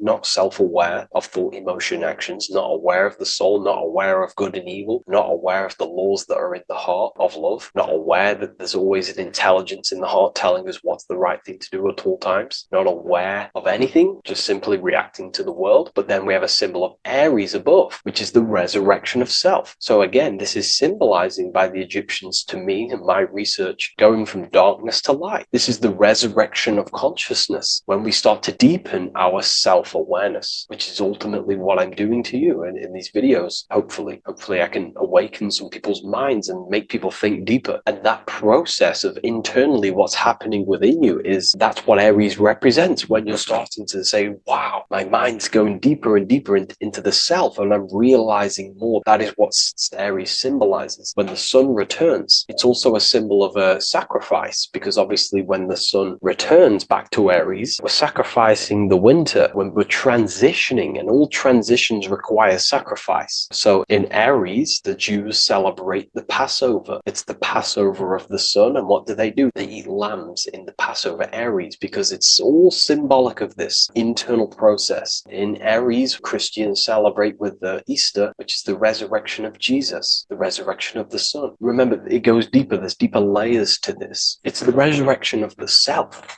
and the mind deepening into a deeper awakening. So again, we're going from the lower regions of the brain, and when we start to critically think and become self-aware, we're starting to use the mid part of the brain, and the mid part of the brain then expands into the neocortex, which is the resurrection of the self. The mind is no longer functioning in just the reptilian brain, but then it's going into the light of the higher brain, the neocortex, and this is the reptilian brain. This is the midbrain, what we're looking at here with the Ram Sphinx. Yeah. So this is the resurrection. It's the transition point of going from the reptilian brain into the midbrain, into the neocortex. We're now resurrecting ourselves. Now, this is not putting anything negative on the reptilian brain. Without the reptilian brain, we wouldn't be able to live. We need the reptilian brain, but it's an abuse of the reptilian brain that can keep us in a very low state. It keeps us stuck in an unconscious state. But the reptilian brain is what's allowing you to breathe, to eat, to scan the environment for any threats. If there are threats, we do need the reptilian brain. That's not to say it's evil, but what I'm saying is an abuse of this brain, which is what most people are stuck in. They're operating their life out of this brain. And this is what the Egyptians, I think, are symbolizing, trying to tell us to resurrect ourselves, to become self-mastered, to become the highest version of yourself, to actively create in the world. Because when we are only operating from this brain, we're unconscious, well, then other people can use you as a vessel to create their reality. This is how the world is at the moment. The ones who know how to use the mind are controlling the other ones who do not know how to control the mind. So I hope this makes sense to you. Let me know if you have any video recommendations, and I'll see you inside Ethereal University. If you wish to take your research to the next level, I have things inside of there that are very powerful. We happily invite you. I'll see you inside of Join. If not, I'll see you in the next YouTube video.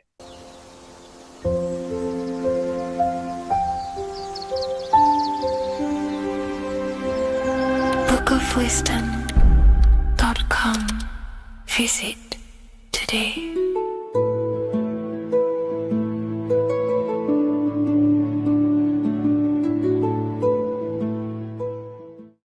What if I told you that the pentagram can unlock the secrets of creation and make you manifest any reality you want? Hence why the pentagram is used heavily in magic and witchcraft. We have to understand that the pentagram has been heavily demonized. Religions, churches claim that this symbol is associated with Satanism and witchcraft. I personally believe this was intentionally done so that people do not gain their personal power over reality and their life. The pentagram reveals so much about you, and it is one of the most important symbols to understand inside the occult studies. It is one of the most common symbols that you will see across all occult esoteric orders and different occult traditions, such as Freemasonry, Kabbalah, Rosicrucianism, alchemy. You will see this symbol everywhere. And in fact, you even see this symbol, the pentagram, on old church buildings, statues of Jesus next to church buildings.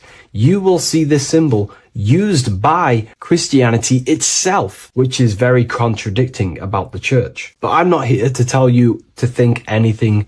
You can simply take this information with a pinch of salt and see if it benefits you. The pentagram used by the early Christians was said to symbolize the 5 wounds of Jesus on the cross. But this goes much deeper in an esoteric explanation. The pentagram ultimately represents the 5 elements of creation. All creation falls within these 5 elements. We have spirit on the very top, then you have air, water, earth, fire. This is the correct placement and order of the elements. Air is always on the left, water is always on the top right, earth very bottom left, fire bottom right, and spirit placed on the tip point of the pentagram. It's a 5-pointed star drawn with one continuous line. But this actually reveals much deeper things, and we're going to be going into how to use this symbol for magic and creating your reality towards the end of this video. But now we're going to give you a basic understanding of the pentagram. It's showing you the 4 physical elements symbolized as triangles and spirit symbolized as a circle. The 4 physical elements are made out of the base element, spirit, or what the ancients call ether. Ether is the underlying base of all physical matter. This is the substance that animates physical matter with life force. All physical matter has its origin in the etheric substance, or spirit, what we want to call it. It is simply the life force that animates the physical thing.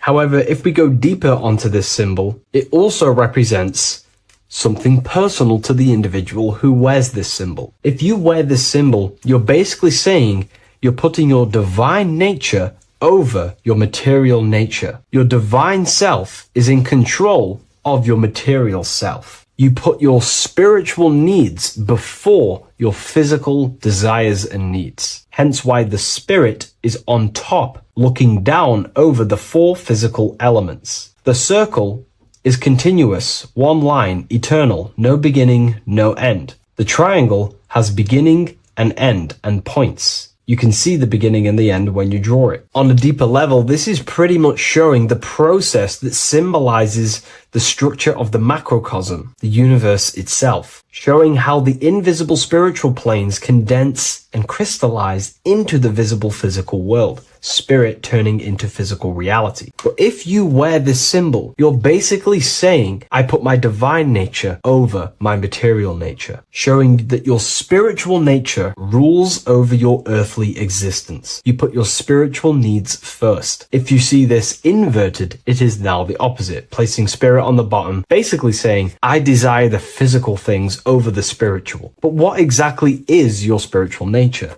Well, your spiritual nature is simply your internal self. You chase things that are immaterial, such as knowledge, love, experience, expansion, gnosis. These are the qualities of spiritual things that the spiritual person likes to chase and desire, instead of desiring the things that are temporary in the material world and never actually lead to fulfillment. True fulfillment is by chasing spiritual things. God, the nature of creation, the self, gnosis, knowledge. But if we go even deeper, this symbol ultimately represents how reality is created. Hence why this symbol is heavily used in Kabbalistic magic and so-called witchcraft. We are all magicians. Each one of us are creating reality. There are just certain ways you can actually create reality by becoming conscious of them. By becoming conscious of the elements and the qualities of the self that actually create your experience in your life in the present moment. If we look at the pentagram, we see that when you draw a pentagram, it is one continuous line. It is one expressed in 5. The order of the elements are very important. Spirit at the bottom, fire at the bottom right, and so on and so on. Because this is showing you the descent of the spiritual into the material, the invisible crystallizing into a material reality. As you can see when you start to draw the pentagram, you see spirit at the very top. You're descending down to fire. Fire is the closest element to spirit. Hence why in magic and witchcraft, people like to use candles. So you're descending first into fire, then into air, then into water, then into earth, then back into spirit. Because of course, the cycle of creation unfolds itself. When you die, you return back to spirit, and then you reincarnate yourself back into physical reality if you wish and desire to. Everything is under this process of matter spiritual. In the daytime you wake up, you're in your material body. When you go to sleep, you enter your astral spiritual body. Everything's in this continual process, renewing itself in spiritual, then material. But the reason why this is associated with magic so heavily is because each one of these elements corresponds to a different body of consciousness, a different vehicle of consciousness. Consciousness has many different vehicles it uses to create the tangible self, the physical reality. For example, consciousness has a spiritual nature. The spirit element in this case symbolizes the emanation, the descent of the one power, the one force that we are all using. Each one of us is using this one power, the power of the source consciousness, unfolding its creation in the present moment. This represents the source, the emanation, the descent of this continuous flow of energy through us that we are tapped into, like a live stream in the present moment. This descends first, the force descends into fire. Fire symbolizes the willpower, will. In this aspect or vehicle of consciousness, the will is the being that directs intention, initiates action, shapes reality through focus, determination. It sets direction, holds intention, projects a desire into form, and aligns your inner world with the outer creation. The will comes out of the force, spirit. Then the will goes with intention to air. Air symbolizes the mental vehicle of consciousness, the mind, the psychic man. The psychic aspects of your consciousness is thinking, imagination, mental images, logic, using the thought or the mental vehicle body of consciousness. Then that thought has an emotion, which is then water. So it goes from the force to the will to the intellect to the water, the emotional body of consciousness.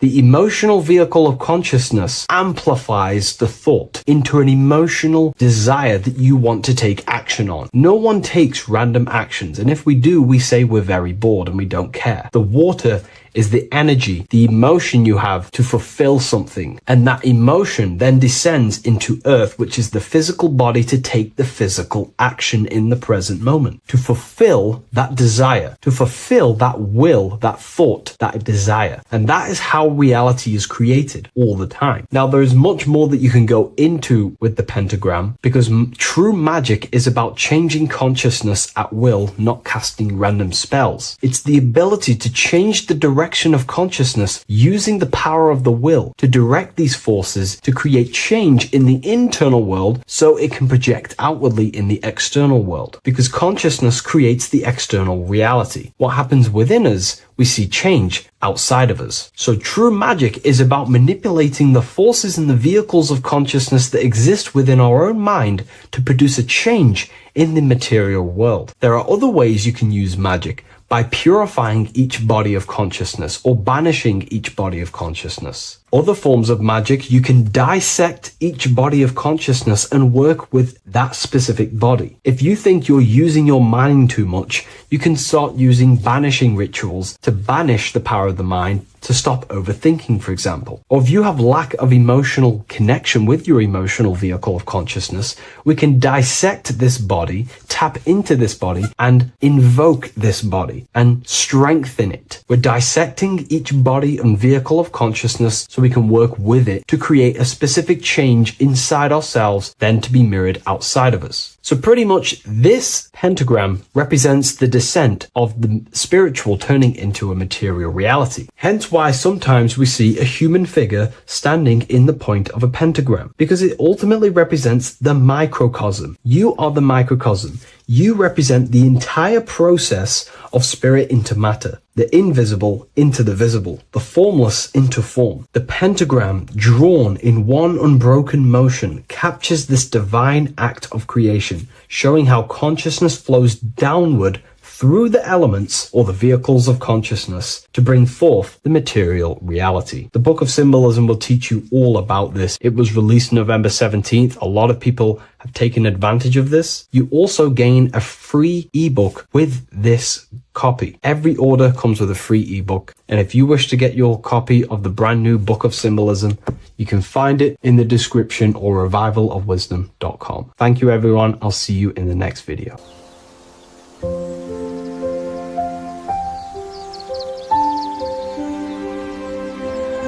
bookofwisdom.com. Visit today.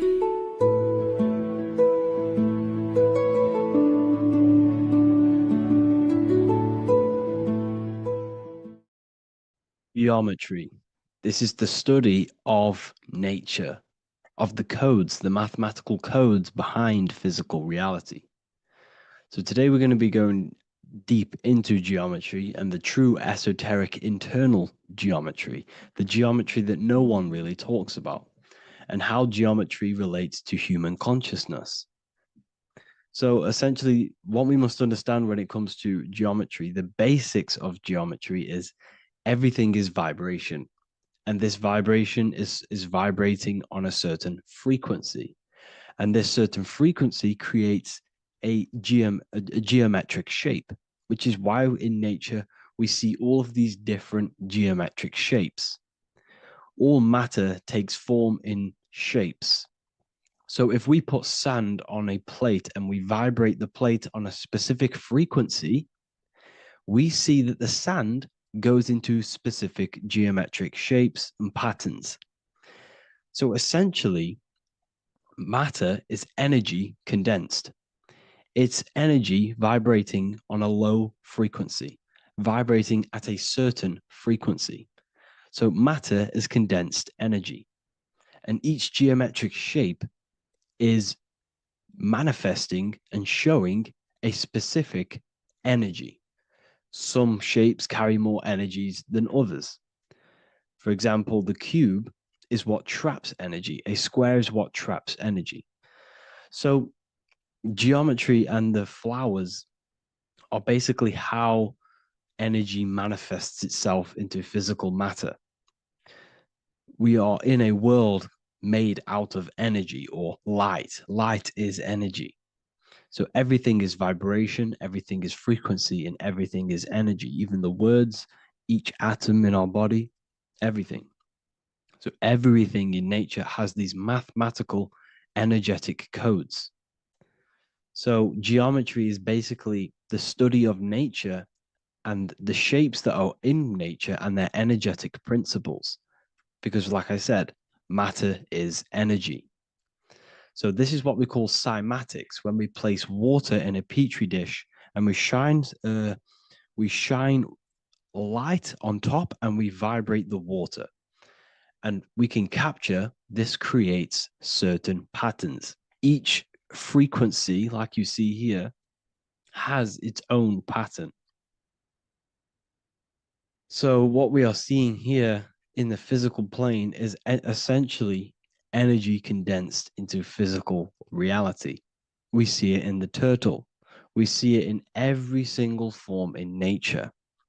Now, external geometry and normal geometry, we normally get taught that this is God's way of creating physical reality, which is essentially true. However, it's far more deeper than that. Far, far, far more deeper. Okay, so what geometry truly is, it's not God's codes to reality. What we must understand is what the brain truly is. And what we must understand is that we are not in the world. We are not in the universe. The universe is us ourselves, and the world is produced by our brain itself. Okay? So the way you must understand how the brain works, so what you visually see, so geometry is to do with what we visually see. And what we visually see is heavily connected with our eyes, which are an extension of the brain. The eyes are the brain. And essentially how we see is energy enters the eyes, and each eye goes to the optic nerve. And this energy is transferred into electricity, which travels to the back of the brain, to the visual cortex of our brain. And this is where the image is produced, what we see. Therefore, the world outside of us is truly inside of us. It's a projection from within the brain. The brain is an energy condenser, a decelerator, an energy decelerator. Everything outside of us is basically formless energy. It is formless energy vibrating at a certain frequency. So what the brain is, it's sucking in this energy, this light, and turning that frequency, that code, that light code, into a physical reality. It's condensing the energy and turning it into a visual image inside of the brain. Therefore, everything outside of you is not what it looks like. Everything outside of you is basically energy, infinite energy. And our brain is condensing this into a physical reality and projecting it outwardly, which you experience your visual field. Okay? And the ancients knew this. So this is basically called the sigil of Lucifer. Lucifer is known as the light bringer. Lucifer in Latin means to bring the light. This is the sigil of Lucifer, which shows the visual field and the brain. We also see this in the Google Play symbol. It's a powerful symbol showing you the visual field, which is basically a symbol that tells you that reality is inside of the brain. The brain is what produces reality, but consciousness is not produced in the brain. The brain is essentially a consciousness downloader. It's a computer, and it's a reality simulator. The body is a simulation of physical reality. You are inside of the body experiencing the body simulation. The body produces this reality. It's a piece of technology. So Lucifer is to bring the light. Lucifer is the light being produced in our brains. Okay? So this is why they say Lucifer can tempt you. Lucifer can be the devil because it represents physicality. It represents the false light. Lucifer can trick you because it represents the physical world can trick who you truly are. So now that you understand how the brain is basically an energy decelerator and it creates and simulates a reality to your consciousness, you are no longer a person in a universe. You are the universe itself experiencing itself. Therefore, geometry is heavily linked in with the brain. Geometry is essentially how your brain and how your eyes decode energy. So what you are seeing is the mathematical codes of your brain creating reality.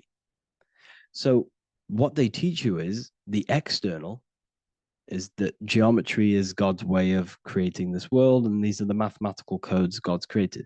But now I'm telling you the internal. This is the truth. Geometry is how your brain mathematically condenses energy and light into a physical reality.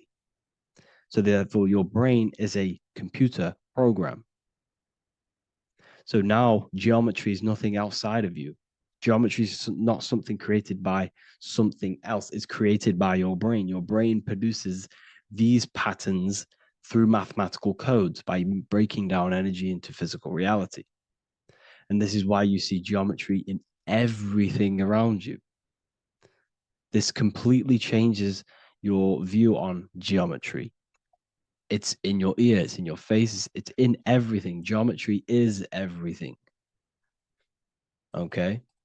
So now that you understand this, now, as we were talking about the visual field earlier, the ancients knew about this.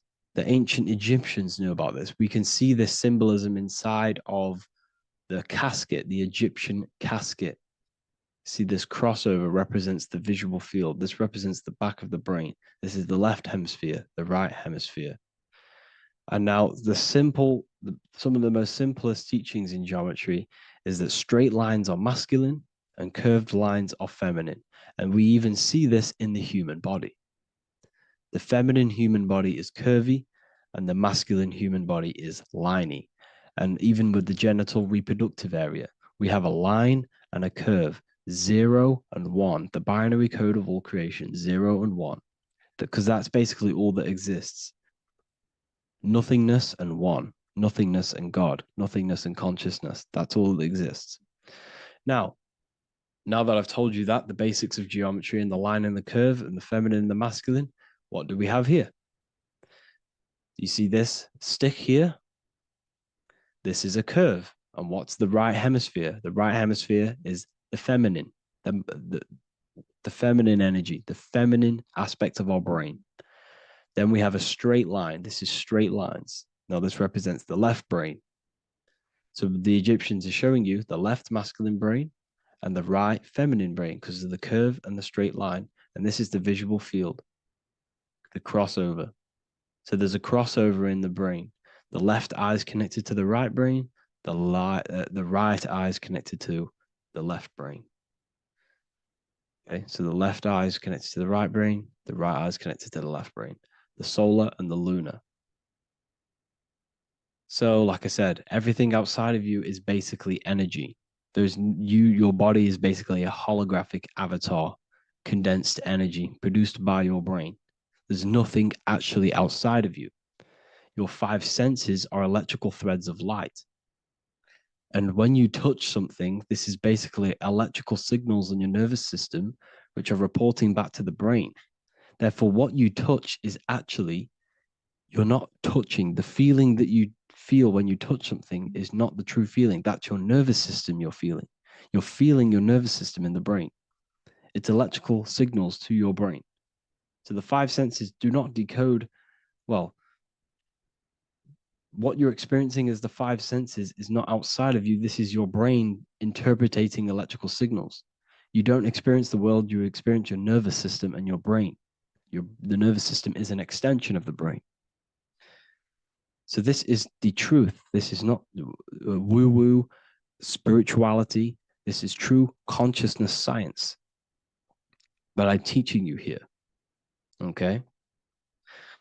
So nothing is truly outside of you. It is a universe. You yourself are the universe, the fabric of the universe itself. The only thing that exists outside of you is essentially energy. That is it. And your body and your brain condenses this energy into reality. So when we look into architecture, why is architecture, the ancient architecture, so important? Because what did I tell you at the beginning? Shapes and physical matter is condensed energy. Each shape holds specific energy.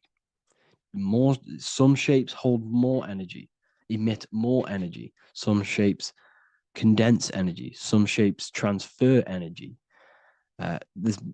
Each shape, each geometric shape has an energetic principle because matter is essentially energy. So when we look into cathedrals and the ancient buildings, they were filled with geometric patterns, geometric shapes, because they understood the energy principle. Architecture is basically solid energy. It's physical energy. If we create this pattern here is an energy code. And if you stand next to it, you're going to gain that energy. It's going to be imprinted on your body. So essentially, they filled their buildings with high energy geometric shapes, points, triangles, pyramids are very, very energetic. This is why you have crystal pyramids made, orgonite pyramids. They're always in pyramid shapes. That's why the Egyptians built in pyramids, because pyramids hold high energy. They emit high energy. So this is why you see all these different geometric patterns. Okay. So in the real reality, in the energetic plane, this building would basically look like this: lines and grids of energy. Okay, this is what it would look like in the energetic plane, a blueprint of the energy body.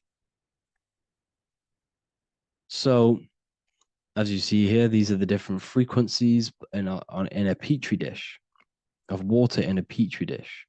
And you can see they are specifically aligned up with these specific patterns. You can see geometry even within geometry. It's fractal.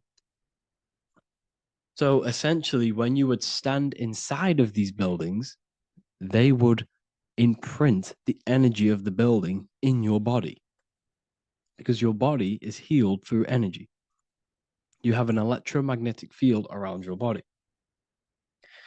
So by creating buildings with geometric patterns, we are essentially increasing the energy of the building, because the building itself is energy. Okay. So when we fill it with geometric patterns, we're increasing the energy. We're giving it a certain energetic imprint. So when you stand inside of that building, you're being imprinted with that energy. Okay. So especially with these windows, these stained glass windows. Well, why are they stained glass? Well, color is frequency.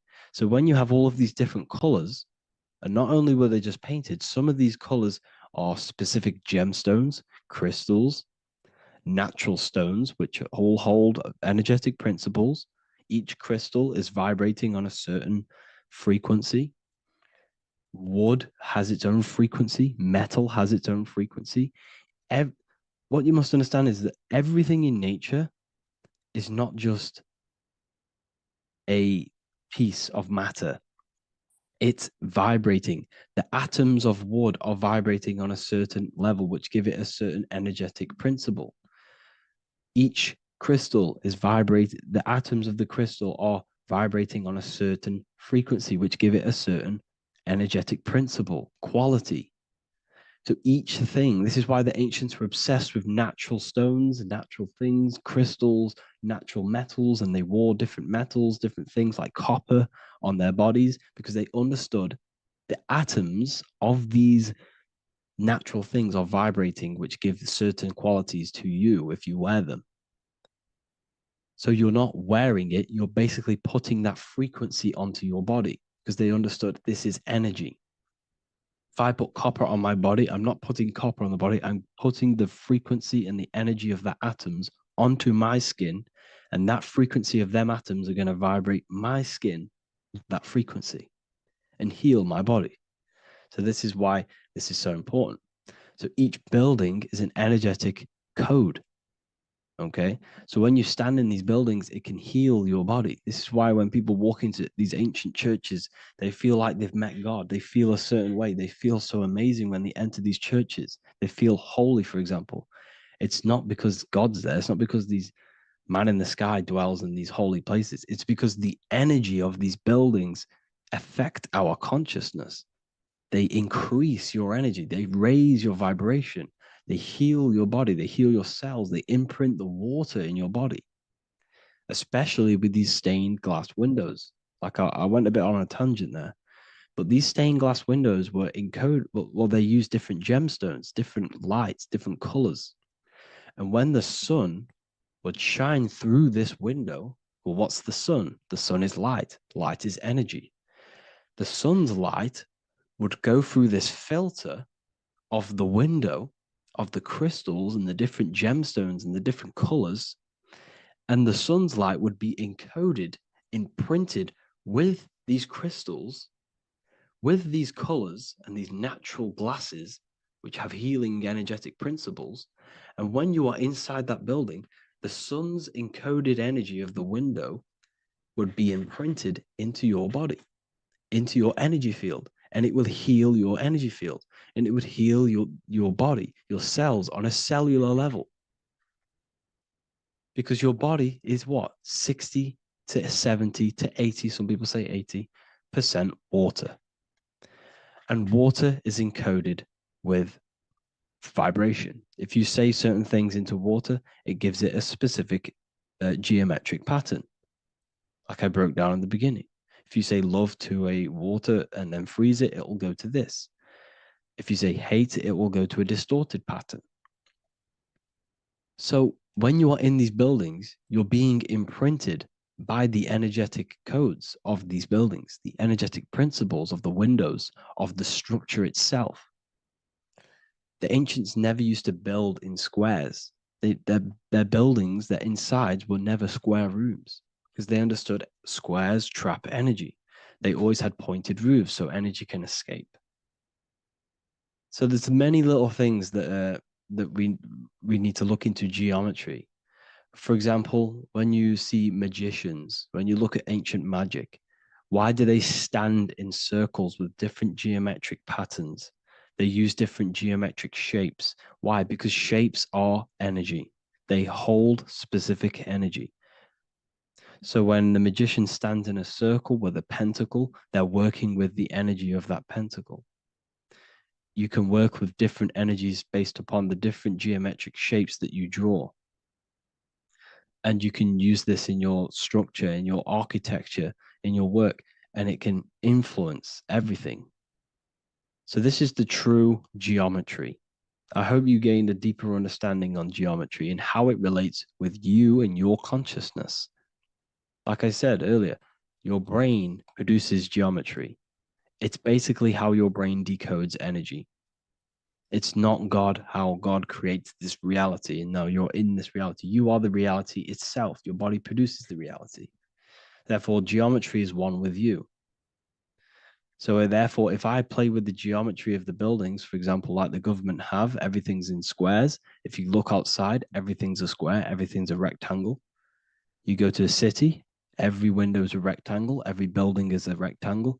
You live in a box room, everything is boxed and squared off in this reality, in this modern society. Why?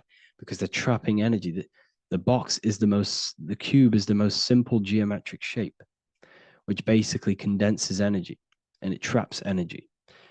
And if you subconsciously see squares all the time, your phone's a square, your TV screen, everything's a square, your keyboard, your desk. Go and look at the ancients. They never used to build in squares and cubes. And if you go into nature, you'll never see squares and cubes. Nature doesn't create squares and cubes. Everything in the modern society is squares and cubes to simple your consciousness down, to dumb your brain down. So the ancients built very, very complex structures. Why? Because they understood what we see affects our brains, because our brains decodes reality and creates reality. If you see a sophisticated building, this is going to give you a sophisticated mind and raise your IQ levels over time, subconsciously. I'm not saying if you look at this building, you're going to become smart. I'm saying if every single building in your environment, ment is mind, mental, every single building in your environment was this complex and complicated, it would increase your IQ on a subconscious level. It'd make you more complex, make you more intelligent. So they've dumbed everything down. They've dulled everything down. Look at everything. Everything is being dulled down. So anyways, I hope you all gained a better understanding on this. If you want to gain more occult knowledge and esoteric knowledge, make sure to read the Book of Wisdom, Volume 2. If you're inside the university, you can get this book for free. Go to the general chat area and follow the instructions and you can order yours for free. Truly life-changing stuff. Because the issue is with the world is that no one really understands who they are, what they are, and why we are here. That is the issue for people's depression, for people's wrongdoings. They don't understand who they are, what their emotions are, what their mind is, what their body is, what reality is. This book gives you that. This book gives you the sense of understanding, the sense of well-being that will give you a better life because you understand life and what life is. And if you truly want to take your studies to the next level, we have the Ethereal University. This is the place for truth seekers where you can connect with like-minded people so you don't have to feel insane, because not many people think this way. I've been there. I've been there when you wake up and not many people around you are thinking the same way, and you start to feel a bit insane and you can't really talk to people about these things. That's why I created this, so you can connect with people and learn at the same time and become the best version of yourself by understanding truth and knowledge. If you join, you'll gain access to free live calls every single week, every single Saturday morning. We do live calls. You can ask me questions and all sorts. So make sure to leave a like and a comment. And thank you all for tapping in.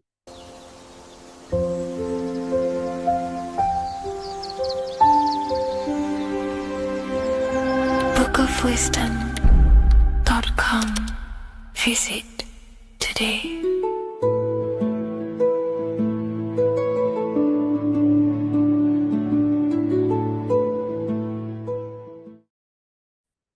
You are not breathing correctly. 98% of people only use a third of their lungs capacity, which is shallow breathing, which ages you, lowers your brain capacity, and also lowers your state of consciousness.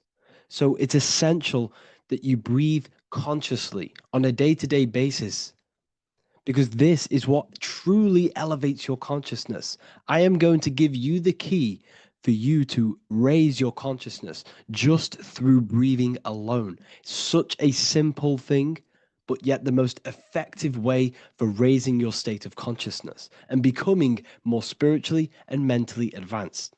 So tune in for this video, and I'm going to show you exactly how to do it and the symbolism behind breathing.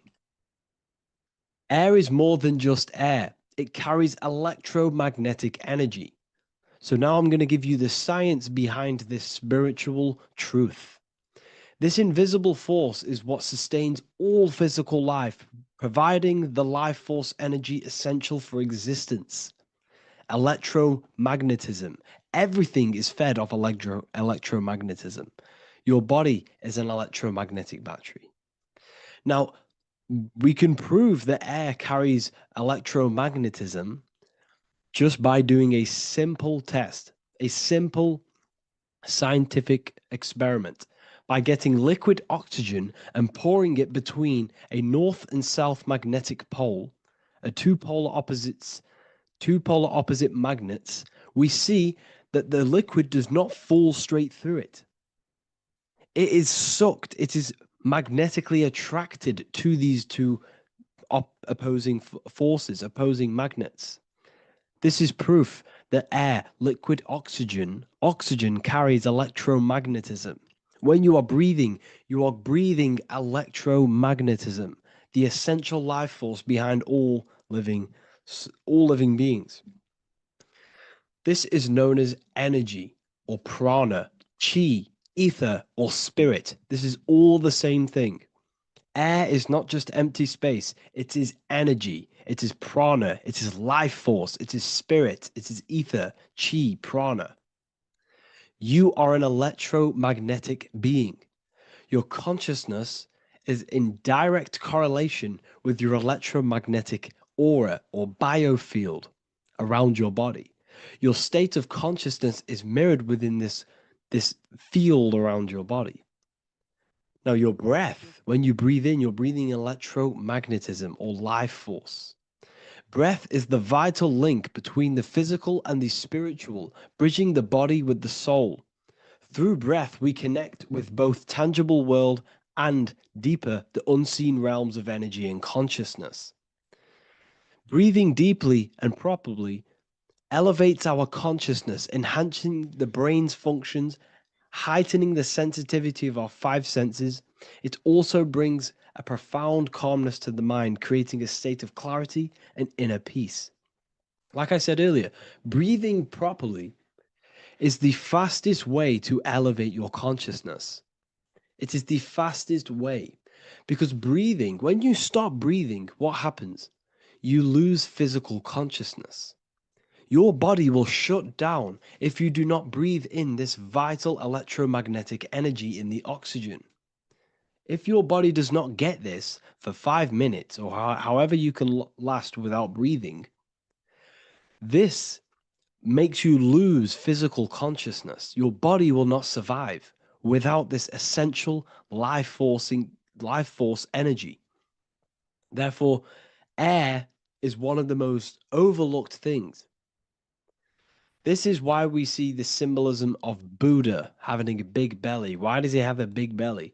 Because it's symbolizing breath work, proper spiritual breath work, the certain teachings of breath work, of when you breathe in through the nose, you have to breathe in through the nose. You don't want to breathe in through the mouth because the nose acts as a filter which catches dust particles and filters out the air before it enters the lungs.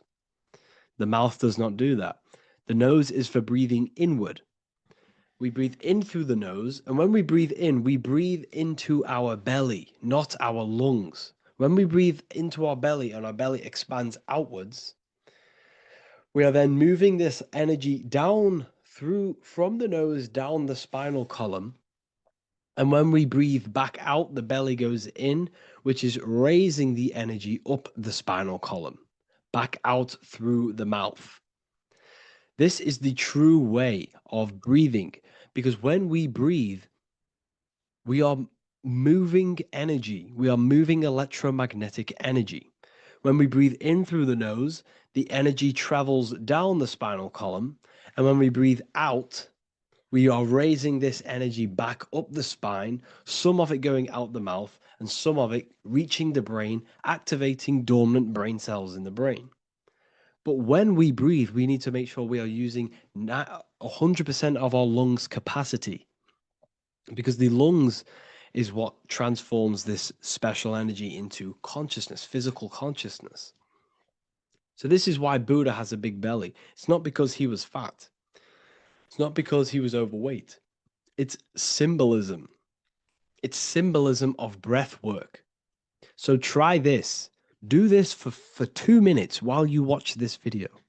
Breathe in through the mouth as hard as you can until you no longer can fill any more air into your lungs and belly. Breathe it into your belly, not your lungs. And breathe out through the mouth.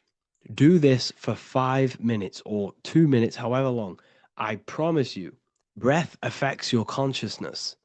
You will notice the difference. If you do it quicker, the quicker it'll affect your consciousness, and you might go lightheaded. But that lightheaded is you activating your spirit, your energy body. So try this just when watching this video. When you breathe consciously, you are renewing both your energy body and astral body, aligning your consciousness with a higher state. This practice feeds new life force energy into the body, revitalizing and enhancing your overall well-being. Like I said, your brain requires the most amount of oxygen. When we have shallow breathing, this is reducing the brain's capacity. Because when we are not breathing properly, which 98% of people are only using a third of their lungs' capacity, we are essentially only using a third of our consciousness, because your breath is directly correlated to your consciousness, your state of consciousness. When you breathe in through the mouth, out through the mouth, out in through the nose, out through the mouth, consciously and deeply for 5 minutes, you will notice that your senses are more powerful and sensitive. Your brain is quicker.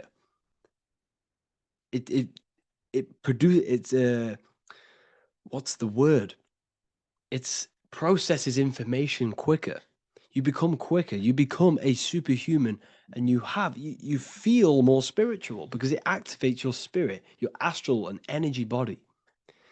So when we meditate, it's definitely important to breathe in through the nose and out through the mouth as deeply as possible to align with a higher state of consciousness. And this is the easiest way to separate your consciousness from the body. When you breathe in deeply for long periods of time, while meditating, while taking no thought, When no thought is present and you gain a rhythm of deep breathing, this is the gateway. This is the gateway to opening your consciousness. Because when you stop thinking, other aspects of your consciousness can open up. All of our lives we've been thinking, which has blocked off the higher states of consciousness. So breathing is very, very important. It affects our overall well-being. And this is Yahweh, the in and the out of breathing. When we breathe in, this is Yah. You can hear it. It sounds like Yah. And when we breathe out, that is Way. This is the name of God, apparently. But God is within you. You can connect with God. You can connect with source consciousness within you by breathing, by raising your state of consciousness through breathing and meditation. This is why the Bible tells you the Spirit of God has made me, and the breath of the Almighty gives me life. You are consciousness. You are God. You're an extension of God's consciousness. Job 27:3. As long as my breath is in me and the Spirit of God is in my nostrils. The Spirit of God is through breath. John 20:22. And when he said this, he breathed on them and said to them, receive the Holy Spirit. The word spirit means breath. In Greek, Hebrew, Latin, it all means breath or wind or air. The Holy Spirit is a certain way of breathing, a breathing technique that elevates your consciousness, that syncs you up to a holy consciousness, an elevated state. That is the Holy Spirit. That's why it tells you in the Bible, when he said this, he breathed onto them. He breathed onto them and said, receive the Holy Spirit. You must breathe to receive the Holy Spirit. When you breathe, you are renewing the body's energy. You're taking in new life force, which is regenerating your cells, regenerating your brain, nervous system, and also connecting with consciousness, pure consciousness. This is not something that we should be doing during meditation. Yes, it is. We should be doing it during meditation, but this is something that we need to apply all of the time. This is the fastest way you can raise your consciousness. I just want to say, all of this knowledge is inside of the Book of Wisdom, Volume 2. Make sure to give a like and a comment on this video to help the algorithm. And let me know what you think about the last book or this book if you have read them, to let the new people know what they're looking at with this book. This is truly life-changing, the Volume 2 and Volume 1 is truly life-changing. You can get them in a bundle also. Learn hidden knowledge inside of the Ethereal University. This is where truth seekers belong. I'm not here to try sell you this, but this is the place for truth seekers. And if you are serious about your spiritual journey and serious about gaining knowledge, which gives you the advantage over life, join Ethereal University. This will definitely help you. Thank you for watching this video. Please leave a like and comment. Make sure to give me any suggestions on videos you want me to make in the future. Thank you all.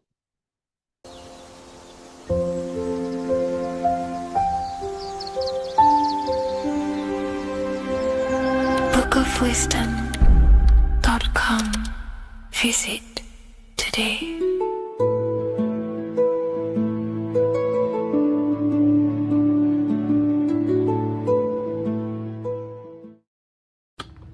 Okay.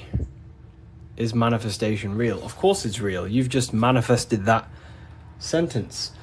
You turned a thought into an action and then generated a physical experience. You turned the invisible thought into a tangible reality. That is manifestation. You just have to learn how to do that on a mass scale, on a bigger scale, to generate something bigger. You know?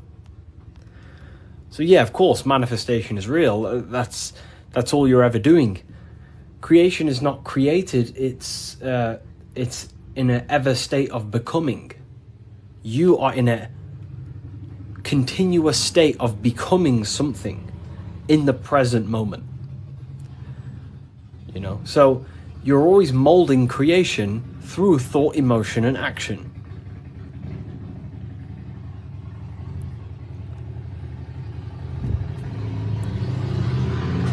to let the Harley Davidson go past my house.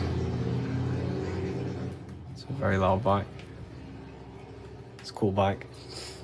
But yeah, you're in a continuous state of creation. And that's what this symbol ultimately represents, right? Hi, if I order your book today, will it be here before next Friday? You mean not this Friday, but next? Yeah, it should be there, for sure. So, this is what this symbol ultimately represents. Because the snake can shed its skin, which means it renews its layers. It transforms from old layers into new layers. It removes old layers of skin, symbolizing transforming. But the snake is eating its tail. The end gives birth to a new beginning. And this is what the present moment is. The present moment is the continuous state of becoming and unfolding of creation. We're all tapped into the live stream of consciousness, like you're tapped into this live right now. And you are directing them life forces in the present moment through thought, emotion, and action. You direct the life flow, the life force that you're tapped into. And wherever you direct it through thought, emotion, and action, and your time and attention, that is the reality you generate. And you create that reality. And that's what the symbols are here for, people. The symbols are here to awaken you to things that you just realize about yourself. I'm not teaching you anything new. This is just something you realize. This is solid truth that you can't, escape. You can't escape the law of cause and effect. The force is too powerful to escape the force and the law of cause and effect. The law of cause and effect is over you. It governs you. So you have to work with that law consciously. Most people are not conscious of the laws that govern their life. They're not conscious of the laws that's governing their mind. Your mind is governed by laws, not man-made laws, but universal laws you cannot escape. It is impossible to escape cause and effect. So you must work with the law. God law, basically. Yeah, they're called, occult societies, secret societies, they call the laws natural law. Then, of course, you have man-made laws.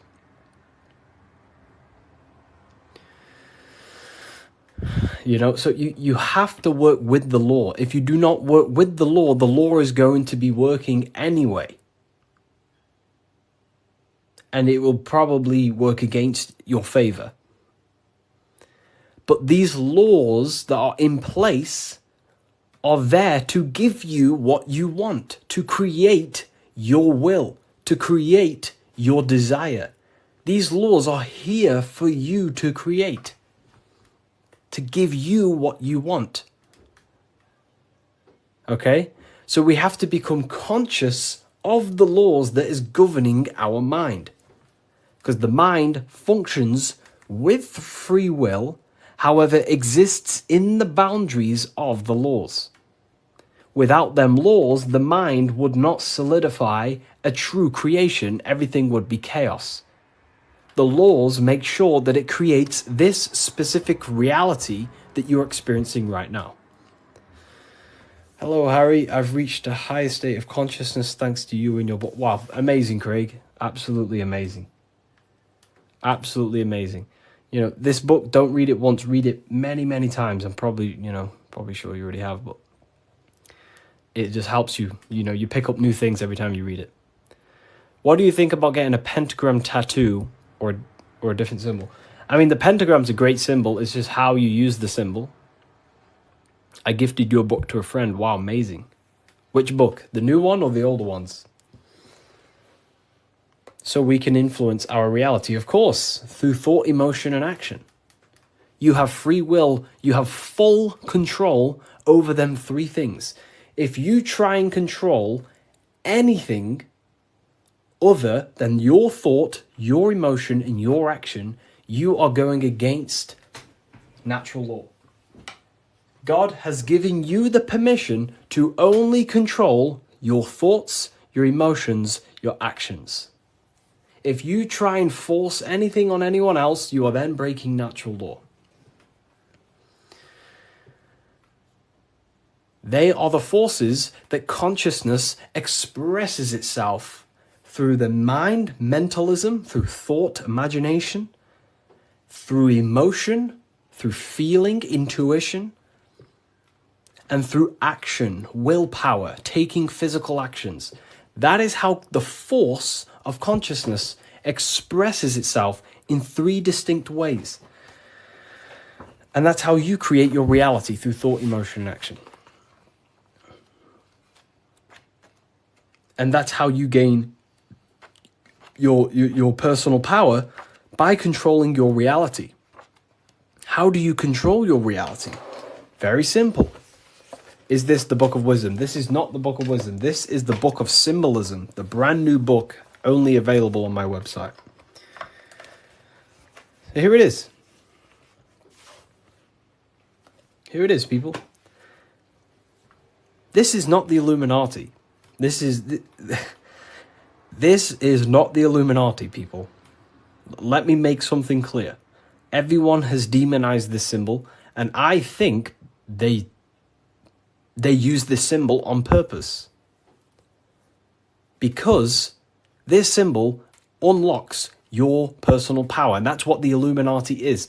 The Illuminati are illuminated people. That's ultimately what it means. Illuminated. What is illumination? Light. That's why there's light surrounded around it. Light in the eye. What is the eye? The internal perception. The mind that allows you to perceive information. The internal eye. The person in your mind who thinks. That's the real you. That is the real you. The person in your mind who thinks is truly formless. Okay? The Illuminati are illuminated people. They understand the secrets of the human mind and human consciousness. And other people who do not understand the secrets of the human mind and human consciousness are ignorant, and the people are using the knowledge they know against them. If you know psychology, right? If you know the deepest secrets of psychology, you can then use that against someone to manipulate them. That's how the system works. It runs on information, knowledge, and power. And the power comes through the information. The people who have the most information about how you function have more power. Why? Because they can use you, because they understand you more than you understand yourself. You see? That's what the Illuminati is. The Illuminati are people who understand the secrets of the human mind and how to manipulate the secrets of human consciousness to make them do something and create something in their agenda. You're all creators. This is what you need to understand. That's what consciousness is. Consciousness is a creative force. It creates through thinking, feeling, and acting. The triangle. But that thought, emotion, and action are just 3 expressions of the one force of consciousness. Thought, feeling, and acting are in fact one actual force. Because it's the force of the universe. We're all using the same force. And that's the same force that Yoda uses in Star Wars. In Star Wars is all talking about the force. That is the force, and that force is running through you right now in the present moment. You have the ability and the free will to direct that force through thought, emotion, and action into a reality. So, the Illuminati is just simply people with a high understanding of consciousness and the human psyche, and how to actually create reality. You think something, you feel, and if you have a feeling towards that thought, you take the action. As soon as you lose feelings to watch this video, you will scroll and take action to find another video you have a feeling for. That is how reality creates. That's how reality unfolds. Okay? So the eye in the triangle is showing you the ultimate state of consciousness to create reality. 1 and 3. There is one eye and 3 points on the triangle. The 3 expressions of consciousness that creates reality: thought, emotion, and action. In one, unified. Most people do not have a unified consciousness. They think about creating a business, their emotions feel like watching TikTok, and their actions are eating food. That's divided consciousness. That's the checkered board. That's the Masonic checkered board. Their mind is divided in black and white, different personalities, different ideas, different desires. Their mind is not solidified on one creative project. The mind is divided within duality. Okay?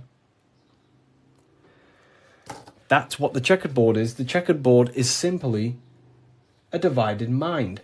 Because this checkered board is this whole piece of artwork you see here of the Freemasons is showing you how someone's mind functions. That's the secret. Very simple. Symbols, occult symbols, Freemasonic symbols are basically showing you mind states, how you think. Divided pillars, left and right pillar, sun, moon. Sun is masculine, the masculine mind, and the feminine mind, the conscious and the subconscious. But here, there's an eye in the middle, unifying them in the middle. Unification.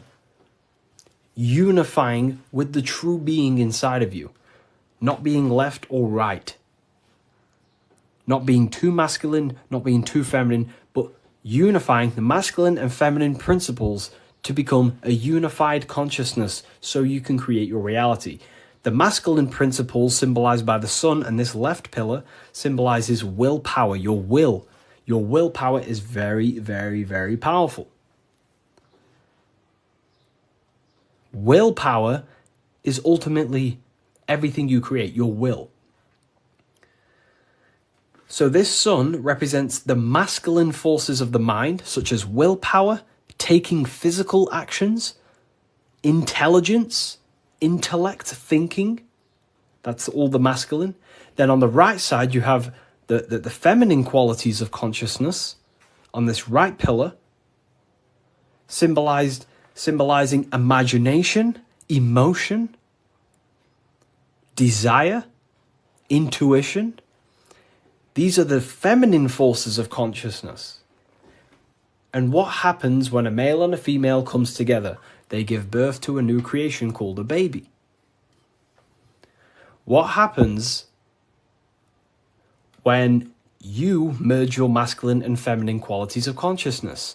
You merge your willpower, your thought with emotion and action. You give birth to a creation, a baby.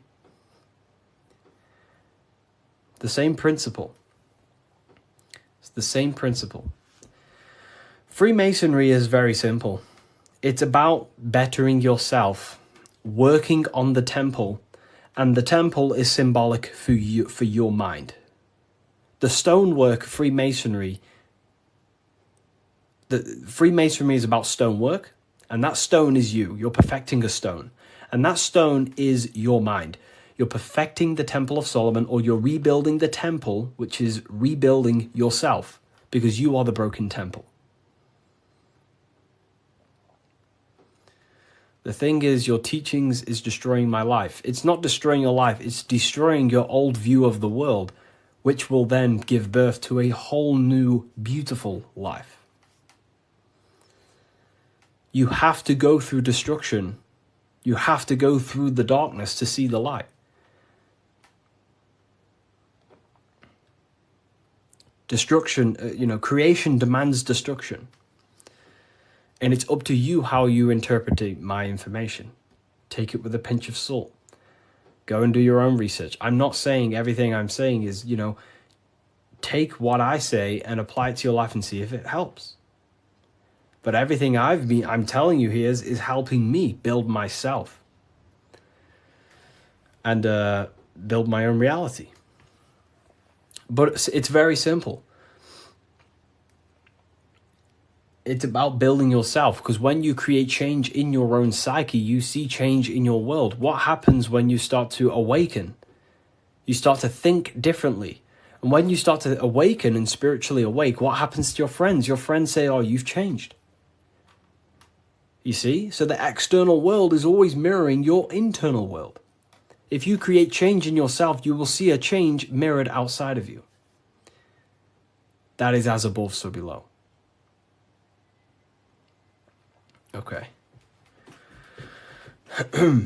So, Freemasonry is very simple. It's about yourself. It's about the Temple of Solomon. You're rebuilding the Temple of Solomon. And the Temple of Solomon is an allegory for you. Your mind is the Temple of Solomon. Your body is the Temple of Solomon.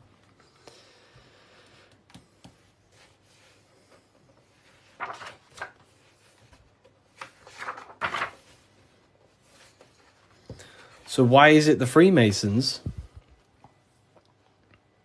wear this apron, right? So you see the Freemason here wearing this apron.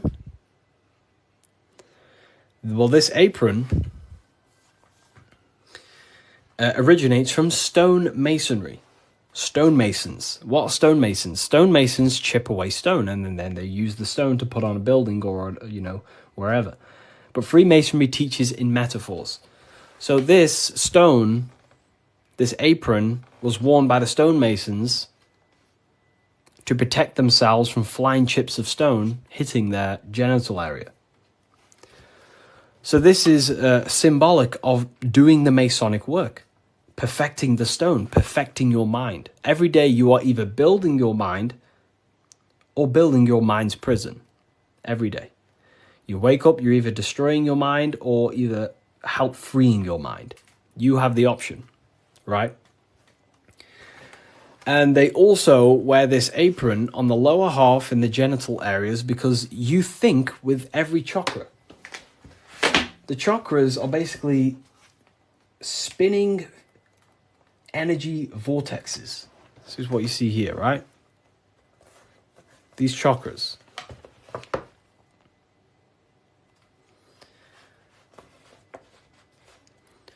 You can think with every single chakra. You think with your head. You can think with your heart. You can. These are centers of consciousness. Okay? These are centers. These are each center that you see along your spinal column has a high amount of nerve centers. It's like a nerve center. But that nerve center is then powered by the etheric body. Now, that's very advanced. Not many people understand that. But your body is not just you. You have many subtle vehicles of consciousness, bodies of consciousness, which you'll learn about in the Book of Wisdom, Volume 1. So there is one force in the universe, and that force is emanating through you, manifested in 7 chakras. Anyways, the reason why they wear this apron on the lower half of the body, because it's a reminder to cover up, to stay conscious of their lower self, because this is the lower self of the lower half of the body, and this is the higher self in the higher part of the body. If you think with your genitals, all you think about is sex and eating. If you think with this lower half of the body, you will only, think about sex, eating, and power. So they wear this to remind themselves to conquer their lower nature, their animalistic state. Because the Mason is aware that they need to build themselves to a higher consciousness, to the higher mind. They need to align their will and mind with the higher mind. Because ultimately, the reason why all of these teachings stem from is because it's preparation for death. This is where all this comes from, okay? You never die. This is the truth. In the daytime, you're in your physical body, and in the nighttime, you're in your astral body, and it's just a massive cycle. So daytime is life, nighttime is death. Wintertime is life. Wintertime is death. Summertime is life. As above, so below. It's just bigger and smaller, right? So, with that being said, you never truly die. You are not the physical body. You are the internal being in your mind who thinks. You are not the thought. You are the one who hears the thought. The thinker. The knower. You are the being inside your mind, not the being outside your mind, which is this physical body. So Masonry is about working with that internal self, mastering that internal voice, because that is the architect of your reality. The internal dialogue. That is the stone that they're working with. They're chipping away at, they're perfecting, they're smoothing. The inner dialogue. No one pays attention to this. The inner thinker, the being who is thinking in your mind.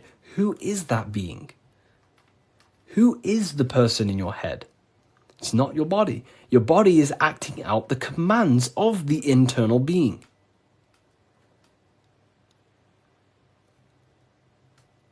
So, this is what we have to connect to and master the inner dialogue. The inner thought processes, because the thought is the architect of reality. Thought creates everything. Thought creates everything in the whole universe. The whole universe originates from thought. So Freemasonry is basically about mastering the inner dialogue and working on the inner self, the person in your mind. And the deeper you get to know that inner voice, you start to realize that there are many different vehicles of consciousness. You don't just have a physical body. You have a physical, etheric, astral, and mental and spiritual body. The physical body is just the lowest dimension there is. The physical plane is the lowest dimension there is. Your mind operates above all of them. A thought is just a thought. It has no true form. That thought takes on the body. That thought wraps itself in imagination. So the thought alone is just a thought. But then that thought then wraps itself in something we call astral matter, which is your imagination. The light, the screen in your mind that allows you to vision a specific object. The thought wraps itself in astral forms. That astral form becomes like an emotion in your heart because you want to then take action to generate that mental image you created. Then it turns into a physical reality once you start to take the action to fulfill the desire of that mental image you created. So these are the many different vehicles of the mind. And the mind is not just in the brain. This is the whole wrong thing with science. The mind is not the brain. The brain is just a physical computer to decode the commands of the mind.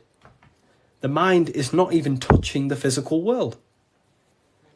The inner dialogue is not in the physical world. The true you is a higher dimensional being. Okay? The inner dialogue. And we're working with that inner dialogue to master it, to ultimately master your reality. So again, Freemasonry is all about cutting stone, but it's not about actual stone. This book by Harry B. Joseph, right? Yeah, I am Harry B. Joseph. I wrote these books myself. This book is my brand new book, the Book of Symbolism. And it's only available on my website. You will not find this book anywhere else. The Book of Symbolism.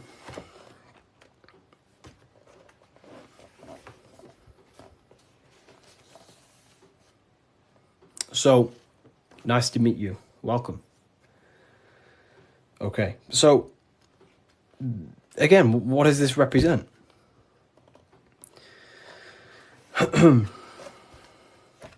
The rough stone is a symbol of the self, the unrefined self, the unenlightened aspects of our mind. So the rough stone represents the uncontrolled aspects of our mind. We have many different versions of ourselves in our minds, right?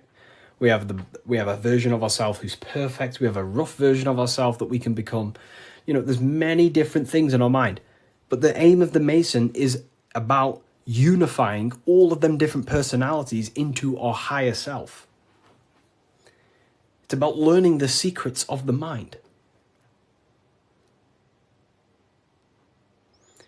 So this represents the perfected aspects of the mind, and there is also there is no such thing as perfection. We will never actually truly perfect ourselves. But the aim is to be perfect. So the Freemasons show you the checkered board. I'm ordering all your books this week. Oh, wow, thank you. You know, you will look, your whole life will change. Your whole life will change.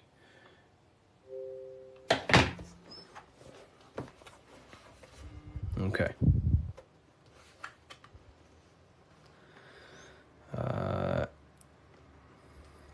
The checkered board floor. This is symbolizing on a base level. So symbols have many different interpretations. So on a very basic level, this checkered board floor represents duality, how everything is dual, positive, negative, day and night, hot and cold. But the deeper you go into the layers of the symbol reveals the secrets about the human mind. So this is all showing you the mind. Different states of mind. Because that's what the universe is. The universe is one singular consciousness expressed in many different forms, in many different clothes, what we like to call people. Me and you are cut of the same fabric, which is the universal mind experiencing itself. So the mind is the very architect of reality. Life is not happening outside you, it's happening inside your mind. You are a projection of the mind. However, you have the ability to identify with your ego. Your ego is very simply just a false version that your mind, it's a version of yourself that your mind has created through experience, thoughts, words, memories, and traumas, and belief systems. But beyond you, if you turn your mind off, if you stop thinking, then who are you then? That's what we call the universal soul. Everyone is that same substance. When we all turn off our mind, we are all the same substance, the universal soul. But we have the ability to generate an ego, which is our own personal identity. The ego is not inherently evil, but the ego can become bad if you don't tame it. It's the beast. But anyways, the duality represents, very simple, black and white, positive, negative, day and night, the opposites in the physical world. But on a higher level of masonry, it represents a divided mind. The one divided in many. The illusion of the third dimension, of how everything is separate. But in fact, we are all the same substance. We are all the I am. We are all the I, the inner dialogue, the inner voice. Masonry is about working with the internal voice, the thinker in the mind, the true higher dimensional being that you are. Because that higher dimensional being manifests its life forces through you and creates in the physical three-dimensional world. So it's about directing the life forces through you. Now, a big misunderstanding about the world that religion has placed on people. A big misunderstanding, right? People think the world was created. People think the world was created thousands of years ago. It's the biggest lie ever. Step back, remove that belief out your mind just for a second, and realize the truth. The world was not created thousands of years ago. The world is creating now, in the present. It's unfolding now. Creation is unfolding in the present moment. God is thinking reality into existence right now, and you are thinking your reality into existence right now through thought, emotion, and action. You are crystallizing reality now in the present, and you can become a co-creator with the creative force of the universe. But we've been taught the complete opposite because the powers that be in the world do not want you to become a conscious creator. They want you as a slave and a worker.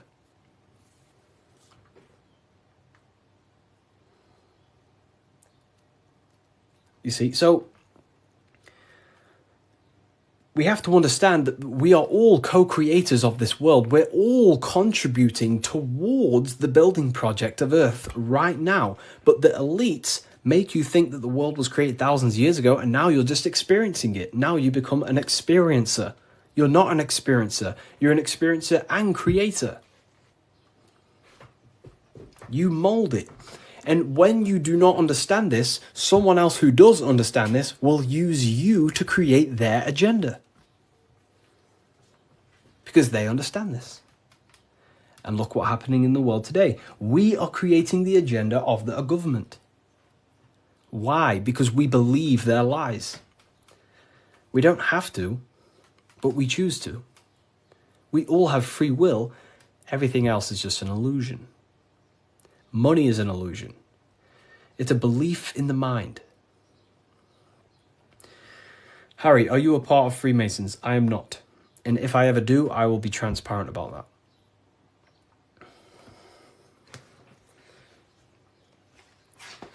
So this is representing your mind divided.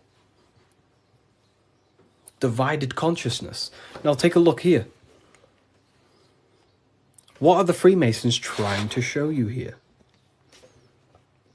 Squares to circles. Square, circles. Geometry.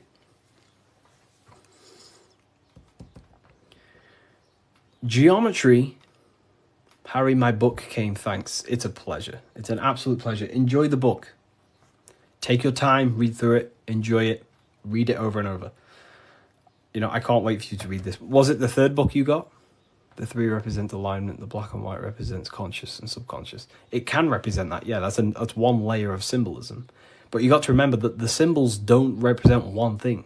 There are many different layers to the symbols. Many different layers. So it's going from squares to circles. So you have to understand geometry for this. There's different codes to this. A square. Can you measure the surface area of a square? Of course. Very easy. You just measure this side and that side and times it.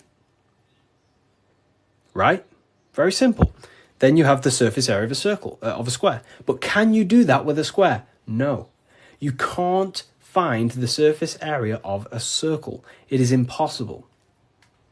You can get very close by using pi and different, different mathematical equations, but you'll never exactly find the exact surface area of a circle. So what are the Freemasons trying to show you? Measurable and immeasurable. What you can physically touch and measure down here, the squares, and what you cannot touch and what you cannot measure. And there is a ladder going from what you can measure, the physical world, the squares, up to what you cannot measure, the circles. So this is about the upliftment of the mind. This is about the mind raising from only a physical state of awareness, raising the mind so it can function as a spiritual mind and use the higher dimensions of consciousness, such as imagination, thought. Most people's minds are stuck in the measurable, the squares, limited. They think inside the box. You have to raise your mind and think outside the box. This is what it's about. Raising your mind and using the higher dimensions, which is imagination. You cannot measure imagination. It does not exist in the physical plane. You cannot measure thought. It does not exist in the physical plane. So it's about raising consciousness to actually use the cognitions of the mind. Most people are not using the mind. Climbing in consciousness. We're going from squares to circles, measurable to the immeasurable. Okay? And that's the key. Look at the key. How do you go from the circle, the squares to the circles? You got to go through the woman, the green woman. Who's the green woman? Who is the green woman? The feminine. The feminine aspect of consciousness. You cannot just go from low consciousness to high consciousness. It is impossible. It takes a lot of work. Doing work on your mind is way harder than any labor or work you could possibly imagine. The work on yourself is not easy. And I never will say it's easy. It is very, very, very difficult to change your mind because it is literally programmed. Very difficult. So you have to go through the woman. And what's the woman? The care, the desire. You have to have a desire to climb the ladder. You have to have the love and the care to do so. If you do not have the care, you will not climb the ladder. If you do not have the care to watch this live, you will continue scrolling. You have to come into contact with the feminine, the heart. You have to care to reach the higher consciousness, to take the actions that are necessary to generate that consciousness. That's the key to open the door to the upper room Jesus mentions. Jesus is always talking about the upper room, the kingdom of heaven. This is what it is. It is a higher state of understanding. A higher state of self-mastery. That is what it's all about. So in order to climb the ladder from the immaterial to the material to the spiritual, you have to care. If you do not care, you will not reach that higher level of consciousness. Because why? It takes a lot of self-work. A lot of work. A lot of reprogramming the self. A lot of meditations to gain control over the inner dialogue. A lot of reflection. A lot of sacrifice. Yes, very well said. Very well said, Timon. It takes a lot. It's not easy. Constructing, working on your mind. It's very difficult. And you don't see the benefits for a very long time. But when you do start to see the benefits, the benefits are massive. So this is what it's about. It's you. This is all you. And what are we chasing? We're chasing the I. What's the I? The I is the eye is open. It sees. That's the inner observation, the inner being who observes everything, observes the thoughts, observes everything. But we're chasing a higher I, a higher perception of ourselves by raising consciousness, a higher understanding of what you truly are beyond your human form, which is a higher dimensional being. We're chasing the I. The I is a higher perception of ourself. Yes, very well said. You see? So this is what this is why if you read symbols, you become very powerful. That's why I wrote a whole book on this. So you can learn this too. Everything I've said and more, you can learn. The Book of Symbolism, the only place it's available is on my bio. Revivalofwisdom.com. I just released this November 17th. But it breaks down everything about Freemasonry, of how you can learn this knowledge and gain a higher consciousness. But anyways, if we get this to 50k, I will drop some coupon codes for you all, and we'll carry on. I'll drop some coupon codes so you can save some, some money. And we have worldwide. We have, this is powerful knowledge. Powerful knowledge.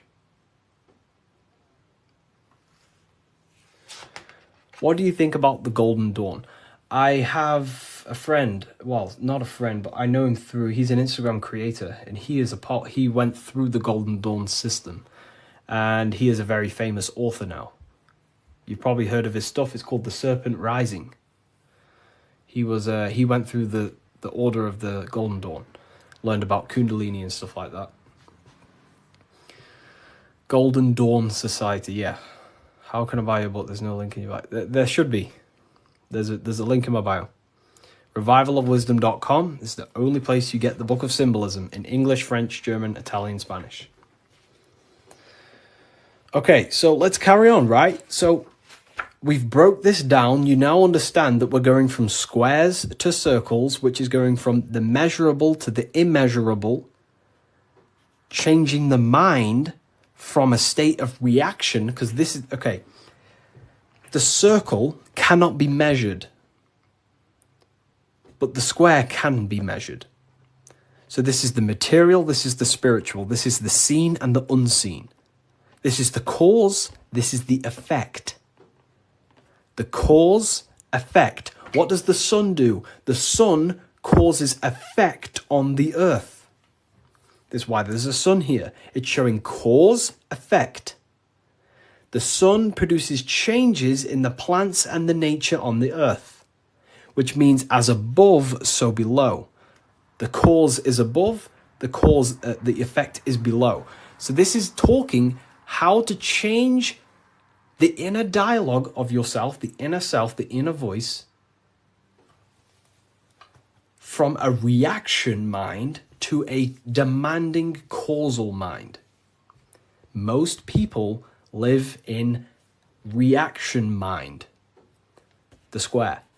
They're reacting to the world outside of them, when the world outside of them is simply the effect. You cannot change it. It's already affected.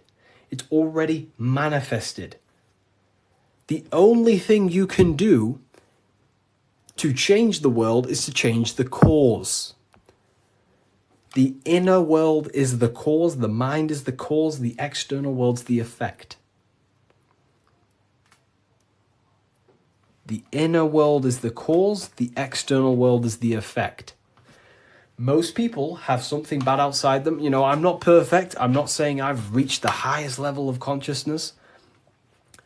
I'm still working on myself, and I'll always say that. But most people are stuck in reaction consciousness, where their mind is just reacting in a state of complaining about the external world. When the mind is the cause. The cause, the mind needs to be a cause and a demand and a command. But that's fine. I was in that state. And I still catch myself now and then being in that state. But we have to train our minds to understand that the outside world is the effect and the internal world is the cause. And we need to raise that ladder towards the causes. Make the mind a powerhouse of control. A powerhouse of control. Okay? Awareness, yeah. Okay. Symbolism. The winding staircase. You can't see the room. Where is it taking you? This is talking about the upper room, climbing to a higher state of mind. But when you're down here, you can't see that room. You don't know what a higher consciousness is. You don't know, like right now, maybe there's some people in here, they don't even understand what even is a higher consciousness. You will never understand until you start to do the work on yourself, until you start to see what it's like to understand yourself. When you understand how you work, you know what to do in every situation. You have the tools to use in life. So this is about climbing the staircase of higher consciousness into the inner room that you can't see. Beyond the curtain. The curtain is the veil. This is about entering in yourself. Walking past these two pillars is about walking into the internal self. It's a journey inward. You have a self outside the mind, this body, and you have a self inside the mind, the inner being, the material and spiritual. That's why you're an individual. You have a dual nature, inner and outer. So when you're walking in between these pillars, you're walking, it's symbolic of walking in your mind, walking in a journey into the self. And we're working with the inner self. This is what Freemasonry is about. But it's a winding staircase, which means you can't see where this staircase is taking you. You don't know what a higher consciousness is, what it's like to be in a higher consciousness or a higher understanding of reality in the self. So you must have faith. Faith, not faith in a God, but faith that the staircase or this journey, this work you're doing on yourself is going to lead you somewhere. You must have willpower. It takes willpower to walk the stairs. You must have care. Faith, will, and care are the three forces that help expand the mind into higher levels of consciousness. So it takes faith, will, and care to walk this staircase, to walk this path, to do the work on the self, to master the self. And a spiral staircase also represents time. It takes time. Time moves in a spiral. Yesterday there was 12 o'clock, but today there's also 12 o'clock. But today is higher than yesterday. So it's just a continuous spiral upwards. Yesterday was 12 o'clock, today there's 12 o'clock, and we're just going to continue this spiral. This is time. It takes time to walk this staircase. It takes time to reach a higher consciousness. It takes faith, will, care, and time. It's not an overnight process. Okay? So I hope this understands, hopefully you people are taking this on. Darkness to light. This is a massive phrase in Freemasonry, from darkness to light. But what is the darkness? Darkness, you can't see. When the room is dark, your eyes can't see. Symbolizing ignorance. There are parts of yourself that are in darkness. You are not aware of these parts of yourself. Most people are not aware of their imagination and the powers of the imagination. That means it's in darkness. Darkness to light is about becoming conscious of the things inside you, the aspects of yourself that you may not be aware of. Exposing a light. If I turn on a light on something, you expose it. You see it clearly. So Freemasonry is about going within the self and finding the things that you are unaware of and becoming conscious and using them as tools to help you in life. Your imagination is a guiding force to shape your future. Your intuition is also a guiding force.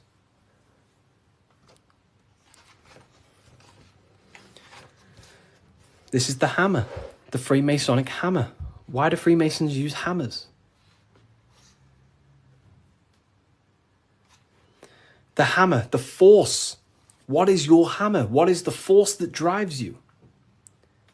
What is the force? What is the the desire in you that makes you go through life. We all have a hammer. My hammer is to help as many people understand themselves as possible. That makes me take my actions. That's the force inside of me that takes action. The reason why I'm on this live is to take action to help people. That's my force. That's my hammer. You have to have a hammer in life. This is a tool. You have to have the hammer. Here's some more secrets. Force, form, very powerful. Not many people understand this one. But like, I could sit here all day and talk about all the different symbols in this, but there's many different symbols that you can go over. Force and form. Okay, so we have hit 50k, by the way. I did promise people earlier, we have hit 50k, that I would give out a coupon code. I did promise people. So I'm going to have to give that coupon code, and then we'll carry on with this, breaking this down for you. Okay? Let me know in the comments if you want a coupon code. Just say the word yes or something. And if I know people want it, then I'll give one out. If not, I'll just carry on. Okay. I'm going to give you a 20% code. In fact, no, I'm not going to give you 20%. I'm going to give you 30% off. Wait, let me just test something. I don't want this to mess up for you. I want to make sure it's working properly. Okay, 2 seconds. Let me just test the website to make sure the code works. I don't want to give it out and then people, don't end up working and then people start, So let me just test it.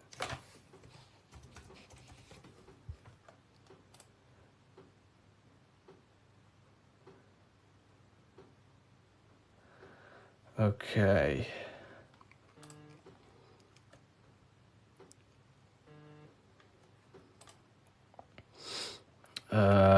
2 seconds, people.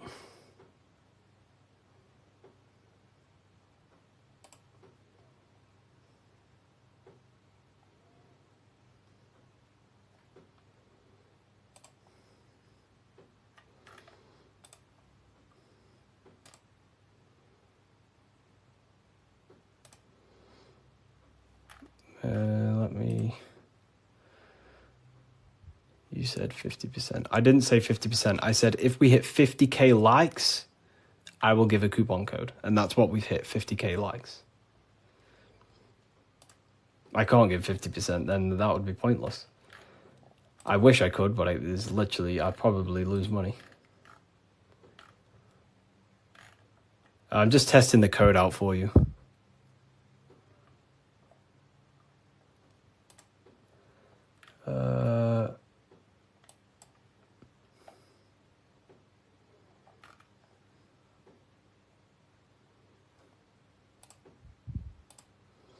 We worship you. I don't want to be worshipped. Please don't worship me.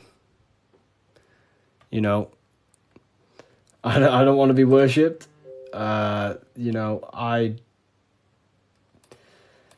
really don't. I'm not here to be worshipped. I'm telling you the power within yourself. But I thank you for that comment. That's nice. It's nice of you to say that.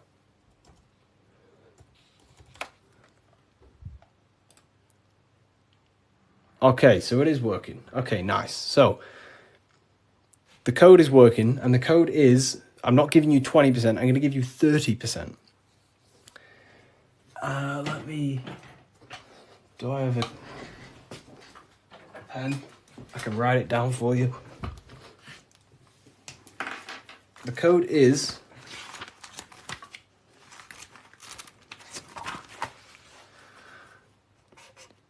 light. All caps. That's the code. All caps, capital letters. And you'll save yourself 30%. This is the brand new book of symbolism. You're going to save yourself 30% on the brand new book of symbolism. Is this where 607 Unk gets it from? I don't know. I've been around for a long time talking about this stuff.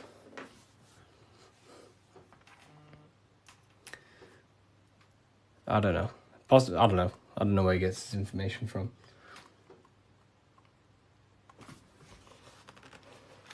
Force and Form. Here it is. Website name, revivalofwisdom.com. Revivalofwisdom.com, or the link in the bio. No book is going to help you just meditate. You know, I used to think that exact same thing. But unfortunately, that is I used to think that, but then I realized my ego was keeping me back. The ego wants to say, I don't need anything. I don't need someone else to tell me anything. But then you have to come to a realization that there are people out there with knowledge way beyond what I knew. There are books out there that I need to read. There are people out there with knowledge way beyond mine. And you have to suffocate your ego and let go of that to actually grow. I used to think that exact way. But it depends what you want, you know. You don't have to go down this path. You can just meditate. That's completely fine. You know, it depends what you want, I guess, as well. So you are completely right.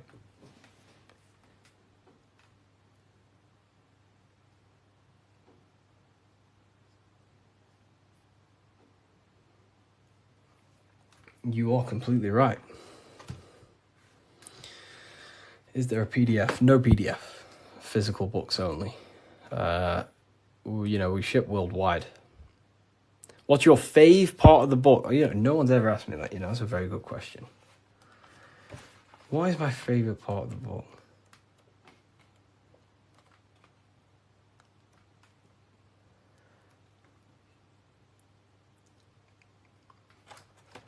I love this part. I love this part. How quick is delivery? Delivery, it depends where you are. UK is around 7 days. US, pretty sure it's about 7 days. It's a print on demand. So basically, an order will go through the website and then it'll go straight to my suppliers. They print it and then they ship it. And then they obviously send you emails with the tracking information and stuff like that. You know. But this is probably my favorite part. Is it UK based? It's not. So the suppliers that I have, they have printing warehouses all around the world. I'm pretty sure they have one in the US, one in the UK. So wherever you are in the world, wherever the order is going to, it goes to the correct warehouse, so it gets shipped in time. That's basically how everything's set up. Because I don't actually stock them all. I mean, I do have quite a lot here. I'll show you. I have quite a lot of them here. These are all Book of Symbolisms. This is what they look like. Explain everything about Freemasonry, pretty much. Everything you can imagine about Freemasonry. That's the first book. That's the second book. This is the brand new one. But this is the one we're going over today, pretty much. They will be on Amazon in the next, I don't know, 2 weeks, 3 weeks maybe.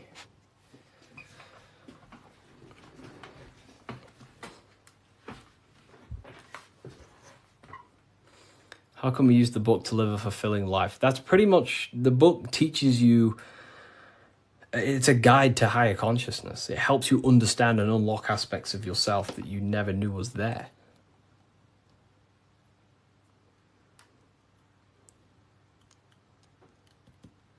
What are the 2 pillars in Freemasonry? Great question. So the first part of this book goes over that for a very long period of time. So the first whole section of the book goes over the Jachin and Boaz pillars, right? The different symbolism. So it basically represents the masculine and feminine forces of consciousness. But it ultimately represents division as well. The number 11 is a dividing number. It's left and right, right? It's left and right.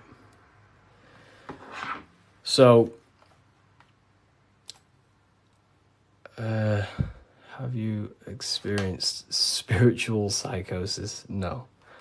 If you met me in person, you would never even realize, because I don't talk about anything to anyone. People who know me don't even understand what I do. I don't talk about, I'm just a normal person. They probably think I'm asleep. Well, just a regular person who's not aware. But, I only talk about this stuff to people who ask me. To my family members, I'm just a regular person. But then obviously if they ask me about this, then I can tell them things. So yeah, in person you would never even know. I'm just a regular guy. I work throughout the day. I make videos. I work on my YouTube. I help my affiliates. I come on live. I help people. I speak to my university students. And then I go to the gym, see some family members, and, I'm just a regular person.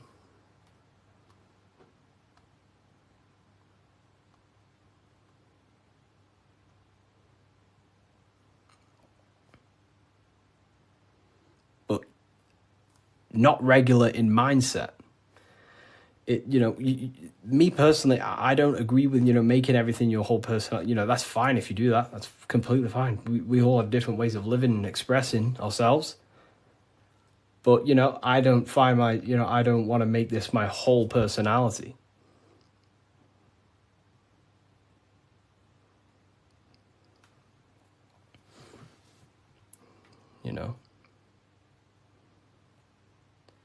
I love to read books in my spare time. I watch a lot of, listen to a lot of audiobooks.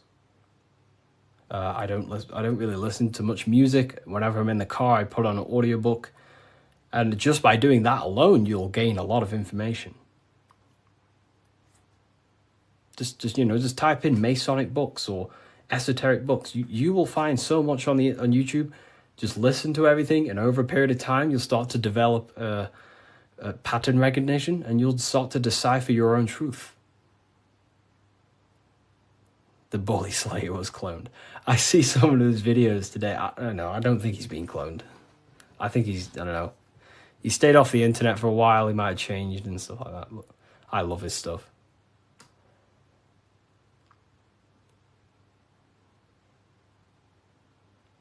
How long did it take to change your reality to your desired reality? Good question. For me, it was, I wouldn't say got lucky, because I work very, very hard. I work at least 10 to 11 hours a day most days, but not recently, but before. But for me, there was not many people in this space talking about the things that I do at the time. So for me, it sped up very fast because of that. There's not many people who can give you this information I give you. Of course, there's a lot of people who can give you this information, but they're not, well known or outspoken about it, respectively to them. And luckily, my stuff started to gain a lot of attention, and my life changed in a matter of a year. But, it can take longer. For years before that, I was trying many different things. Many, many different things. But whenever you preach about mind control, I realize I'm in a prison of my own thoughts. Yeah, a lot of people live in their own prison. Like I say, every day you wake up, you're either building your mind, you're either building your freedom of your mind, or building the prison of your mind. Every day. You're either building your prison or your freedom. How long have you been on this path, Harry? Long since way before 2020. Way before 2020. I was talking about, I can't say the thing on here, but you know, the virus. I was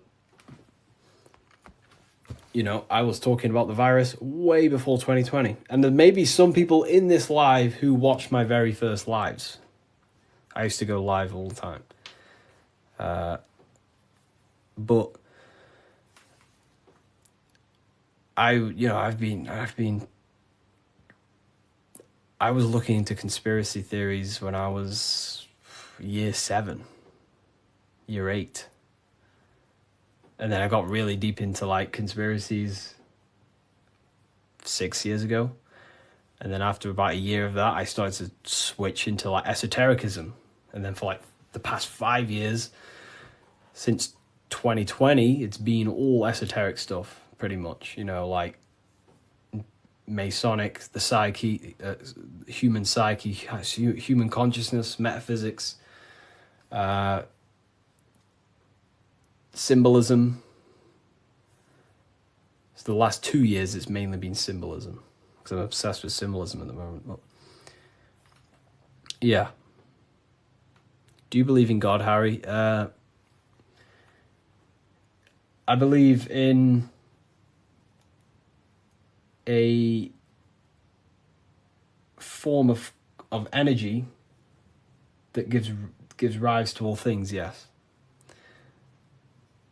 And we are a part of that energy source, that conscious energy. We are an emanation of that. We are cut of the same fabric of that. It is one consciousness clothed in different beings. Harry, you said faith, will, and care and time. Didn't you say time doesn't exist? Can you explain this? You know, time is the present moment. It's an eternal now. But, you know, it takes, that's what we call time. The movement of that.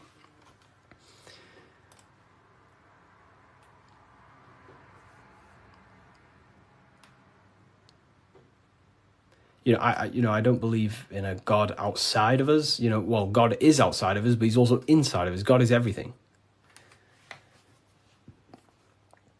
I like how you put that. Oh, well, thank you. If we visit a Masonic temple, we'll see a lot of these symbols in the building arch. Oh, yeah, of course. Everywhere. You'll see this everywhere.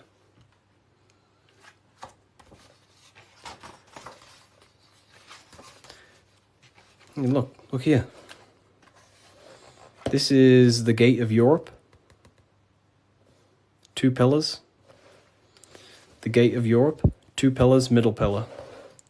Here's the gate of Europe again, 2 pillars, middle pillar, with the person in the middle. Here's George Washington, 2 pillars and the middle pillar.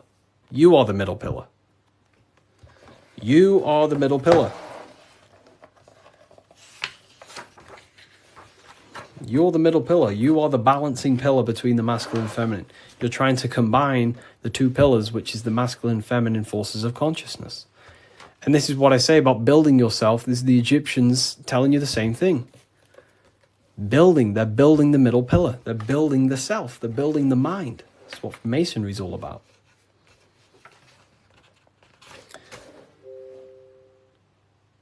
You know? So look. Here's the Anunnaki showing you 2 pillars, Jachin and Boaz. And look at the person in the middle pillar, which is balancing the masculine and feminine forces of consciousness, trying to become whole and unified, a unified mind. And he's stepping up, symbolizing raising consciousness. Stepping up to a higher level of understanding. Here's Buddha, same thing. Buddha, Vishnu, Sumerians, Egyptians. Wait on, we still got more. Jesus with the 2 pillars. Egyptians again, they're building the self. This is what it's about. It's about building the mind.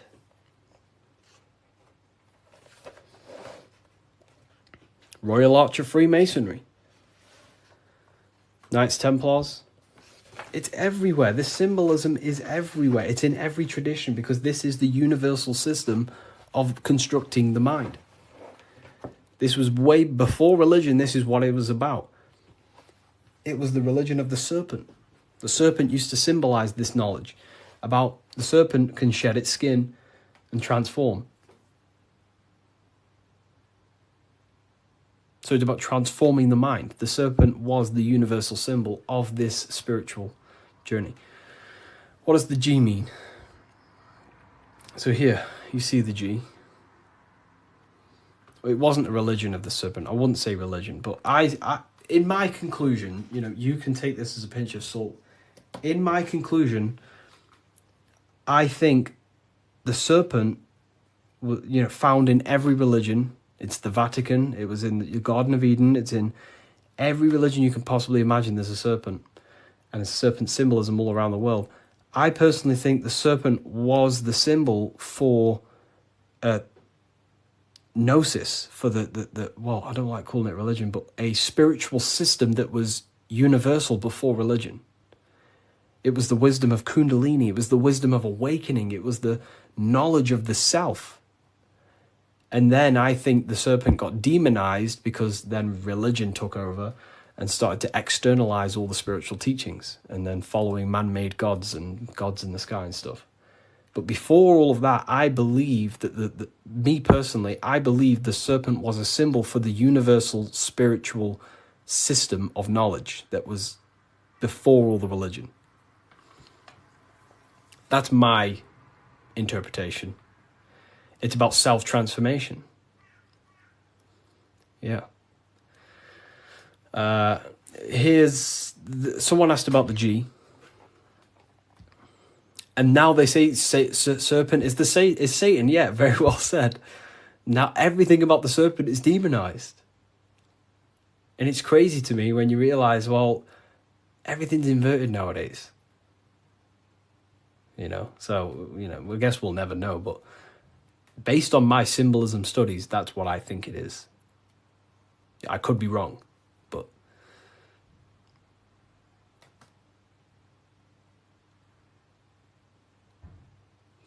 so okay, why didn't you join Freemasonry if you believe their teachings? It's not believing anything. These symbols are self-awakening. It's not. Everything I teach you is not about believing anything. It's about shedding light on what was there, but you just may not be conscious of it. So for example, the G, this is a Masonic symbol, and the G represents the force of care, the force of love, the heart, the generative principle, the G, the generating force of reality. That is love. The heart generates your reality. You right now are watching this live because you have a care. You care for the information I'm sharing. So that care is allowing you to take the action to generate this experience you're having right now. So in order to go through the Masonic temple and walk the path towards the light, you have to have the G inside of you, the care to walk that path. If you do not have the care, you will not take the action. If you do not have the care to watch this live, you will continue to scroll. G also doesn't have a numerology meaning. Yes, 7. 7. G is 7. And there are 7 cognitions of the mind. So the G is also gnosis. Gnosis about, knowing, gnosis. Gnosis is knowledge gained through direct experience. So you right now, you're here. You don't believe you're here, you know it. Instead of believing God, you can get to know God by gnosis, by studying the self, by entering trance-like states of meditations. And understanding the self. That's gnosis. And in order to gain gnosis, you must have the G. That's why gnosis begins with a G. Because you must have a care to meditate. If you don't care about gaining a higher consciousness, you won't meditate. If you don't have a care to reach the light, which is just a higher state of understanding, you don't have the G. If you don't have the G inside of you, you will not take the actions to walk up this path, up the mountain. It's a difficult path of self-mastery. So that's the G. It's the driving force of your reality. And if you don't have the G, you won't walk up this hill. So the teachings that I teach is, it's about shedding light on something that was already there. Does the Book of Symbolism teach us how to get the G? Well, yeah, the G is just simply your care. Do you care about gaining information? Or do you not? You either have it or you don't, and you can cultivate it. We do talk about it here, all about the G and different symbolic here. So in order to get off the checkered board and rise towards the light, so we're going from base consciousness to high consciousness, from material to spiritual, in order to do that, you have to go through the woman. And what is she doing? She's caring. She's caring for the little baby. So it's symbolizing, in order to go from low consciousness to high consciousness, you have to care. You have to go through the feminine, the heart. You must have a desire in your heart to truly raise your consciousness. That's why there's a woman here caring for a little baby. You have to go through the feminine to reach a higher consciousness. So anyways, is that why religion is against women? There's so much that goes into that. I believe they don't want us in contact with the feminine energy of consciousness. We're all masculine and feminine. We all have feminine qualities. We all have masculine qualities. They suppress the feminine aspect of consciousness because that's what unites. If we all loved each other, we would be united. They don't want us to love each other because that creates division. And divided people are easier to control. If we all united, we'd all realize we can take over the government. So they destroy the feminine because that's all about caring, nurturing, growing as a community and as humans with the earth, caring for the earth and things, but it's just completely demonized nowadays. And now it's just a masculine-dominated world. But Freemasonry says that the G is geometry or God. It's all the same. God, what is God? God is a creator. How do you create something? Through the G, you have to care. If you don't care about something, you will not create it. If you don't care about the live, you will take action to scroll away until you do find something you care about and you take the action to watch it. So it's about generating reality. God, which is a G, which is about care, creation. Geometry is the same. It's all about creation. The mathematical codes. But it's all to do with the G principle, the generative principle. If that makes sense. So most words with G are all to do with care. Gift. If I gift you something, it's because I care. I have a G. I have a care towards you, and I'm gifting this.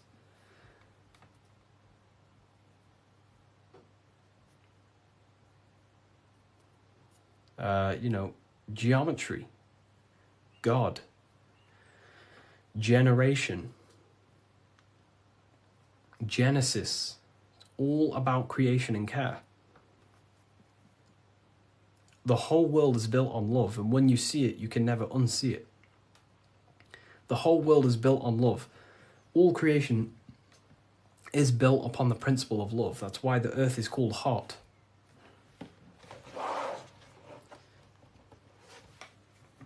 Earth is hot. Because the whole world is built through the heart, the love energy. You only take action on what you love. Some people love twisted things. Some people love hurting people. But, you know, we have to purify our love. But, you know.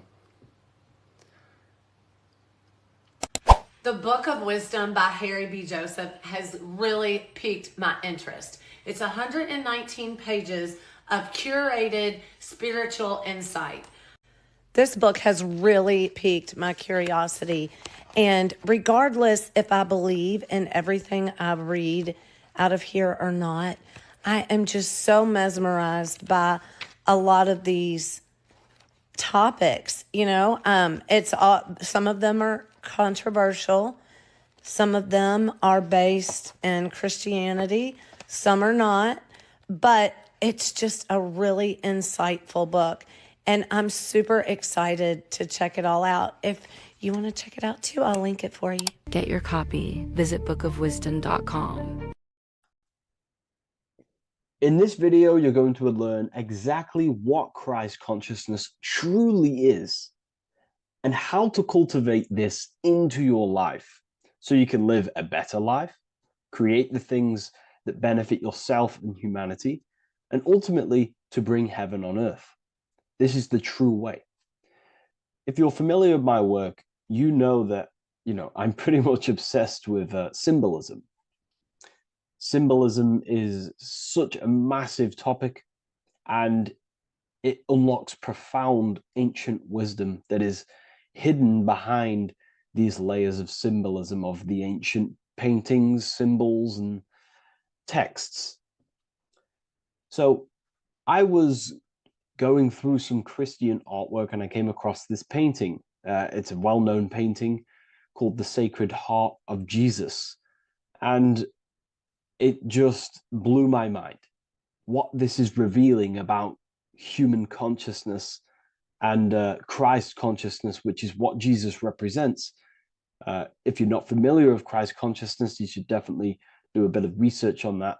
But I'm going to explain it today in detail. So when we look at this painting, we are looking at symbolism.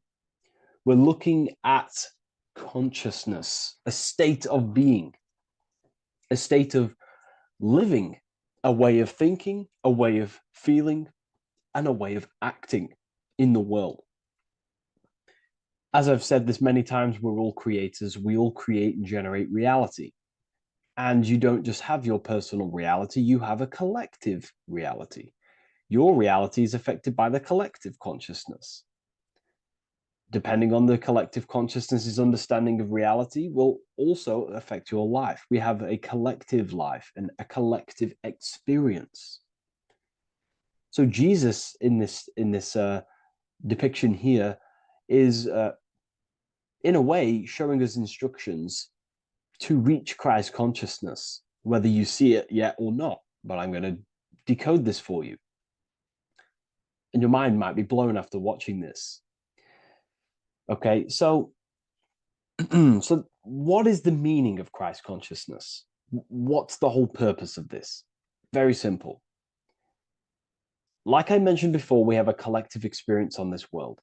And Christ consciousness is the natural consciousness that we all need to be functioning on to generate peace, love, and unity on the earth in this experience we call life. That's what Christ consciousness truly is.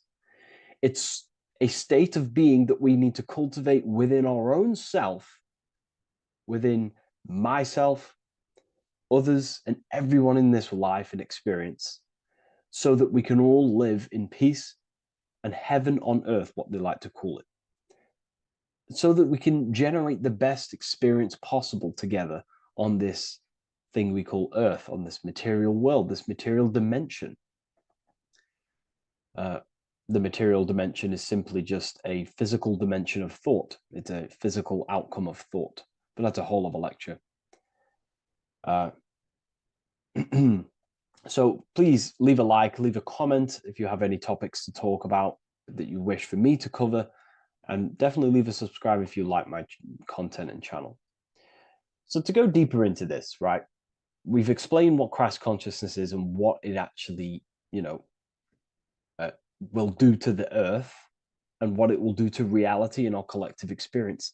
And it's also representing a profound understanding of self, a deep understanding of the true nature of self, the true source of self, what the self is, pure consciousness, pure God. We are all Jesus.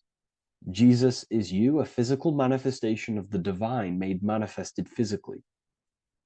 A physical manifestation of consciousness, okay, of spirit descended into matter. However, Jesus is a symbol that should not be worshipped, but something that we need to cultivate, maybe look up to, and cultivate within our own mind and hearts and actions. So he is someone that we should embody into our own very own being. We need to reach a level of intellect, the mind, a level of emotional understanding, and ultimately this creates Christ consciousness. Okay, and now I know that was very, very vague what I just said, but I'm going to explain it a bit more. I don't want to give it fully away yet because you need some more information, more keys.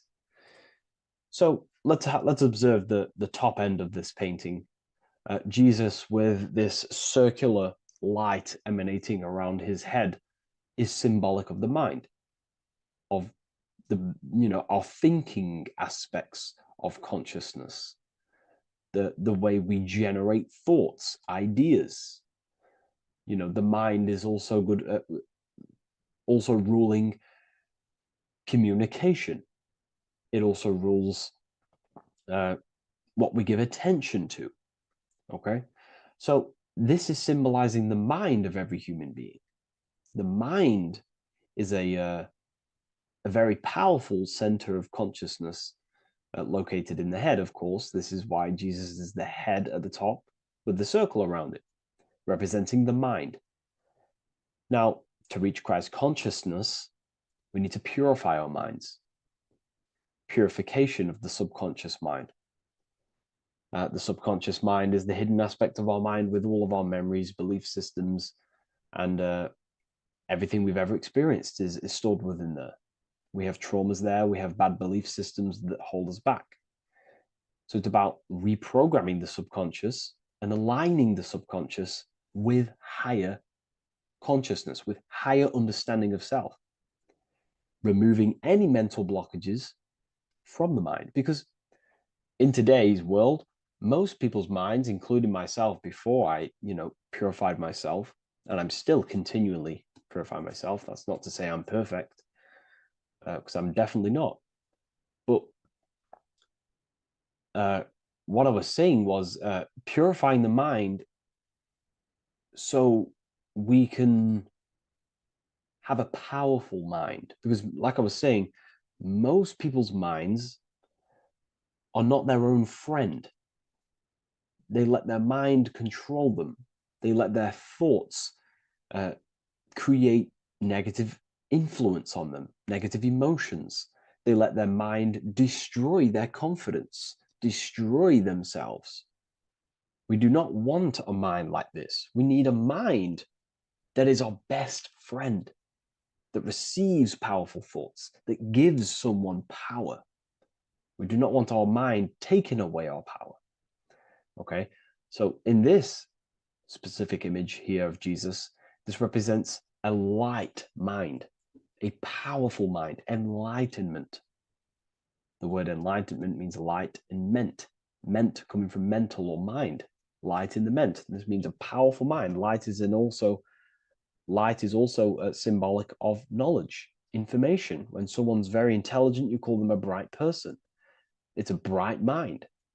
It's knowledge of self. So the mind is conscious of self. That's another thing. We need to be conscious. A lot of people are not conscious, including myself before I did this, before I woke up. Most people are not conscious of their actions. They're not conscious when they're actually awake in the day. They do things unknowingly. Are we conscious of our thoughts, emotions, and actions, what we're giving attention to in our mind? Because ultimately this shapes our experience. There's a great quote, I think it's Julius Caesar or one of the Roman emperors, who says the quality of your life is dependent on the quality of your thoughts. Something along them lines. I don't know if I'm 100% correct there, but it's very true. Our thoughts dictate our happiness. So to cultivate Christ consciousness, we need to be conscious of our actions, conscious of our thoughts that we're giving attention to. There is a level of mastery that we can achieve within ourselves where we become conscious of every single thought that enters our mind. That sounds easy, but it's definitely not. But that's a high level of mastery that we can achieve and cultivate within ourselves. So we're looking at a powerful mind here from Jesus, a powerful mind, a purified mind. And we purify the mind through, affirmations, meditations, ritual work. Rituals are things we do every single day with an intent in our mind and an emotion in our heart to impress that state of consciousness into our subconscious so it can slowly rewrite our consciousness and align our consciousness and sync it with higher thoughts and higher emotions with love. We can sync our consciousness with love, which is ultimately what Christ consciousness truly is. Well, now we're going to go on to that now. So we've gone over the mind. Now we go over the heart. Now notice before we go into the heart, Jesus is revealing. He's pulling back the robe, symbolizing opening the heart, revealing the heart, revealing the soul, the light of the heart. Our authentic self lies in the heart. Our pure intentions, our love, our soul needs to be shining through our heart. And our soul is unconditional love. Now, that's not to say that we can get corrupted hearts. We surely can have corrupted hearts, for sure. We can love sick and twisted things, and that's evident in today's world. People love killing people. People love hurting people, manipulating people. People love power. Now, that's obviously an inversion of the natural state of consciousness for humans. When we're born with a natural state of love, of unconditional love for the self, for everyone else, for animals, insects, the earth. We love everything as a child. And not only do we love everything, we actually act upon this. As a child, we do not act on anything we know is not good. And I'm talking early stages of being a child, before we're indoctrinated, before the mind and heart become corrupted. We are pure. This is symbolizing this. Light represents also purification and truth, because when you shine light on something, it's the truth. You see it. You shine it through the darkness. It reveals. So light, this is symbolizing revealing the light of the soul, of love consciousness, holding love in the heart, true love. Not love for sick and twisted things, but true love for the self, the body, and for everyone else and all things. Holding love in the heart. There's a famous saying of keeping the sun in your heart. Keep the sun in your heart. It's a very famous saying. What the sun is a symbol of love. What does the sun do? It gives abundantly. All it does is give light, give energy, power, light to the earth, and everything is feeding off this source. The sun expects nothing back. It just abundantly gives. It's a symbol of love. This is the love principle of creation. Now, the heart is also governing our actions. What we think about, in our mental field of consciousness, is directly corresponded and observed in our hearts. What we think about directly corresponds with what's going on and what we feel in our hearts. Thoughts produce emotions.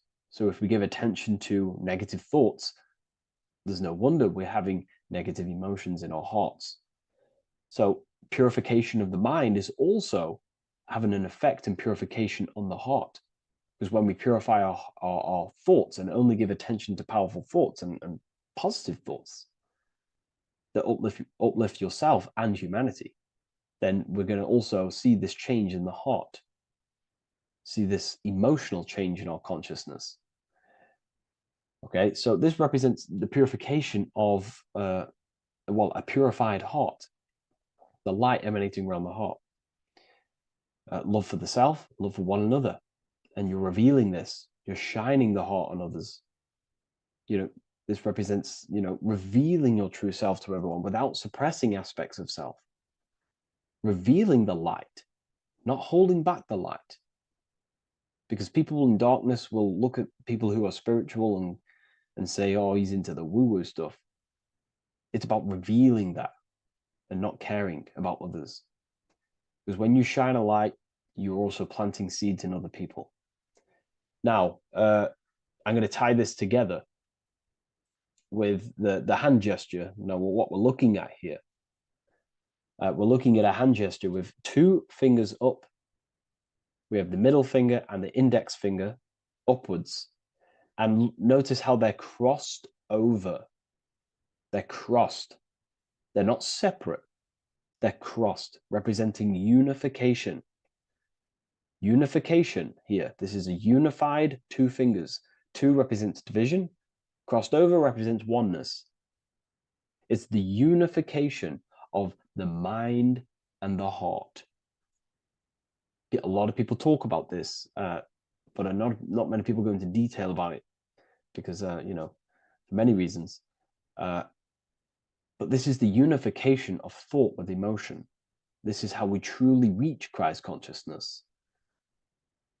And ultimately, when we do gain the love in our hearts and we do slow, it's a gradual process of cultivating love for the self and everyone else in the world, because we're so programmed to be divided, but it's a slow progress. But when we do cultivate love in our hearts for the self and one another, love is a very, very nurturing and growing force.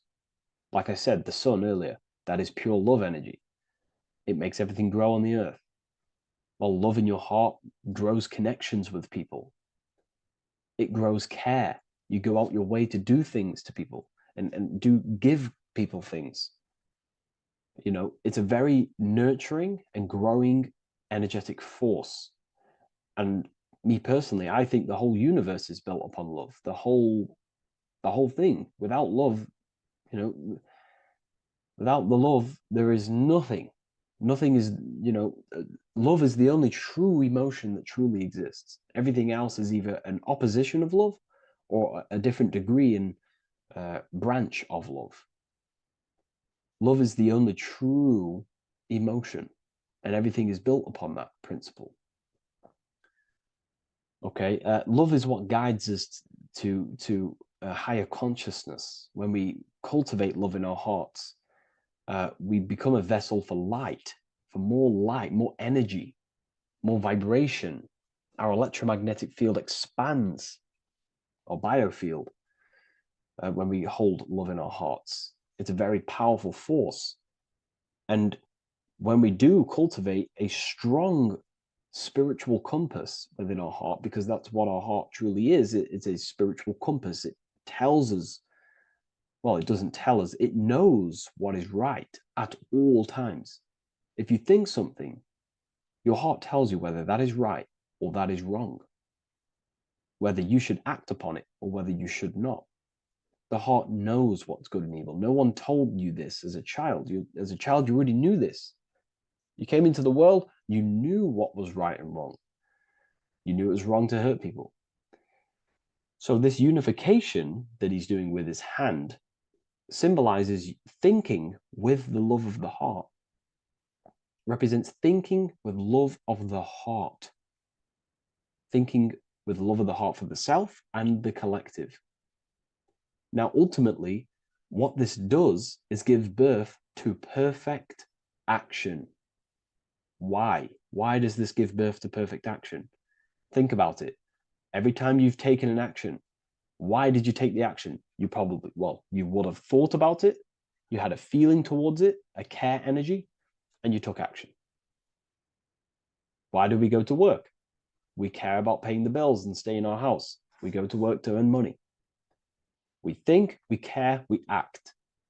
Everything you see in front of your reality, on the screen that you're seeing right now. You called your eyes. Everything is in front of you because you care. It's the heart energy that leads the body. Okay? And that's even present in the body. Have a look at the body.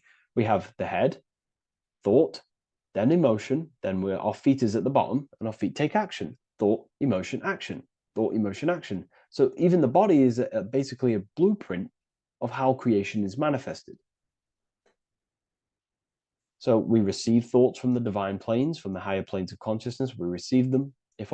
That's another thing that I missed. If we purify our minds, we're basically attuning our mind to a higher part of the mental plane, and we will receive higher thoughts. We will receive thoughts that are more genius, what we like to call today, or better quality thoughts. We receive good ideas when we attune our mind to a higher consciousness. Okay, so we are like a radio. We receive thoughts based on what our mind is set to. That's why we call it a mindset. So, like I was saying, we receive thoughts through the head. We feel the emotion, then our feet take action. Thought, emotion, action. So the body's a blueprint of creation. It's beautiful when you really notice this. So this unification is about thinking with the love of the heart, which gives birth to perfect action in the world. And this is the state that we need to cultivate within myself and everyone in the world so we can give birth to heaven on earth through action. Because ultimately the world is molded through action, physical action. And them actions are molded from thoughts and emotions. Now,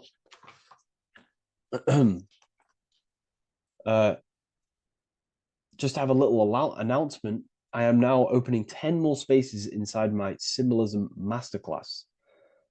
We have 10 more spaces. You're going to learn about a lot more about symbolism. It's very affordable. I'll leave the link in the description if you wish, if you care about gaining more information and learning the ability to read symbols. So what is the inversion of this? What is the inversion of this consciousness? Well, that's what we call satanic consciousness. Satanism. Satanism on its true level is the opposite, the opposing the natural state of consciousness that we are born into. It's about thinking with no emotion, thinking and acting. This is what the Skull and Bones represents here. So the Skull and Bones Secret Society, this is their main logo. Again, we have the skull, which represents thought, and the bones, which represent action. The bones take action in the physical body. We're looking at thought and action with no emotion, no empathy, no love for one another, only love for the self, the inverted love. Okay? We're looking at gray. Gray is a symbol of dullness, death. There's no emotion in gray because colors provoke emotion. When we look at a color, it invokes an emotion. Gray has no emotion. So we're looking at dullness of the emotions. I'm not going to go too deep on this subject. I'm going to create a whole new lecture for that. In fact, I think we have a great lecture inside Ethereal University on Satanism. We're going very into depth of what Satanism is and what Satanism consciousness truly is. And again, it's just the cross inverted. Satanism is just it's the invertation of, I don't know if that's a word, but it's the inverse of natural law, natural consciousness, of love consciousness that we are born into. Okay, so ultimately the message in this video was to create love in our minds, love in our hearts, think with the love of the heart, think with the care for one another, and that gives birth to perfect action. And when we align, when we do truly act out what our heart is telling us, and I know this from first-hand experience. This is what happened to me. I woke up, I started to follow my inner guidance. I always took action on it. I was saying yes to it every single time. And it led me, this is, I'm getting goosebumps actually saying this. It led me to where I am. That action, me saying yes to my heart, to that knowingness of goodness within me, was like a domino effect. And that domino effect, every time I did it, it was just opening more and more doors, not physically, but mentally. I was receiving more information. I was receiving more opportunity physically. My work started to explode on social media. Like, when you follow your heart and truly take action on what you know is good, it's like a domino effect that leads you step by step to where you're meant to be. And it's so profound and it's so, beautiful. And I'm telling you this from firsthand experience. This is ultimately how you kind of unlock your purpose in this physical world as well. So not only is it going to create a better world, it's also unlocking your true soul form and soul purpose while you're here. It's very beautiful. So I thank you, everyone. Please leave a like, comment, and share, and subscribe to the channel. And I'll see you all inside Ethereal University if you decide to take your studies to the next level. Take care.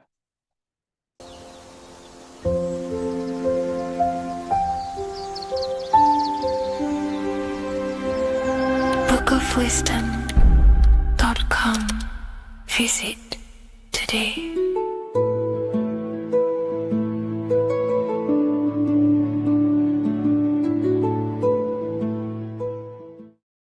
This isn't just spiritual fluff. Your words are vibrational commands that teach your subconscious what to believe and what to create in your reality. Now, I'm not going to sit here and tell you how words are these vibrational things that create reality. In fact, they are.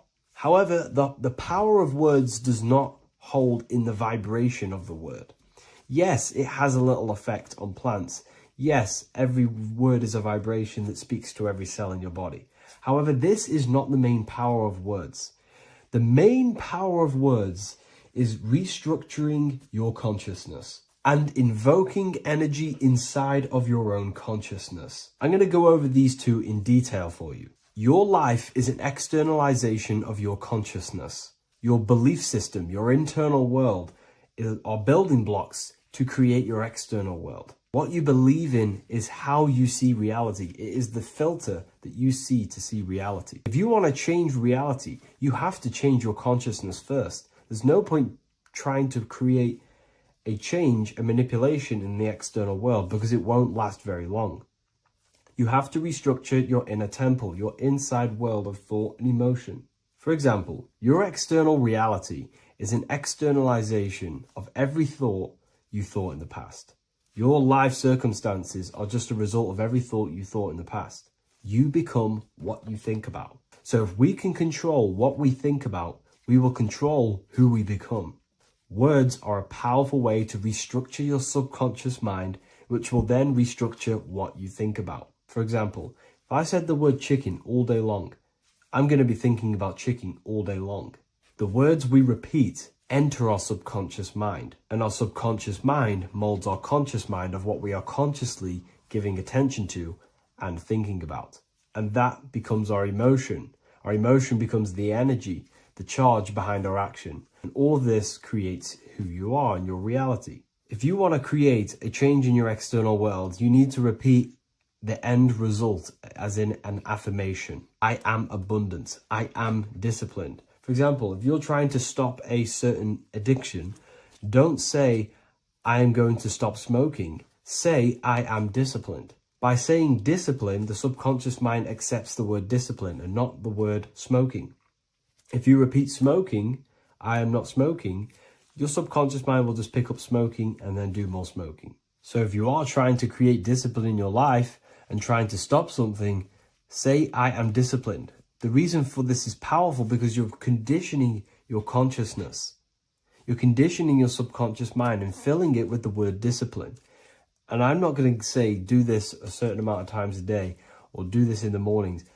I want you to do this as much as possible. I did this as much as possible. Whenever I had free time, whenever I had a free minute, I would say these words either physically or mentally, just to condition your consciousness. Words are the most powerful way to restructure your belief system and restructure your inner world, which will then mirror in your outer world. Words are also a powerful way to invoke energy. This is why when you see these magic occult rituals, you see people chanting and doing these things. It's because if you slowly chant a word, you can actually invoke the emotion. There are three aspects of creation: thought, emotion, action. Emotion is energy in motion. By repeating a word over and over again, you can actually begin to invoke that energy, that emotion inside your heart. And you can start to feel the reality as if you are already living it. And this is just another powerful way to condition your consciousness to become a certain thing before you have it. This is what magic is. Magic is all to do with reprogramming the subconscious mind, aligning the subconscious with a certain belief or reality, which will then produce an effect in our thoughts, our emotions, and our actions, which will then create that reality. So if you want to create something in your life, literally just repeat, I am something. I am is referring to your consciousness. I am is the highest aspect of you. It is the true self. Whatever you condition your consciousness will be mirrored in your external reality. I am abundant will condition your consciousness to feel and believe you are abundant, which will then seep into your thinking. And then you will start to act more on this because you are thinking about it, which will then change your external reality. Words are vibration, and vibration is powerful. However, if you truly want to change your reality, you have to change your inner world of consciousness. And words are the best way to invoke feelings to become the reality you want. And words are the best way to condition your consciousness to a certain belief or a thought. And by doing this, you're actually creating a root cause. The cause is your consciousness, your mind, and you have to restructure the mind to create that reality. Words are a great way to restructure your consciousness and create reality.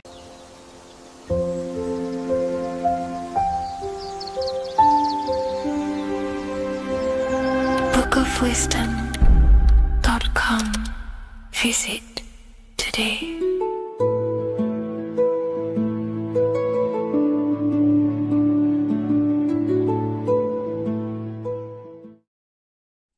Today's topic is the binary code behind the universe. You will learn the fundamentals of the binary code, deeper understanding of reality, which will give you more of a connection to the universe, evidence supporting the existence of this code, and how to use the binary code to shape your reality. Now, this is an important one. We have 0 and 1. This is the binary code of the universe. It underlies everything. It is the source of all creation. The universe is binary in nature, meaning it exists as both something and nothing, on and off, male and female, light and dark. Everything has its polar opposite. At its core, all that exists is 0, representing nothingness, infinite potential, and 1, representing something, order. 0 represents the feminine, vast, formless, and infinite potential. It is the space from which all things emerge, the womb of creation, the receptive and expansive force. 1 represents the masculine, structure, form, and order. It is the active principle, the initiator, the force that defines and shapes reality. Together, they create the fundamental duality that underlines existence, the balance between chaos and order, the void and creation, yin and yang. We see this in the masculine and feminine bodies. This is deeply encoded into the fabric of reality. And once you see this, you will never unsee this. So please leave a like on this video if you love my content and you love the wisdom that I share with the world. So we see this with the masculine genital areas. Remember, this is the genital area. This is all to do with creation. These are the generative principles, the generative organs in the body that allow creation to continually outfold into new life. The genital areas are all to do with the code. The male is the 1, the action. He's the initiator. The feminine is the 0, which is the infinite potential, the womb of creation. 0 and 1. This is why we have 10 numbers. 0 and 1. Masculine and feminine. We even see this in the bodies. The feminine body is made out of curves, which is 0, curves. and the masculine body is made out of lines. So please leave a like and comment if you love this. And if you have any lecture ideas, feel free, and I can make a lecture on any suggestions that you have. So look at the word masculine. Masculine, line. Line is just one line, which represents order. 1. Feminine. 9. 1 and 9 equals 10, 0 and 1, the binary code of all creation. Why is feminine? Why the number 9 for feminine? Because the moon has to go around 9 times to create a human in the feminine's womb. And look at this image of nature. All nature is zeros and ones. Now you can tell. The stick is a one, it's a line. And here we have curves. It's curves and lines. Curves and lines create reality, creates matter. Everything is 0 and 1. We even see this with the sky. The sky represents zeros. They represent curves, the heavens, the heavenly bodies, the sun. These are circles, the moon, circles, the planets, circles. Down here is matter, representing the square. We have the Freemasonic square and compass, representing lines and circles, masculine and feminine. We see this with Leonardo da Vinci, with the circle representing the spirit, the void, the womb of creation, and matter, which is the body. This is the soul in matter, infinite potential in matter. This represents spirit over matter. This represents the architect of reality, zeros and ones, spirit and matter. This is all the same thing. Understanding this binary nature of the universe, where 0 feminine represents the infinite potential and 1 masculine symbolizes order and structure, can benefit you in several ways. Manifestation and creation is the first way it can benefit you. Now that you understand this, you understand that everything comes out of infinite potential. 0, infinite potential. 1, action equals manifestation equals creation. So you must pull things out of infinite potential. If you have ideas but don't take action, too much 0, nothing materializes. You'll never materialize if you sit there imagining all day, visualizing all day. You have to take action. They both come hand in hand. If you only take action without tapping into intuition and creativity, too much 1, your actions may feel hollow and misdirected. Using both effectively leads to greater success in life, work, and relationships. This is the 33rd degree motto, or this is on the 33rd degree of Freemasonry Scottish Rite logo, and it's called Order ab Chaos, order out of chaos.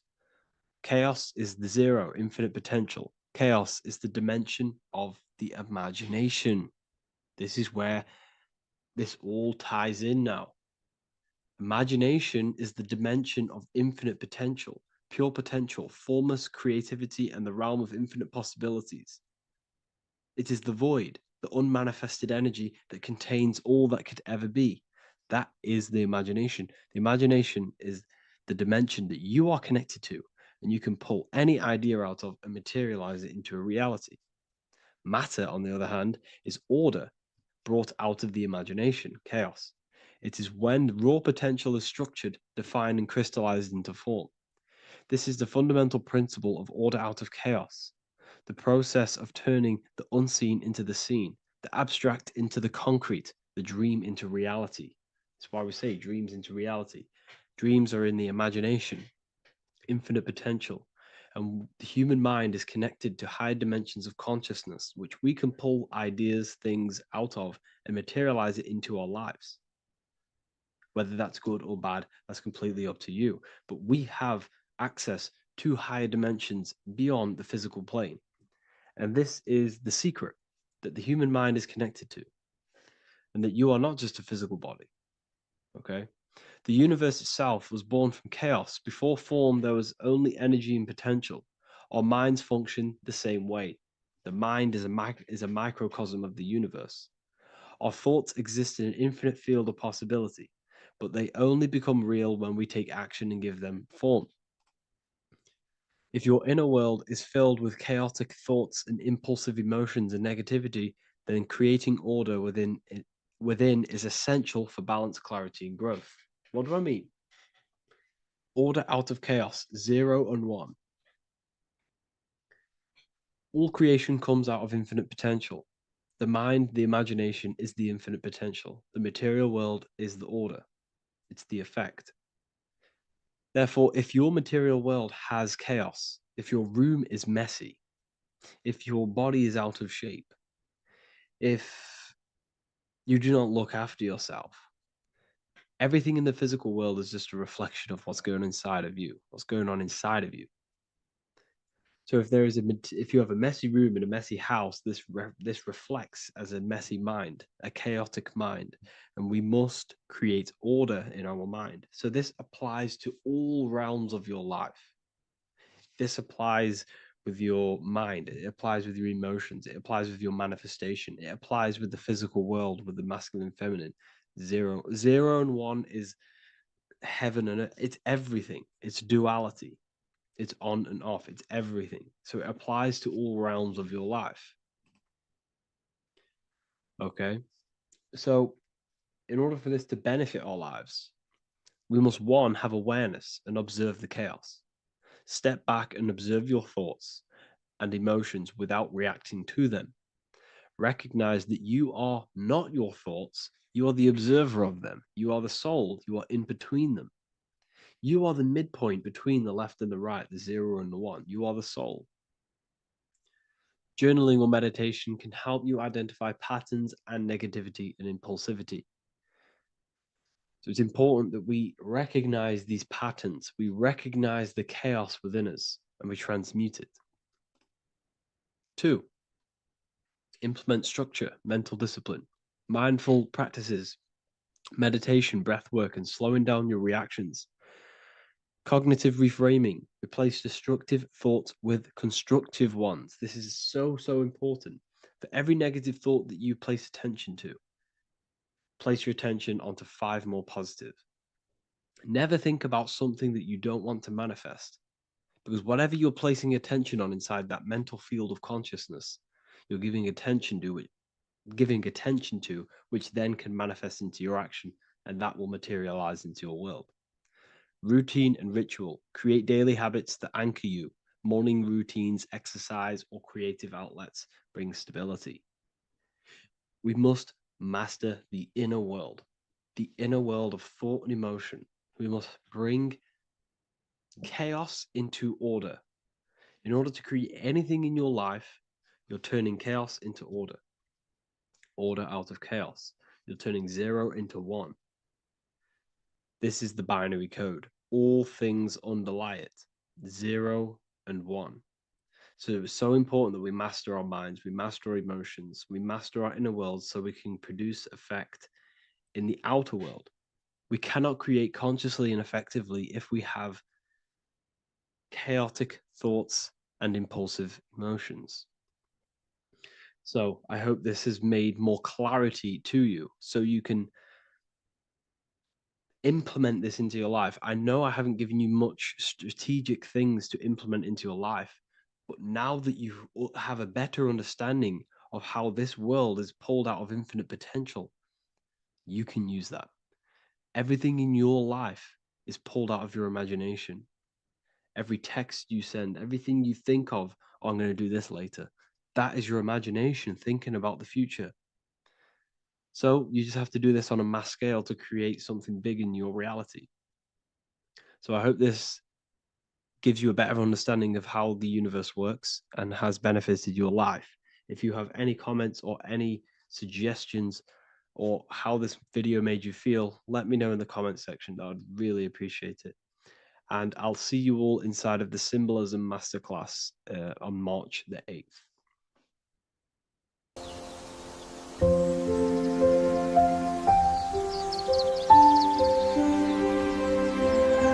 bookofwisdom.com. Visit today.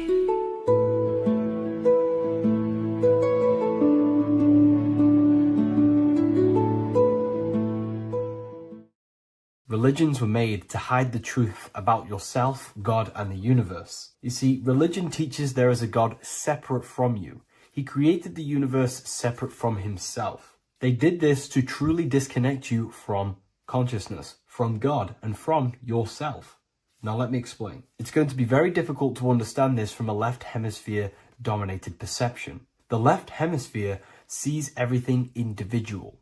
The right hemisphere sees the whole. For example, if you're walking through a woods, the left hemisphere sees individual trees, leaves, twigs, and branches. The right hemisphere sees the interconnectedness of the whole woods. We've been trained our whole life to be trapped in the left hemisphere, to think logically, scientifically, with evidence. This way of thinking traps you in illusion, division, and separateness from everything. Plus, in science, they teach you the universe exists outside of you. You exist in a universe, and the universe exists whether you exist or not. This is completely false. You are the universe experiencing itself. There is only one person in the universe. There is only one awareness in the universe, and that is God. That is your consciousness. Not your name, your job, your reputation, your thoughts, your beliefs. That is not God. God is the infinite awareness that you are, the alertness, the essence of life. You are an individual. You have a dual nature, an inner world, consciousness, and an outer world, this physical body. The inner world is the immortal, consciousness, awareness. This physical reality is for the immortal within us to experience and enjoy. And the immortal consciousness, the immortal self, the individualized expression of the only thing that is truly real, which is God, consciousness, is seeking a way to understand itself through infinite vantage points. The same consciousness inside of you, inside of the dog, the squirrel, the plants, the stars, the same awareness is in absolutely everything. Only the right hemisphere can see this connection.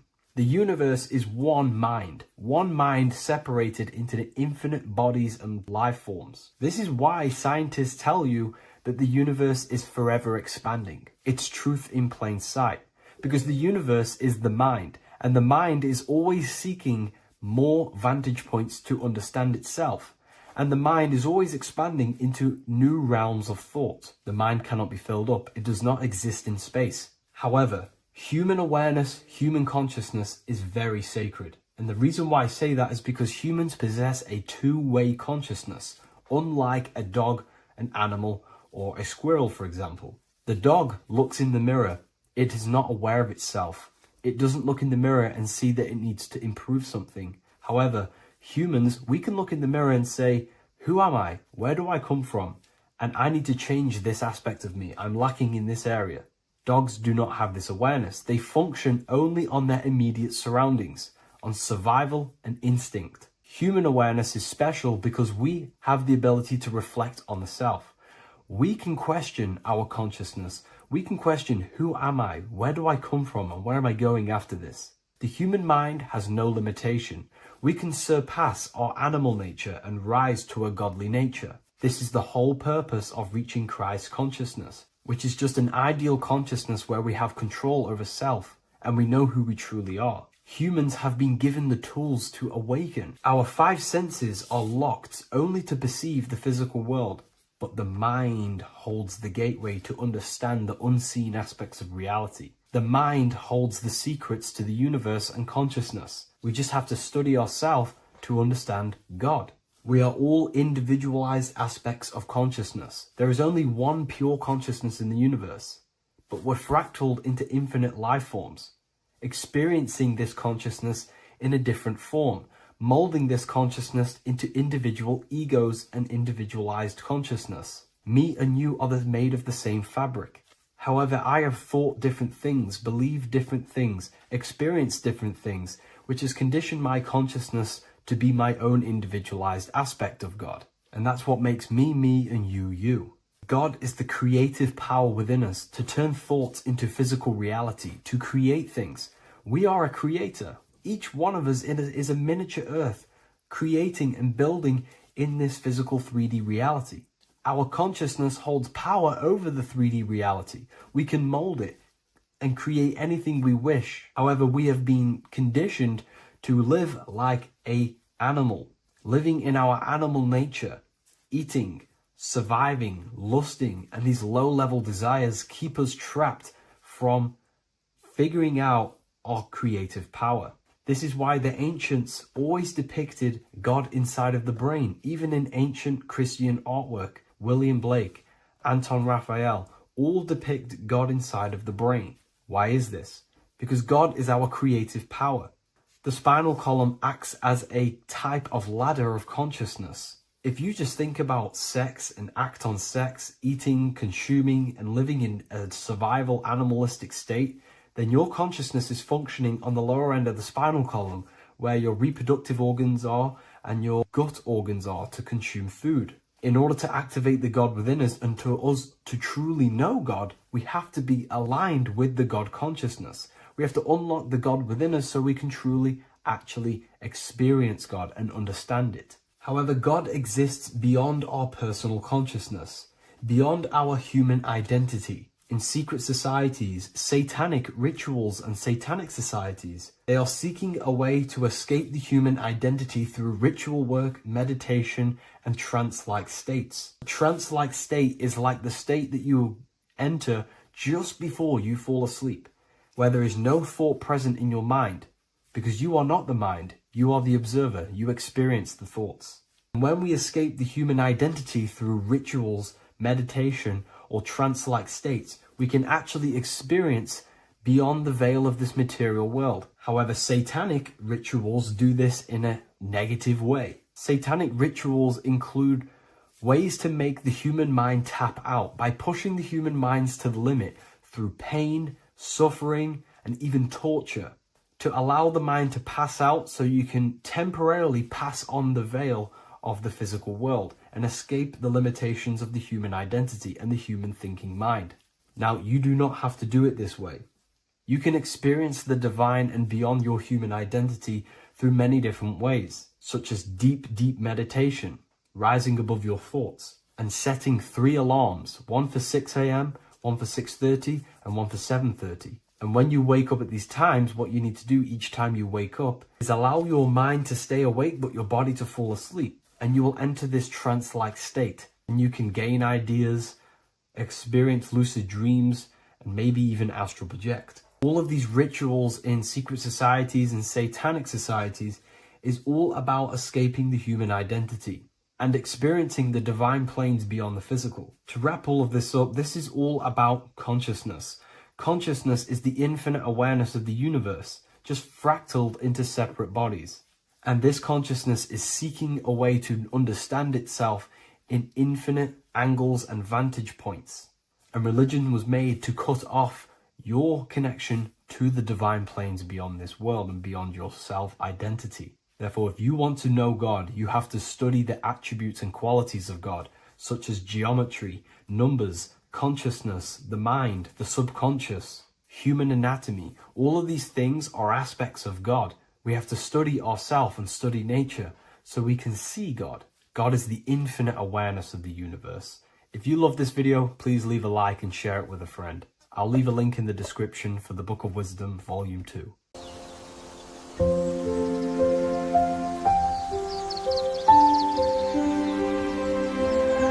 bookofwisdom.com.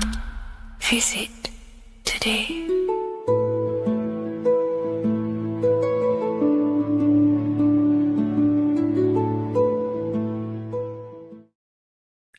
What if I told you that reincarnation is real and that there is a metaphysical, spiritual science behind this? Most people leave this world just as lost when they entered it. That they carry their fears, attachments, and addictions with them, only to be born again, trapped in the same cycle, repeating the patterns of lifetime after lifetime. This lecture is not just about preparing for death. It's about mastering yourself before death, so you don't take them burdens with you. Because the truth is, whatever addictions, fears, and unresolved emotions you cling to in this life, you carry with you into the next. Unless you break free now. You must master yourself before death. Death is not the end. It is the great passage. But how we transition depends on our mastery of the self. This was symbolized by the Ouroboros, the snake biting its tail. Every ending is a new beginning. It's an infinite cycle of consciousness. Now, your human body is basically an antenna tapped in to a stream of consciousness. Just like a radio is tapped into a specific frequency to play that radio. Your body is basically an antenna, a crystal picking up the consciousness of God. You are on an ever-ending journey, a journey of learning and expansion of the mind into new fields of thought. This was symbolized as the Ouroboros. When you die, it is a new beginning. It's a transitioning, not an ending. Everything is eternal in this universe as consciousness is formless and constantly transforms into new forms of life. Let's break down the word death. Death contains the word ether. Now, the ether can be found in the word heart or earth. Ether. Everything in this plane comes from the etheric plane. The etheric plane is the barrier between the physical plane and the spiritual plane, the astral plane. The astral plane is the screen that you have in your mind that allows you to imagine a red apple, for example. This is the imaginative plane where thought forms start to take form. Everything begins as a thought, then the thought form becomes an imagination, then energy, then physical. Everything in the physical plane is a shadow of thought, all objects manifested as thought. You came from the astral. You came from the stars. This is why we say reach for the stars. Or this is why you say you are a star. Cis star, miss star, fraud star, stir is star. And when you become famous, you become a superstar and you gain a star on the Hollywood floor. You are a star. The ether. The ether is the infinite energy source which all things come out of and return back to. This is the cycle of life and death, summer and winter, day and night, sleep and awake. The ether is the infinite energy source which all things come from and will return back to. Okay, sorry about that little error. The ether is the boundless source of energy from which all things emerge, to which all things return to. We can see this in the cycle of the sun. The sun does this wave of creation. It rises and it falls. We have the day and the night. The daytime represents our conscious mind when we are alert. The nighttime represents our subconscious mind when we are inside the spiritual realms. The nighttime is spirit, the daytime is matter, spirit and matter. Awake and asleep, conscious and subconscious. We see this in the yearly cycle. Summer is life, winter is death. Spring is the morning, summer is midday, autumn is evening, winter is the night. Everything is a macro and a micro cycle of being born out of the ether and returning back from life and death. Life and death is manifested within the cycles of the sun and everything outside of you, as within, so without. This is why we say sleep is the cousin of death. The macrocosm is death, the microcosm is sleep. Every time you go to sleep, you are essentially it's a miniature death. You're entering into spirit and then returning back into matter in the morning when the sun rises. Everything is a reflection of the macrocosm cycles. Preparation for death. The first thing we must do in order to prepare for death, for life after death, in order to stop being reincarnated in this cycle of materialism, in order to progress as a soul, because remember, you are a soul in a body. Just like the sun gives power and life to the earth, your soul gives power and life to your body. When you say I, you're referring to the soul. And your soul can be stuck underneath layers of false identifications. Who you believe yourself to be is merely a collection of subconscious programs running within your mind. Now that's very deep. That is very, very deep. Who you think you are is a part of your thinking mind. Your name, your job, your reputation, your family, your friends, these things are not you. They're all aspects of the thinking mind. What happens if you meditate and you turn off the mind? Then all these things do not exist. You're left with the pure soul, the pure awareness, the pure observation. If you turn off the thinking mind, you're no longer your body, you're no longer your reputation, you're no longer your friends, you're no longer your job and your labels. You are the soul. That's the true you, the observation of the mind, not the thinking mind. The ego is the echo. It's an echo of your true self. The ego is your mind's perception of itself, shaped by experiences, trauma, emotions, and beliefs. It is merely an echo of your true soul self. The ego is not you. Your mind is not you. You are the soul. And this is the true self that we must express within our life and we must connect with before we die. Because when we die under the echo, under these false layers of the emotions, the traumas, the experiences, the addictions, the emotional attachments, when we die underneath all of this, when we don't know our true self, the soul is still hidden. The true you is hidden underneath these layers of false identification. We must remove these layers of false identifications. We must remove them. We must destroy the echo. Remember, the ego, you never had an ego when you were a child. When you were a child, you were pure. You didn't, you didn't show off things. When you were a child, you were pure. You expressed yourself freely with you didn't hide anything. You didn't hide any aspect of yourself. You didn't suppress any aspect of yourself to fit in as a child, as a baby. Because the ego was not here when you came here. The ego grows with experience. The ego is a false perception of yourself while being incarnated in this material world. It's your mind's perception of itself and it's created through your experience. Remember, you are unconditioned consciousness, and your experiences, thoughts, traumas, emotions, and beliefs have conditioned your consciousness into believing you're only a physical body, but you are the soul. We have to remove these layers. How do we remove these layers? Like I said, the best thing, meditation. Meditation. There is a great meditation that you can do every single morning and every single night time. You can sit there and repeat over and over before you meditate. You can repeat that you are not this, you are not that, you are not this. You can label them one by one.